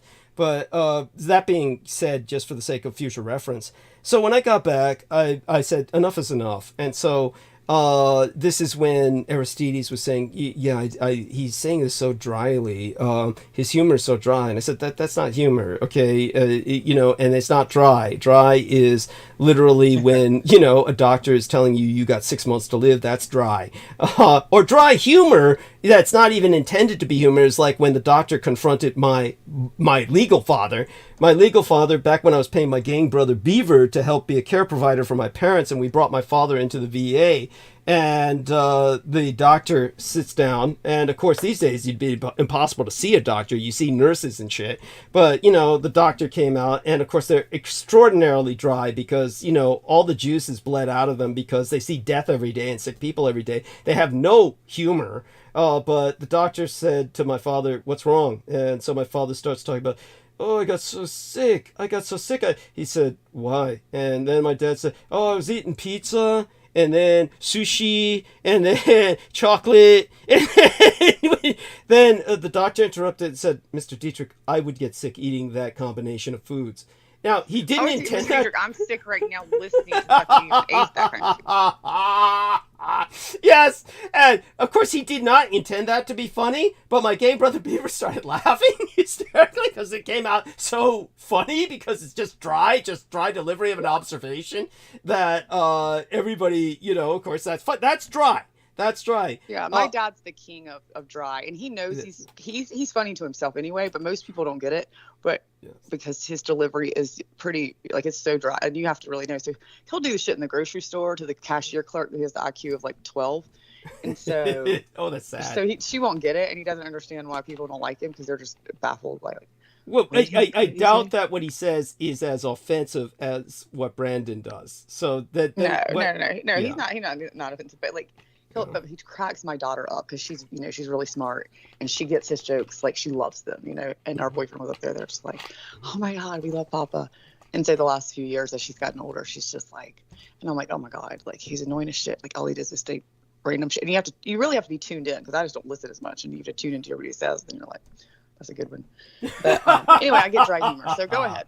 So, yeah, we already know. I know Brendan's humor, and it is not good. The problem is his is bad humor. There is dry humor, and then there's bad. Actually, that's humor. Thank you. I've been telling someone else that lately when they try to say humor. Although some people will also try to stab people with like a stupid ass like I want to insult you, right? And then when you call them out that is not factually correct at all, that doesn't make sense. Yeah. And then they'll go, "I was just kidding." Yeah, no, it's stupid. It's just that's just stupid and offensive and just petty. Stupid, there's no humor, and then there's dry humor. So he was doing his normal Brendan humor, which is horrible, which is just horrible. So I sat him down and I said, "Look, we got to have a talk. We're almost certainly never going to have a chance to speak privately, so we've got to do this publicly because you are doing this publicly on my show."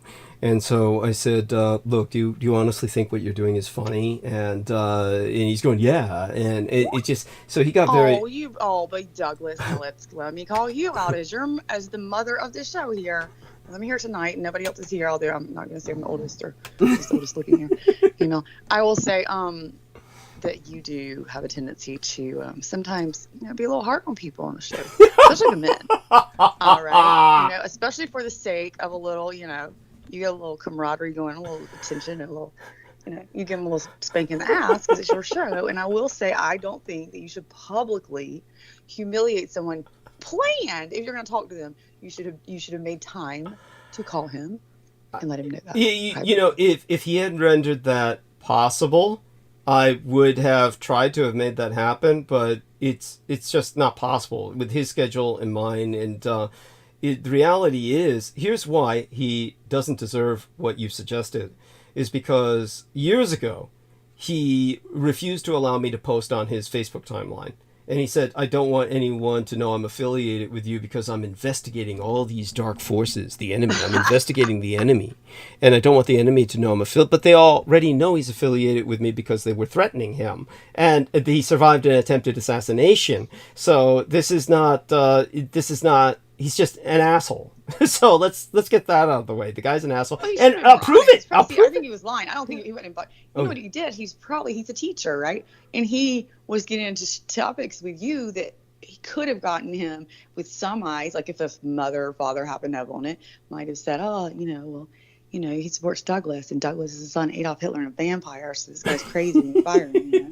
Like, I mean, I'm not saying. Let me follow up with that. Like we do, like what I'll post on it. So I definitely, if I was a teacher, I might be a little hesitant to be like, be on this show. Yeah, but get this shit. And Nemo, back me up here. Nemo's witness to this. Brandon Young, he's gone for months at a time. As you know, Brooke, you remember that. He'd be gone for months at a time. And believe it or not, I honestly believe there was periods when he was gone for over a year or maybe 2 years at a time. He showed up on my show very aggressively recently and started promoting Michael Aquino's Temple of Set. What? Yes. Oh, I've been reading all these books and shit, like poisoning his mind. Yeah, he says. What was he promoting it for? He says, because, I've been investigating them and they're such great people. Now back me up here, Nemo. Did he not say they're pro-life? That they're... He tried saying they had moral and essentially he was saying they had moral and redeemable qualities because they're Republicans normal people. Are pro-life too, and they don't have any moral redeemable qualities. It's just a facade. They give obviously he doesn't realize, or he does know, but he's just deliberately trying to portray them as good people if he's on their side. But he obviously is. Go on. They always say, "Oh, we love animals and we're pro-life and we love the earth," but that's just to deceive all the people into thinking, "Oh, Satanists are really good people. They wouldn't kill anyone or hurt anyone." That's right. It's just Go on. This is the nature of evil. It always portrays itself as a benevolent force while projecting its malevolence on its opposers. Yes, thank you. And so he came on my show preaching this shit. I've been reading the Temple of Set books now. You mean like the God in the first time? Just to ask you like the God in the First Testament? That kind of evil? That man that says go rape and go kill all those people that you don't fucking know, kill the whole goddamn town. Yes. Because I don't like them. Not just a town, a race. You can have them, a race. Or don't take them for your wife. Yeah, entire races. And so, I just want to mention that because when we get into stuff like that, when we get into naming Satan and people that your points are well taken, and no one's arguing with them. But just to stay on track, so we don't lose train of thought, here's the shit that Brandon was pulling, and he starts promoting, how they saved us from the evil Asians who were. Get this shit. Now, just so everybody knows, and Nemo, help me out here again. You can testify this is true. Before Brandon came on with this bullshit, I had sent you all these images of Homo testudines, what the Japanese call the kappa, or river child, which is basically like a humanoid turtle that the Japanese have been seeing for thousands of years. And the Department of Defense made a sculpt of those they had encountered. So I gave him images of that sculpt. And in Chinese, I love the turtle. Oh, sure. I'll be happy to share that with you. And so in Chinese, there is a diagram showing the fact that turtles are vertebrates. The vertebrates, meaning they're not like crabs or snails. turtles have backbones. Yeah, I didn't think turtles were sexually transmitted disease. No. So as vertebrates, what turtles do not have shells. This is what people don't understand. Turtles have expanded. They can't live without their shell. We did talk about this privately, some of it, but not this show. You must have done it before. Yeah. We were talking about, somebody said that you were selling something about selling the turtle. Right. And that was what Brandon was saying. He was saying, yeah, in evil Chinatown, all the evil Chinese were selling shellless turtles, which is like saying we're selling human beings without rib cages. And I did not interfere with him because I wanted to see where this fucker was going. Like, how far is this fucker going to take this? And he says that, the Chinese were selling all these shellless turtles, and it was Michael Aquino and Lilith Aquino who stopped the evil Chinese from selling all these cruelly deshelled turters, which of course is okay, you told me that privately. That was before the last show. Yeah, that's right. That's when he came in a few, over the past few weeks, he's been pulling this shit.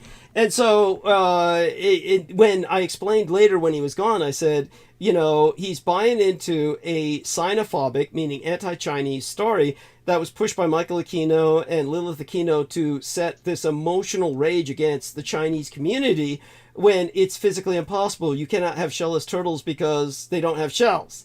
And if you took the shells off of them, you just have a bunch of mess of guts and shit. That would be and you put dozens of them together. Nobody would want to buy that. Nobody would want to eat that. So this is the shit he was pulling, and he believed them. He believed them in his ignorance, and he's a teacher. So he was pushing this shit, and then he started promoting as well, aside from the Satanist, Chinese communism. Then he brings up, the third body problem, which is this Chinese communist science fiction novel. Just like the Soviets produced science fiction novels. And the Chinese make this claim that they're going to establish first contact. The Chinese keep saying, we're going to establish first contact.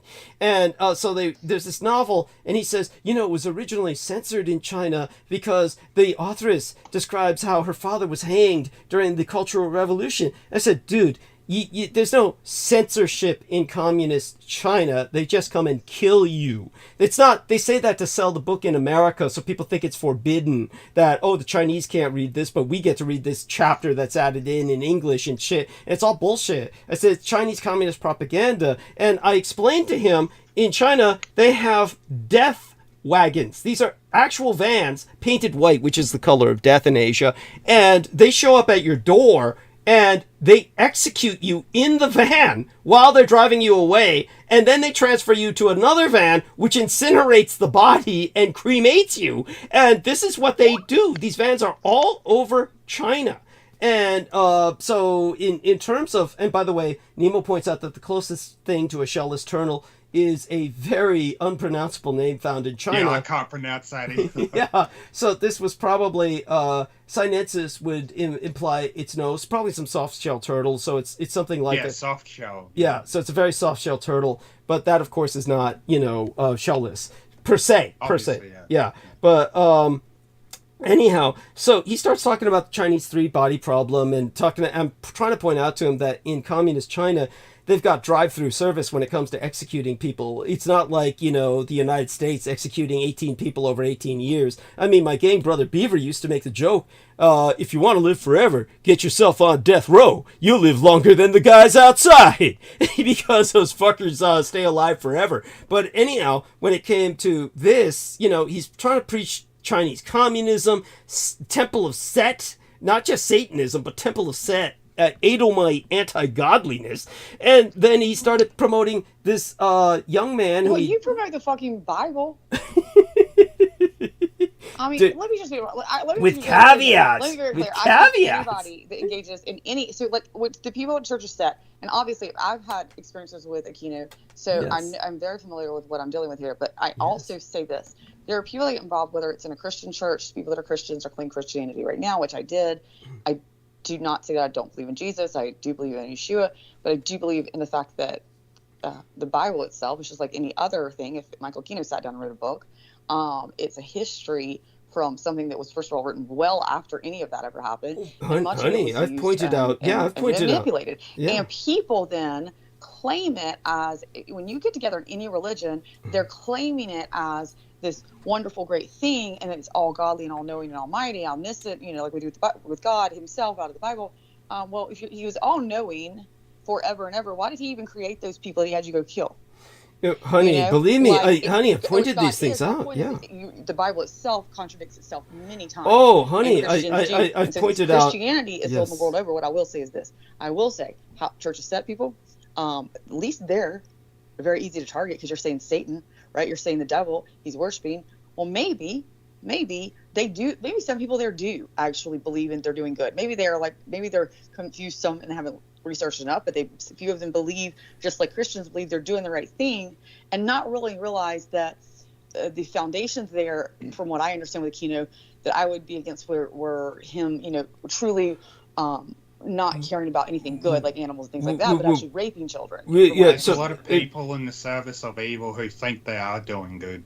They think they're doing righteous things. Actually, this is what evil does. Yeah. Okay. I would say they portray themselves as being good. Yeah. I would say it this way. Now, I've pointed out before that God could not possibly believe the Bible. If I'm trying to appeal to people of God in a sense that they understand. In other words, the way they've come to understand God is this kind of more loving, benign figure. That's the kind of figure that I'm telling them would never believe in the Bible because of the sheer amount of what you're talking about. So I've been very detailed about this, and I can go into detail later. We don't need to go into detail to that right now. Certainly what you're saying is taken, well taken. It's well taken. Douglas, you and I have argued about war before. Are you saying that you believe God, in your words, God, what you would call God, I would call, one, the creator of oneness, the one of all of us. But at the end of the day, would you say that God is the loving, pure love, soul, like a pure love is the way I would say it, pure love, pure home. Certainly some have experienced expanded out pure consciousness that expanded on what experience. And like I said, here in the 3D, I believe we have a duality here. So we have good and evil. Most other dimensions would not have good and evil or any duality. To experience love, you have to experience hate, to experience the gratitude, you have to experience loss or sorrow or lack. All of those different things that are opposites we have here. Everything is at a that's why we have so much density. But I would say, are you saying, Douglas, please tell me you're not saying that you think God is actually the God of war and that the all loving is not God? Like, which one are you saying? Because you're saying, I want to quickly ask before you answer that. Like the God of the Old Testament and the New Testament, are these just separate deity, divine entities that aren't the actual top main creator, like part of the hierarchy? I would say they're different writers. Gods of the hierarchy, like not the actual creator. Well, this is the Old and New Testament. This is what my legal father used to say, who of course was baptized as a Roman Catholic and certainly had a deeply religious experience when he was very young, or supernatural experience, that he was always saying it was surprising I didn't become a priest. I can explain that experience later. It's not necessary. You do still go and have go do with your boys every other weekend. So you mean me, of course, not my legal father. You said just he to was be surprised fair. you didn't become a priest. No, he was surprised. He, meaning himself, referring to himself because of his experience, the supernatural experience. Well, you can still make him proud. You're dealing with the blood boys every weekend.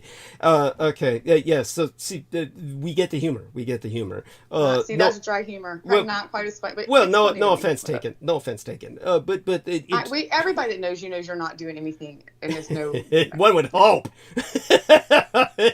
Who knows what they suspect or whatever they impose in their imagination.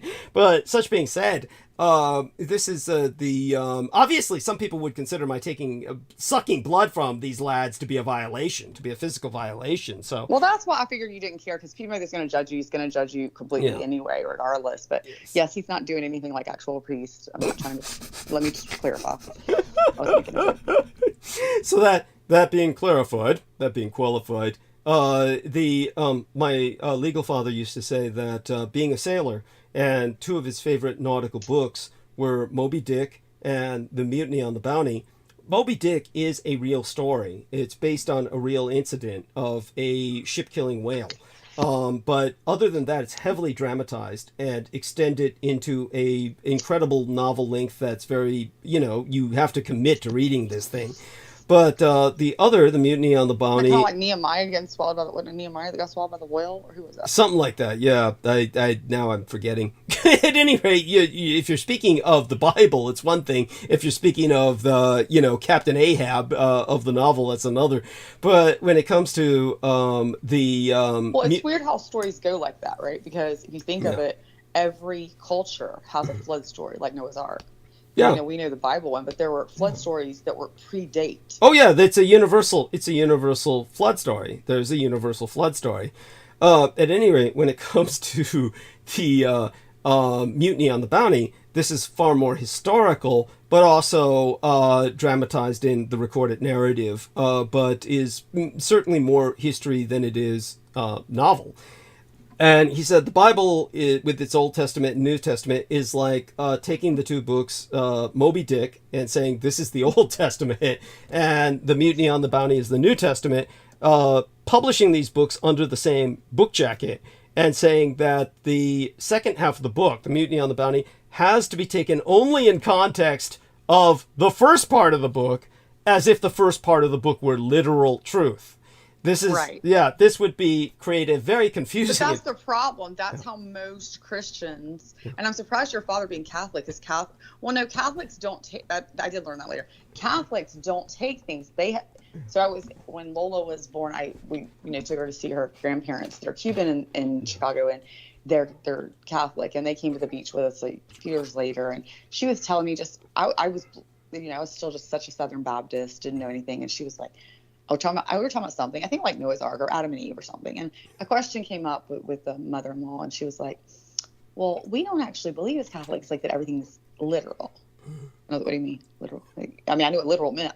You don't believe, because like a Southern Baptist, and I would say every Baptist denomination, as far as like the Methodists, one's a break off, but Presbyterians have their whole little Presbyterians just believe, hey, it doesn't matter if you're here. You can do whatever the fuck you want because you were chosen. Right. You've got the chosen. Yes, right. Yeah. Right. So you're chosen or not, and that God decided before you were ever born, it didn't matter what you did, you're gonna go to hell or not. So anyway, my point is, I think that a lot of Christians do believe everything is literal in the Old Testament, and I think that's one of the huge problems. Like they would not ever even consider, even my mother. Like, just to try to get her to be like, that's all kind of like analogies and like metaphorically the way some things may have been, and it's metaphors and a lot of that. And it was also written a long time after any of this ever happened, even Jesus' life, by people that never knew him. And heavily fragmented. Mm-hmm. Yes. And heavily also, then used by humans, because that's the other thing that I was taught, and we, as Christians growing up Baptists, or I assume other denominations as well, are taught that the Bible is the one book and the only thing in the entire world that has never been altered or touched because God does not allow it by man. Oh, man. How do they explain the King James version? That's what I grew up. That's the only version we're allowed to grow up on. There you go. That's completely altered. That's completely rewritten. That's completely rewritten. Oh yeah, like Larry. I was so funny. Like I saw mine and I saw Larry's. It was like same thing. It said we put our cursive when we're baptized or whatever, right? We got our little cursive name. We got our Bible given to us from the Bible store, so fancy, and they engrave our name in gold letters in the bottom. And you have that for the rest of your life. And anything important, your parents tell you need your marriage certificate, somebody's death certificate, whatever. You just put that in your Bible. That's and it's like you're, because that's pretty much only time you read it anyway. So. Oh, that's so funny. So all that being established, in terms of what went down with Brandon Young, basically what happened was when I confronted him about his humor, and the difference between, of course, Christians and the Temple of Set is that the Temple of Set never presents itself as being good or doing good. I've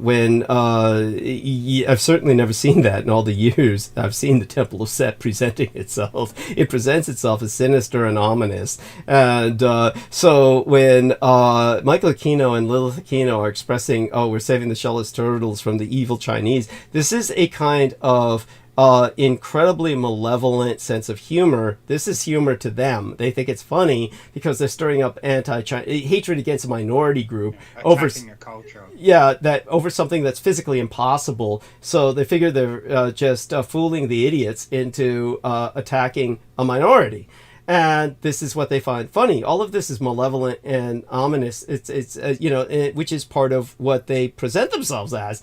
It really is goes to show the twisted filter with which Brandon Young was absorbing this information, this misinformation, and then preaching it on my show, knowing my background with Michael Aquino. So this already is not normal. It's not something a normal person would do or a well-intentioned person would do.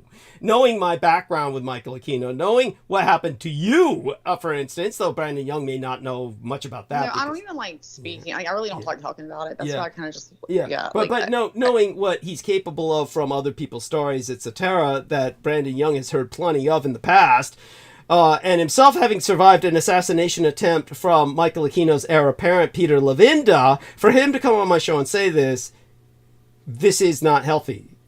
This is, again, someone who survived an assassination attempt from Peter Lavinda, who was the heir apparent to Michael Aquino, then comes on my show preaching Michael Aquino and Lilith are great people after all. It's probably also why I'm also a little hesitant. I'm like, okay, and also going to take up for him. I'd rather, to be honest, this is actually kind of honest.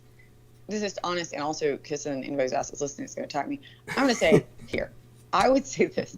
I would take up, I think the people that are more dangerous are the Christians that are doing things in the name of God. And like I said, that believe the Bible is like I said, the Old Testament. They don't get educated. They don't try to look things up. They just go to church. And it's so prevalent here in the South. I mean, it's just everywhere. I mean, most people believe the first time.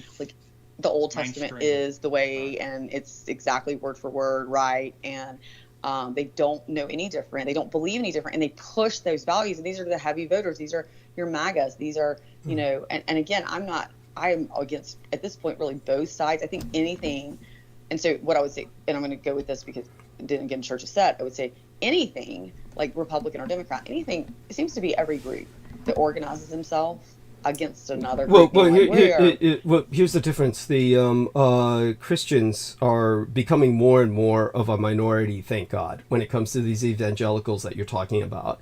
So thank God they're becoming more and more of a minority and less influential.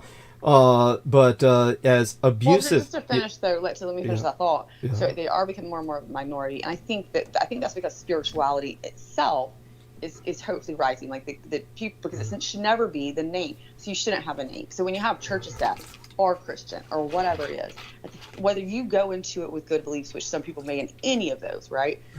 Good intentions lead to what, right? Read Pope Hell, basically. So good intentions, people may be there. Some of these people may love animals or whatever, and see the fundamental flaws with Christianity. And other people can see the fundamental flaws with what Aquino did and who that person is. And again, I don't like saying the name, but so I would definitely gone off hard on him with that. But what I will say is, there's who has done the most damage. It's Christians so far, right? And I don't think before there'll be another church hopefully rise, there'll be hopefully. Spirituality in itself. No, I understand. Don't need a preacher I understand to get what to you're God, saying. Right? That they realize that God is within them, right, and that they are a piece of God. Right. What Brooke is expressing is the hope that dogmatic religion is replaced by true spirituality, and people essentially seeking enlightenment, self-enlightenment. And so when it comes to, I don't believe God is fundamental in any one belief for most beliefs, because fundamentally he's experiencing through us, because we were all originally one. Whether you go back to a Big Bang, which also explains the way God really created us too, he broke himself off into what we can't even fundamentally begin to comprehend the way that happened, but the fundamental break off of life itself into so many trillions and trillions of pieces that eventually became us and our souls, which really is God experiencing through Douglas Dietrich and through Brooke Gibson and and through Nemo and through everyone listening, that each individual person that experience God is taking in, because we technically are God, but then we're a piece of God, kind of like your parents, but it's peace. So we are individuals, but we're also which is you have it. Like I have individual voices, like you said, my voice is different. They're all me. All those voices are me. Or my personality when I'm mad. Yes. The same when I is different when I'm happy or when I'm drunk. But they're all Brooke. Yes. Each one of us is God. Yeah, that way of we're a piece of that. Well, this is what I've always been emphasizing, is that yes, we are created in the image of God, which is why we're all triune or trinitarian souls. And as I said, just do it in that voice again, Douglas. And so in terms of most Christians believe we were created in the image of God, which means he's an old white man. At any rate, that's changing radically, and has been changing. I just believe that's what's gone for a long time, is people. Well, certainly with a lot of the evangelicals that you've been dealing with, yes. Well, I don't know who you. I'm sorry, I don't deal with vampires. Yeah, there we are, honey. But here's the difference. As abusive as I pointed out.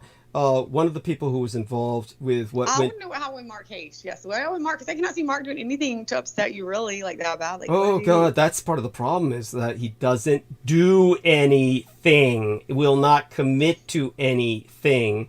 But just to finish my train of thought and get to him. What my point was is that the evangelical Christians are certainly abusive. One of the things I pointed out about Gary Willard Hambright, who I actually helped to get busted and was taken down by the San Francisco Police Department, brought before a federal court, was indicted by a federal grand jury of assault on no less than 14 children, each and every single one of them under 4 years of age. This individual was a Southern Baptist minister. So this is many of these evangelicals are involved with abuse. The point is that the Temple of Set was involved with the largest organized human child trafficking ring in recorded history, integrated with the operations of the U.S. Army. So this is something that the evangelicals may be abusive at this church level. Did you say child sex ring or child trafficking ring? Human child trafficking ring, mostly for sexual purposes. Yes, human child trafficking. Don't you think the British should probably ultimately get that gold prize? Yes, I mean, in their own way, they've been doing this, but you understand, there hasn't been a recorded bust. So I'm talking about a recorded breakdown, the shutting down of the Presidio military base to prevent that from becoming public knowledge. Well, Douglas, maybe in a past life you tried to take down Britain and it just didn't go as well, so you decided to come back and do it again. there we are, honey. I mean, no argument. But here we are. So the point is that when Brandon Zoget, Brandon Young. I'm conflating him with... Oh, did you say Brandon Zoget? Brandon Zoget. It's so easy. This is why the enemy does what they do and conflates the twain of them. Their names are bizarrely, like I know. that. I always forget which one's Brendan and which one's Brandon.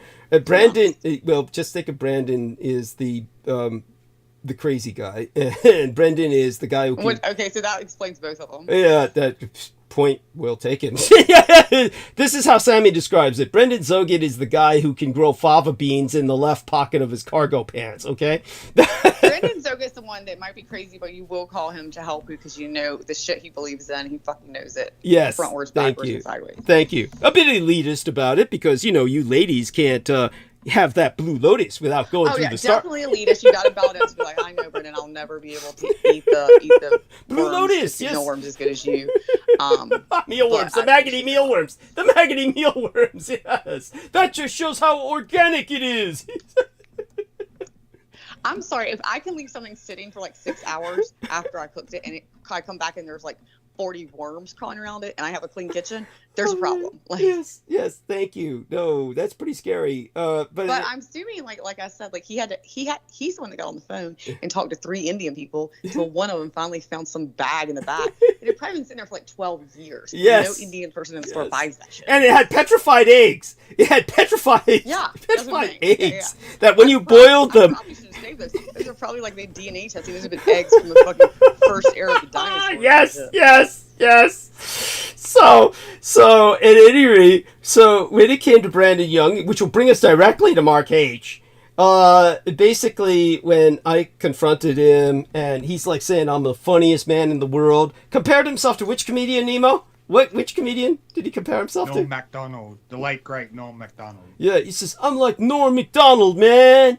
I have no idea who Norm Macdonald is, but whoever he is, He was a famous. Yeah. He was Oh a my God, you well-known don't know Norm comedian. Macdonald. He You're died so from boring. cancer Okay. a few years ago. Okay. He died a few years ago. I didn't even know. I found out this year he died. I was watching one of his little comedy things. Just like anytime I tell Douglas something funny, and he's like, and then randomly Dave Chappelle came up, and that started a whole thing. Norm Macdonald, he was fighting a battle with cancer for over 10 years, and he kept the secret from the public, so they didn't know till the day he died. Oh, wow. That he was struggling with cancer for a long time. Yeah, actually, most cancer patients do that. The majority of people don't want to be treated differently. Well, fuck that. I'm probably dying of cancer. There's a possibility. You're going to send me money right now.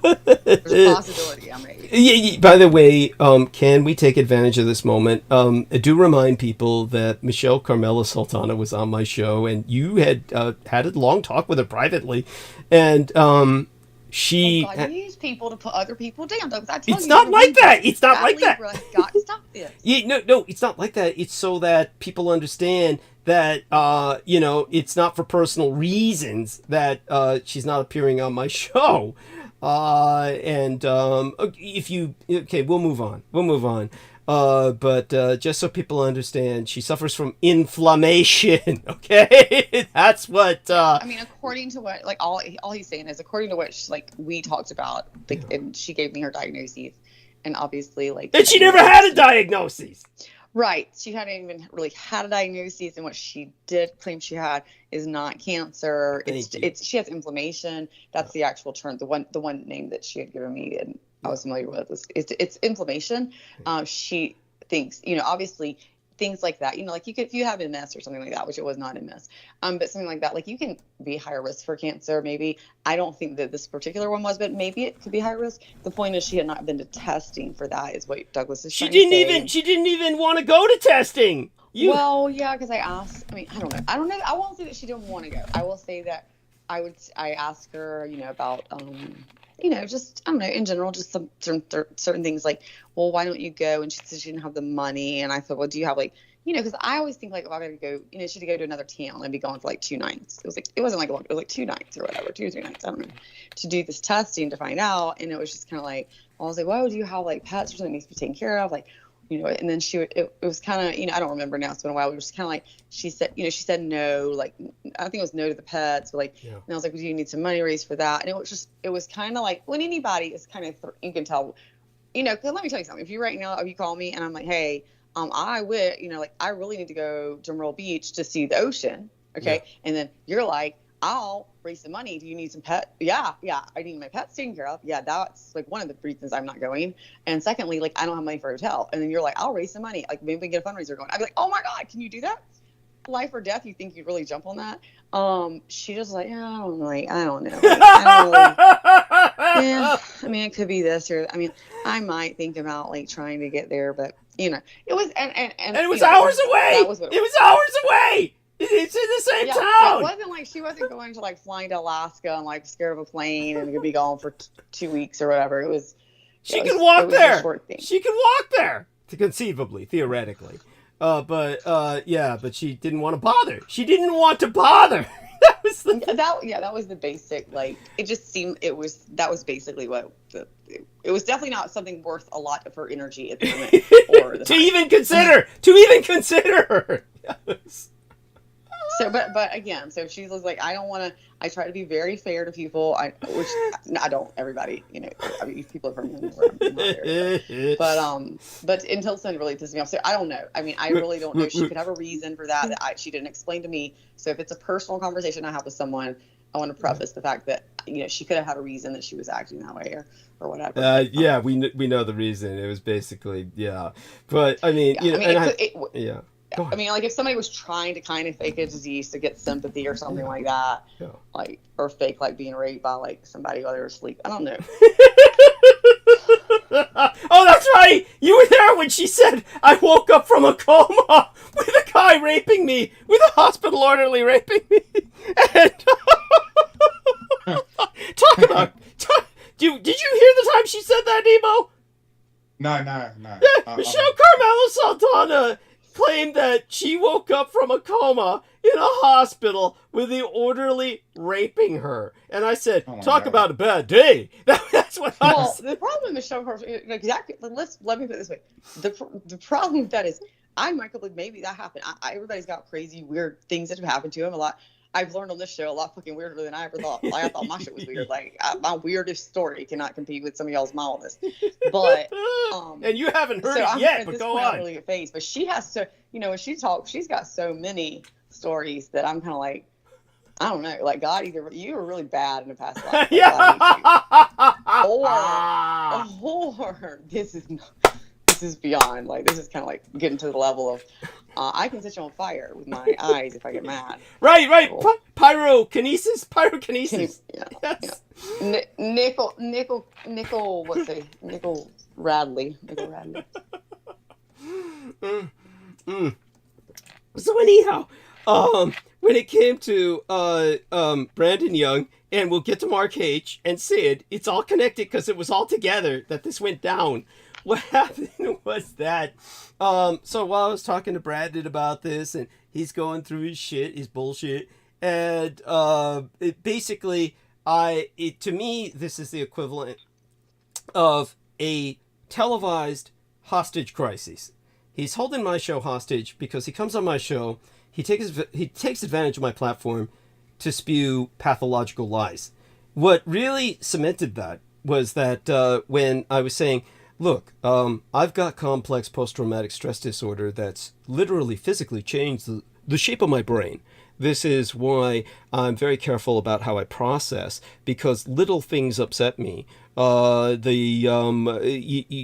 than big things, which because of my combat experience, I really don't respond to other than by lowering my blood pressure. And the real danger is that I could almost fall asleep if things get really stressful enough. Little things can enrage me, and I have to, prevent that, and, take into account how I process. And so I see both a psychiatrist and a psychologist. And I told him, you need to be seeing a neurologist, because at this point, you're no longer brain injured. Brain injury implies hope of healing. You can't recover from what you've been through. You're brain damaged, and you're just treading water.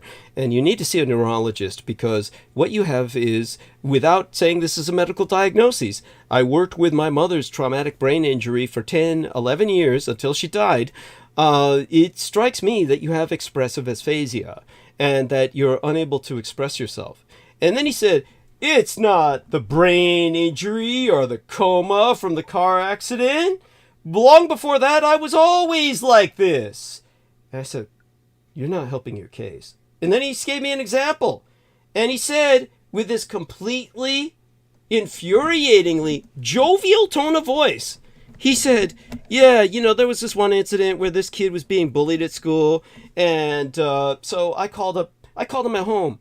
And I said, I'm the bully, because the bully, he was so afraid, this kid was afraid he was going to get killed by the bully. So I called up the kid at home and I said, I'm the bully. I'm coming to kill you. And then he said he heard all these. Who's Mark H. saying this? No, Brandon Young. Brandon Young. And then he said that, then he heard all these police sirens. And then he was told that this kid had called the police because this kid was so scared, he thought he was the real bully coming to kill him. And he said this to me with this affect of jovial nature, good-naturedness, without any after effect. No after effect. And after that, I realized I'm hurting people and I should never do something like this again. None of that. No. He said after that, I decided to go hog wild and do this the rest of my life. Because he came from a psychopath. Yes! I said, you're telling me you're a psychotic, pathological liar with no sense of empathy. What you've done is illegal. You cannot shout fire in a crowded theater. You cannot go up behind some old guy taking a piss at a urinal, stick a pencil into their kidneys and say, this is a knife. Stick them up. and then the guy has a heart attack and dies, you're guilty at that point of manslaughter. This is like, these are illegal actions. And he never suffered repercussions because he's a member of a wealthy, elite, moneyed family of privilege in Boston, and therefore he has kept doing this all his life. And he related that with the same tone I saw in an interview with a psychotic who had killed a female actress. Back in the 80s, when celebrities used to still answer their doors, he was a stalker, and he rang her doorbell, she opened the door, and he blew her away with a firearm. And she died saying, why? And he related this story with the same jovial nature that Brandon Young did. Somebody who has no concept or care for what he did, relaying it the way you and I would relay a story about something we did casually, without thought. I can't even begin to think of a parallel, but describing it with such a casual attitude, almost jovial, that it would be like you and I just doing something like, hey, I was pulling at the newspaper machine and I got a free paper. Something like that. It's at that point you're dealing with somebody who needs to be institutionalized. This is not, as I pointed out before, lying is something devastating. This is almost certainly, I've never explained this anthropological thesis to my listeners, but just in brief, we can go into it in detail another show, but just in brief, humanity's one of the only extant survivors out of what were multiple species of human beings. And the majority of these species were exterminated in the main because man learned how to lie. And he basically did things like go up to these different tribes and say, hey, there's everything you need right over there. And they all walked off a cliff. This is literally how the brain is wired. We're wired to just take what people say at face value. This is why everyone gives Brandon Young leeway. And it's not healthy. It must no longer be tolerated. And the fact that he's taken advantage of it this long and teaches children. Someone like him shouldn't be a teacher. Have you met most people? I mean, I've met the teachers. I don't put all teachers down, but I'm just saying, like, there's a lot of good teachers, obviously. We got, what's his name out of Florida? But I would say that, I mean, like, you take the society out as a whole. Our society as a whole is, like, screwed up. And then you look at the educational system is so screwed up. Like, you choose to be a teacher, you choose to make no money, you choose to deal with, like, people. Like, the hardest thing is to teach people. Nobody wants to learn, right? You got kids that are like, nobody wants to learn. Even adults that are wise enough to know they need to learn will still argue, like, well, I think I know it better already because I don't want to. And like, you got kids, they don't even want to know they want to learn. They're just like, I don't know, I just want to go play with blocks. By the way, you want to hear something funny? You want to hear something funny about Troy Bellamy? Troy Bellamy, when I had Troy Bellamy on, he comes on every once in a while, and then, so Troy Bellamy, he has this Afrocentric. He has an Afrocentric view of history and cosmology. And so I was telling him... I'm sorry, Troy. I think that sounds a little racist, personally. I think I would That's their term! Honey, that's their term! That's the term. It's called Afrocentricity. On his lawsuit. If he can get a lawsuit going with the what is it? But you can look it up. It's called Afrocentricity. It's called Afrocentricity. I'll be a witness. I just want like a 25%. But this is. Oh yeah, Douglas has nothing, so we'll get nothing. Never mind. Yeah, that's true too. But the point is, so he has an Afrocentric. He does have something. He has his brain. Yeah. So what? We don't tell them. They don't even hear. Yeah, anyhow, so what happened is, when he was on my show, I was telling him, look, it's okay that we have white supremacists and that we got black supremacists. And I was telling him about the original Nazi in America, Commander George Lincoln Rockwell. And I showed him the photograph of Commander George Lincoln Rockwell meeting with the Nation of Islam, and how he was trying to cooperate with them because they both wanted separate nations, one for the whites, one for the blacks, separate but equal. So I was showing this to him. I said, look, we can have this, and we can have communities for hybrid people like myself, cosmogenites, people who are mixed breed, particularly in the cities. Look, there's room enough for everybody in North America as a continent. Yeah. And so when I was expressing this to him, he said, but it's different because, he was insisting that somehow the black separatism was not racist, whereas the white separatism was. And then I said, look, it's okay to even be black supremacist, because that's what Malcolm X was. That's what the Nation of Islam was. And I got him to ultimately admit it because, well, he was talking about, you know, his trip is that Cleopatra was black, the pharaohs were black, you know, and a lot of these people were black. And so stupid. It's all stupid. It's all fucking stupid. People need to stop being racist and being like, blacks are better or whites are better. I'm telling you right now, you need to be a Brooks supremacist. Yeah. Yeah. Well, yeah. And I don't mean it that way. What I mean is, you don't need. I should be a Brooks supremacist, right? Like, to stop associating yourself with any other culture, identity, or person. Know that you are the best and be the best that you can fucking goddamn be. Individually, you mean? And don't because once people start associating like, well, it's our group, we are better. Because then you're not putting shit on you, and you're the poor white boy in the trailer park, and ain't doing shit with your goddamn life, but it thinks that you're better because you have joined, so you got a fucking Confederate flag flying.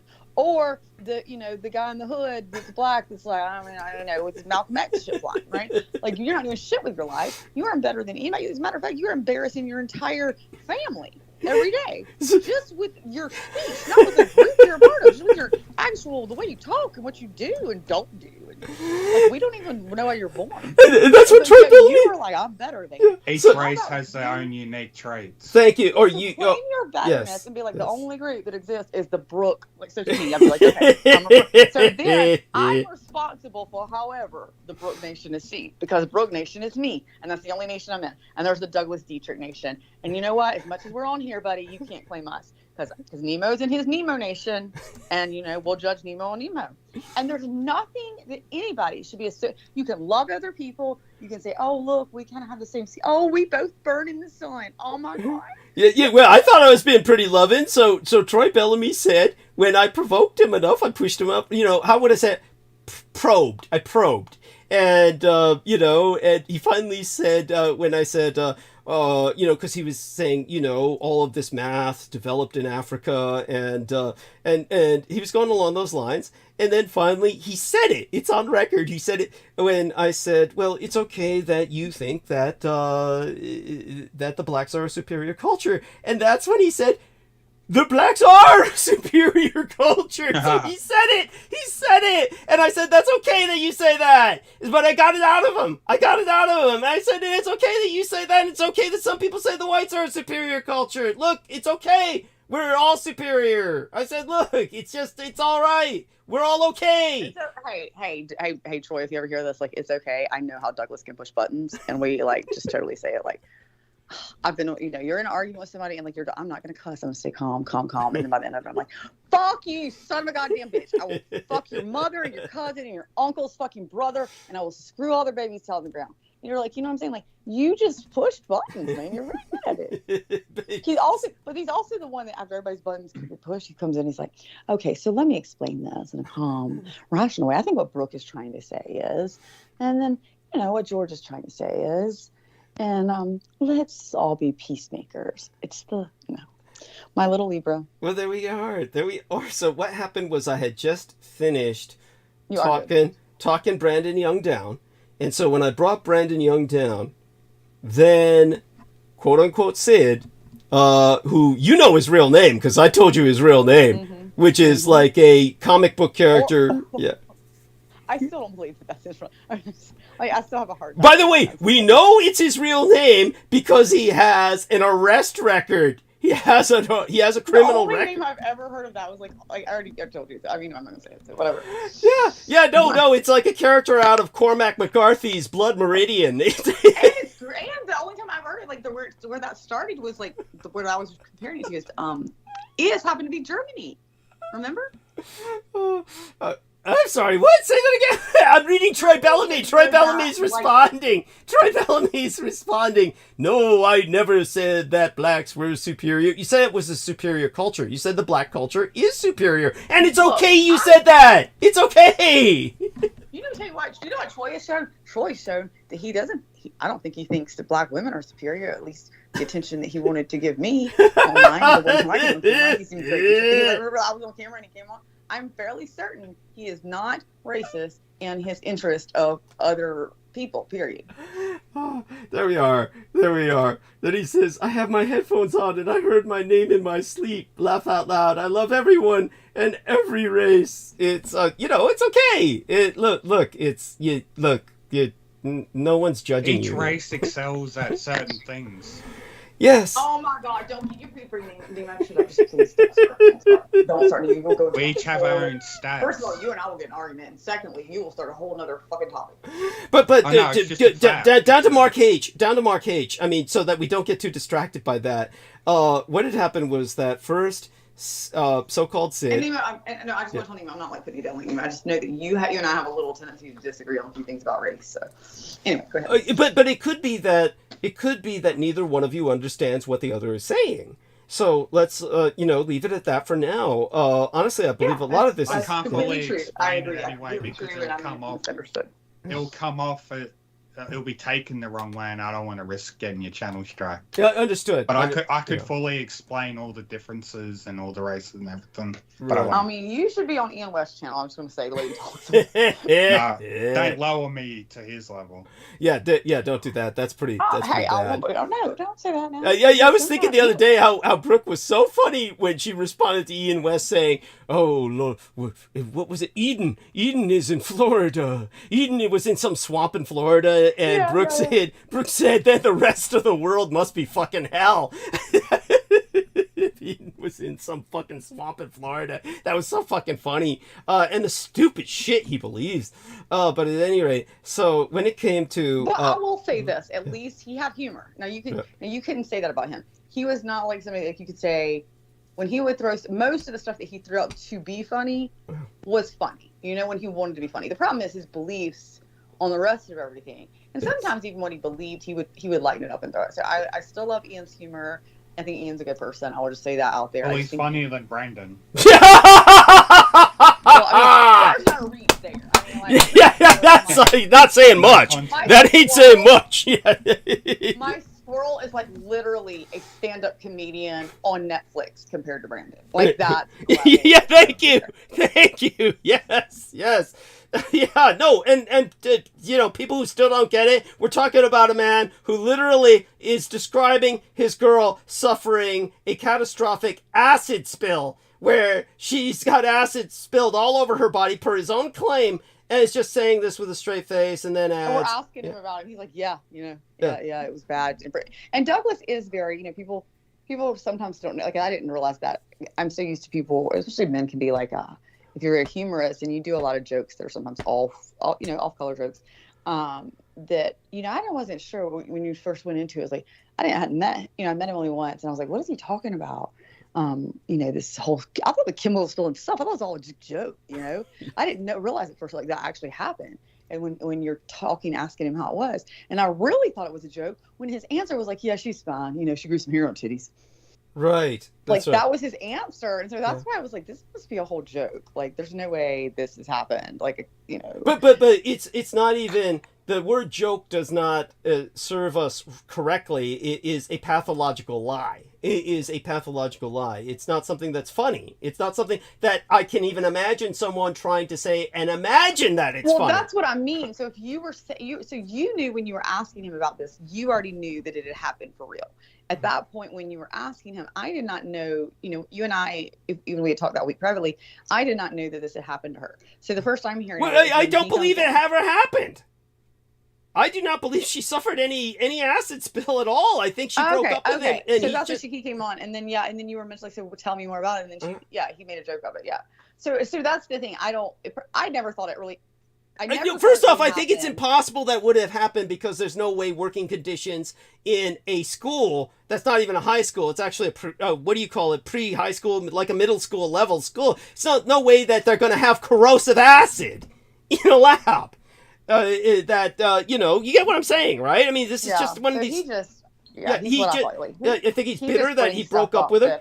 She couldn't stand his bullshit anymore, his behavior, and so she left. And so his way of getting back at her was to come on the show and say shit like this.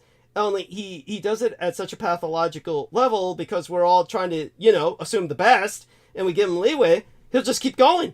until it goes too far. But it's already too far from the beginning. Like, you know, the idea that he calls somebody up and says, I'm the bully, I'm coming to kill you, and it starts a major response by the police. In other areas, this would be considered like swatting. This is like, you know, this is like, it's not tolerable behavior. This is not a person was like... he a kid when he did that? Like, that's what I mean. He was Like, telling me, he was like, the way he described it, I would say the age was like a young man. Maybe if it's before the assassination attempt, at the oldest it'd be in his 20s, but I think it was more like, I think like very young teen, like tween years was the impression that I got, because it's like bullying in school at a level where people are physically afraid of death. That's about tween. It's about tween years, because you got people who are shaking you down hard. And people have to, I will say this though. So I'm just playing devil's advocate here. I'm not going to take up for him per se. I'm not taking up for him because obviously I have dealt with him, and you know, I don't think he has a personality but I have one that's different for a lot of people. But I think that his personality is very hard, and his jokes are very hard. What he thinks are jokes are not, right? And what may happen there is I don't know how he was raised. I don't know if that's something to do with it, but he seems to think, like, I love like pranks. Like I just love, like, I love to do pranks on people. Like when I worked somewhere, like worked at Starbucks, and I would literally, you know, we would close, and when we closed like at 10 o'clock at night, we would have to stay 10 minutes after. So we were pre-closed. We wanted to get out of there. You know, you're working 10, we want to get out.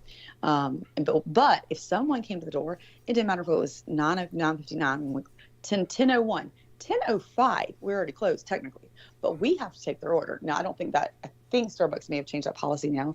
They're not applying it, but we had to stay open.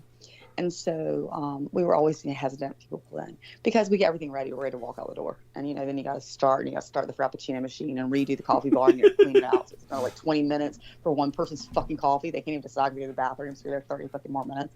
And you just want to go out and get a drink or go home. So, yeah. So I would do...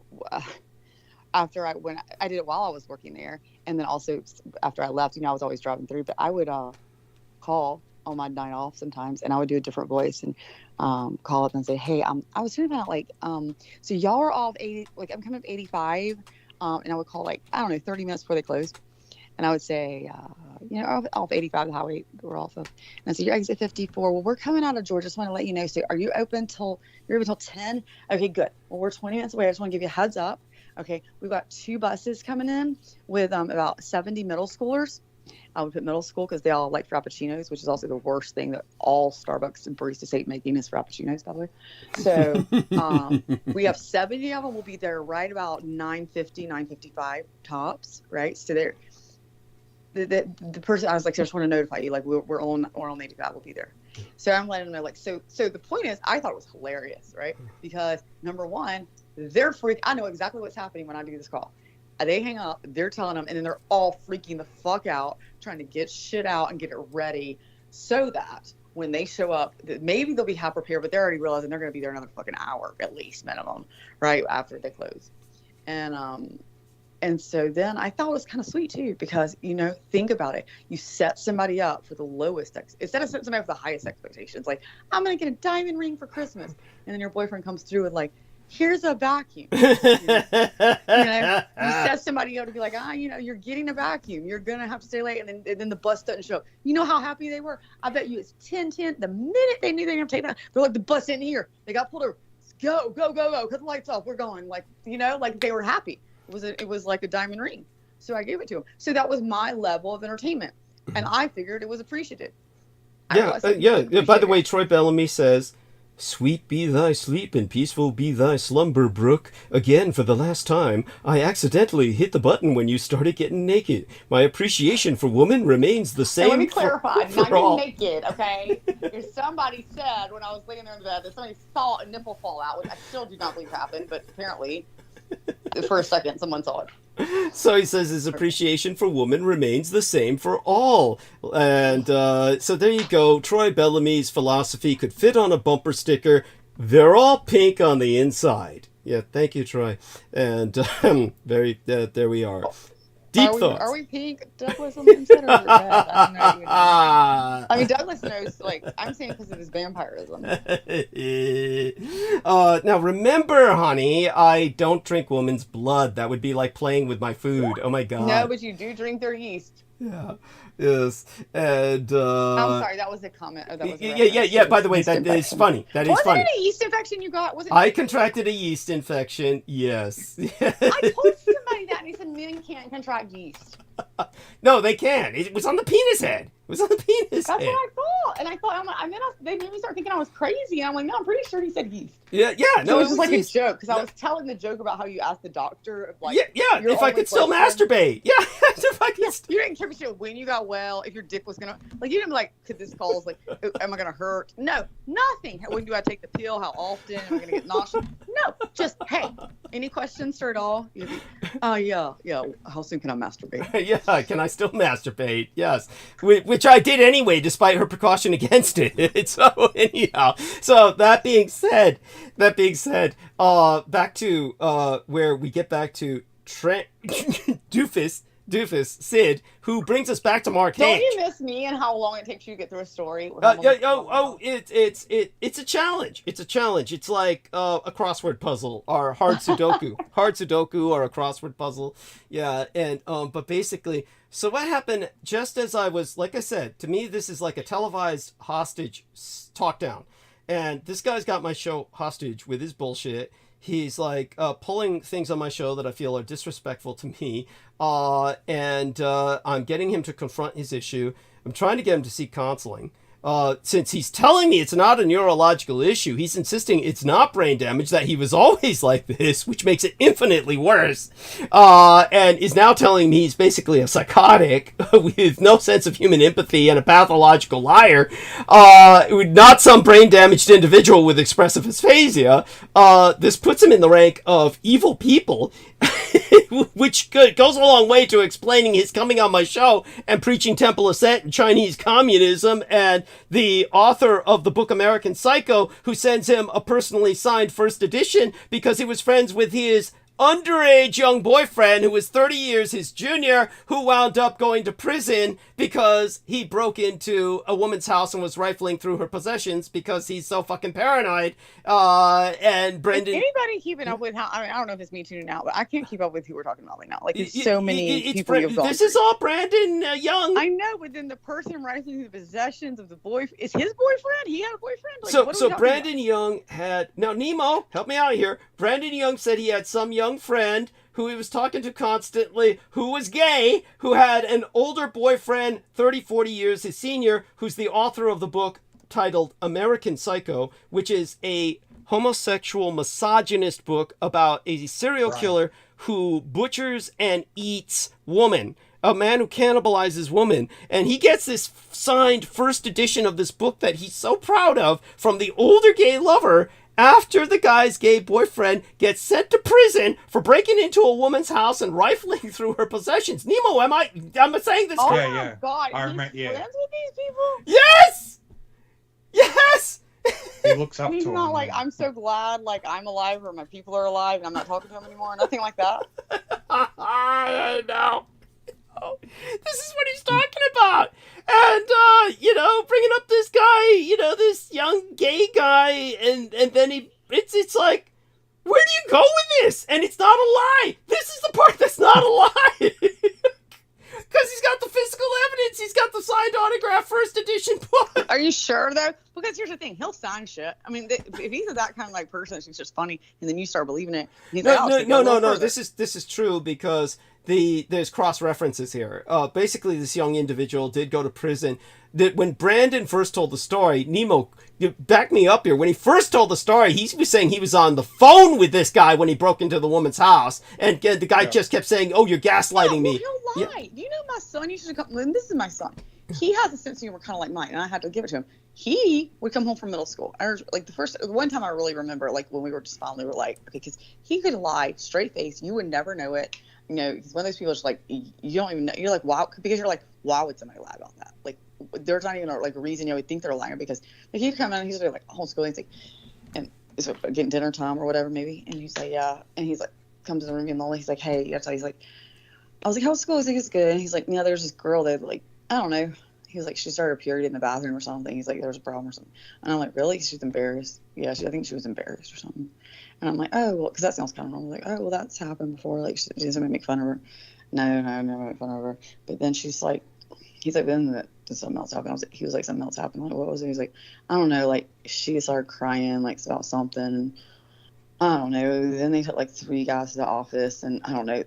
I was like, why did they take the guys to the office? And I'm saying, like, I'm just trying to make up something what he said, but just like along the lines of that, something's bullshit. You find out later, but you're falling for it. He's like, wow, it doesn't sound like they took 3 guys to the office. And yeah, he's not trying to push it. He's trying to walk out of the room. Like, wait a minute, no, what? He's like, I don't know, Mom. I don't know. I think something like they found out something like they've been having sex in the bathroom. Like the guys and the girl have sex in the bathroom. Like, so they took these guys. I don't know. Oh my God! Like, how do they know? I don't know, Mom. I don't fucking know. You know, he didn't say fucking. He's such 6th grade, 7th grade.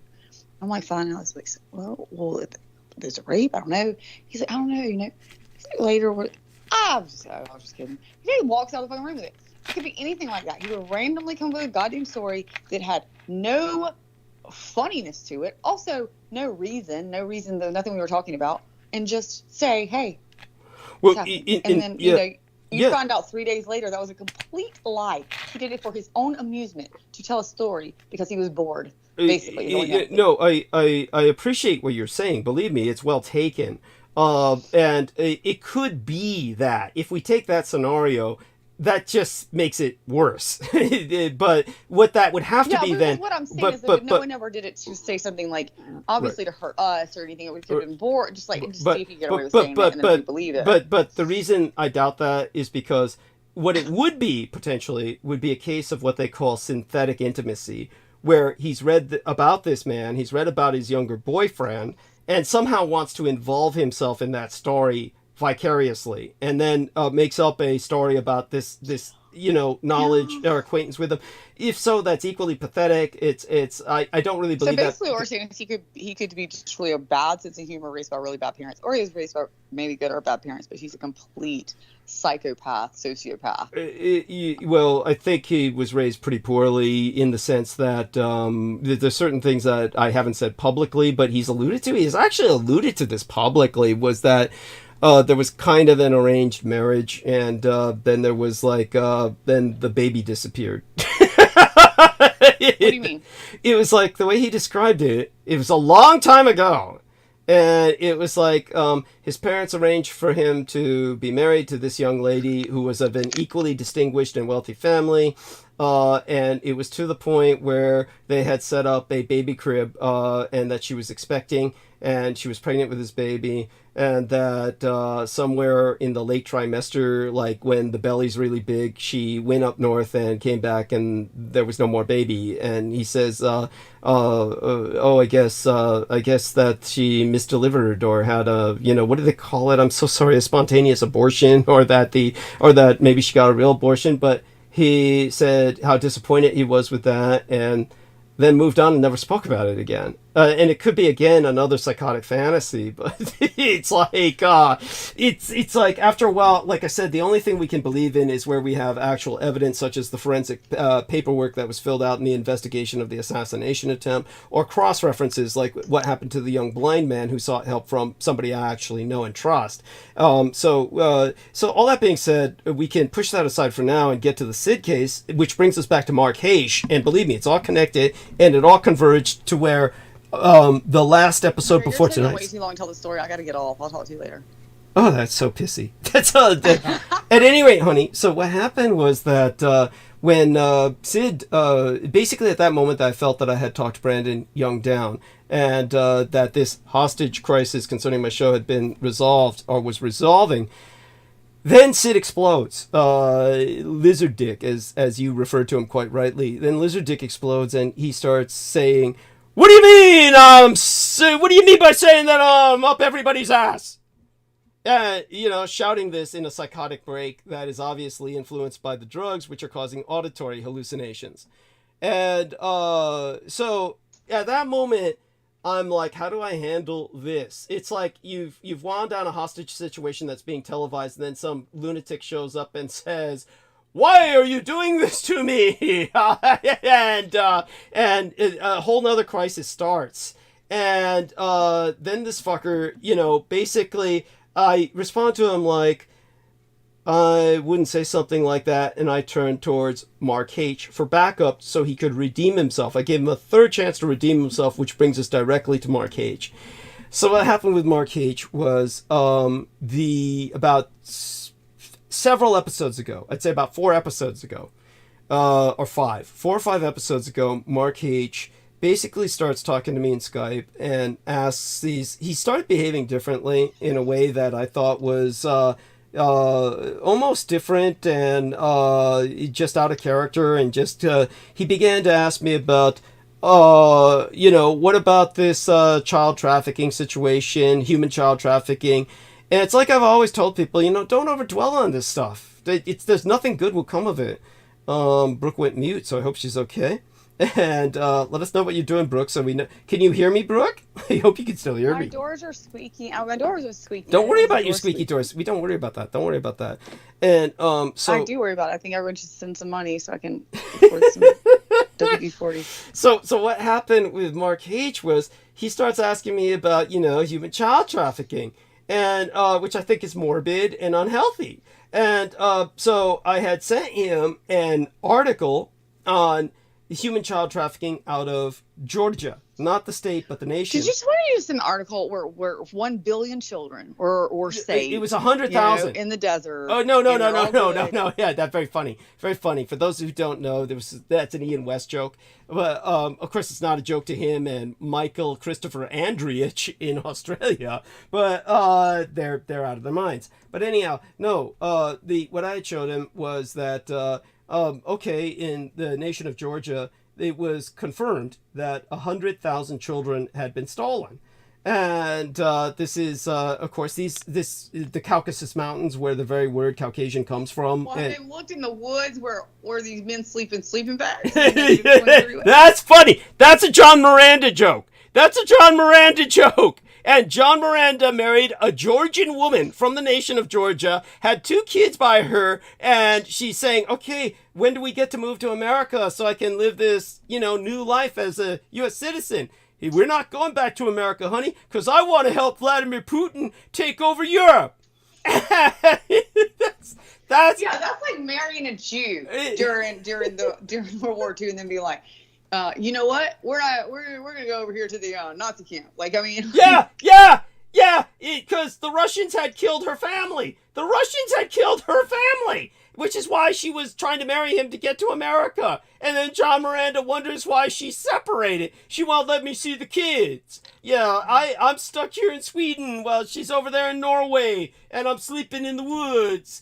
But he doesn't make it out that way. He comes online, he talks like, so life is okay. Like, I am doing great. Last year I decided to be a manly man, a burly guy. Like, he doesn't say that. He makes it better than that. I don't know what words he uses.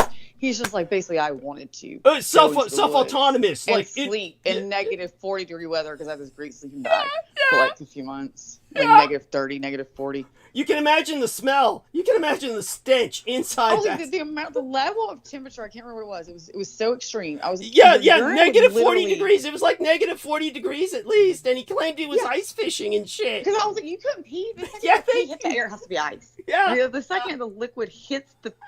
There's like, you've seen people do these videos of just throwing water out their door when it's really cold in fucking Maine or New York. Yeah. And it's ice. Yeah. You can't imagine it's being. And he's just like, I spent a few months out there. And I asked him, he's like, I had a really good sleeping bag. It goes down like negative 50. Okay, that's your reason. That's why it was enjoyable, because you had a good sleeping bag.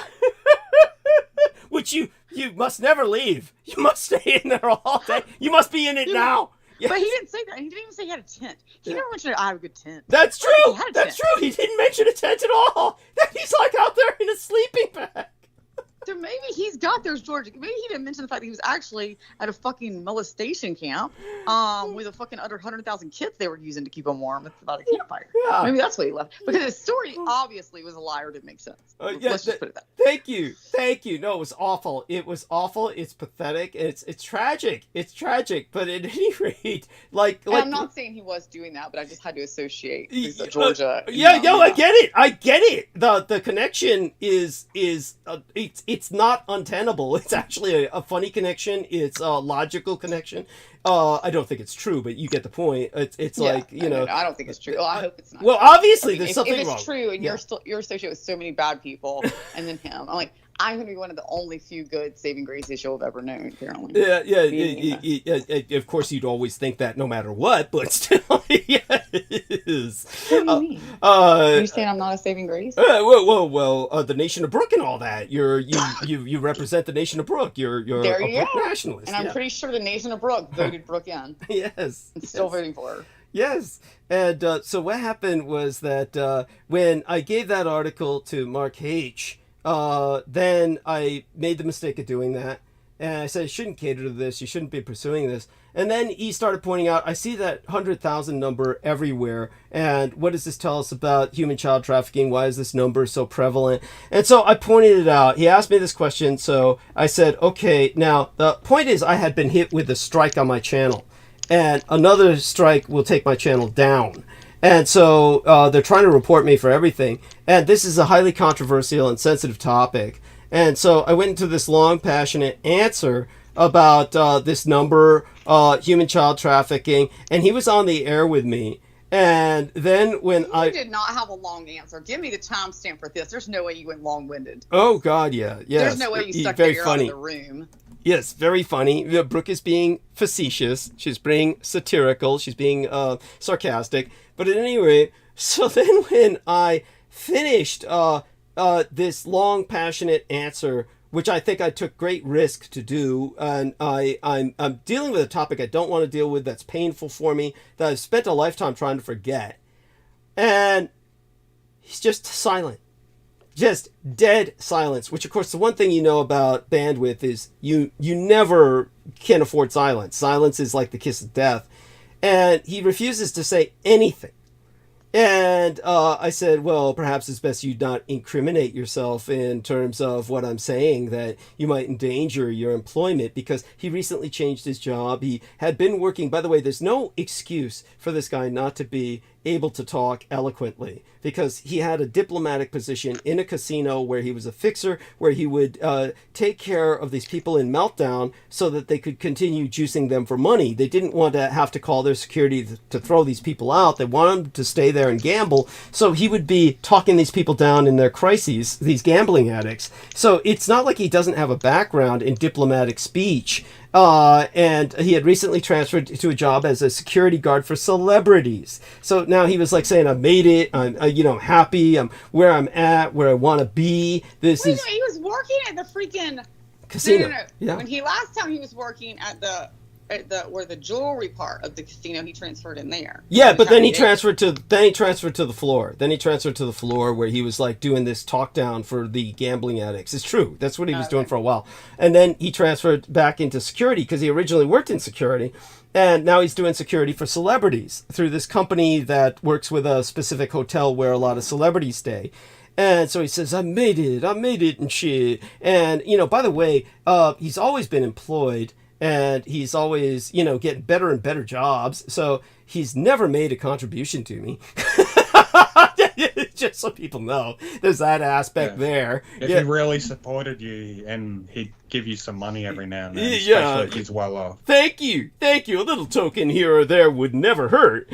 I'm dirt poor, and once in a while I'll still send you some money when I can. It's true. Yes, all credit to Nemo. That is absolutely true. And so then here he is. He won't respond. And so I said, oh, maybe you don't want to incriminate yourself. And I said, you know what? I really wore my voice out answering your question. Could you hold the stage for a few minutes while I refresh myself? He said, oh, no, Doug, I got to go. I better go. And I was like, well, you fucktard. You fucking chicken shit piece of shit. I felt so betrayed. And then I, tried to give the guy a chance. He said, hey, Douglas, let me back on the show. So I called him, but he never showed up. Second time was when, was when this Russian guy showed up in the chat room and called himself Bear 808. And he was saying, what? You got you a big bear in there, baby. Yeah. And he said, why you say this about Russia? Why this channel even exists? And starts defending Russia. And, so then what happened was, chicken shit little Sid, Trampus. Is this on the last? Are we gotten to the last show? What happened? Are we? Yes, are we still not there? This is the second to latest show. Was Oh the my second God. to last show. I'm sorry, everybody. Anybody's still listening. I just thought we were getting a fresh roundup. So when Sid, I thought he had blocked the character. I thought he had blocked this Russian guy who was trolling me in the chat box. And then what happens is the guy comes back. I said, "What the fuck's going on?" And Sid said, "Oh, I put him on timeout." And I'm like, here's this guy is trolling me. It's obvious you just blocked the fucker. But the guy says, "Oh, I just put him on timeout." And, and meanwhile, when Okay, well, wait a minute. Some people now, and Sid, I'm still going to, I will always play devil's advocate because I haven't been there. Sometimes I know, as you played it for me, in the same regard, sometimes like your emotions get the best of you. And maybe Sid, because I'm not going to take up for him on all this good feeling. He's about to lose some respect for me, or not that he ever had respect. I called him Lizard Dick, but I only call you Lizard Dick because I can't remember people's names, to be honest. And I think Acid Head or what the fuck ever his name is. We're talking about a Russian troll who's defending Russia in my chat. But like if you were like, yeah, block him, like you said, block him. I mean, he should be able to read the words. But I want to know how many times before that has he ever put somebody. Like for your channel, had he ever been told he could, put somebody in timeout? Because he may not recognize the differences he would have known. Yeah, so like Nemo said, he would have known simply because of the nature of the trolling. The trolling was so malevolent and such an ad hominem attack that anyone would know you just block this guy. But he gave him time out. And Mark H said, "Good job, Sid!" with this little mark of an arrow, the emoji of the arrow hitting the target. And, when the guy starts coming back, I said, "What the fuck's going on?" And Sid said, "Oh, I gave him time out because I want to give him another chance at you." Then I said... No, he did say... Okay, so he did say that, those word for word. He did say he gave him time, but he wanted to give him another chance. And not only did I dress him down, but I said to Mark H., "Mark, why didn't you just block this guy? You've got the fucking monkey wrench. Why don't you ever take action? You just sit here watching the Russian guy say all this shit when you could have blocked him, but instead you let little doofus here play with the guy instead of blocking him yourself and tell the little doofus he did a good job. Why didn't you fucking block him?" So that was the second time he failed me, because he never does shit. And then finally the third time was this latest show. So this latest show when Sid says, "What do you mean by fucking everybody up their ass?" And I turned towards Mark H. and said, "Mark, help me out here, man. Did I say that?" Mark's, "I don't know. I wasn't listening." I'm like, fuck this guy. That was the third strike he's out. This fucker is like, he won't commit to nothing. This is why he can't get a girl. Every girl asks for a commitment. And it's like, oh man, I can't. I'd hate to see what one of his clients gets when they're attacked. He'd probably wring his hands and say, "I've got nothing to do with this," and run away. I don't see anything. Yeah, I don't see anything. Yeah. I mean, this guy won't stand up for shit. I mean, it's like, fuck. And so that really pissed me off. And then, so I went to Aristides and was kind of a repeat of that. Not nearly as bad, but still, Aristides said, "Yeah, well, I don't think Douglas would say something like that, but I'll have to go back and listen to it." I mean, what the fuck is that? But at any rate, of course I have to have somebody by my side. So, and he does contribute and he does send me care packages. So Aristides, I give him a pass. So, but the other three, I took the wrenches away. So I took the wrenches away because, and then I blocked Sid today and basically blocked him on YouTube and blocked him on my Skype, and we're still getting all his messages. So he's obviously working. Why does he keep saying he says something he's like, I don't know what Apple's not called, but he's like, so all the part I got of it, I had come on to because you called earlier and I couldn't take it then. I did plan on coming or try to come on tonight anyway. Yeah. But it was taking a little longer, and I was doing some stuff, but I started listening to see, well, if I go on, let me be caught up. Yeah. And as I'm listening, I'm getting these messages, and I start reading them. I usually ignore them.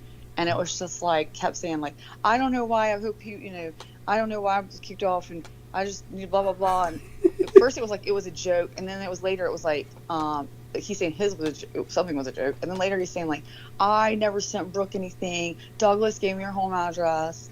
I attempted murder. I know that I can't believe I never sent her anything. And I was like, then I'm realizing home address was kept mentioning, and I was like, what the fuck? This is about me.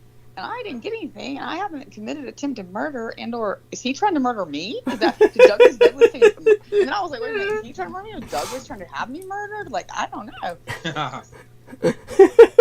It's just, by the way, he's just filed a case. He contributed $20 to my PayPal and now has filed a case saying I've cheated him. He's filed a case with PayPal saying Douglas Dietrich cheated me and conned me into giving him $27 after he sent the $27. What a piece of shit. Yeah, that's what Jameson Reese did with $5. So I guess, at least this guy aims a little high. That's bullshit. I'll say that's bullshit. I will also say Douglas, the way Douglas puts people down when he gets mad at them on air, this is why I call Douglas out, because we've worked through it. But there are some things, Douglas puts up with from everybody, right? He's put up some things from me. But also, Douglas, like the first time we ever got into it, we had a disagreement. I went, what it was something, I don't know. And, and I got a little heated, and it got a little heated. And then Douglas was like, he just cut me off, cut me off there.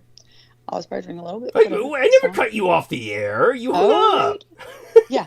And because I went on and listened, and what made me the maddest about it was not the fact that we were disagreeing, or because I can handle a good disagreement, I can handle a good argument. I understand people are going to get pissed off, and it's going to go sometimes too far, both my side and maybe the other, and you cutting me off, and so all of that, like I was like ready to be like, I was livid. I had hung up, like you'd hung up, and then you're like, so see how some people just take it to, and you do your little talk, like some people you can just tell, like I would try to explain to her, and she just doesn't understand my, you can only explain so much. Just whatever viewpoint we were disagreeing on, and then he went, wait, I need to go into my PayPal account because she sent me money. I'm sure she'll try to remove that. I need to make sure she cannot remove that immediately. I'm like, you took freaking 5 minutes going in that damn PayPal account online to make sure that I did not take back money from you. And you know what made me mad about it? I never fucking considered it. Never fucking considered it. And I hate that. Like, I'm like, oh my God, you think I would fucking do that? I'm not a goddamn Indian giver. I would never fucking give a gift and fucking bring it back. I now know even another person that does that, did it recently to me. But I don't do that, and it makes me, and so then I'm just offended because now on air you have made me out to be something that offends me. I don't mind being somebody that will argue. I didn't mean it that way. I just meant he has a reason to assume such because it's happened to him. Yes, I understand that. That's not my point. My point is my personal offense. I get it. Yeah. We all get attacked personally. Like, I may call someone gay. They not like, oh, you fucking gay. You're fucking gay. And one person might not be like, oh, I'm okay with that because I'm just comfortable with my sexuality, whether I'm gay or not, right? And the next person might be like, oh, I'm not fucking gay. How do you call me gay? Right. That's when they're really insecure. Right? Yes, that's right. But my point is, everybody takes something different. So for me, I just really don't like to be called something that I know it stands out to me that I'm not. Or that. I guess that's opposite of the gay thing. So maybe I'm a closeted Indian giver. But I guess the point is just it was so funny. I just remember standing in front of my fireplace and I was like, "Do you want do you want an apology for that?" No. I want you to say, Brooke, you know what? I think that probably hurt you enough. I can see you standing in front of that fireplace, emotionally getting torn. That I was saying that on air to the public, and now you're thinking these people think you're something that really you would never even you hadn't even considered doing something like that. You wouldn't. I think that you're probably gonna need some healing from that. It's probably gonna cost you probably $500 trauma healing. So if you want to start depositing in that account, that's fine. Just toward the healing. I don't know. I'll find a psychologist that works with that kind of trauma. So cute. That's so cute. Yes. We're so. In a sense, we're trauma bonded. Well, not really, because that's a misuse of the term. Trauma bonding actually implies a dysfunctional relationship in which someone stays with someone who's actually abusing them. That's actually trauma bonding. But like Maggie. I'm sorry. Like who? Was that? No, I didn't do it. Okay. But anyhow, when it came to. So this is what happened with when Mark H went into this I didn't hear nothing, and just won't commit to shit, his third time for redemption gone down the tubes, his third strikeout, and stupid Sid is still, then he throws salt in the wound by saying, he's Doug-splaining. He says I was Doug-splaining. So that's how he threw salt into his stabbing me in the back. At this point, the entire episode could have gone into a meltdown where I just would have told all three of these guys that... Wait a minute, he tells you on air. So basically, y'all were getting into an argument the way you and I used to get into arguments on air? No, it wasn't that. It was more insidious. It was, he wrote that in the text box. Not So he wouldn't even be man enough to say it out loud. Yeah, no, of course not. He's too chicken shit. It was at the point where he drove me to say, shut up, Sid, at the time that the interventionist came in. So what happened was somebody intervened. And otherwise, that entire episode could easily have gone into a meltdown where I would simply have told all three of these motherfuckers, Mark H. and Trampus Nicholson and Brandon Young. Who intervened? What girl intervened? I'm sure it was a female. It was Jennifer Hawkins. Jennifer. You know, these things happen. Wait, Jennifer's the one that, what now? Jennifer's the one who, remember when you talked about Braveheart? And she said, yeah, these like, oh, things it's happen. Okay. Yeah. Don't feel so bad. People have done worse. People have murdered people and stuff. I don't think you should feel too bad. I mean, like, forgive yourself for taking in that squirrel. Yes. And obviously, Jennifer's just listening, so it was like that extreme, but it was that tone. That people use if you had told them you came home pregnant at the age of 14. Yes. Yeah. I'm sorry. I was thinking, because I was like, I'm excited to have a squirrel, and she took it as like, I was apologizing to your life. I would need everyone to know I'm pregnant. Actually, that's, you know, she swears that's not what she meant. She loves animals, and she, you know, was saying... Yeah, I got her 10. I think what she meant was like there is a thing where about taking in wildlife, you know, there's a big rush if you're into animals, like, you know, that we don't want to return wildlife to wildlife if it can be done, right? So you don't want to just everybody go in the forest, get you a raccoon, bring it in. You know, but by the way, somebody in the chat is talking to you. So let me scroll back up to that. And my apologies to these individuals for not getting this to Brooke sooner. And of course, other people are talking about you, about how much they love you. Yeah. So don't forget to scroll up through the chat where... I did see somebody said hate on me right after I need to say hate to them. It was, I can't remember their name. Back. I don't know their real name. Well, you'll like this guy. Cultivated Image says, I agree. Cultivated Image, I think that's who said, hey. Yeah, he said, I agree with Brooke. I mean, yeah, put that on a bumper sticker. Oh my God. Yeah. And I'll tell you what right now. First person to fucking send me out a bumper sticker, post it online, like $100 to them. Also, make sure I can order that bumper sticker and everybody else can. And what is That's it? my Christmas gift to everybody this year. Oh my God, Cultivated Image. I love it. I'm making it, and everybody's getting an I agree with Brooke sticker.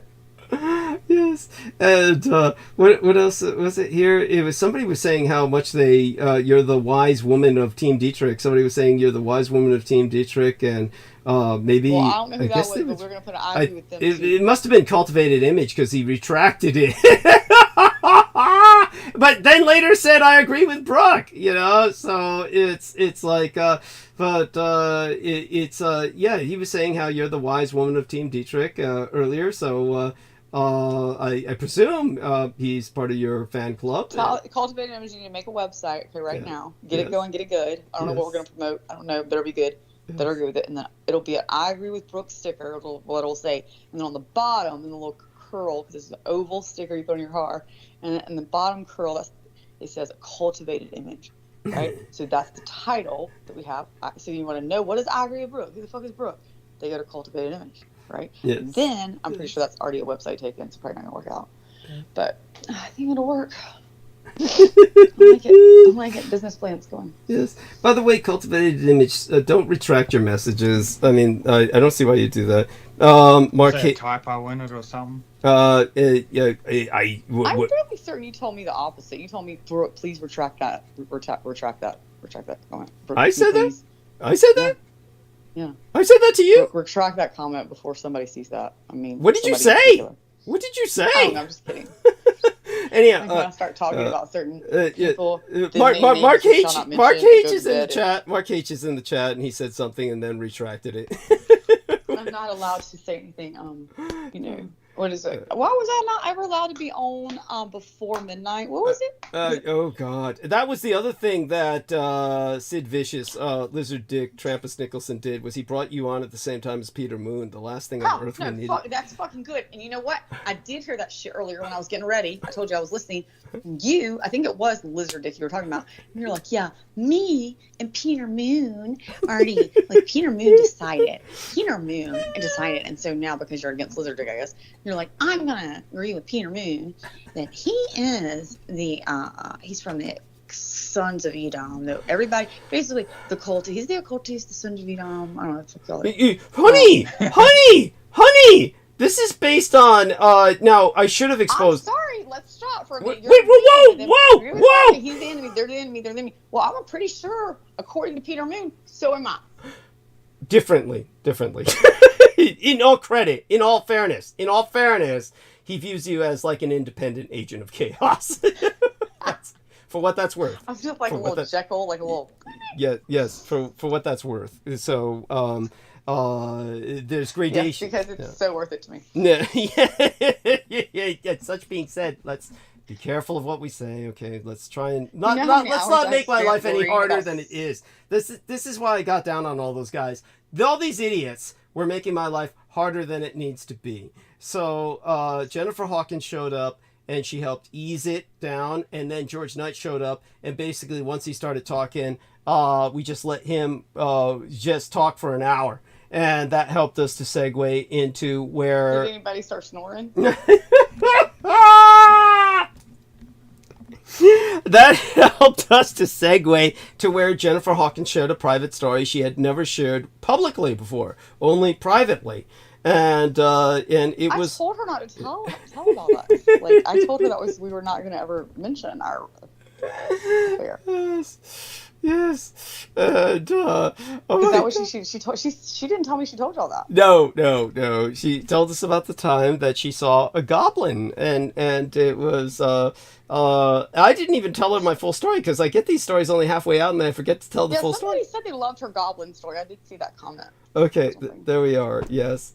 Or somebody came online and said they loved her goblin. Yes. I heard goblin. I heard the word goblin. I'm like, who the fuck? What the fuck is a goblin? Like, I want to hear the story. It sounded just interesting because if someone's saying they love Jennifer's goblin story, I mean, you only hear the word goblin technically usually at like Halloween. Yes, but she saw one. So it's got to be a good story, I guess. Yeah, and you basically what happened was her and her boyfriend, and they were both underage. Were at the rails where, first off, it was a strange guy. It started off with a strange guy in their little town. Everybody knew each other, but this guy was a stranger, and he came into the local store where everyone would otherwise recognize each other, and he purchased all the beef jerky. He bought all the beef jerky, made some bizarre comment, and then walked up in the direction they were going towards the rails, which, aside from the rails were bushes and or trees, like a forested area. That on the other side might have been some other civilization. By that I mean like another town or something that maybe the guy was headed towards, but he went like into the bushes, into the trees, into the forest.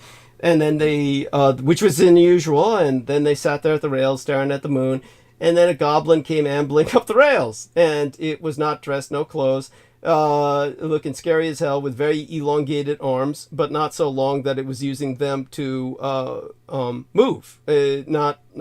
walking on its knuckles like a troglodyte. Instead, it was swinging them at its side, gangly arms, and had very needle-sharp teeth, very defined features. She could see all the features in the moonlight.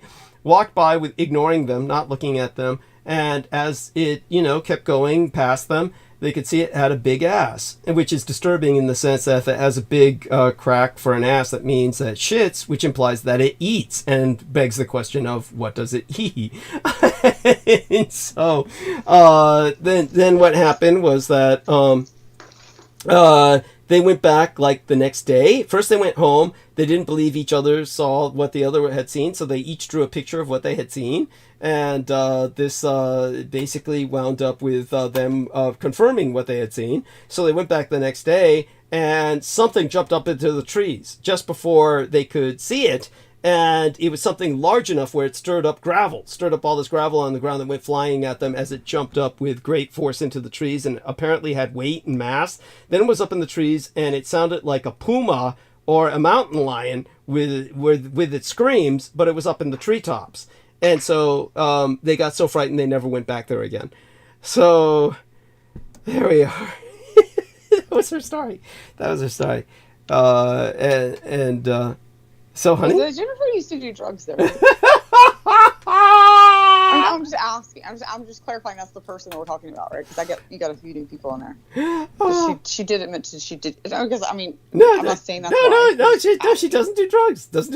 But she did before. No. Oh, she's not the one. Okay.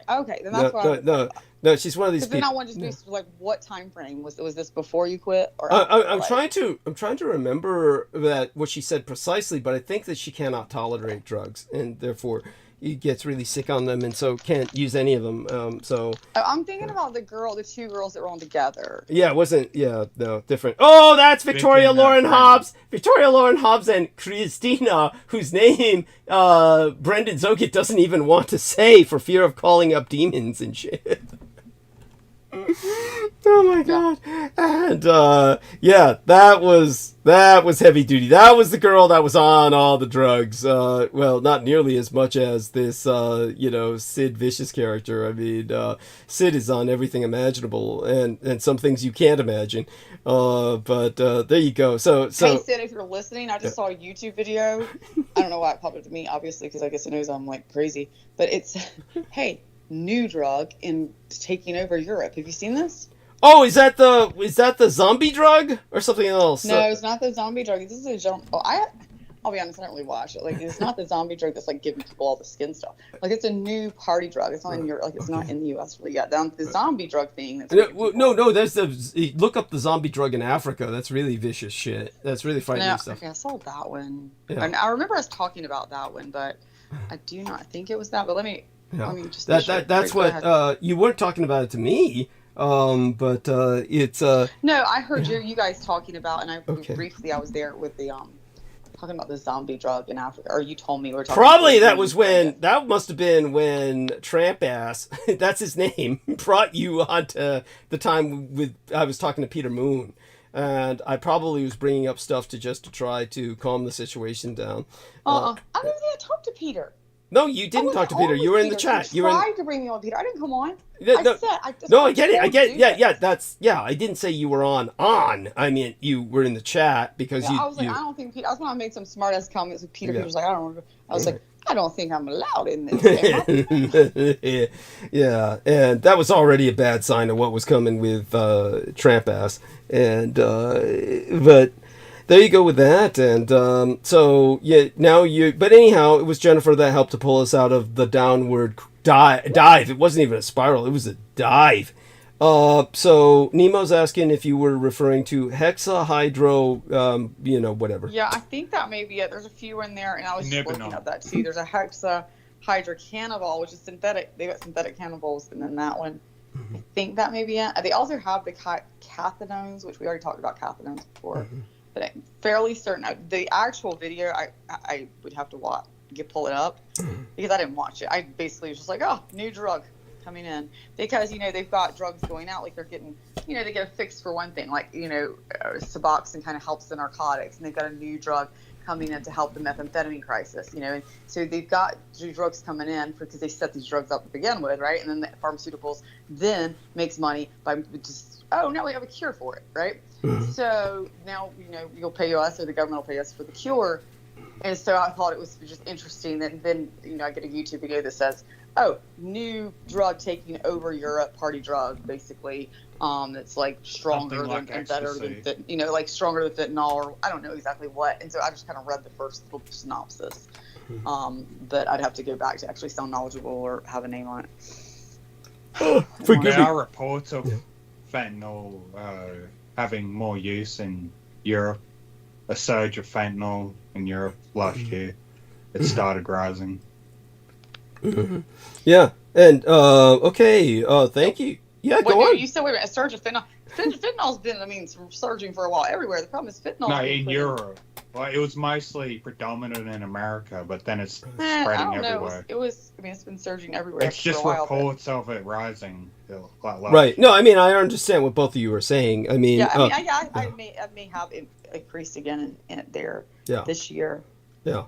In other words, we don't picture Europe as a fentanyl hotbed, but we do picture America as such because they keep bitching about it. And then if Yeah, it's I believe it is the HHC. It's saying new substance in New York. It says it mentioned include the synthetic cannabinoids, the HHC, which is hexahydrocannabinol, and it's basically a psychoactive substance. So I don't know much about it. It's Right. supposedly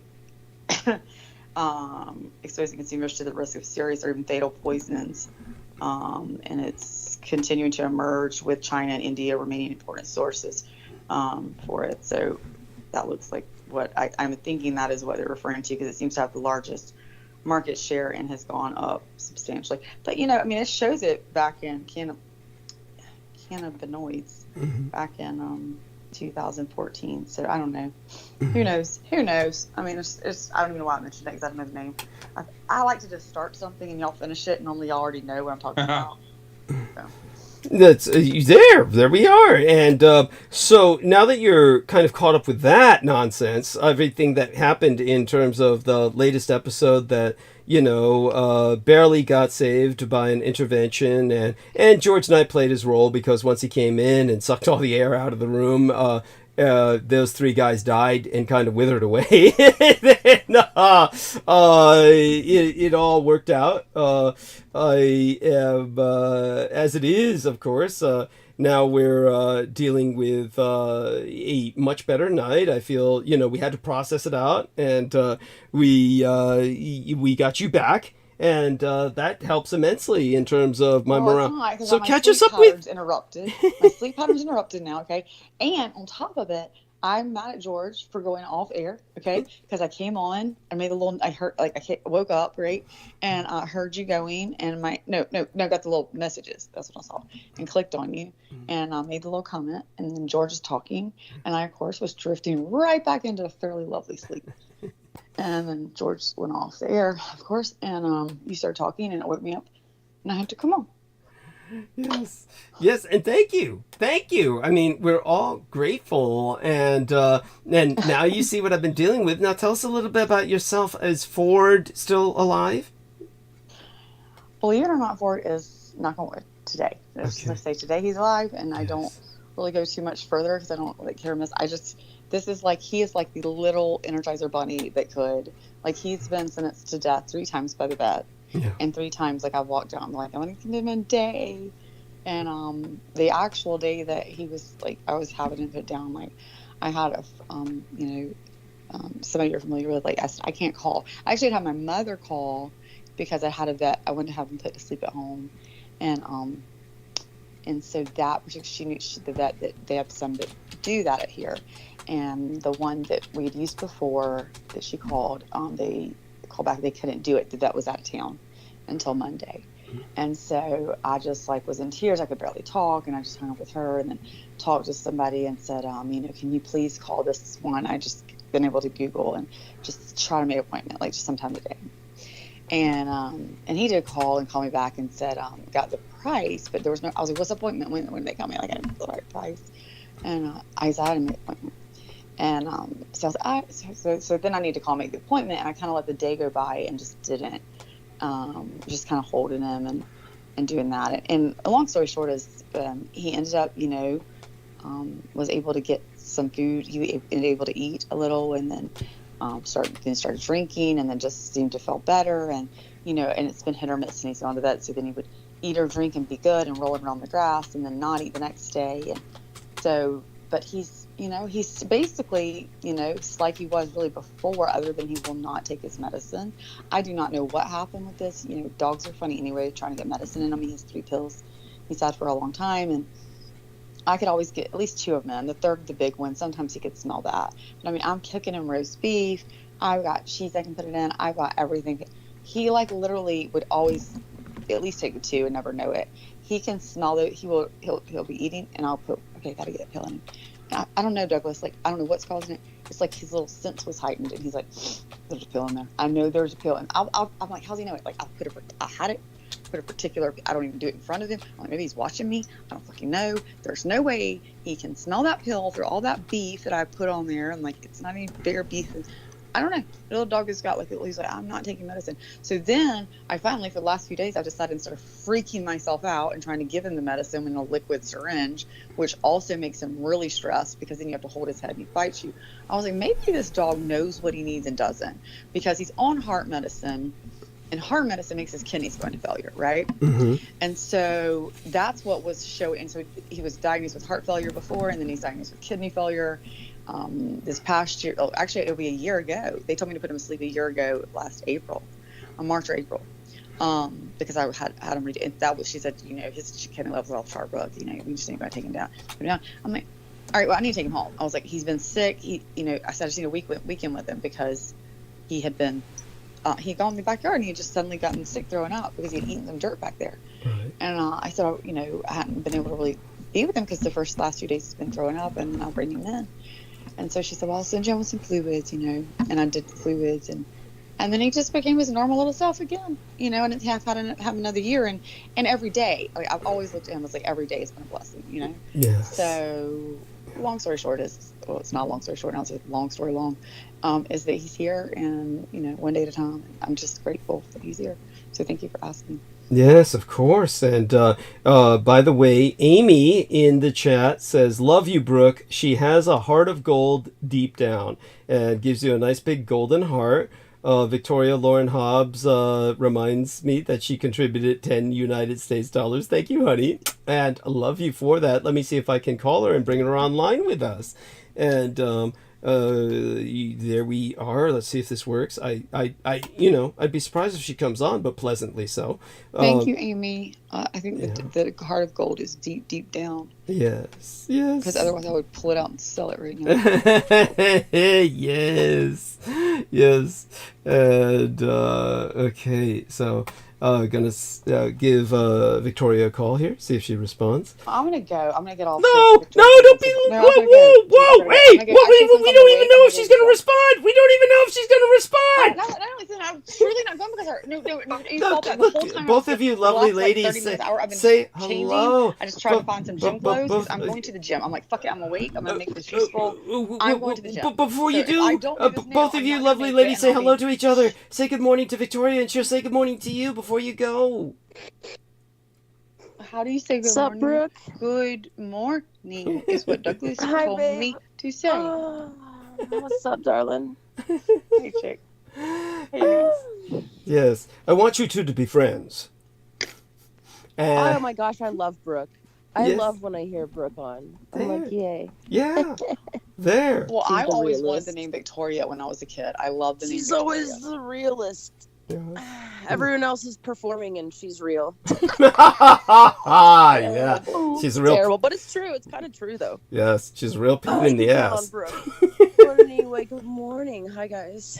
Well, we're so privileged. You respect the morning voice there, Victoria. Oh my gosh, no. And I'm so sorry. I'm so sorry if I gave everyone PTSD with bringing on my toxic friend last time. Like, she really... she's a right person. She just was really going through it at the time. But, so the HHC stuff, that's so funny that you're calling it, like, a thing. Because, really, I sold it at my CBD store, which, by the way, I quit. Yay. That's another story. What are we talking about? Which one are we talking about? The hydrohexacannabinol thing that you're talking about. That's the new drug. So I don't know. It was, like I said, I watched the video, so I'm one of those people that kind of like have. See, but Victoria knows it. Victoria used to sell it. Victoria used to sell it. It's actually it's a stable form of THC, and it's an analog of THC, so it does all the same stuff. But it's really cool because why it's getting some traction is anecdotal evidence, but it's methylated different in the liver, so it's not showing up on your typical 12-panel piss test. Wow. Yeah. Okay. But it has all the same therapeutic benefits as THC, and it's produced in trace amounts in the hemp plant. Yeah. All Okay, right. let me see. I went ahead and looked up on YouTube to see if I could find it. The one that's showing for me as the new party drug it was actually about 5 months ago. It's by Vice. It's called 3-MMC.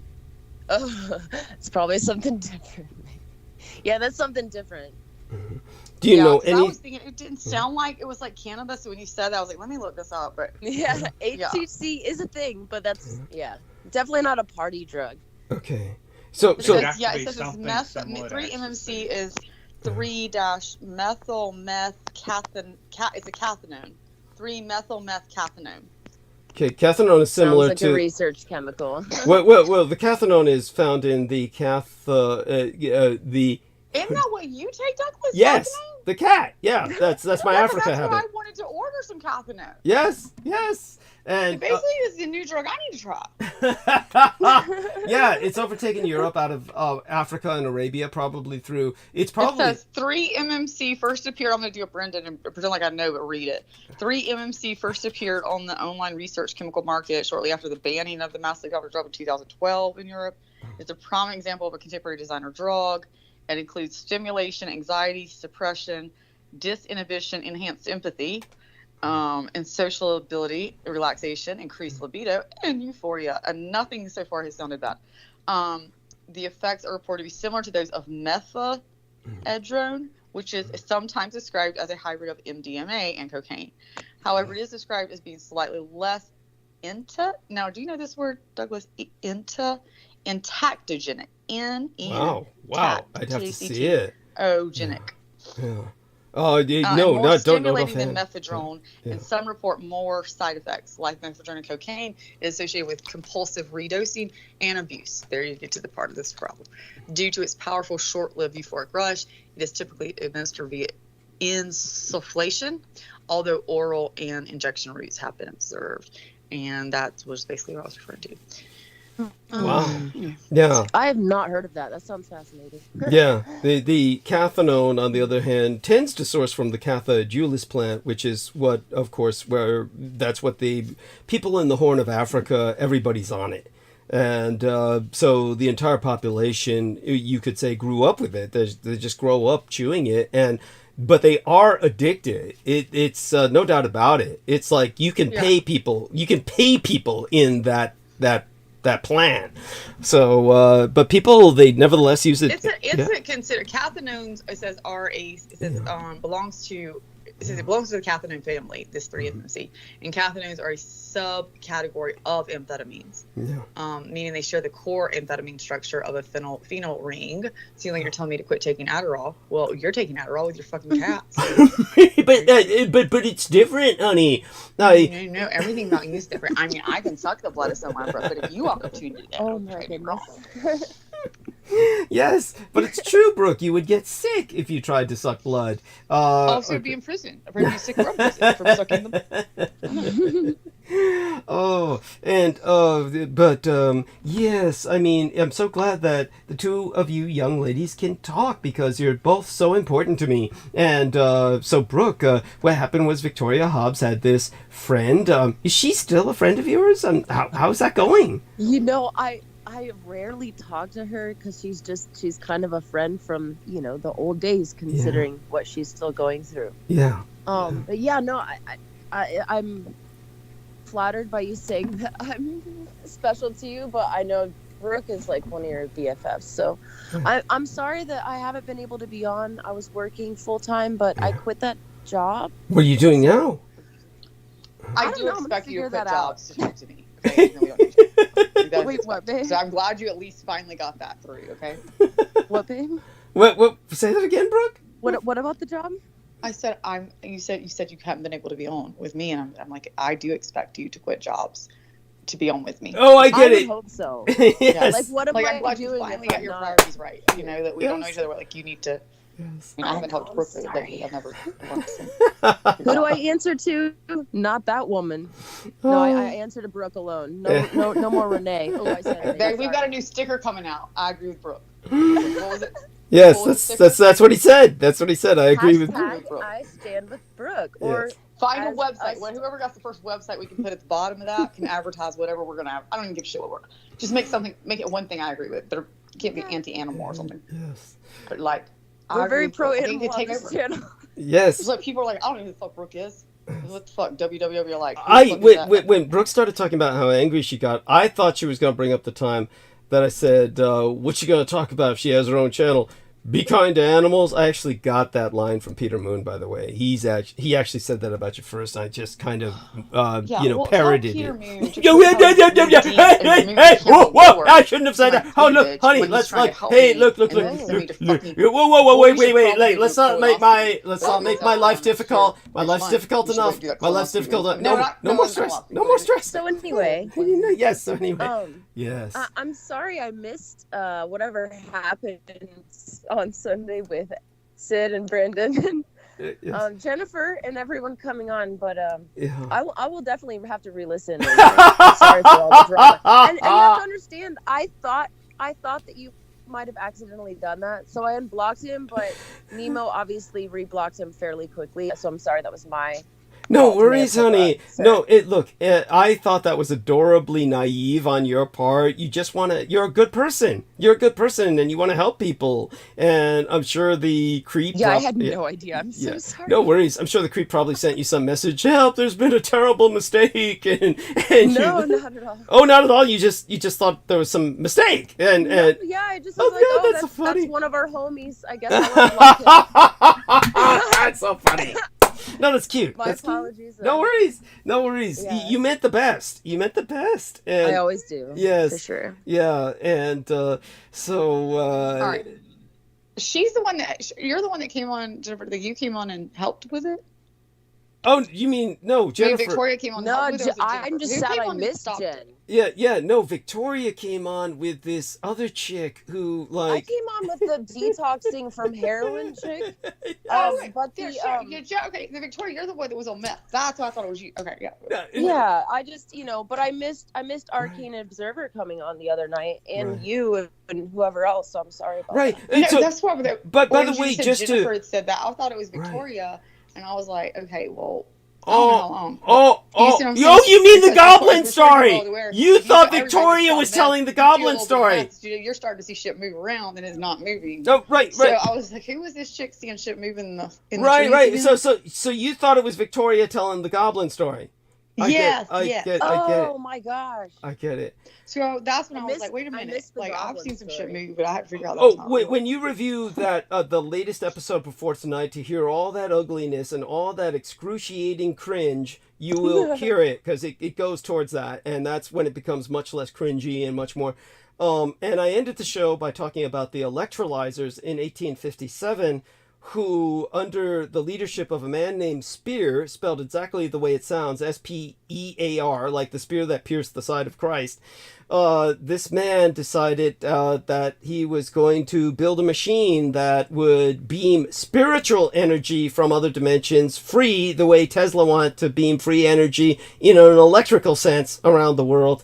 And he built the God machine, only it had to have a delivery mechanism for the Messiah to be its human mouthpiece. And he brought a pregnant woman who has never been identified, but was 9 months pregnant, up to the top of the hill along with his flock, because faith can move mountains. And they put together this super massive machine on the top of a hill, where they decided they were going to bring the heavens down to earth in a very real Tower of Babel sense almost, and basically call down the energy of the heavens, and then the woman was to give birth to the new Messiah. This is what I spoke about at some length the other night. This is ultimately how the latest episode before tonight concluded, and exactly what the outcome of much of this ultimately was, and how that there you have it. I can cover these topics that come out of nowhere. Of course, that was all thanks to everything smoothing out, and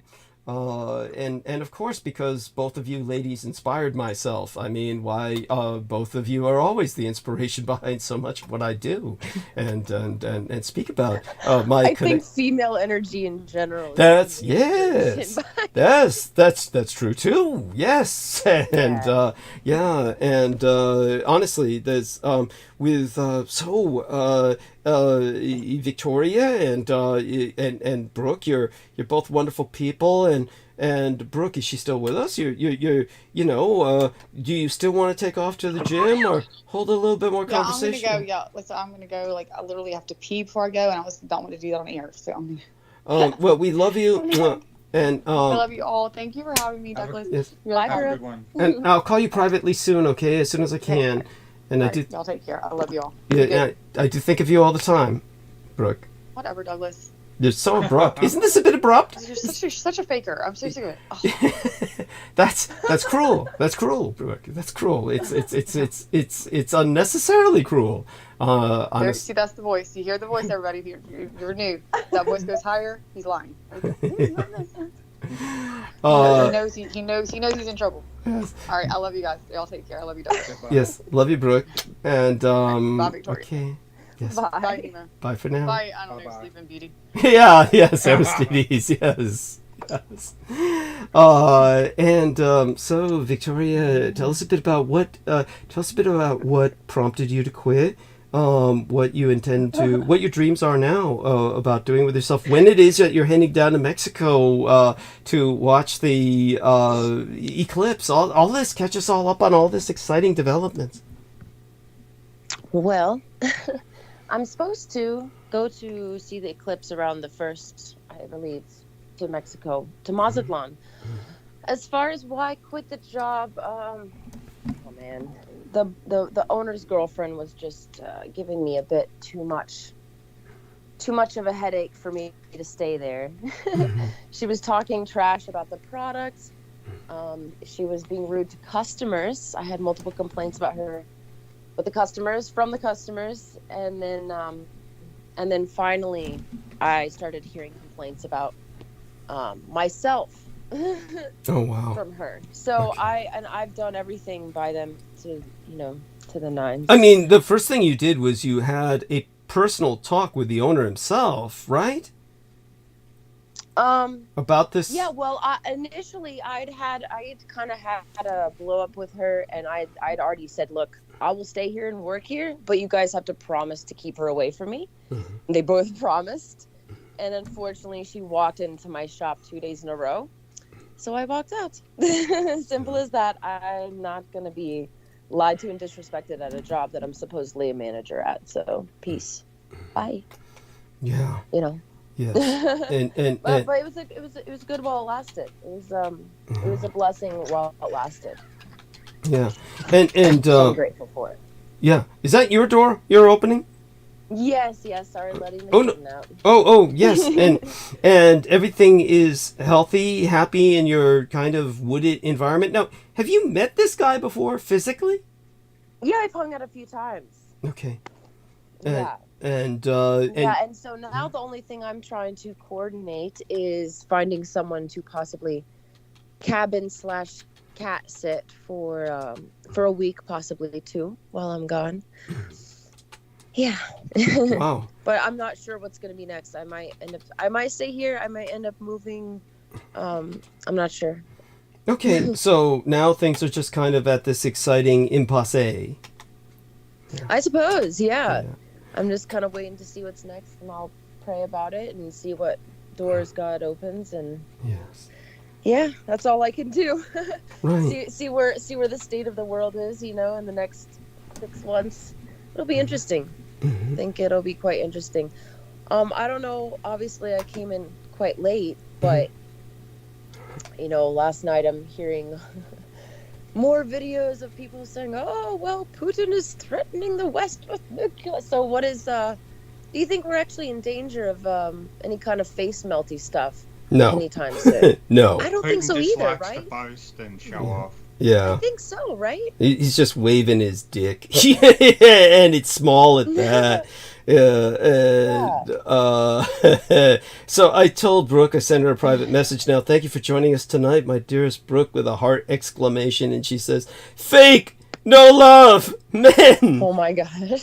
I'll just give that a heart and a kind of like face slapping emoji. It's like maybe a little bowing man here.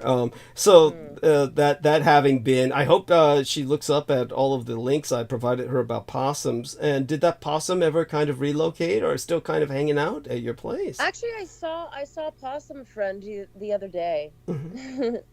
And yeah, it's funny because listening to Brooke, I can kind of, what strikes me about her and why she feels like extra real, right, and why she comes across the way she does, is she's like, you can tell that even the first time you talk to her, she would talk to you like she's known you for 10 years, which is how I talk to people, which is why I can tell she's cool, because she just is like, yeah, I already know you're friends, you know.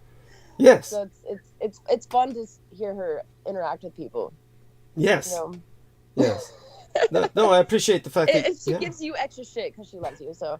Yes. Yes. Pardon my language. No worries. No, that's fine. I mean, we swear all the time here. It's okay. We're adults. Oh, I know. Yeah. I know.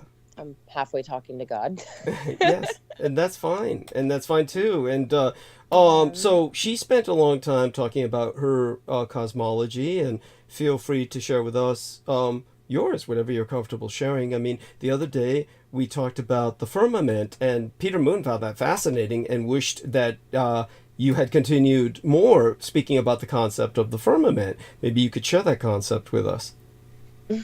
I actually read that verse to my father yesterday over the phone. I think it is Genesis 1:13, where I think, let's see here, I've got my Bible right here.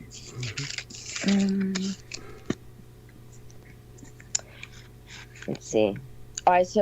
Genesis 1:14, and God said, "Let there be lights in the firmament of the heaven to divide the day from the night, and let them be for signs, and for seasons, and for days and years."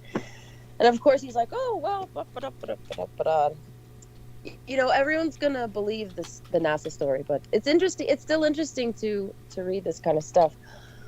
I'm quite excited for this eclipse and all these planets lining up, and a lot of the Christians are even bugging out right now and thinking, oh, well, this is a warning, and because it's the second eclipse, like the first one was a call of, forget what they said, but the second one's definitely a call to repentance and all these things. So it's funny, this interesting convergence of all the truther conspiracy people and these, you know, these crazy Christian people, these Bible thumpers. And I'm here, like, I stemmed from the Bible thumpers, and I've got like almost half my life researching the other side too. So it's just funny to see both sides be like, oh, wait, we have to do with each other? Oh, okay, it's all related. What do you know? Yeah. These old books. Wouldn't the firmament just be a metaphor which just separates atmosphere from the outer space region, instead of it just being a sphere that holds water, which they try to interpret it as on the outside of the Earth? Yeah, that's the story, that it's just kind of an ozone layer, or a radiation barrier, something like this. That's what they tell us. So, you know, maybe that's the story. I don't know. Guess we'll find out, you know. So, in terms of the way that you certainly have done a lot of research earnestly and sincerely over the years, and again, when you presented the firmament concept, was reading that to your father, he homeschooled you. Your parents homeschooled you. Does he not share this cosmology? No, he definitely believes the NASA story. It's really...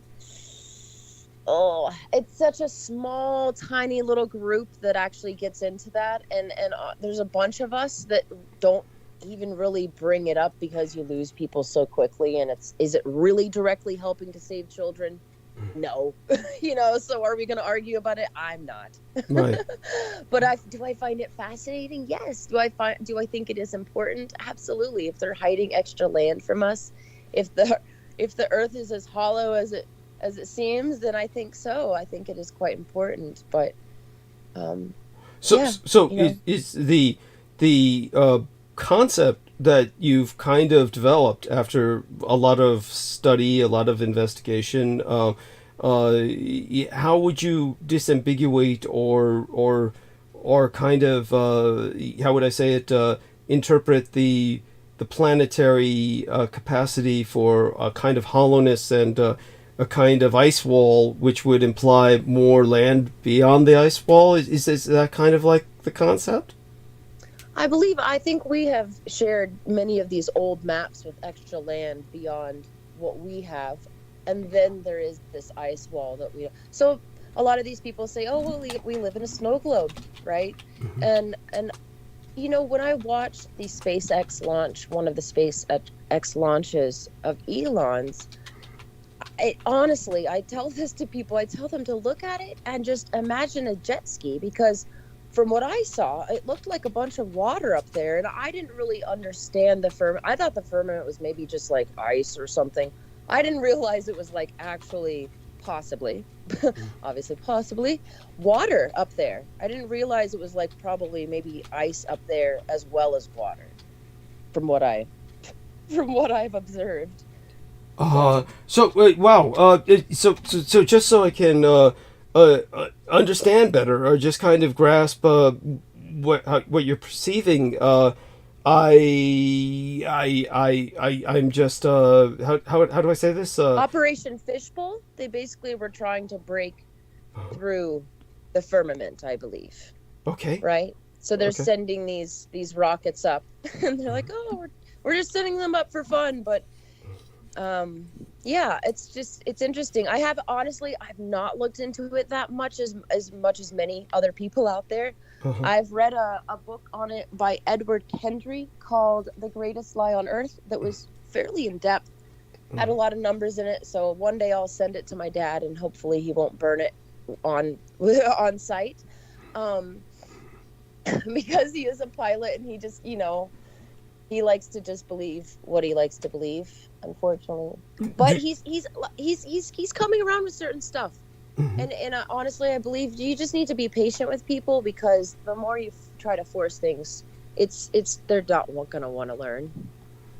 Yes, right. And I know what she's talking about, because I poked my head in those rabbit holes just to look around, but yeah, I never believed it. Like, I saw the video that she's talking about, where there's one rocket that's being launched, and when it goes onto that arch trajectory, it looks like when it's skimming in the atmosphere, it looks like it's just barely touching a body of water, like a jet ski going along water. But there could be other factors that could make that effect or whatever. I'm not a fucking rocket scientist, but I saw the video of it, but who knows what was the cause of that visual effect.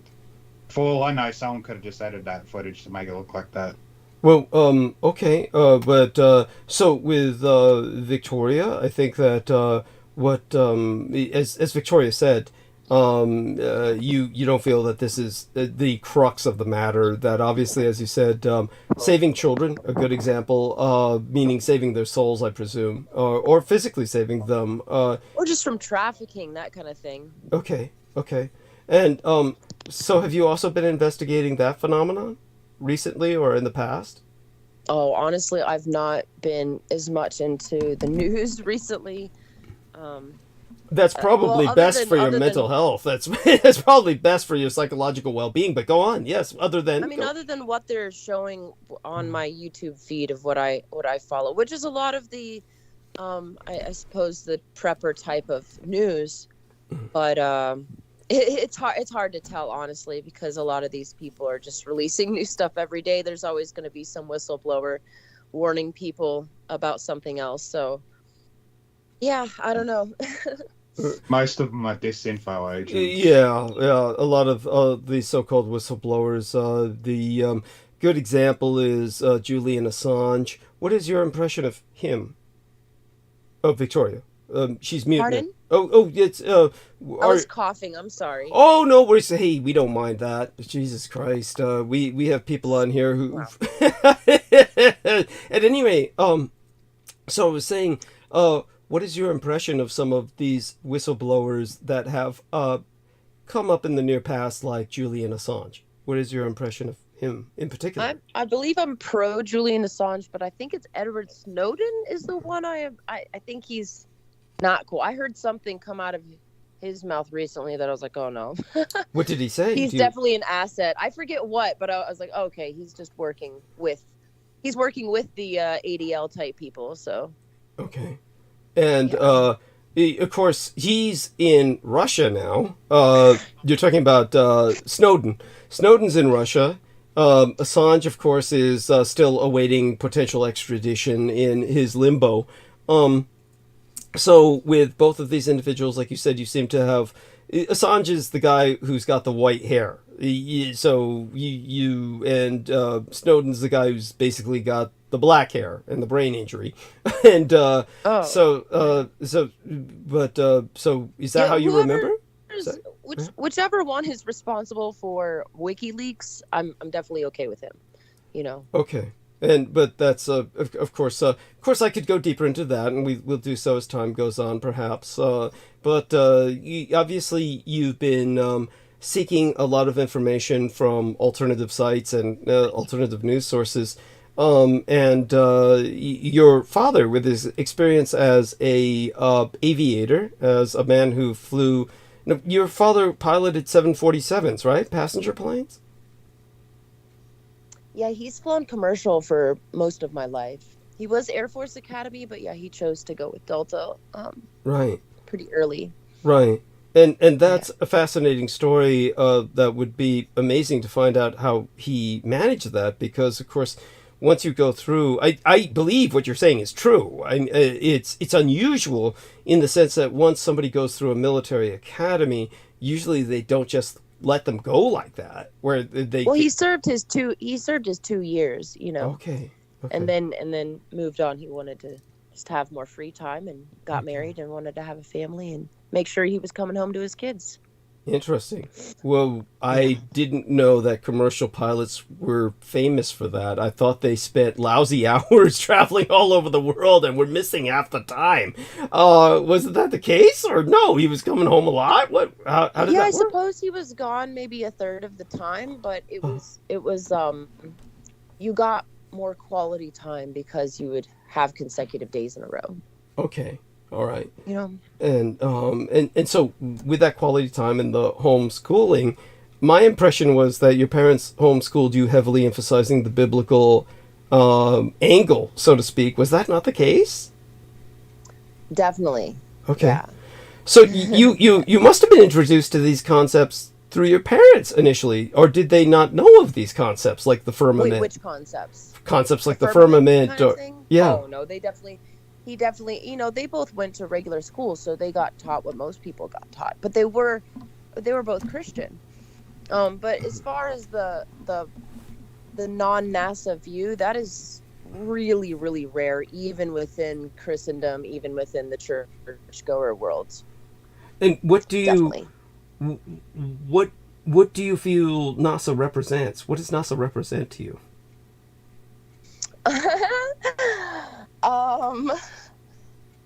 Let's see, what does NASA represent to me? It represents Hollywood, it represents water tanks, it represents CGI and Photoshop. That's about it. Disinfo. That's about it. So a lot of wasted money. But what would be the motivation? Just a permanent, you know, believe me, I've articulated to people before how you've got a permanent employment program for old engineers at NASA. So I myself will argue for extensive corruption in this kind of world. But it's like the motivation, other than the corruption to keep themselves permanently employed, this kind of social welfare program for engineers and physicists, what else do you perceive as their motivation? I think just mind control in general. Can I interject? Psychological operation. Mm-hmm. Okay. And please, Nemo. Yes. Oh yeah, the reason why they do actually fake a fair bit of the space programs that they record live is because they really don't want you seeing what all the activity going up in outer space regarding all the activity and from the Third Reich in exile having their bases on the moon, and all of the, for lack of a better term, wildlife that has evolved to exist in the vacuums of space. Okay. Just like we have wildlife in the deep sea, land and air, this other wildlife. I'm not saying extraterrestrials from other planets or whatever, just what would you consider the wild animals of outer space that dwell just above our stratosphere? They don't want the public seeing any of that. All right. Exactly. Well, you say exactly just to kind of placate him or humor him, or do you, oh no, do you agree with it? That's complete. That could totally be true, and like that's exactly as in NASA is lying, and anything other than what they say is definitely a possibility. And what what he's saying sounds plausible to me. So okay, and I'm glad you're open to that. I mean, that's important. And well, I'm talking about the beings that George Knight has articulated and explained. So, have you ever heard? I forgot the names of them, but you know what I mean. Oh, I'll get to them. But Victoria, have you ever heard George Knight speak about the Third Reich in exile, about the breakaway civilization? You've heard that term, I'm sure, through some of your researches. So, what's your impression of that? What do you know about that? I've heard of them going south, but I've not heard or read anything about them having a base on the moon. I would love any kind of information. Oh, about so that. Nemo, could you do me a favor? I knew they had like UFOs and stuff like this, but I didn't know about the moon. Okay, so Victoria, would you mind my giving your Skype contact number to Nemo so he can privately send you the PDF of my articles that I wrote on this? Nemo, you'd be happy to do that, right? Yeah, I send can me write these them. PDFs you got, and then I'll send it to her. Okay, so what I'm going to Can't do? you just send it to her? But Yeah. whatever you want to do, yeah. Well, this would probably be easier for everyone if I just give you both each other's contact cards so that can expedite those communications. And I'm already in chat with her on Skype. Okay, so you can put it here as well. But I don't know. Do you know how to download these things, Victoria? If he places them here, do you know how to download these things? Yeah, and I can also email them to myself and get them on my laptop as well. Okay, but just remember, as soon as the phone call, or the Skype call closes, then you have to trace it back up and find it again. That's why I always think the contact cards are kind of like the best way to... Yeah, that's no worries. Yeah, so let me do that now, and just make certain that this expedites that. You might have some other information you might want to ask him about later as well. So let me... here we are, share contact. And let's take a look. Look up. Victoria Hobbs. Thank God your name is your real name inside of the. This is done, and so that just sent you Nemo's contact card, ladies first, and now I will go to Victoria's section and or Victoria's Secret. Yes. What did you ever think of that lingerie line? Were you ever a fan, or did you ever use any of the products? I never had the cups to fill it out, but I'll leave that to Brooke. You're so cute. That's adorable. So let me see, how do I work this? This is Victoria Hobbs, so I'm trying to send you got Nemo's contact card, so I'm trying to send. Yeah, I can access everyone through Skype. It's not too difficult. Right. So what happens when I do this? I just screwed myself over, so I sent you your own contact card. I'm so fucking brilliant. Okay, so I'm supposed to send it to Nemo. There we go. And, I got Nemo's here. Yes. No, yeah, I'm going to delete yours, even though that'll, I'll remove yours. So, because I sent you your own contact card. Like an idiot. I said, So, but now Nemo has yours. And so Nemo, yes, now you can send her the articles that my interviews, and this will give you some perspective, and that way you'll get to understand more comprehensively where I'm coming from, and certainly my understanding. Specifically, what do you want me to send her? What you sent? The other day you sent somebody all those Nexus magazine articles that you had. Oh, the Nexus magazine. Yeah. You explained that in there. All right. Yes. Yeah. And So send her all the Nexus Magazine articles will be great, and I'd love her Yeah. feedback on that. And so, and do you find the concept of a global Earth, an Earth shaped like a ball, to be intolerably impossible, or are you open to that, Victoria? Well, for most of my life, I did find that to be the only option. But at this point, I find the narrative that they say to be impossible. I do find it to be impossible. Could you outline the basics of that narrative so we understand which part of it seems so unbelievable? The fact that we're supposedly flying through space while rotating, while spinning around the sun. Yeah. Yeah. And then supposedly see the same constellations in the exact same places, basically for the thousands of years. It seems like their story is a tiny bit off. Tiny bit. Just a wee little bit, you know? Yeah. Plus the flight paths, the emergency landings, we could go over a whole bunch of stuff. But, yeah. Yeah. Okay. Oh, by the way, Nemo's entered into text here in our Skype call. He says that's what I was referring to as wildlife in space.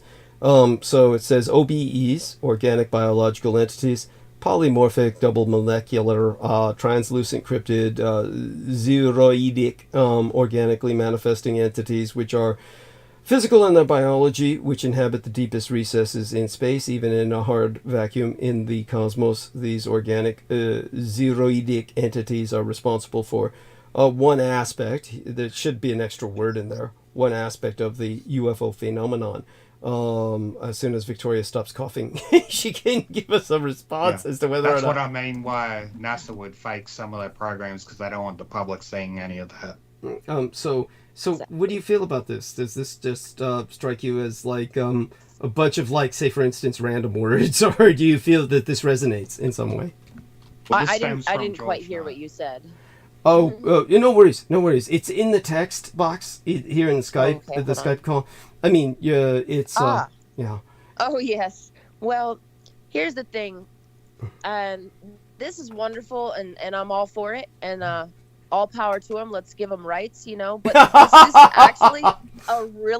this is actually one of the pro-life people's favorite arguments for the pro-life thing, because it's like, all right, we want to pretend that you can splice stuff in a petri dish, or we can find like a single cell organism on Mars and pretend that's life, but we're gonna not, you know, care about the fetus kind of thing. But anyway, aside from that, yeah, that's great. That's awesome. Okay, and let's give them rights. Let's give them genders too. That's cute. So one of the things that I have pointed out, of course, that of course is disturbing to myself. I've pointed out the fact that you've got all of these people popularly indoctrinated to seek life out there, to become excited about life out there, and that we have all kinds of life forms on Earth. New species we're discovering every day, many of them becoming extinct as we discover them, and are on the verge of extinction. And we're discovering the last remains of them, their populations, and we continue devastating their habitats. And so humanity has no concept or seemingly in general any care for the life around humanity, and instead is obsessed with trying to find life outside of our ecosystem. There is something wrong here. Yes, there is a pathological problem in this regard, because if some cellular animal were discovered on Mars and by one of these rovers, then they would spend billions of dollars to try and dispatch more recovery vehicles to try and bring samples perhaps back to Earth, while ignoring the fact that we have so many thousands of species dying here every day. So there's an element of that bitterness that I have towards mankind's obsession with finding life out there, while ignoring what's around us. Is this exactly. Yes? So we have homeless, and orphans and we can't take care of them, but we're going to worry about organisms in space. Yeah, well, or worse yet, some idiot like Elon Musk or Jeff Bezos saying that they can transport populations into space when we can barely support them here. So, yes, there's a madness loose upon the earth among the elites. There is something seriously wrong with the way we're dealing with our issues, and we have all too many of them. But in terms of, it sounds like this model of, say, for instance, our Earth and its spinning, its rotation, its orbit, and all of that being part of a solar system that also orbits the galaxy. Apparently, what you don't buy into is the incredible complexity of this model. Is that the complexity of it is what wouldn't God be able to handle that complexity? It'd be part of a greater model, or do you feel that he wouldn't need to get that complicated, that he would be satisfied with simplicity, a much more simplistic model? Is that I don't know, these are just random thoughts in my mind. Is that kind of like is there anything to bounce off of there, anything that you want to grab onto? Yeah, that's basically how I was taught, is that, being raised with that normal NASA model by my father, who was a creation scientist. So he would always say, like, how could this happen by accident? Really, a Big Bang is going to have all these things in the most perfect place, and all these things dialed just to the right amount so that we're not burning up from the sun, and it's this far away, and the moon's this far away, and the tides, and all these things, right? So yeah, I mean, that was that spoke to a creator for most of my life, and that's the thing, is the firmament story doesn't make it any less of a creation story to me, and one of my favorite things to tell people is like, look, this stuff couldn't happen by accident. I don't care if you believe aliens created us or God, it's obviously intelligent design. So mostly it was, he didn't want us being raised with this Darwinism Big Bang theory type of ordeal. Well, wouldn't the Big Bang be... I mean, you could reconcile it if you simply accept that God generated the Big Bang. I mean, isn't that one way of looking at it? From the creator. You could call creation. You could say it happened in a bang. Yeah, it sounds rather obscene. Yes, but how they describe it in the textbooks, because modern happening science, out of the mud. They refuse to acknowledge spirit. Yes, ex nihilo nihil fit. Out of nothing, nothing comes, or nothing will be created nor destroyed. Wonderful. Nothing can be. I just don't think like it's quite possible. It has to be something bigger and greater than us, than we understand even, and that's okay. I'm okay with that. Yes. We're limited creatures. If a mantis shrimp has 4 times the cones, which means they can see that many more times colors, and that's a shrimp, then how limited are we? Yes, no, incredible. And so certainly, Nemo, yourself and I stand together on the concept of a divine creator and intelligent design. Your father, you referenced as a kind of what did you call him? Intelligent design creation scientist? What did you call that?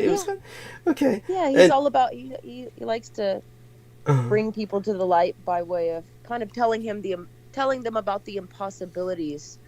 Like, my favorite analogy is, if you had a bajillion Scrabble pieces and you threw them down, how many times would it take not only for them to form words, but to form information, like a DNA strand?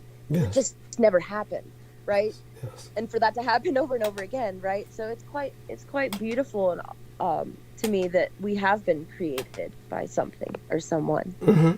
So, Nemo, do you have my article that I wrote on... I sent her the text file of the Nexus magazine interview. Excellent. Thank you.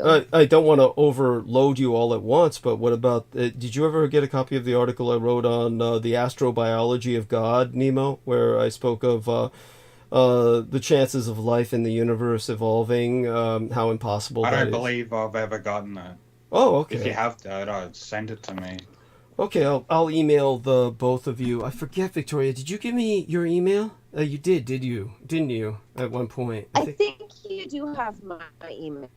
Right, and you might have sent Yes. it by the cell phone, and let me see if I remember it. Or I'm not going to say it out loud on air. I can dig it up again. I can dig up your email again.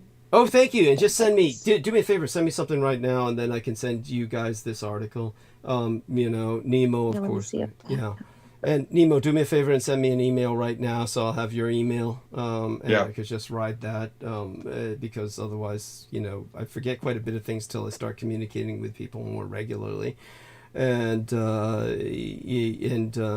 okay, right now I'm rather distracted. There you are. Oh, excellent! You sent me something? Oh wait, that's this is a confirm your subscription, so I'm not sure if this is the correct thing. Yeah, that wouldn't be me, I don't think. And Oh no, it's for your website, Douglas. oh, okay, yeah, that's cute. But I'm sending there you you one. are. I found you. I got you. Okay. Sending one email. I Gmails. got it. Okay, great. So I'm taking a look at my emails to see if they show up. Let me take a look at that. Excellent. Okay, there you go. So I'll send it to you. okay, great. And good. I've got this from Nemo, and that I can refer to easily, and I'll do that later. Okay, soon enough. Let me take a look at what was sent by Vic, and that means I'll lower the screen, go back to my inbox, and okay, not seeing anything yet. So let me reset the page. Let me make sure it didn't go into spam. You sent it, right, Vic? I did. Okay. Yeah. So let me see. Could be the internet's all screwed up. Oh, got it. So let's see now. You basically sent. Let me see. Now this is interesting. Why is this message from spam? Did you? 0 minutes ago. So you just sent this to me now, and this was based on the links I sent you. Excellent. Okay, good. So let me mark it not spam so that it shows up. And there, it went into my inbox now. Good. And okay. Let me take a look at. I'm still stuck in spam where I got child bride offerings and shit. Okay, so why isn't it loading? Why isn't it? I'm being facetious, but you get my point. It's all porn and shit, and people, supposedly trying to hook up with you, kind of like that Sid guy was trying to do with me for, Acid Head was trying to do with me. I unmarked it as spam. I don't see it that it went into the inbox. So this hopefully it didn't disappear. So let me go back into the spam box and see if I can recover it again. Here we are, spam. And it's funny. It's gone from the spam box, but it hasn't appeared in my inbox. So that's weird. And that's annoying as all hell. So let me try something here. Okay, got it. So your email's in my record, so that way I can email you. So let me, while I'm looking that article up so I can email both of you, continue talking a little bit. Now, with the eclipse, what is it that interests both you and, shall we say, your your friend? What interests you both about the eclipse? What in particular fascinates you about it? He said it's really cool to see, but I'm just keen on getting out of the U.S. for a few days. Got it. And you're not. Yeah. Is there any concern about your safety? Do you? Yeah. Okay. Yeah. Whether I'm there or here, there will be concerns about safety. Yes. Unfortunately. Yeah. So, but you know what? My soul rests with God, and I just need to trust Him. So. Okay. All right.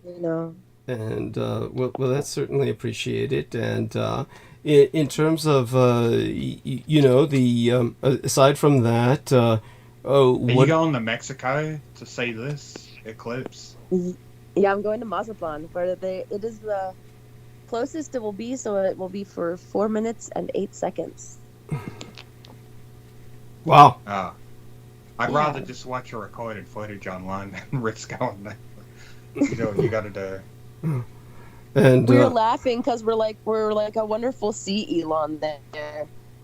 His last little girlfriend Grimes re-released a song.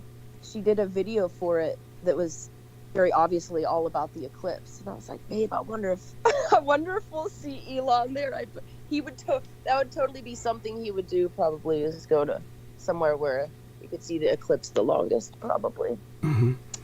Okay. I don't know. If we do, we'll flip them off for you guys. Don't worry. Thank you. No, that's wonderful. And shove your brain chip up your ass. Yes. And so very important. And let me continue looking for this. And of course, what happens is my files get overloaded, and I start piling different things together. Nemo's providing some photos here. Nemo, what are these photos? These are supposed to be captured images of these various entities that was described in the chat. These are all sourced from George Knight, by the way. Ooh. Ah, fascinating. Thank you for... Pretty. Okay. Yeah. And so while I look for this... Ooh, I like that one. Yeah. That's so adorable! It's so cute. They're like little air jellyfish. Yes. Adorable. Yeah. And adorable. Oh my god, that's adorable in and of itself. I've been saying that for 20 years. You can totally steal it. Yes, thank you. And so in terms of what else comes to my mind, oh my god, you blew my mind with that adorable thing. And yes, so I'll explain a little bit about that soon enough. So what I'm doing is I'm cutting and pasting this. Apparently there was reports. I forgot what year it was where a shitload of military fighter planes got fucking destroyed by these jellyfish-looking things in the sky. They never said exactly what they were. They couldn't describe what it was that brought all the planes down. Right. Okay. Fascinating. Important. So now I'm going here. Let's see if the entire contents shows up here. I'm going to send this to both of you, and let's see if all the contents manifest. And I'll call this, I'll just say creation essay, creationist essay in a sense. Creationist essay. And so here we are. And got you down in terms of our dear friend Medusoid. And then we have, oh God, let me see now. What was it again? Nemo. No, it was like, oh God, here, you sent it to me, so let me go get this, retrieve it. It was, yeah, there we are, starting with a GOO. Okay, let me lower this, try that. Fuck, that ain't coming up. I'll have to just type this out. So this is a new email? Because I don't remember this. Yeah, I had to send you an old one because the elder account that I sent you is on a different web browser, and it won't let me access Google because I have VPN enabled. Okay. And gmail.com. Did someone else join us just now? I'm not able to see the screen. So let me take this and just, all right, cut and paste that.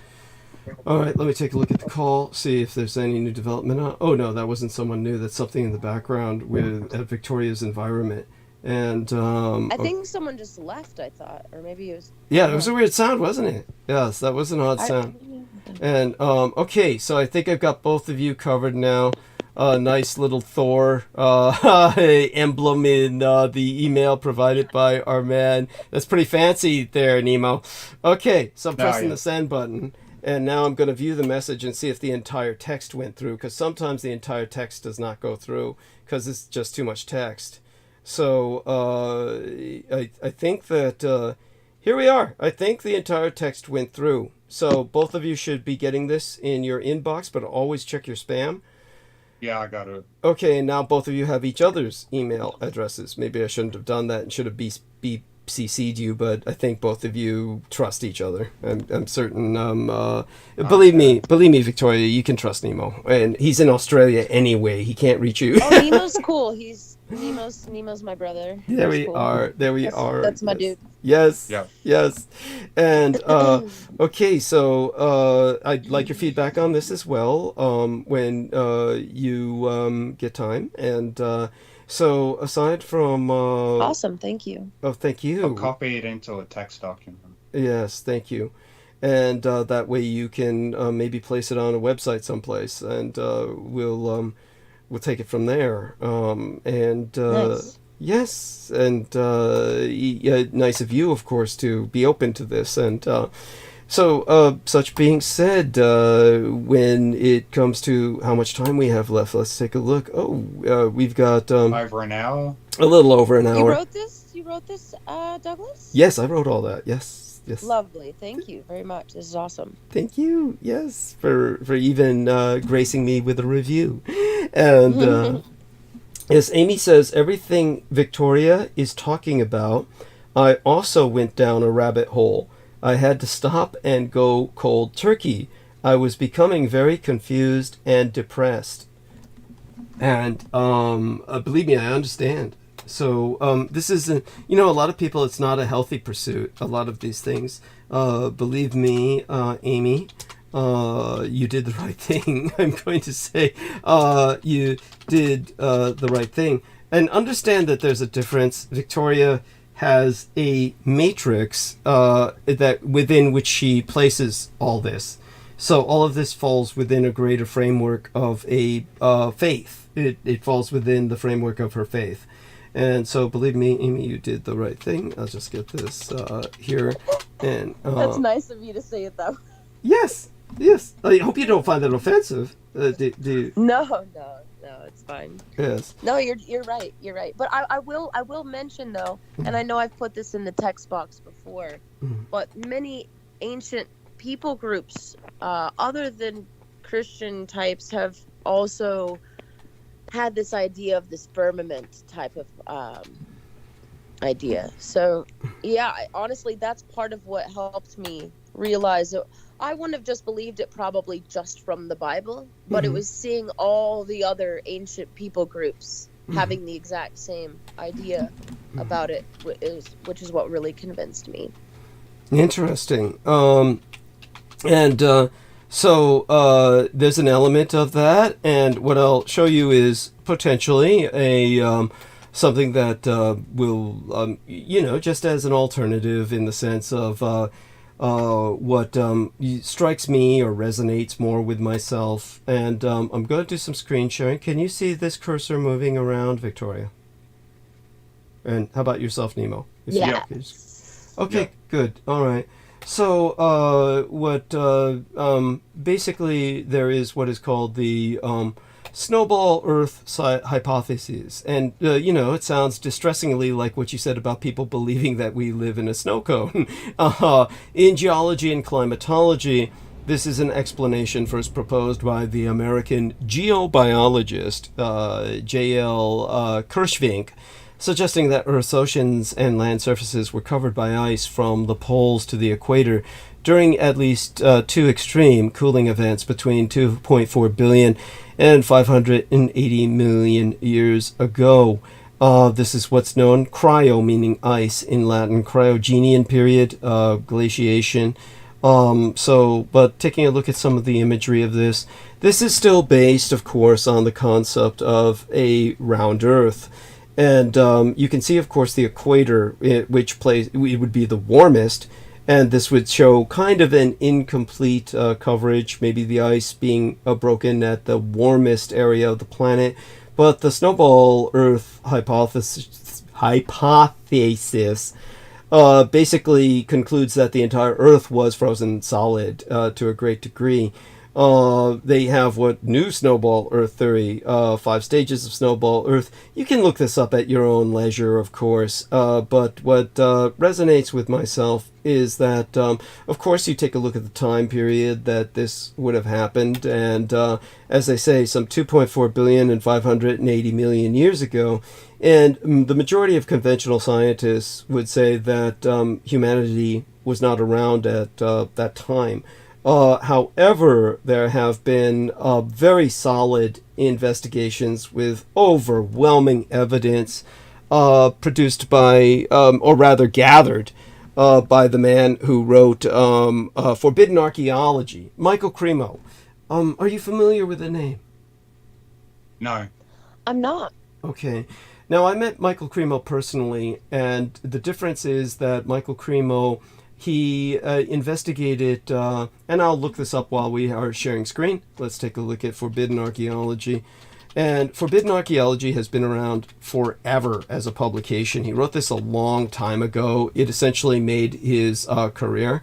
And so basically, Forbidden Archaeology was Michael Cremo was looking up all kinds of this just artifacts that museums may collect but never put on display because they don't fit in with their notion of mankind being much younger.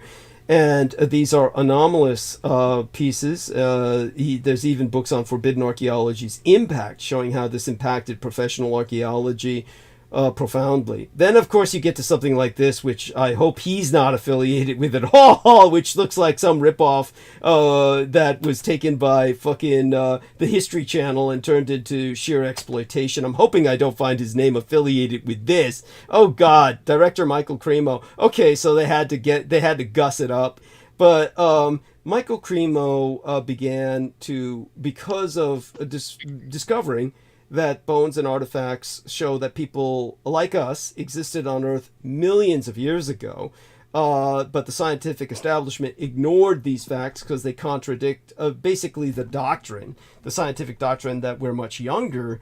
Michael Cremo basically said, well, we're much older based on the evidence. And because of that, ironically, he became religious, but he became a Hindu, a believer in the Vedic traditions.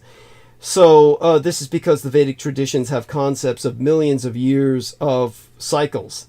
And these million-year-long or millions of years of kalpas or cycles of time that seem to resonate with him because of his discovery that mankind was so old. So the reason that this is relevant to Snowball Earth is that because I also appreciate the evidence accumulated by Michael Cremo and the people ever since who have been inspired by him, what strikes me is that were Earth to be frozen over, mankind would have existed, and a firmament or an atmosphere that was frozen, to the human beings living beneath that ice blanket, looking up at the sky, they would have seen the firmament. They would have seen the frozen atmosphere. The water in the atmosphere would have frozen.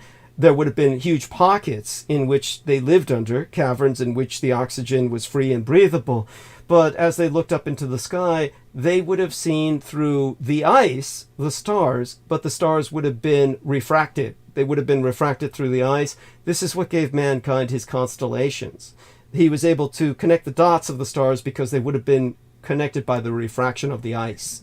This would have been the source of man's constellations, his first concept of the constellations in the stars. And looking up through the frozen firmament, this would have been this is the firmament, frozen solid, and rendered material and undeniable, but while still, shall we say, coexisting, or coeval would be the term, coeval, not conflicting with our concept of around Earth. I don't know if that resonates with you, but that's how I think of the firmament. Victoria, any opinions or feedback? I find that really fascinating. Yeah, anything is possible. Okay, thank you for being tolerant of that. And so, by the way, when you brought Christina on, and that Christine. oh, okay, so Christine, but using a Z, Just right? Christine. But using a Z. No, yeah, but just Christine. No Okay. on the end. No Okay. A at the end. Okay, and I had told you, I said, do you think she might be or consider herself Jewish before you brought her on? And when you brought her on, you remember that, right? You do remember that, don't you? And then when you brought her on, she began that was fun. yeah, that became her trip, and she really ran with it.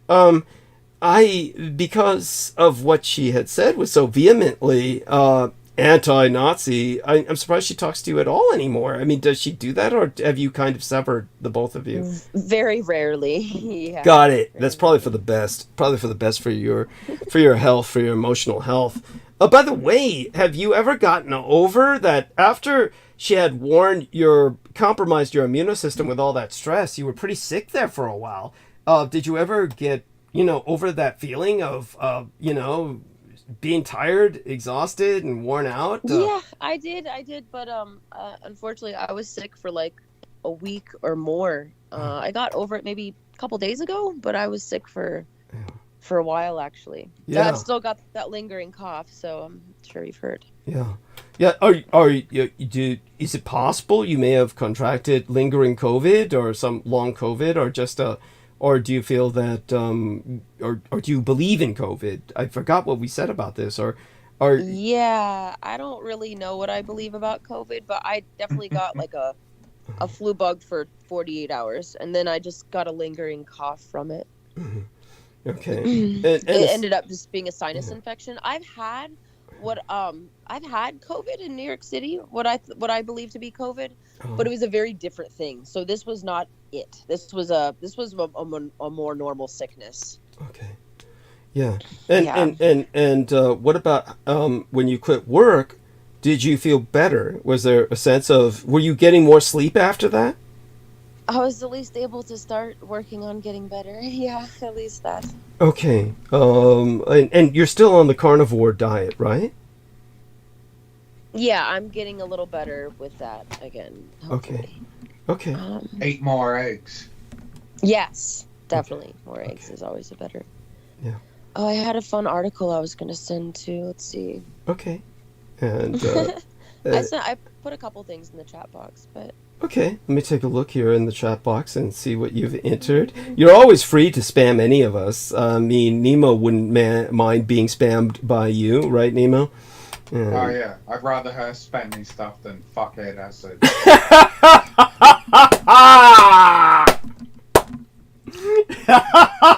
last one doesn't have to do with anything. It's just for fun, for a last name early life check fun article. Yes. Okay. When having an affair is an act of self-care. Oh, that's delightful. Let me take a look at that. I'll start off with that. And she wants more, explores how affairs can make women feel seen, confident, even happier in their marriages. Yeah. It's some BS. It's some BS. And you can tell by that last name. Okay. Okay. So you feel that this anyway, is... that's not the important stuff. So but you share this with us because you find it humorous, or you feel that it's wrong? Yeah, I find it funny that Hannah Orenstein is telling people to cheat. Yeah, I find that hilarious. Sure. A Steinberg Witzbaum, them saying some degenerate shit. Yeah, I find that hilarious. Part of my language. So you find it morally reprehensible? Yes. Unless you have a pre-agreed upon thing where you have a polyamorous, polygamous relationship. No, that's some degenerate shit. Okay, because you're breaking a promise. Okay, you're certainly not alone. Totally. You're certainly not alone. That's how Judith Agert certainly felt, and I guess I can understand that. So we're taking a look at some of the other charts going further up. Flight routes do not exist. So have you shown the flight routes thing to your dad, and what did he say about that? That's one of those things. I'll get to that when I have a little bit more time to sit down with him. Okay. Okay. Yeah, Uh, where I'm not around a bunch of other people and I'm not like in a rush or something, then I will. Mm-hmm. Yeah. Totally. And so with the moon, do you perceive the moon to be a round body, a celestial sphere? I have no idea what I believe about the moon, but I do find it funny that they're saying that it's rusting. That's very interesting. I don't know what that entails. This lady had some ideas about it that were in the caption that I sent, but I just find it funny that it's turning red, and that is kind of in the Bible. That I the thought moon they will said it turn was to blood. shrinking. That's what I heard. It's both. It's Nice. rusting and it's shrinking. Nice. But of course these I've are. been there in my dream, and Yeah. And what was I it got to like? see the moon. Yeah. Well, it shrunk to the size of the bowl because I grew at extremely large size. It was that dream where I saw the earth get destroyed, where I heard that voice. Wow, tell us about that because I don't believe that I remember it. No. Yeah. Yeah, I flew in this vivid dream that felt very real. I just flew right up from the earth, right up to the moon, and the moon became the size of a soccer ball compared to me. Well, larger than a soccer ball because I could lean against it with my left arm. And that's where I saw that giant cluster of silvery mist energy heading towards Earth. As soon as I see that, I hear a voice saying to me, it's better for the Earth to be destroyed now than for it to face the hell that is to come. That's exactly what I heard. And I interpret that as a prophetic vision if humanity fails and hell is about to be unleashed on Earth. Okay. Which I hope doesn't come into fruition. Of course. It's like a warning. Yes, understood. Thank you. Yeah, I appreciate that Definitely. qualification. Victoria's yawning. That's so cute. My cats woke me up early. They always do. You have two? Yeah. You have two? Yeah, I've had two for like a year. Oh my god. I mean, honey, It's the kitten that wakes me up. Of course. They're torturing you. And why do you tolerate this? I mean, why do people tolerate Well, this? now I don't mind because I don't have a job I have to be at, so that's fine. I will just deal with it. But do you find time to sleep later? And hopefully when they Well, don't now bother it's you? fine. It's really only annoying in the winter. But in the summer, I can just make them go outside and have them stay outside all night. Excellent. And hopefully, that's the summer can't come soon enough as far as I'm concerned for the sake of your recovery and your rest. Well, I don't even need summer. They just need not snow, and they're fine. All right. I notice another thing you shared with us, Matthew. A wicked and adulterous generation seeks after a sign, and no sign shall be given to it except the sign of the prophet Jonah. And he left them and departed. Oh, and this is somehow relevant to the next image down beneath it? Well, I tried to send it in order, but unfortunately it didn't send in correct order. So it has to do with the eclipse lines. I think it's interesting that, so during, in the story of Jonah, in the account of Jonah, part of the reason why Jonah should have just trusted God and gone to tell the Assyrians to repent and trusted that God was going to prepare the way for him is because at that time there was an eclipse going on. Both the neighboring countries were warring against the Assyrians, and there was a famine. So, and the Assyrians have Dagon, which is a god that is half man, half fish. Yes. So when Jonah pops out of a fucking fish saying repent, and there's an eclipse going on with all this shit going on, best believe they fucking repented. And you can look up this eclipse on Wikipedia. It's like, you can look it up. So it's interesting though that now these eclipses, the first one went through, the one in 2017 went through a bunch of cities and towns named Salem, which is like the end of Jerusalem. And now this one is going through a bunch of cities called Nineveh. So it's for those of us who pay attention, we're kind of like, ooh, maybe stuff is getting a little spicy is all, That's so cute. Get a little spicy. That's adorable. So these are some of the signs in the heavens that you feel might be indicative of, when it comes to the concept of apocalypse, do you feel that Are you a believer in dispensationalism or rapture, or the concept that people will be suffering through the various bowl judgments that come at the various trumpets? Please share whatever you feel about that, or whatever your impression is about whether those times might be near, or whatever comes to your mind about this. I do believe that they could be in my lifetime. I was raised by my father, who taught me that it probably won't be for at least another 1,000 years. He also taught me that we wouldn't go through that we would go through all of the tribulation, that we wouldn't get raptured. I was not raised with this idea of a rapture. Oh, thank God for that. I've only recently started looking into it. Don't. And in fact, I wore my T-shirt yesterday that on the front of it says, "Aliens didn't take us," and on the back of it has Jesus saying, "I did." Okay. With First Thessalonians something. Okay, that's cute.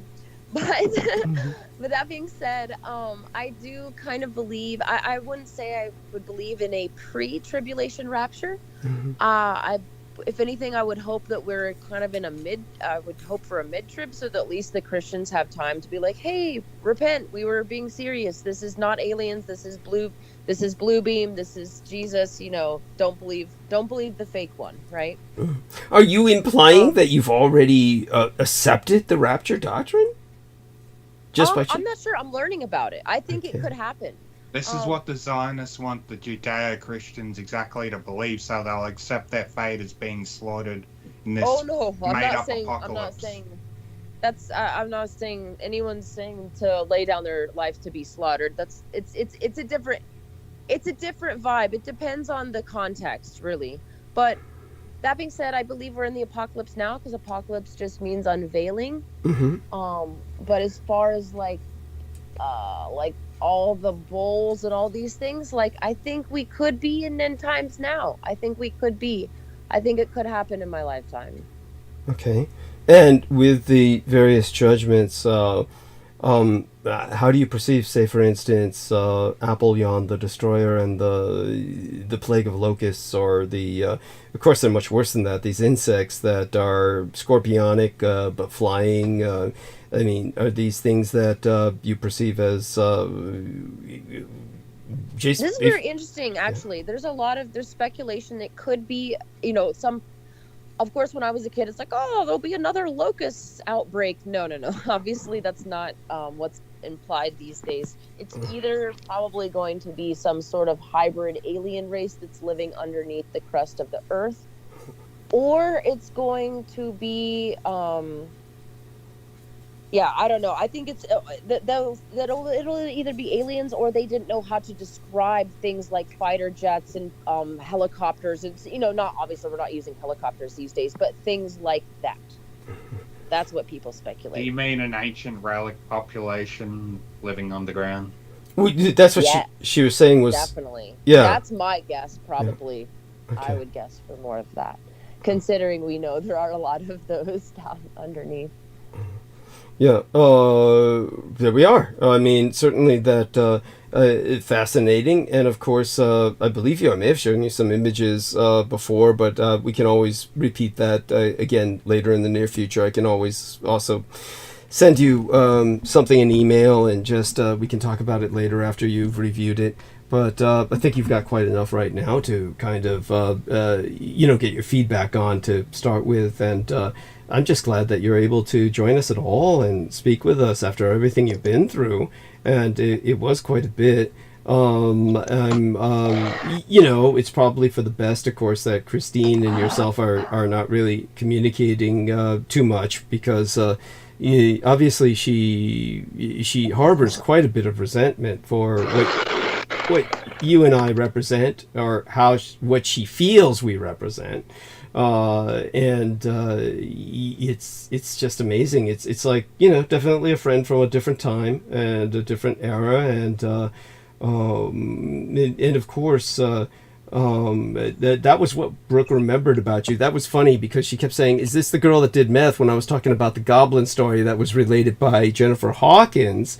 And I couldn't really, I didn't realize what she was talking about, but then I realized only later when we brought you on, she was talking about you and yourself, because you're relating these experiences when you were much younger and going through a period of experiential experimentation, and certainly, of course, I respect you. I would say I learned about this stuff before. I've learned about a bunch of this stuff before I ever saw any substances. Uh-huh. Yeah. Yeah. And cryptids. You mean other things such as that? You. Oh, just like learning about the New World Order and stuff like that. Yeah. Okay. And but did this source, like you said, your parents were Christian, but not necessarily, falling into these rabbit holes. You picked this stuff up from where? I'd say the only thing that my dad rightly strayed from with the general narrative as far as like history and type of stuff is that he taught us that Columbus certainly wasn't the first one on America. There were many people groups. So he wasn't always following the stated narrative that most people were taught. So I'm grateful for that. I was always taught to just do my own research, like think for I think yourself. that's the most important thing, Okay. By the way, Mary in chat says, I believe we're all going to be under judgment. When I was 3, I saw a vision in a storm. My mother and father, we all went to watch our first ever thunderstorm in Australia, and I was screaming, looking up at the clouds, and I saw this cylinder. Cool. Thank you for that input, or thank you for sharing that. Cylinder. Yeah. Like one of the cylinder vehicles that George Knight was speaking about. Oh yeah, cigar ship. Yeah. Coming through the clouds, and I was screaming, "It's Judgment Day." May very well be that someday. Thank you for having the courage to share that. We all get our visions. Yes. Yeah. And yes, we all do. Have you had visions ever, Victoria? I have never been. I never had like an actual vision. I rarely have dreamt in my life, but as a little girl, long before I knew about aliens or government men in black or the New World Order or even like the end times, I was having men in black alien working with the government, UFO parked right off the shoreline type of dreams, like way before I knew what anything was as a little kid. Okay, wow. Yeah. That's great. Respond to that, Nemo. How do you resonate with that? Maybe she was getting projections, vision to skull projection. I don't know how a kid could have those certain dreams, like unless there was some exterior force inducing it. Wow, and so that's fascinating, and again, definitely glad that you share that with us. And it is, of course, its own sort of vision. It's a prescient, a sighting, if you will, of things of things that then became mainstream, or certainly talked about in the mainstream. A prediction vision saying, "Oh, you're going to come across this when you get older," looking in this or something like that. That's what it felt like, but obviously I had no idea what I was looking at as a little kid. I'm like, what in the world? Yes. Had no idea. Mm-hmm. Yeah, and in terms of let's see now what else comes to my mind. What do you think of Andrew Tate and the latest developments, or did you even hear about him? I have not heard. I heard he got arrested again, but I haven't looked into his pathetic little self because I'm sorry, Andrew Tate just seems like such a tryhard. Like, yes. Come on, all those cars, he's just making up for that chin, man. Like, calm down. He's a pampered little pussy. Yes. Yes, he really is pathetic, and yes, thank you for confirming that. I'm so glad that you take that stance. Of course, He's a glorified pimp. I don't know what the Yes. big deal is. Thank you. Thank you. Exactly. Exactly. It's the last thing on earth we need is some kind of role model for young men who this is exemplary of the kind of mental illness, the mass psychosis that our culture is suffering from. Of course, I've always said we don't really have a culture in, especially in America. We've got basically a prison gonna rape. say, Yeah, prison what culture? Thank you. A prison rape anti-culture is what I call it. Yes, and literally. and so Unfortunately, Andrew Tate, he has influenced a bunch of people. It's like he formed his own cult where he does these online classes, and anyone dumb enough to pay money for him, they turn into him. They become these toxic male pieces of shit, and they treat their girlfriends and wives like shit. Yes. He's making money. If you don't have corrupting 10 men. hoes and a Lamborghini, you're failing at life. Like, no, bro, you're failing at life. 'Cause you're filling holes with everything that doesn't matter. Coping. You're a walking cope. Thank you. Thank you. That's beautiful. That's poetic, and it's. Hopefully, he does get locked up in prison, then he can experience himself getting pimped out. Yes, indeed. That would be a karmic justice. Karmic justice, if ever there was any. So, have you ever been involved in an abusive relationship, Victoria, where where a person was just traumatizing you with misbehavior or something like that? I mean, sure, but to that extent, no. The only time I had someone try to pimp me out was a woman. Wow. And the only time I've had people try to make me a pimp, it was women. So, I don't know. I don't know what to tell you. That's that's fine. That's pretty tame compared to what happened to Christine and what she evolved into. Like I said, I never had a chance. I never had a chance when she of course challenged me. Have you ever been to Saudi Arabia? It was actually interesting she said that, of course, because I have. And if you know anything about my history, I was almost executed there. I was certainly sentenced to death. And it was only a convergence of events that got me out of that predicament.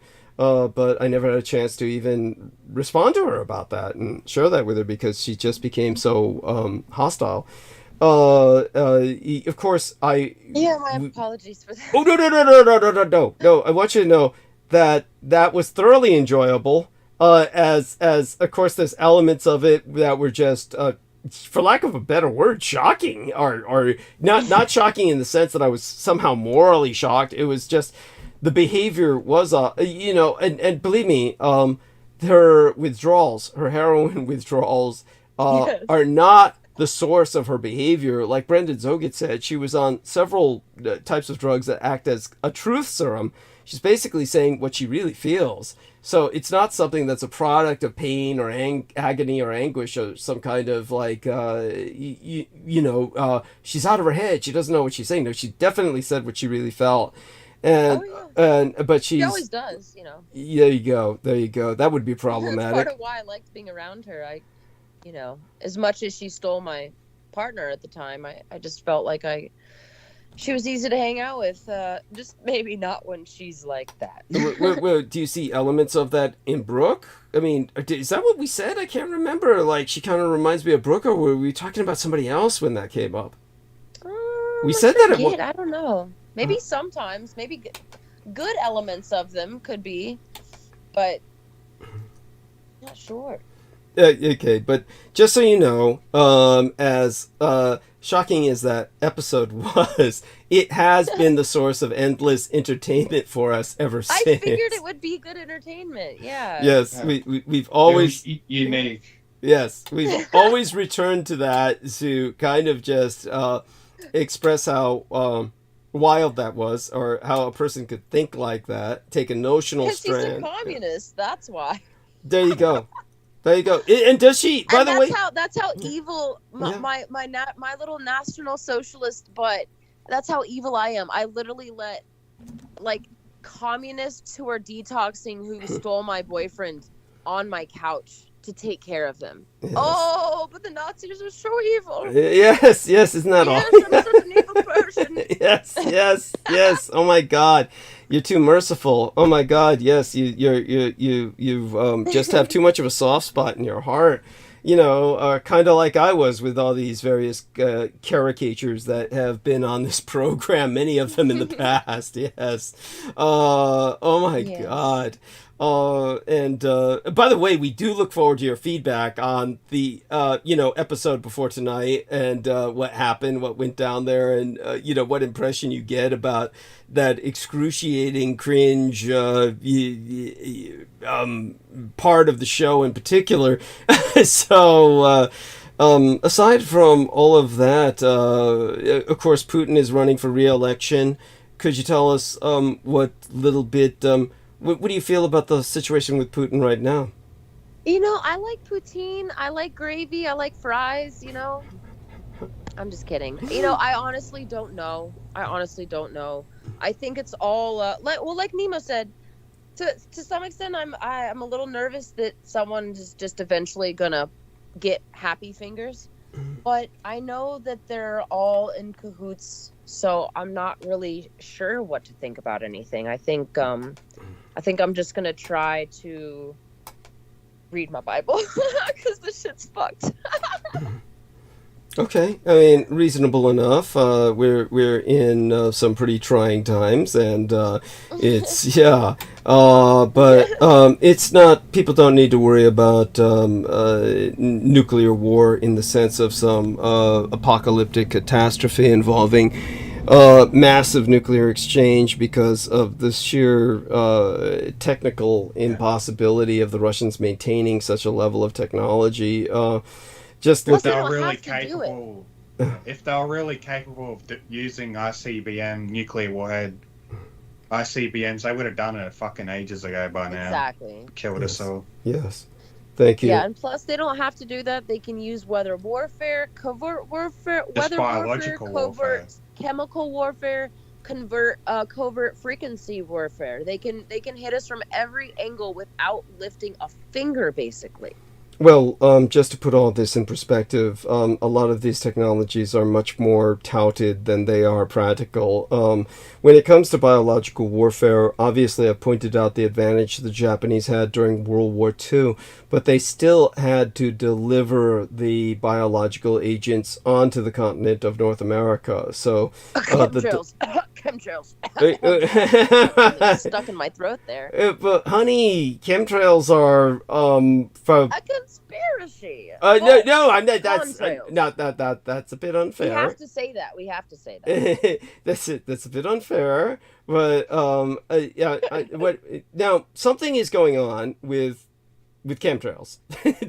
There's something is going on with chemtrails. It may not be what you think. Just so that you understand. You have a paratrooper.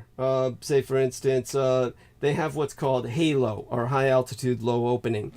HALO is extremely specialized. As a matter of fact, say for instance you want to learn about jumping with a parachute, and you get involved with some civilians who are taking people for the sport of parachute diving, skydiving, and so if you go skydiving. Thank you for the hearts, by the way. I don't know if you did that on purpose or if that happened by accident, but I appreciate them anyway. But if you were to go skydiving, it can be a dangerous experience. It's certainly thrilling, etc. But it's nowhere near as dangerous, of course, as military parachute use or practicing to parachute into combat. Now, when you get into parachuting in combat, you're already in a dangerous situation. You're already involving several risks. But then they have what's called HALO, which goes way beyond that. And the term high altitude low opening means that they basically jump from a high altitude and then they open up low, which is extremely dangerous. Now, the reason I'm bringing all of this up is because you're talking about the weight of a man that is encumbered by a lot of equipment. So what is their biggest problem? It may not be, there's all kinds of problems, but one of the biggest problems is the fact that if you drop people too high in a combat drop, they blow way off target. So say, for instance, a guy is released at high altitude and they open their parachutes too soon, they're blown off into the next country if they're in Europe, the next state if they're in the United States. So when somebody weighs that much, is equipped with that much, and they're blowing because the wind way out, yonder, if they don't wait long enough and open low enough, when you have particulate matter and you're at the atmospheric level of the chemtrails, the one thing I can tell you they're not doing is they're not seeding anything that's meant to land. The wind would just diffuse it or blow it, so it would be useless for that sort of objective. It's whatever they're doing with it is more likely trying to alter something in the atmosphere. So the chemtrails, yeah, they're happening, they're real, but there's some kind of atmospheric geoengineering going on with them. She left. Disconnect. Yeah, some people believe it's just used to contributing to altering weather. Yes, well, just weather in the sky. Well, climate. Yeah, climate. Yeah. Ultimately, there might be an attempt to alter the climate, trying to prevent perhaps global burning. It would seem logical, even benevolent. But we'll see what happens. Of course, we're kind of stuck, not being in a position to access that power. I hope she's okay. We just lost connection. Yeah, probably. She's out in the middle of bumfuck nowhere. Let me send her. Thank you for having joined us, and that will give me somewhat. Oh God, is that you yawning? Oh my God. Sorry. No, that's all right. That's all right. So we certainly liked all that female energy we had today. Thank you for. She said her phone glitched. Oh, okay. Thank you for having joined us to this episode. Joined us on this episode. This transmission. There we are. And let me see if I can find a proper emoji for her. So, that's easy to believe. I'm sure that's what happened. Other than that, let me see what I can find here. Tell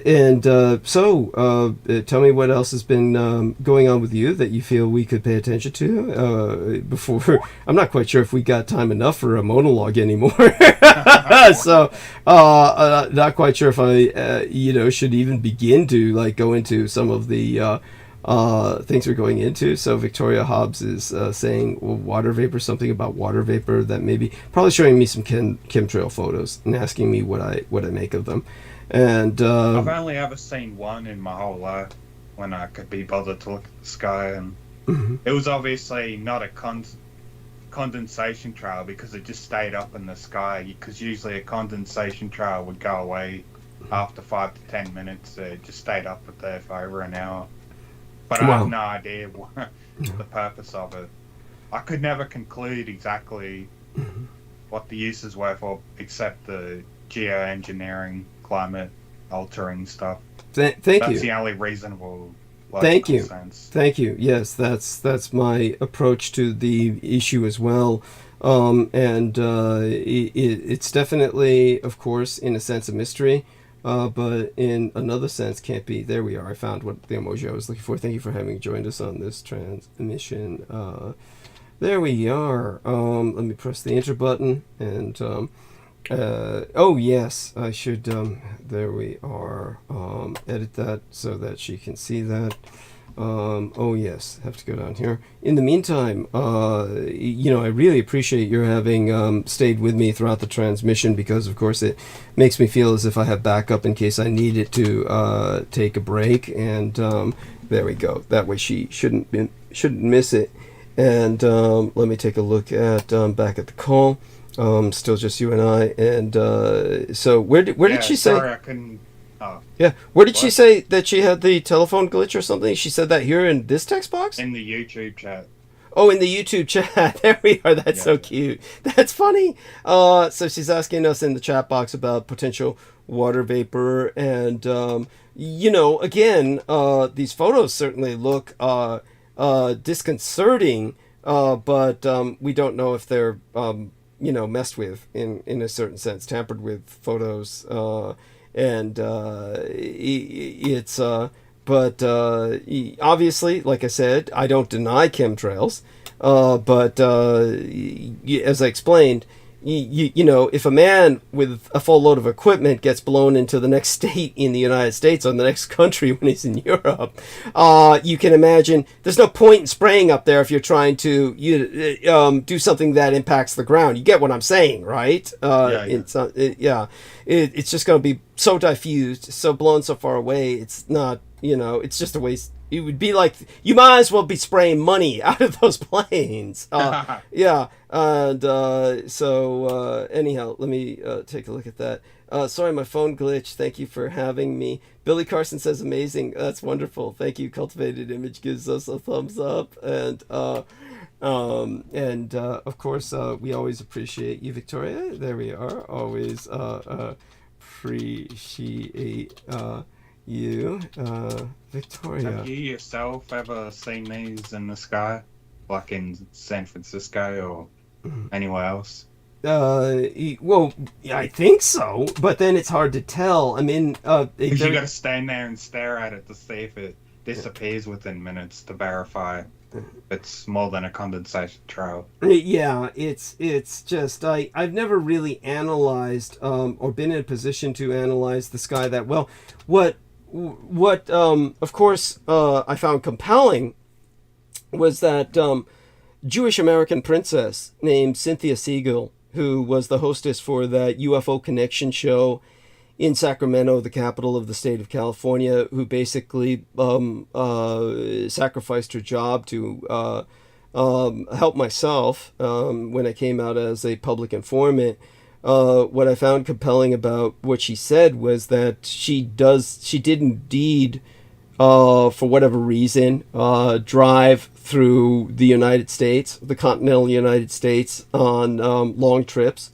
And she said that this otherwise empty sky would then become full of chemtrails by midday as the planes crisscrossed in the skies. And it definitely was not civilian airplanes. These were like military cargo type jets that were just crisscrossing each other, covering the sky in a grid pattern. So definitively, she saw what we would call a chemtrail spray operation.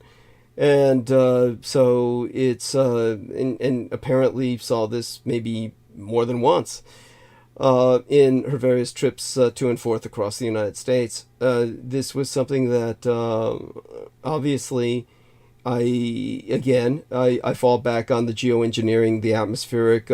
Probably what they're placing into the atmosphere is metallic particles that reflect sunlight, so that they would diffuse the sun, the amount of sun rays reaching the Earth, and therefore. Well, that's what's been publicly said officially. Yeah. The purpose of them. Yeah. I just don't know what it could be, an ulterior motive. I just don't know. Well, it's we have to ask ourselves what else would make sense. There's nothing else really that makes sense. That it's obviously the elite live on the same planet as we do, no matter how much Elon Musk or Jeff Bezos may fantasize about relocating. They'd only be going from the frying pan into the fire anyway, because there's no way they could sustain a colony up there without, like I've said before, massive state mobilization. It takes a whole cultural effort to do something like that. You're not going to do that because some idiot multimillionaire is trying to create a company town, because there's not enough return to justify that investment in any immediate sense. So it takes like a colonial effort on the part of a civilization to do that. But when it comes to these idiots and their fantasies, no, they're stuck here on Earth with us. And if they're stuck here on Earth with us, and it's not even them really, it's the federal government. The governments of Earth realize that we're in well, we're at a point beyond return to the previous norm. So they're trying to stabilize the situation by essentially spraying enough in the air so that they, metallic particles that reflect sunlight. Yeah. And yeah, I mean, that's the only thing that makes sense to me. I mean, there's no reason for them to lie about that. So when they say that officially, I find it somewhat pathological on the part of the public to keep looking for something else. Now, there's healthy skepticism, and Because we've been programmed, a lot of people who start waking up, they just automatically assume anything they're told via mainstream is automatically a lie. And, well, they're indoctrinated into that mentality by the alternative media. Exactly. That is, of course, ultimately controlled, sponsored, promoted by the Russians. This is, of course, the Russian assault on civilization itself, because they are at this point a barbarian culture that is seeking to bring the rest of us down to their level. This is what they are. When Our Lady Victoria brings up these horrible weapons concepts, like, this is what I was trying to point out about the biologicals. Okay, the Japanese were going to distribute this with extraordinary low-level attacks. We're talking about aero dreadnoughts, the battle dirigibles. These are flying, comparatively speaking, very low, while flying high in a certain sense, very high in a certain sense. Wouldn't get shot down. Yeah, so they wouldn't get shot down. They have parasite craft that were going to distribute the weapons that would be flying much lower. That this is the only sensible way to distribute biologicals. The other would be by the balloon bombs the Japanese would also have unleashed simultaneously. So this entire wave would have made blanketing America in biological weapons an operation that was going to be successful. There was the rate of dispersal would have been devastating. The Russians, of course, do not have this capacity. The communist Chinese could easily develop it.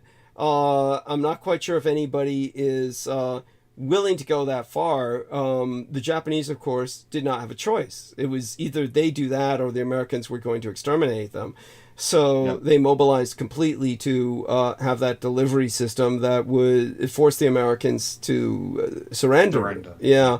So when it comes to the situation with the Russians and the communist Chinese, obviously the Chinese have begun to use balloons for spying, and it's almost comical. There's this, both their deployment and the American response is this comical back and forth. When it comes to the situation with the Russians, I mean, it's just they don't have the capacity for any of this. These guys are like in the dark ages, and yet people still want to acknowledge them as a big great threat and thinking that they highly advanced with nuclear power and all this bullshit. This is the strength of World War II propaganda, and it's kind of like. So there was a woman who is of a liberal progressive bent, and she's on YouTube, and she's basically saying that she's doing some historical videos, and of course there's plenty of valid points that she's made with her historical videos. One of her historical videos I would take issue with is that the theme of that is basically that anti-communism is really just a Western facade for anti-labor. And you could see why she would take that argument. And basically they're saying the labor movement is a threat that would imply communism. And look, labor has suffered horribly. And obviously there was a need for labor movements. There was a need for unionization. There was obviously a need for this. Sadly and tragically, it became inextricably linked with communism. And not because of people's concepts or perceptions. It wasn't a perception problem. This was real. And what had happened was that, say, for instance, the phenomenon, which people can look up, of the Brewster Buffalo.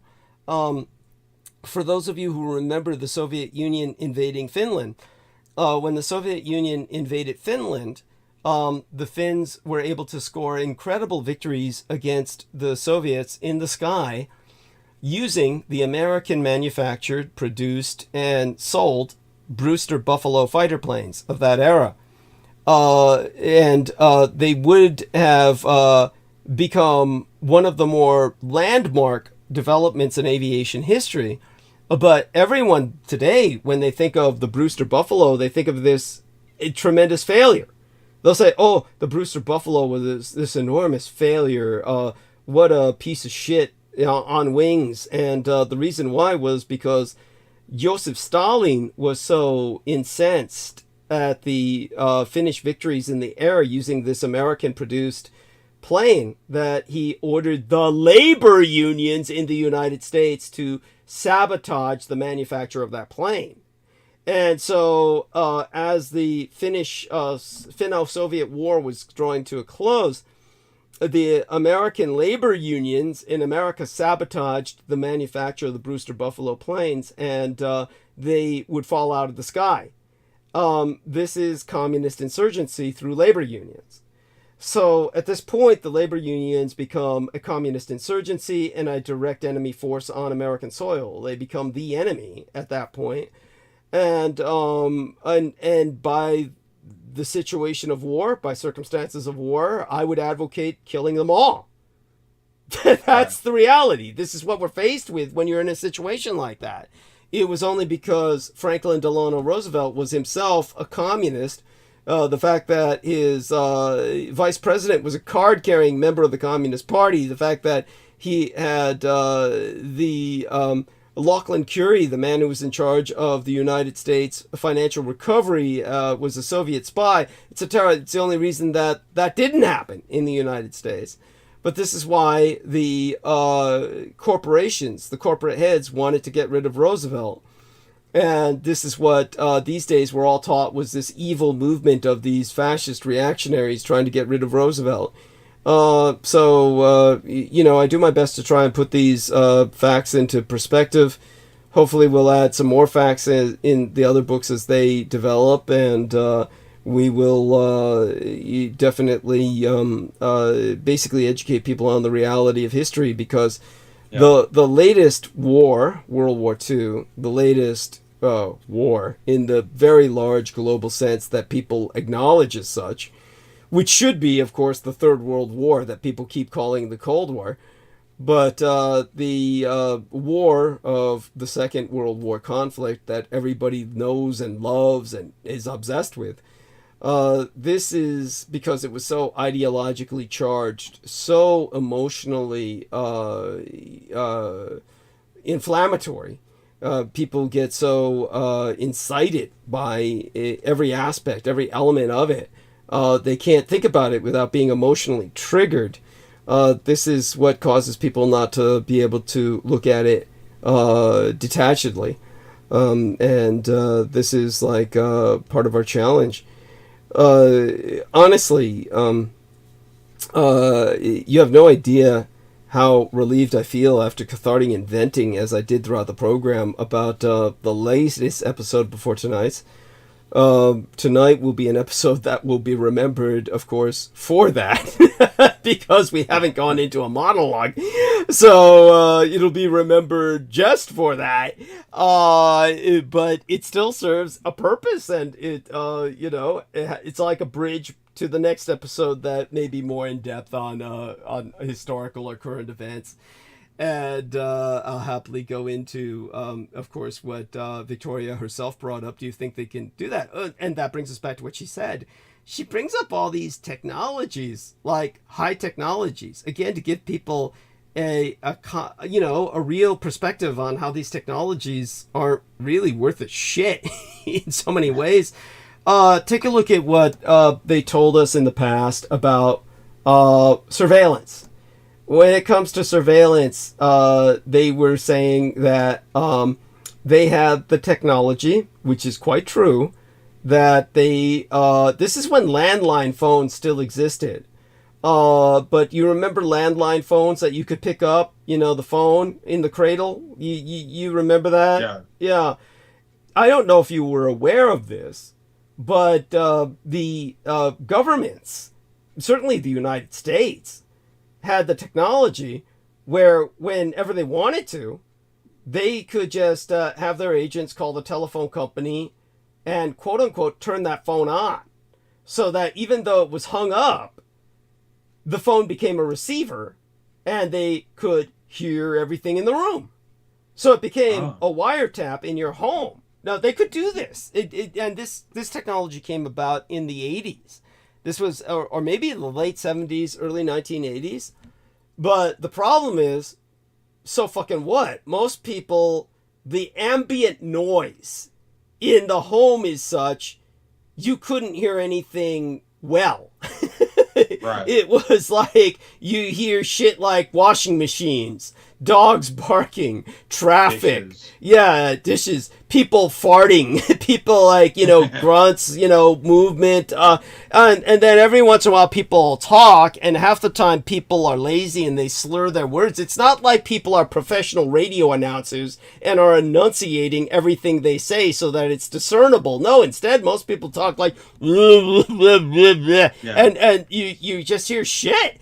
Then they said we have the ability to basically use the vibrations on window panes where, they focused a beam on your window pane, and the vibrations on your window panes enabled them to ascertain what you are saying. Yes, again, if you're in a very quiet room where essentially nobody's doing anything, and maybe you and another person are carefully enunciating everything you say, then yes, perhaps they can make out quite a bit about what the two of you are saying in a conversation. But that's not the reality of anyone's environment, especially in a city.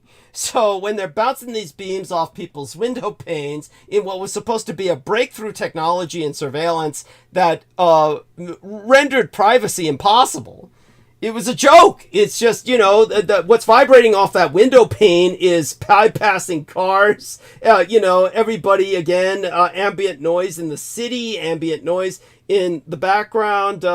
It's like even in a fairly isolated environment, you still had these noises that, and then what was coming through the vibration on the window pane is not at all discernible. It's just, again, it amounts to just mumbling. The person would have to be like in front of the window, purposefully in front of the window, parked in front of it and talking and holding a clear conversation in order for that to work. So it's just crap again. So when she's speaking about these technologies that they're saying, we can do this and do that, I mean, they're giving them too much credit. Yeah. Thank you. These technologies are limited by all kinds of, take a look at like what I said about, they call Nagasaki the forgotten bomb. People can look that up. Nagasaki, the forgotten bomb. You'll find books by that title, documentaries by that title. And, but tell us why. Why is it the forgotten bomb? So we outline all of these embarrassments in the book around the Nagasaki bomb, but that was the American-made bomb. That was Fat Man. That was the plutonium bomb. That was the powerful bomb. That bomb was much more powerful than the bomb that was dropped on Hiroshima. Why is it the forgotten bomb? Because, it was dropped in a panic, as we described. It was dropped in Nagasaki, which is in a valley, and 90% of its explosive destructive power was deflected by the mountains, by the valley mountains, that literally deflected the majority of the explosive power. So it's like your environment will affect these weapons of mass destruction and render them meaningless in many ways. Cultivated Image says, hope everyone has a good day. Evening, thank you for the transmission. Love and respect. Nagasaki looks like it's in a crater from all the mountains it's surrounded Thank by. you. Yes. and they deflected almost all the power of the bomb. And so let's return much love and respect in return. Respect in return. Return cultivated image at cultivated image. There we are. Cultivated. Cultivated. There we are. Okay, and let's take a look now and see. I got a notification for something. I think it was in the Skype. Let's see. What was that notification for? Did somebody send me a message, or we'll see what happens with that. So I would have preferred to see Japan kill the Americans. Don't think I haven't had that fantasy, but of course it really serves no one in the end, because it was the American marketplace, the incredible American marketplace, which helped Japan thrive. Yes, that's right. I mean, that's all the Japanese were asking for, was open up your trade. Open up your gates to trade. It's the important thing to remember is that both Japan and Germany have accomplished or attained. They've gained so much more through business and through industrial enterprise than they ever dreamed of gaining militarily in terms of increasing their quality of life. So of course, where I regret is that these are now incredibly spoiled cultures, and of course I'm one who feels that they really need enough hardship to get them in shape again for the struggles of the future. And in that sense, Fukushima Daiichi was a blessing. You need these kinds of hits on a culture to mobilize it and get it hard again. There has to be enough of that to keep a society survival capable. Otherwise, they just roll over in the event of a real challenge. And these challenges are coming. Obviously, we're headed towards a war. Everybody knows this, and everybody is preparing for it. And this is all I can say is that I'm expecting the West to come anytime. Yeah. How would you rephrase that in a more detailed vision? Rephrase that in a more detailed, descriptive kind of expectation for us. Well, I definitely expect just more war conflicts to expand and just get worse and gradually turn into a just massive world war conflict. Yes. Like Israel, if Israel feels like, especially knowing that Israel has all those neutron bombs and they feel like all the other nations are just going to go against them and say, you've gotten away with too many crimes and slaughtering innocent people. We're going to just get rid of your government and military. And then they're just like, well, we're just going to release these bombs and fuck yous all, we'll take you down the hell with us. Yeah. Yeah. The psychopaths. Then everything Nemo says, I could see happening. I could see this. There's the potential for that, and this is why we are in the situation that we're in. And in that sense, there's your danger. That is a far more possible scenario than the one of all-out nuclear war between Russia and China and America. The Israelis, the Zionists, there is this. But then again, did you hear what I said in the last episode before tonight about Ronald Reagan and what happened with Ronald Reagan? Did you hear what I said about that? I might have, but I probably forgot. Remind me what it is. Okay, and just remember that Ronald Reagan was an actor, as you know, for many years, a good part of his life, far more of his life. He was an actor for far more of his life than he ever was a politician, really. Yeah. Well, maybe not, and really there's not much difference between the two, but in terms of, he did spend a good deal of time in politics when he became the governor of California, etc., but, at least an equal amount of time. So as an actor in Hollywood, he was, of course, exposed heavily to the Jewish culture. And what happened was in 1982, and basically this is what I brought up with Peter Moon to say that the myth that's propagated now by the Washington foreign policy establishment to excuse Biden's cowardice in the face of what the South African government convincingly or definitively proved is genocide. It's all disproven. It's deconstructed, meaning that America has the power to intervene. You know, Putin, I said Putin, but Biden keeps saying we can't do that.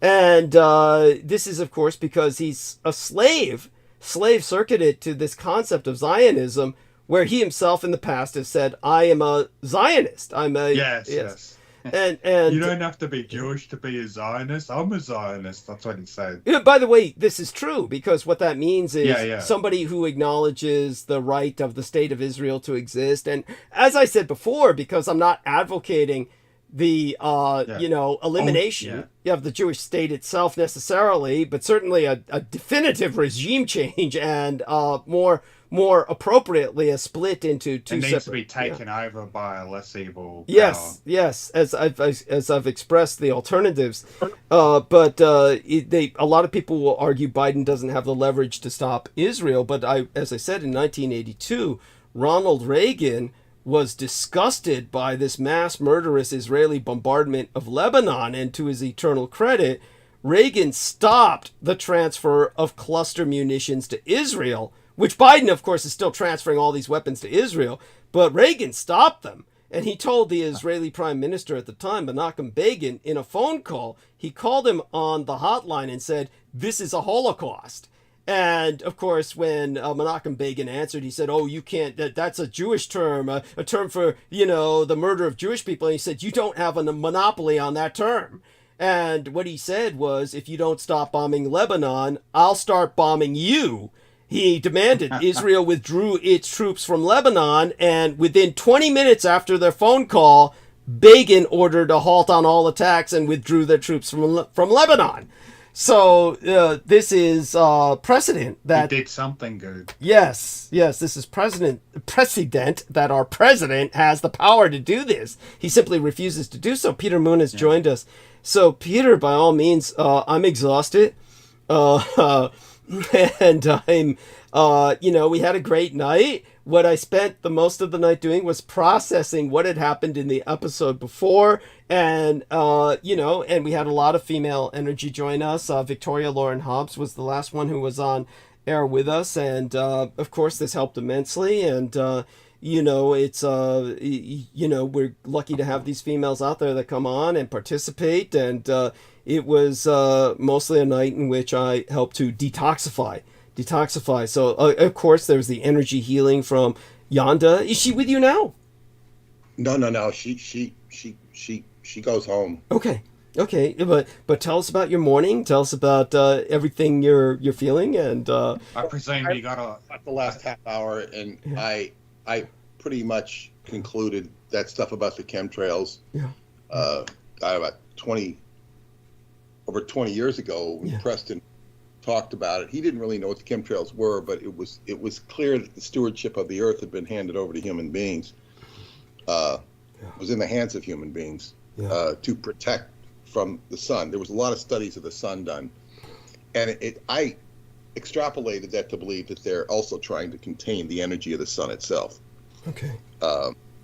Build a shield around the sun to the degree that they can. But it's very clearly speculative. I do want to talk to you briefly after we finish about the discussion Yonda and I had afterwards. We talked for about 10 minutes. Oh, wow. Went home. Okay.